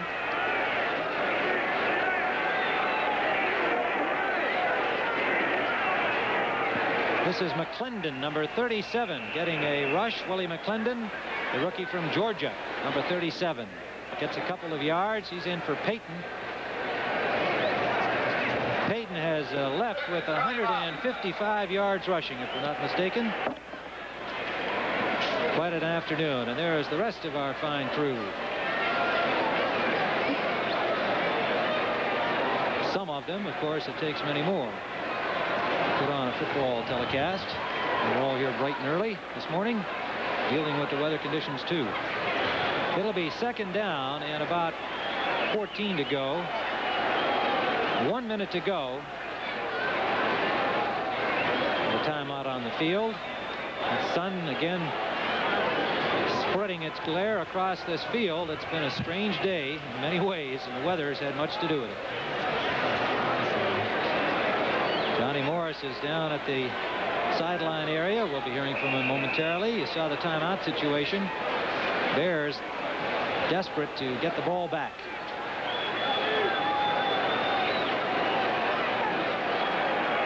The Bills, pardon me, and the Bears, of course, have got to try and get another first down here with a minute to go. Robin Earl straight ahead, gets about 3, back to the original line of scrimmage at the 49-yard line. Kadish, number 71, a Notre Dame grad on the tackle.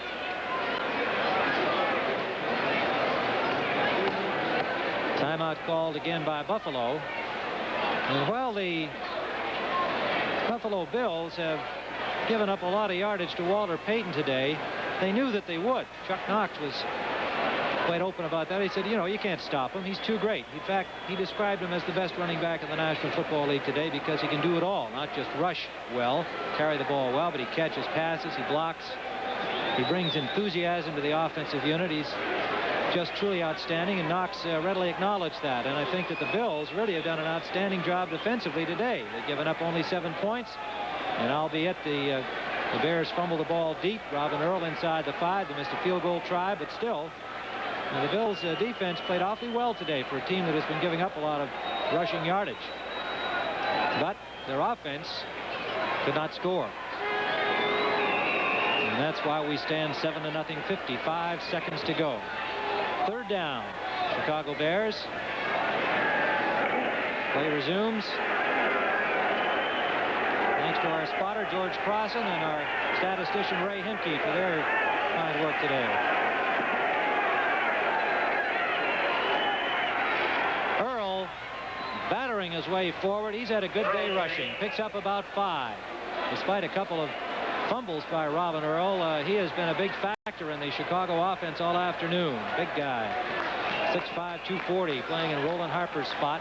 It'll bring up 4th down, however. The ball at the 41-yard line of Buffalo. 46-yard line, pardon me. And Bob Parsons, punting against the wind, will try to get this down there with 24 seconds and time ticking away. The Bills will not have a chance to do anything with it. And they're taking their time, naturally, getting a punt off. And indeed, I wouldn't be surprised to see them take a penalty deliberately. And they have done so. 6 seconds on the clock. And Parsons will probably not punt it at all now.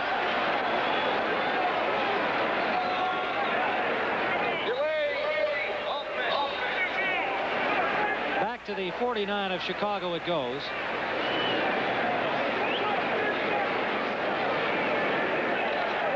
Next week, the Chicago Bears will host the New England Patriots. Buffalo will be at Miami in what will clearly be a big game now for the Bills, because it appears they'll be 3-3. Miami currently 4-1.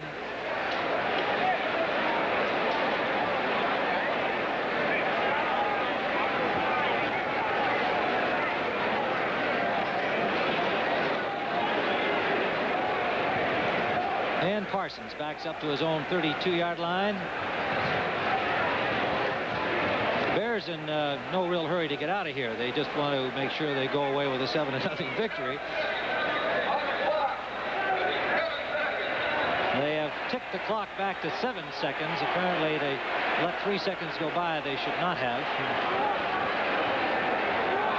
Keeping very slender Buffalo hopes alive.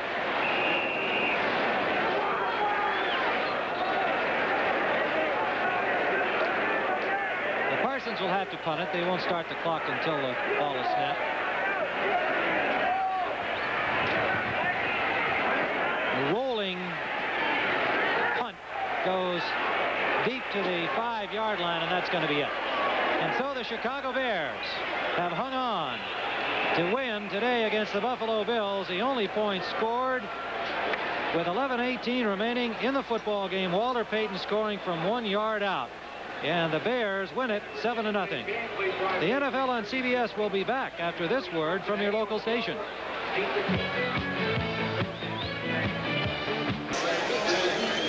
The Giants now will probably put 9 men up front, and they'll be the players with the quickest feet and the best hands to try and cover an onside kick in case this is what happened. That's Neil O'Donoghue.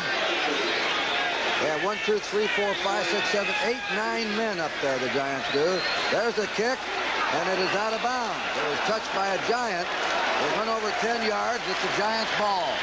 Kick went over 10 yards. Last touch by a Giant player out of bounds.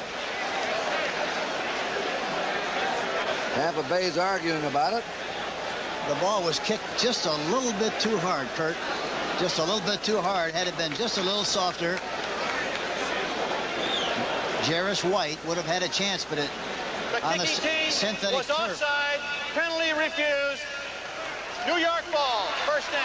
On synthetic turf, you have to really be careful because it really has a good bounce and a very lively ball. He hit it a little bit too hard. The kicking team was offside.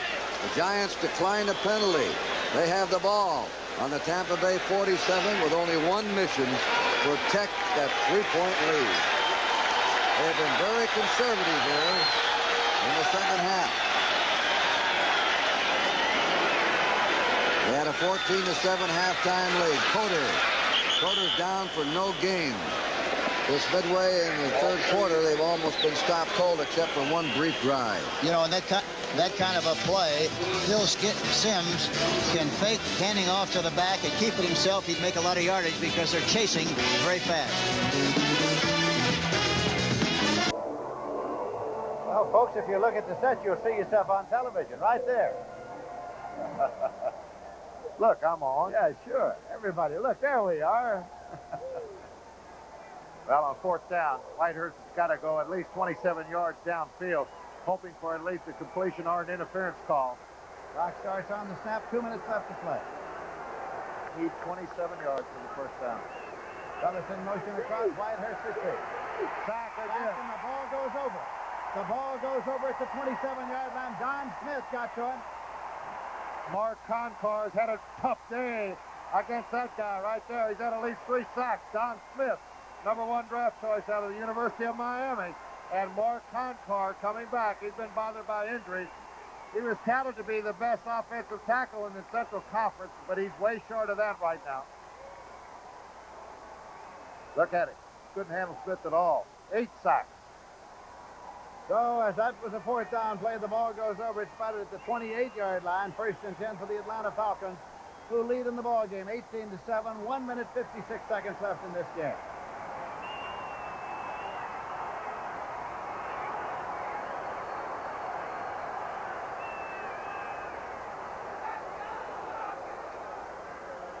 Mayberry struggled at the 25-yard line.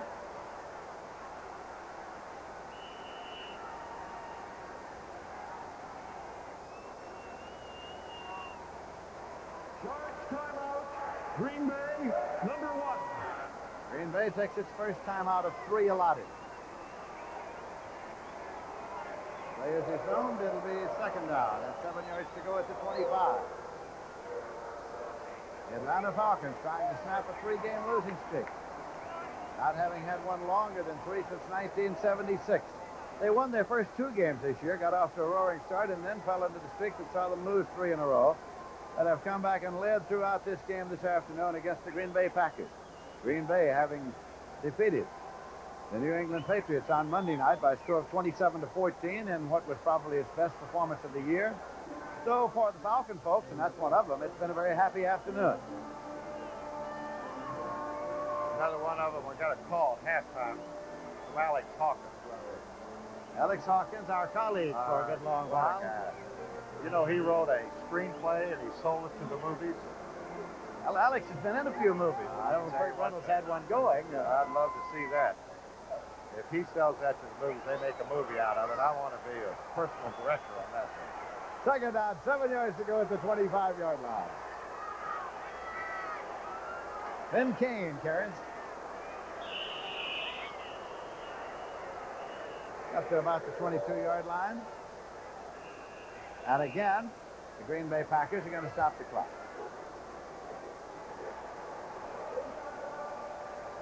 Second charge timeout. They have one more.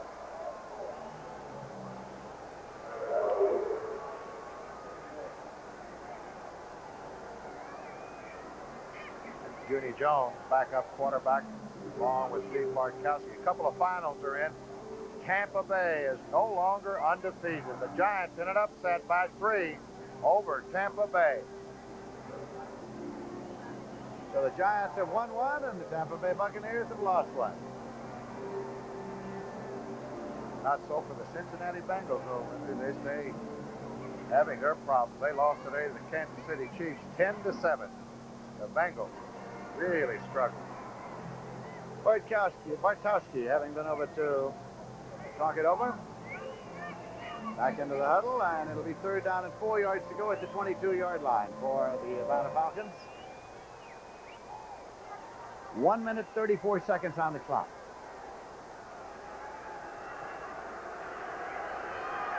Bartkowski brings them up. There'll be some pass protection drills in Green Bay next week. Mayberry to the 11-yard line. Mike McCoy ran him out. Picked up the 1st and 10 at the 11. Needed 3, and he got outside. You know, this Atlanta team could have very easily been 5-1 after the day, too, Lindsey. Here he is getting outside. 3rd and 3. Mayberry got good speed. He gets around Mike McCoy. Mike McCoy pushes him out, but he picks up the 1st down easily. Ball is spotted nearer the 13, to call it 1st and 10 at the 13-yard line.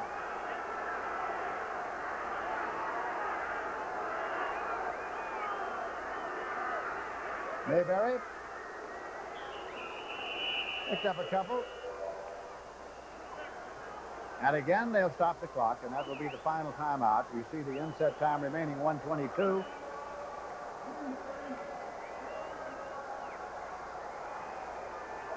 So the Green Bay Packers have spent their last timeout. And the score here is the Atlanta Falcons 18, the Green Bay Packers 7, and as you see, we have 1:22 to play. Tampa Bay just called that timeout. They have 2 left. New York has 3. 17-14 the Giants. 2nd down 10. Giants on the Tampa Bay 47. Coder again. Flipped away. Almost a 1st down, not quite. He's to the Tampa Bay 38, where he was pulled to the artificial surface by Richard Wood. Now the clock at 1:32 is stopped. Chuck Will, our producer today. Bob Daly directing. Michael Albanese, our associate director. Don McGraw, field operations engineer. Don Humo and D'Onofrio. Charlie, how are you? Tom Duffy, Elliott Gordon. Audio. Takes a big crew here. Anthony Filippi. 1:32 to play. We did not get the signal, but that timeout must have been against Tampa Bay. It was. They said Tampa Bay. So they're down to 1 timeout. The Giants, in the meanwhile, have a 3rd down and a short yard to go for a 1st down with a 3-point lead. Bill Sims, the rookie, has played all the way. See if they go left.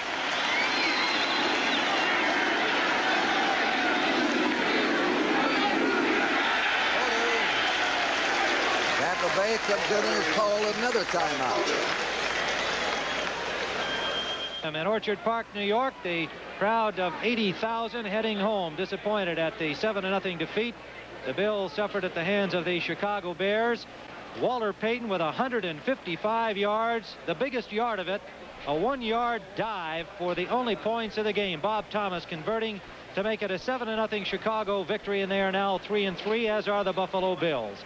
Tim Ryan for Johnny Morris. All right, we are back now live in New York. We've got a pregame show. We've got a postgame for Philadelphia, Washington, and I understand that the Chicago Buffalo audience has just joined us. Tim Ryan has passed along to that audience the fact that Walter Payton rushed today for 155 yards. The big one, of course, the 1-yard touchdown. You are now looking live at a possible upset. Phil Simms and the Giants closing in against the Tampa Bay Buccaneers, 17-14 in the 4th quarter. We have a minute 27 to go. We're going to stick with this game and roll some highlights out of it. As you know, the Buccaneers, the only unbeaten team in the NFL. They were 5-0. The Giants looking for their first win today, 0-5. The story has been number 38, Billy Taylor, a running back. He's out at Texas Tech, and he has taken it right to Abe Gibron's 3-4 defense with the Buccaneers. He was up over 140 yards back in the third period as time runs down. And the rookie from Morehead State, Phil Simms, with his first start in New York, is on the verge of staging an upset, and he has directed this team with poise here this afternoon. What he must avoid now is a critical mistake. 17-14. He has a first down. This is live late in the fourth period now at the Meadowlands. It has rained hard just a short time ago. Coder goes right straight ahead, and the clock begins to wind down now on John McKay and the Buccaneers, who have done just an unbelievable job so far this season. This is the last timeout used, and while Simms goes over, let's roll up the highlights and show you what happened a little bit earlier in this game. As I told you, it was Taylor. He was a young man who not much had been said about coming into this game. I think they rather expect the Giants might put the ball up, and here he came, right up the middle, 27 yards on that carry. There was no score at this time. Now watch the next play. Again, it is Taylor. And against the 3-4, the cliche, run up the gut on him. And here's his first touchdown.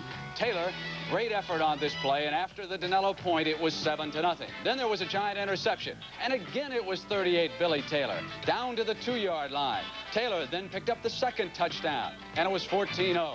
The Buccaneers came back late in the second period, and watch this catch right here by Larry Mucker. Great concentration. Does not take his eye off the ball. That made it 14-7, and of course right now it is 17-14, and we can go back live right now. And the fans are on their feet. Simms just falls on the ball. The roar on this, of course, is from the famous fumble of last year when the Giants tried a handoff with the game sewed up against the Eagles. But the Eagles recovered and ran in for a touchdown here in the Meadowlands. I'm sure that's why they're reacting and responding like they are right at this particular moment, because they are referring to what happened last year in that game against Philadelphia. Boy, they've been starved for something hopeful here. They've seen a rookie, a kid, come in and quarterback the team.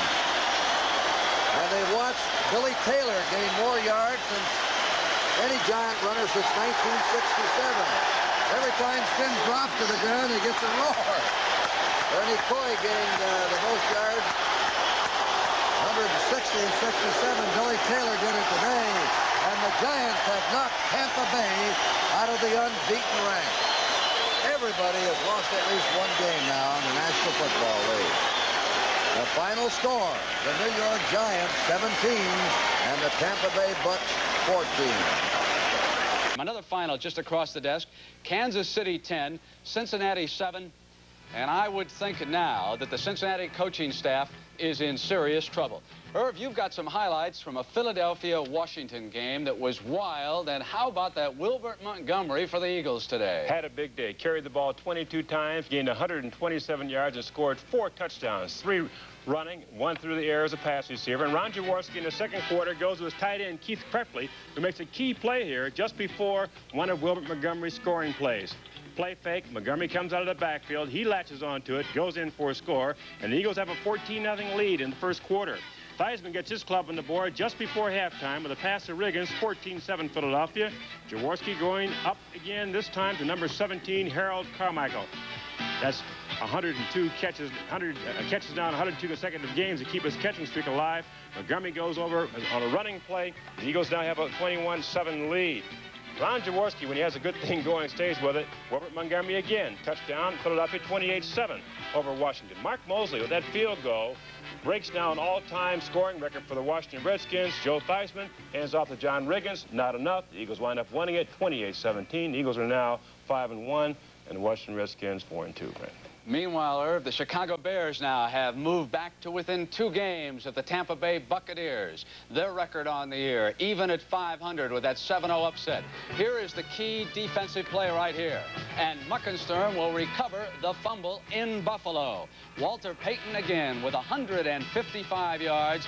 This, the most important of the afternoon. Over the top goes Sweetness. And Chicago wins it 7-0. And what a big win that is for the Bears. Buccaneers. Minnesota, of course, 3-2, has got a tough afternoon against the Dallas Cowboys.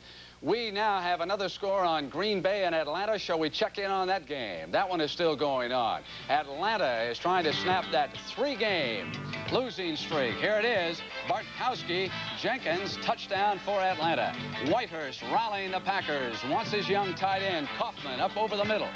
Down to the Atlanta 12-yard line. Now watch Whitehurst again. Barty Smith for the touchdown this time in the fourth period. It is 18-7. Atlanta is going to break the losing streak down there. A home game. 17-14. Giants win. The surprise that Tampa Bay was beaten. They were favored here by anywhere from 4 to 6 points. A rookie quarterback was a big story today for the Giants. And a running back by the name of Billy Taylor gained 144 yards in the game, the most since any Giant runner since Ernie Coy against the Redskins back in 1967. But the real big difference in the game, Kurt, was the fact that the defense of the New York Giants played a super football game. They went into the game using, on most occasions, a 4-3 defense. This time they used a 3-4 and did a terrific job of containing a very potent offense of the Tampa Bay Buccaneers.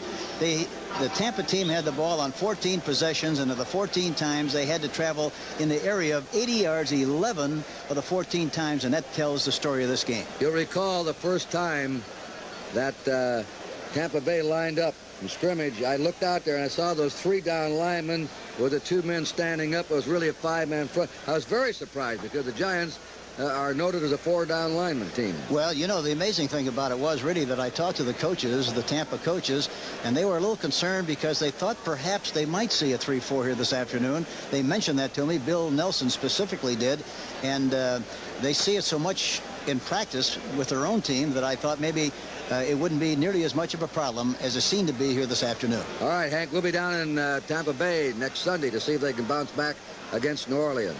Well, this team is a very good team defensively. They're still in a #1 spot in their division, and I'm sure they'll bounce back and do a good job next week. Thank you all for looking in. That wraps up the NFL today. For those of you who have been watching a pregame show, of course, we're going to go right to New Orleans or Los Angeles or Dallas and Minnesota. We'll see at halftime. Pete the Irishman will be back. We're going to find out from Earl Weaver if he's going to go with the left-hander, Mr. Flanagan, or the right-hander, Mr. Palmer, against the Pittsburgh Pirates. Back with that story at halftime. For Jane, Irv, and Pete, I'm Brent Musburger saying so long from CBS Control in New York. The NFL on CBS is sponsored by Anheuser-Busch Natural Light. For a smooth, clean-tasting light beer, just say natural. Ford Motor Company. If you could see tomorrow the way it looks to us today, you'd say, Ford, that's incredible. And by Black & Decker's Workmate. When you've got a tough job to handle, it's like having an extra pair of hands.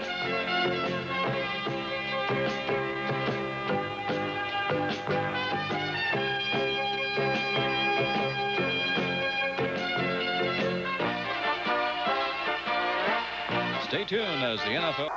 A contemplative Bart Starr along the sideline. No timeouts remaining for his Packers. 2nd and 8 for Atlanta at the 11-yard line. Nothing to contemplate here, Lindsey, but a long ride home. Mayberry got it inside the 10 down to about the 8-yard line. But Green Bay cannot stop it this time. Rich Wingo made the tackle. Our producer, Mr. David Fox. David Fox. Our director, Mr. Chris Erskine. He's from Chicago. Our associate producer is Gail Bledsoe. I think they're from Atlanta. Bill Lance and Bob McGee and Stephanie Bradley. Clock is running. It's down to 50 seconds, and Green Bay can't stop it. Mayberry, 41 yards and 10 carries. 3rd down and 5 as Atlanta deliberately comes up to the line of scrimmage.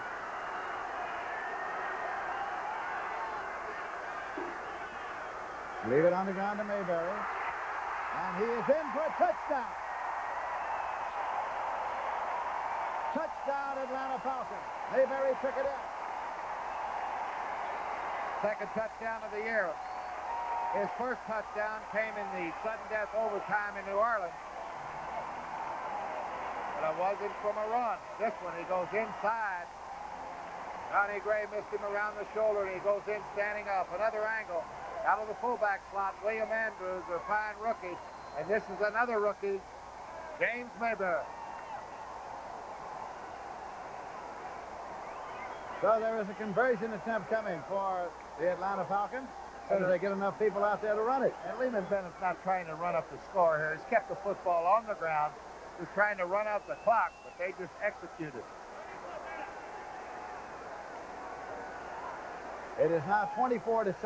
Conversion attempt coming, and the clock says 31 seconds. James is in the hole for Mazzetti on the conversion attempt.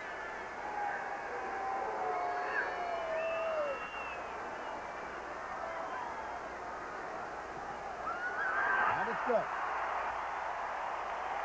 The score is now the Atlanta Falcons 25 and the Green Bay Packers 7. And we have now only 31 seconds of playing time remaining here in Atlanta. It is second down and goal to go, just right at the 5-yard line of Houston. Tilly to the left, Childs wide to the right. Give inside to Morris, trying to circle back to the left. And behind the line by Darrell Hunt, and stopped at about the 8-yard line.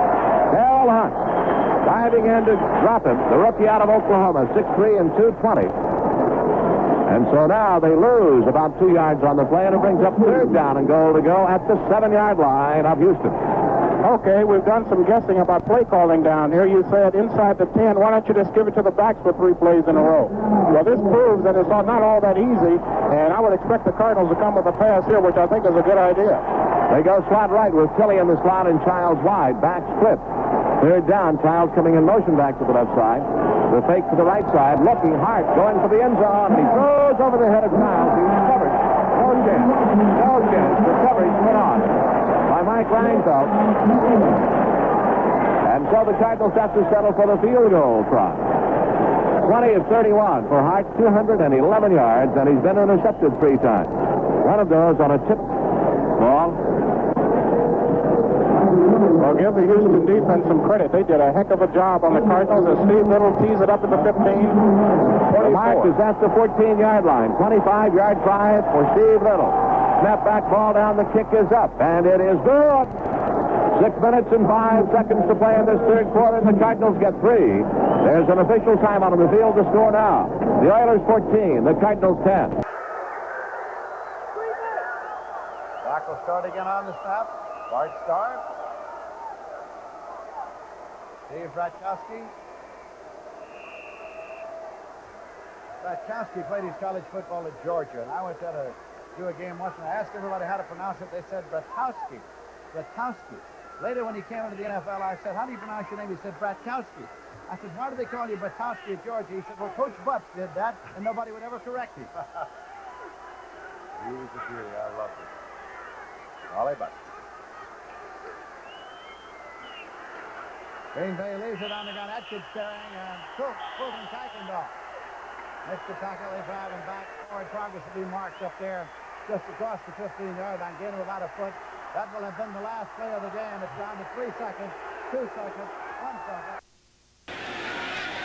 Patriots have the lead, 21-17. Ken Calicut, number 31, and Leonard Thompson, 39 are deep as Smith kicks off for New England. And the clock is becoming a factor now. It's Calicut at the 5-yard line. Calicut battles his way to the 33, a fine return. The tackle made by Rod Schote. So this was the way the drive went. 10 plays, 56 yards, capped by an Owen 7-yard toss to the corner of the end zone to Don Calhoun. Owen is 7 for 12 for 79 yards. His touchdown pass was the second of the season. Don't forget, the Dallas Cowboys and Minnesota Vikings follow coming up after this game on CBS. 1st and 10 at the 33 for the Lions.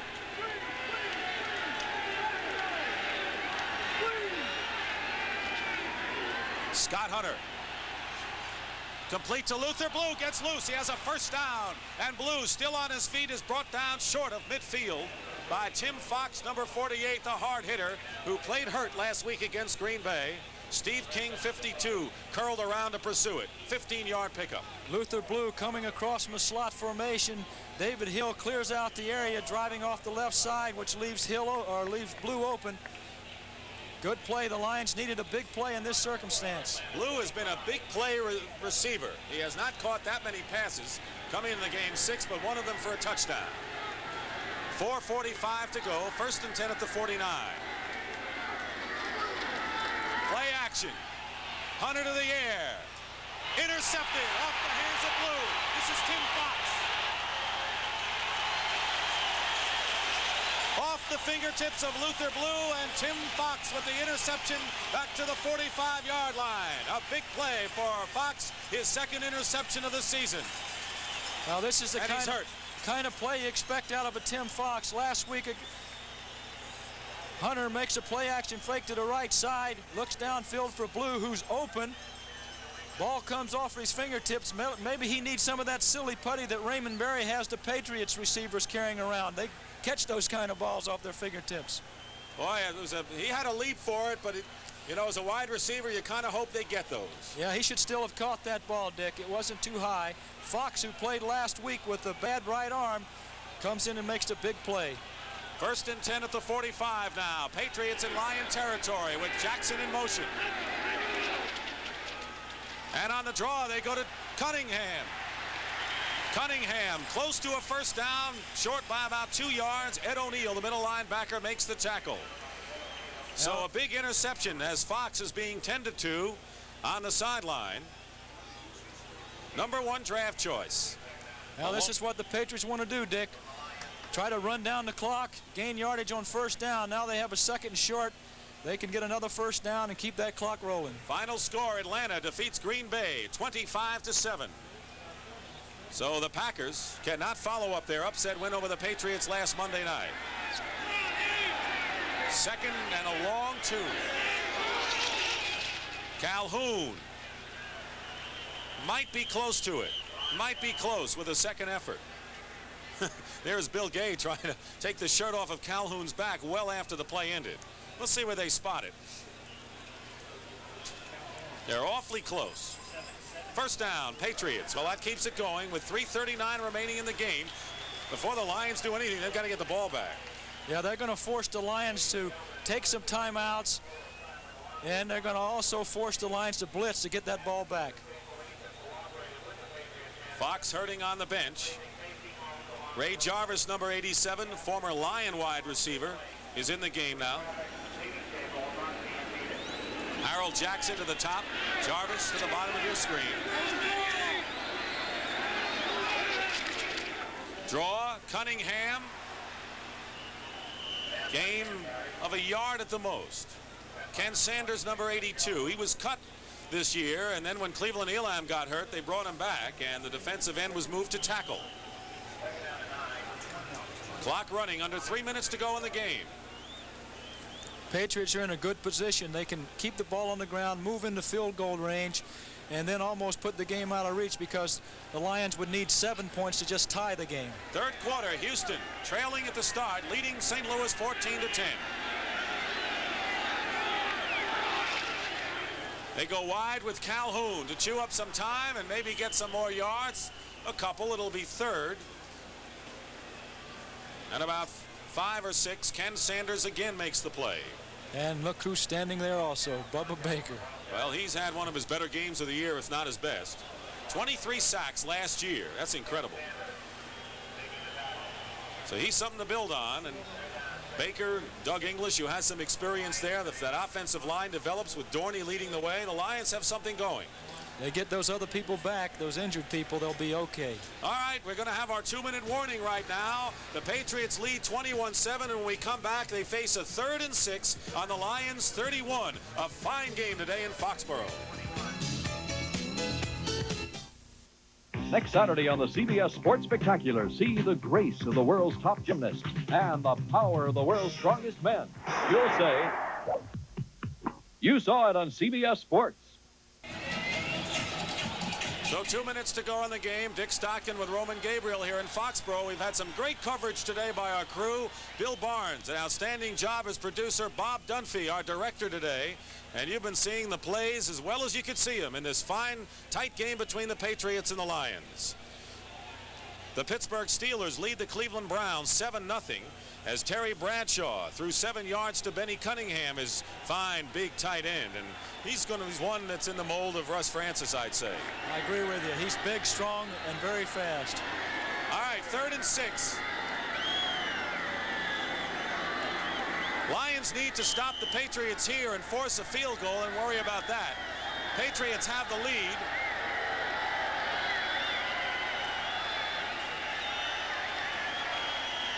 Play action and rollout.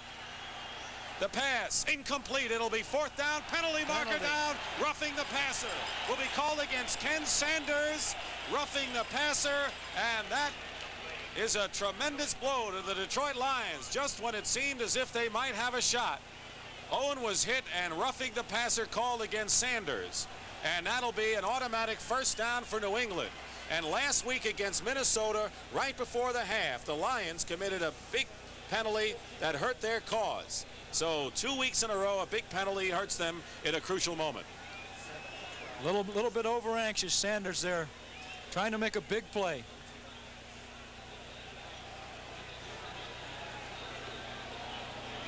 It'll be an automatic first down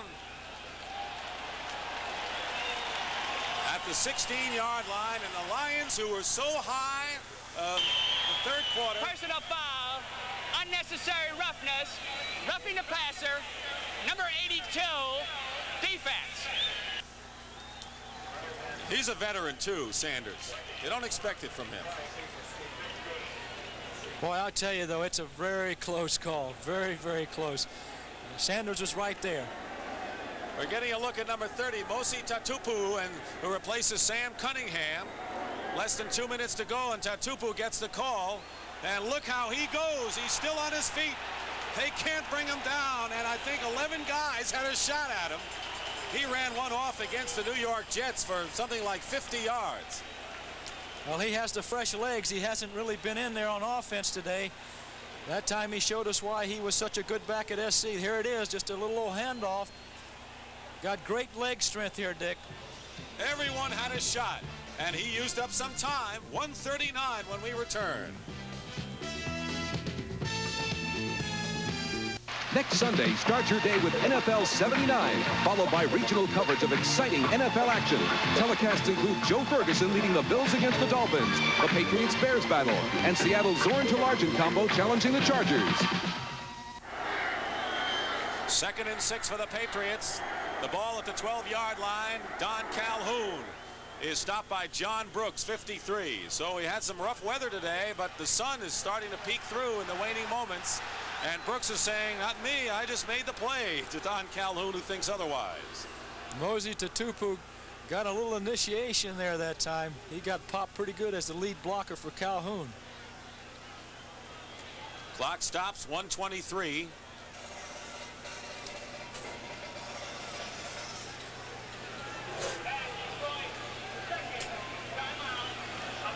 Timeout called by the Lions. That is their second timeout, so they have one remaining. 1:23 to go as Tom Owens talks to Ron Earhart. Owen, from Wichita State, this is his 6th year, was acquired from the San Francisco 49ers, along with a slew of draft choices for Jim Plunkett, and they made those number ones count. They're all in the lineup today. We'll take another break right now in the waning moments of this game. Well, these days you find two types of kids in school. Those who get everything out of it they can, and those who get out of everything they can. I guess the real winners do a lot more than just make good grades. They make school a good experience, and they figure out that what they learn isn't just up to their teachers, their parents, or their friends. What it comes down to is it's all up to you. If you want to get everything you can out of school, you have to stay after it. Don't forget Dallas, Minnesota coming up next on CBS. The Patriots here trying to run out this clock. 3rd and 5 at the 11-yard line.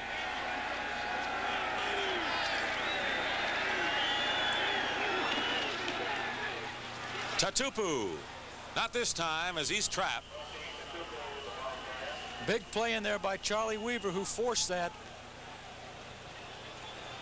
Forced the Lions to take their last timeout. English, slow getting up, made the tackle. We talked about Tom Owen and what that trade meant in the Jim Plunkett deal.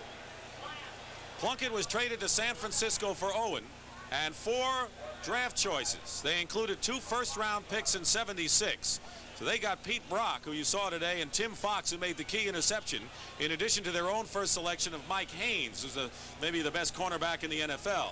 Then they also included in the trade San Francisco's first-round pick in '77. They drafted Ray Claiborne, their other cornerback, and the 49ers' second-round pick, and the Patriots used that to select Horace Ivory. So I think that the Patriots struck gold in that deal, and when it was made here in New England, the fans panned it. They didn't think that they should trade Jim Plunkett. Well, what more can you ask for? The same thing happened to me when I went to Philadelphia. They gave up a lot. Of course, one of the guys that went to Philadelphia or went to L.A. for me is now here, Harold Jackson. That's right. 29-yard attempt coming up for John Smith to seal it. He's missed 2 field goals this afternoon. Kick is good.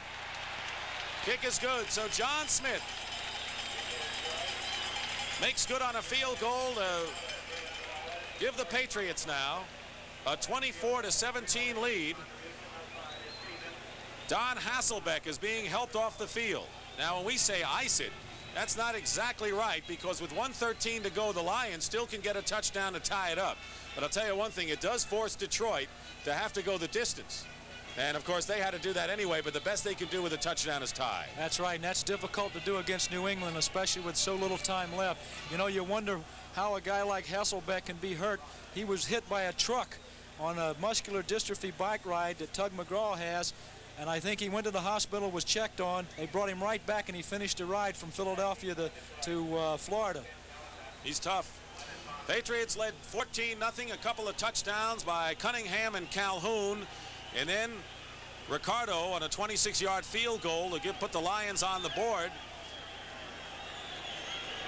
after Scott Hunter hit Thompson on an 81-yard play. It was 14-3 at the half. But Hunter, who did a fine job as a backup today for Comlo, went over from the 1 to cut the lead to 14-10, and then Bill Gay picked up a fumble. When it looked as if Grogan was trying to pass, they ruled it a fumble on his own 1. Gay was in the end zone, picked it up, and the Lions led 17-14 before, in this fourth quarter, Tom Owen came back and hit Calhoun on a 6-yard play, and now this field goal by Smith. Kicking off is Smith now, 1:13 to go. Thompson and Calicut are deep, and it goes over to Thompson. Leonard at the 5. He'll stop the clock by going out of bounds at the 25, forced by Steve King. Leonard Thompson taking the kick. Steve King driving him out of bounds. We have 1:07 to go.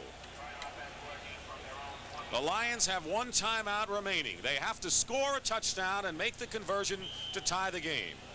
Then we might have overtime. I think we would then. You know? But they've got to do it. It's easier said than done. 1st and 10 at the 25. And, you know, the Pats are going to be looking for those 5th backs pretty soon. Dexter Bussey and Horace King are the setbacks. Pressure, and McGee gets to Scott Hunter. Tony McGee sacked Scott Hunter. The designated pass rusher. That's why he's in there.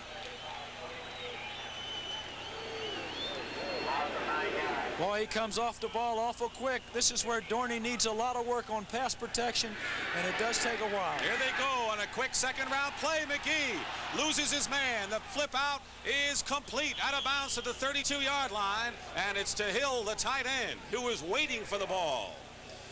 Almost forgot that he was still in the game. It's been so long. 51 seconds remaining now.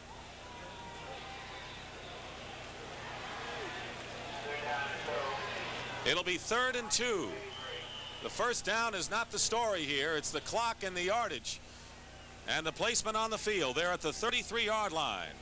That's our score. That's the time remaining in a thrilling game here in New England. In this situation, though, you need the first down. Get the first down, and you still have time to go and move the ball downfield. Scott Hunter. His pass completed midfield to Leonard Thompson, out of bounds at the 49. So they get the first down. They get some good yardage, and the clock stops with 45 seconds to go. You know, I'm surprised that the Patriots are allowing to hit the outside patterns as they do here, because Detroit has no timeouts. Take away the outside patterns and let them complete the ones inside. Run the clock down.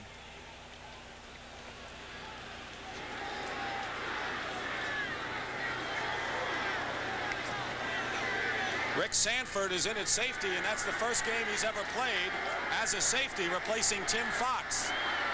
1st and 10 at the 49, and under pressure, Scott Hunter's pass is incomplete. It was intended for Leonard Thompson or Luther Blue. Doug Bedoin was there, but Claiborne was closest to him. So it's 2nd and 10 with 40 seconds to go. Scott Hunter 5 for 12 for 145 yards. He has been superb.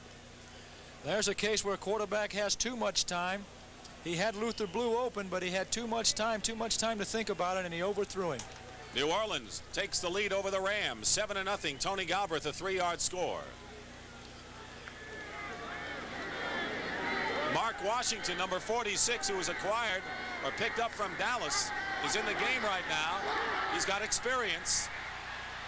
The pass, Bussey out of bounds at the 41, stops the clock with 34 seconds to go. And the Lions are getting first downs, although they're short right here. It's 2nd and less than a yard, and they're chewing up the yardage, and they're stopping the clock. And they have no timeouts, but New England continues to give them the out pattern, so they get out of bounds to stop the clock. Ray Claiborne and Tim Fox are out of the game now. Claiborne might have been hurt on that pass a couple of downs ago, and we have Mark Washington, 46, and Rick Sanford, the rookie, 25. They're going to measure to see whether the Lions have it. Haynes is over there to get a look. He looked to be short by a couple of inches. Just a tad. Cleveland Browns coming into this game today, along with Houston and Pittsburgh, tied 4-1 in the Central Division of the AFC, but the Steelers lead 14-0. Bradshaw, 10-yard pass to Sidney Thornton. That's his 2nd TD pass of the game for Terry. If they can just keep Bradshaw from getting hurt, Cleveland might still have a chance. Every time he gets hurt and comes back in, it's a sure win for the Steelers. 3rd and that much. 34 seconds to go. Don't forget, the Lions have to get the touchdown. And then the extra point to tie this game as they trail 24-17.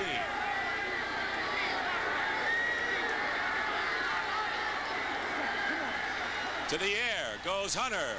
He's going to go long, maybe overthrown. It's tipped, intended for Leonard Thompson, but Mike Haynes was back there. Well, they might come back with the same thing and try to come to Luther Blue, who was cutting across the middle. That time he was open in the seams of the defense. Of course, if he catches it, he better get out of bounds with it if he can. Rick Sanford back there as well, the rookie from South Carolina. Don't forget, Cowboys, who know that the Eagles won their 5th game in 6 tries today, beating Washington, go against the Minnesota Vikings, who are now 2nd place behind Tampa Bay and can pick up a game in that division. 4th and 1, so they've got to get the first down now with 27 seconds. That's if you're looking at it from the Lions' standpoint. To the air goes Hunter. His pass is incomplete, and that'll turn the ball over to New England.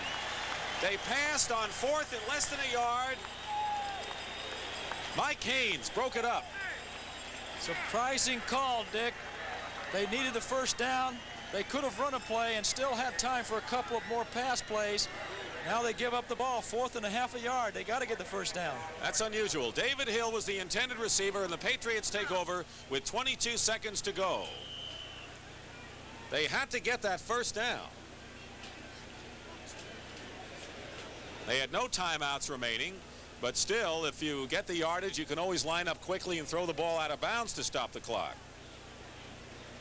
They could have probably dumped the ball to a back, and he could have got a half a yard. So the Patriots are going to win this game, but they're not going to be, they'll be happy that they got the W, but they're not going to be elated at the way they played, because the Patriots realize that after 2 rough outings in 2 weeks against clubs that they should have beaten soundly, they're going to have their work cut out for them, and they know they've got Miami coming up in 2 weeks, and they got the Bears next week, and the Bears shut out Buffalo 7-0. The Lions, they've got to be happy about their defensive effort today. Scott Hunter did well, and we got a fine ball game. Final remark, Roman. Well, I tell you what, the Lions fans have nothing to feel sorry about. Their team put up a great effort, could have very easily won the game, but they dropped another one because of inexperience and mistakes and injuries. Well, that's what's great about these games. You have the penalty, you have the errors, the fumbles. You saw the fumble on the kickoff that gave the Patriots a gift touchdown, and you saw the big penalties as well. This game was produced by Bill Barnes and directed by Bob Dunphy, and we hope you enjoyed this contest here at Foxborough, Massachusetts, where the New England Patriots rallied in the fourth quarter, and on a touchdown pass from Tom Owen to Calhoun, took the lead. It was sealed by Smith. The final score 24-17 for Roman Gabriel. Dick Stockton saying so long. Stay tuned as the NFL Today continues after this word from your local station. This is CBS.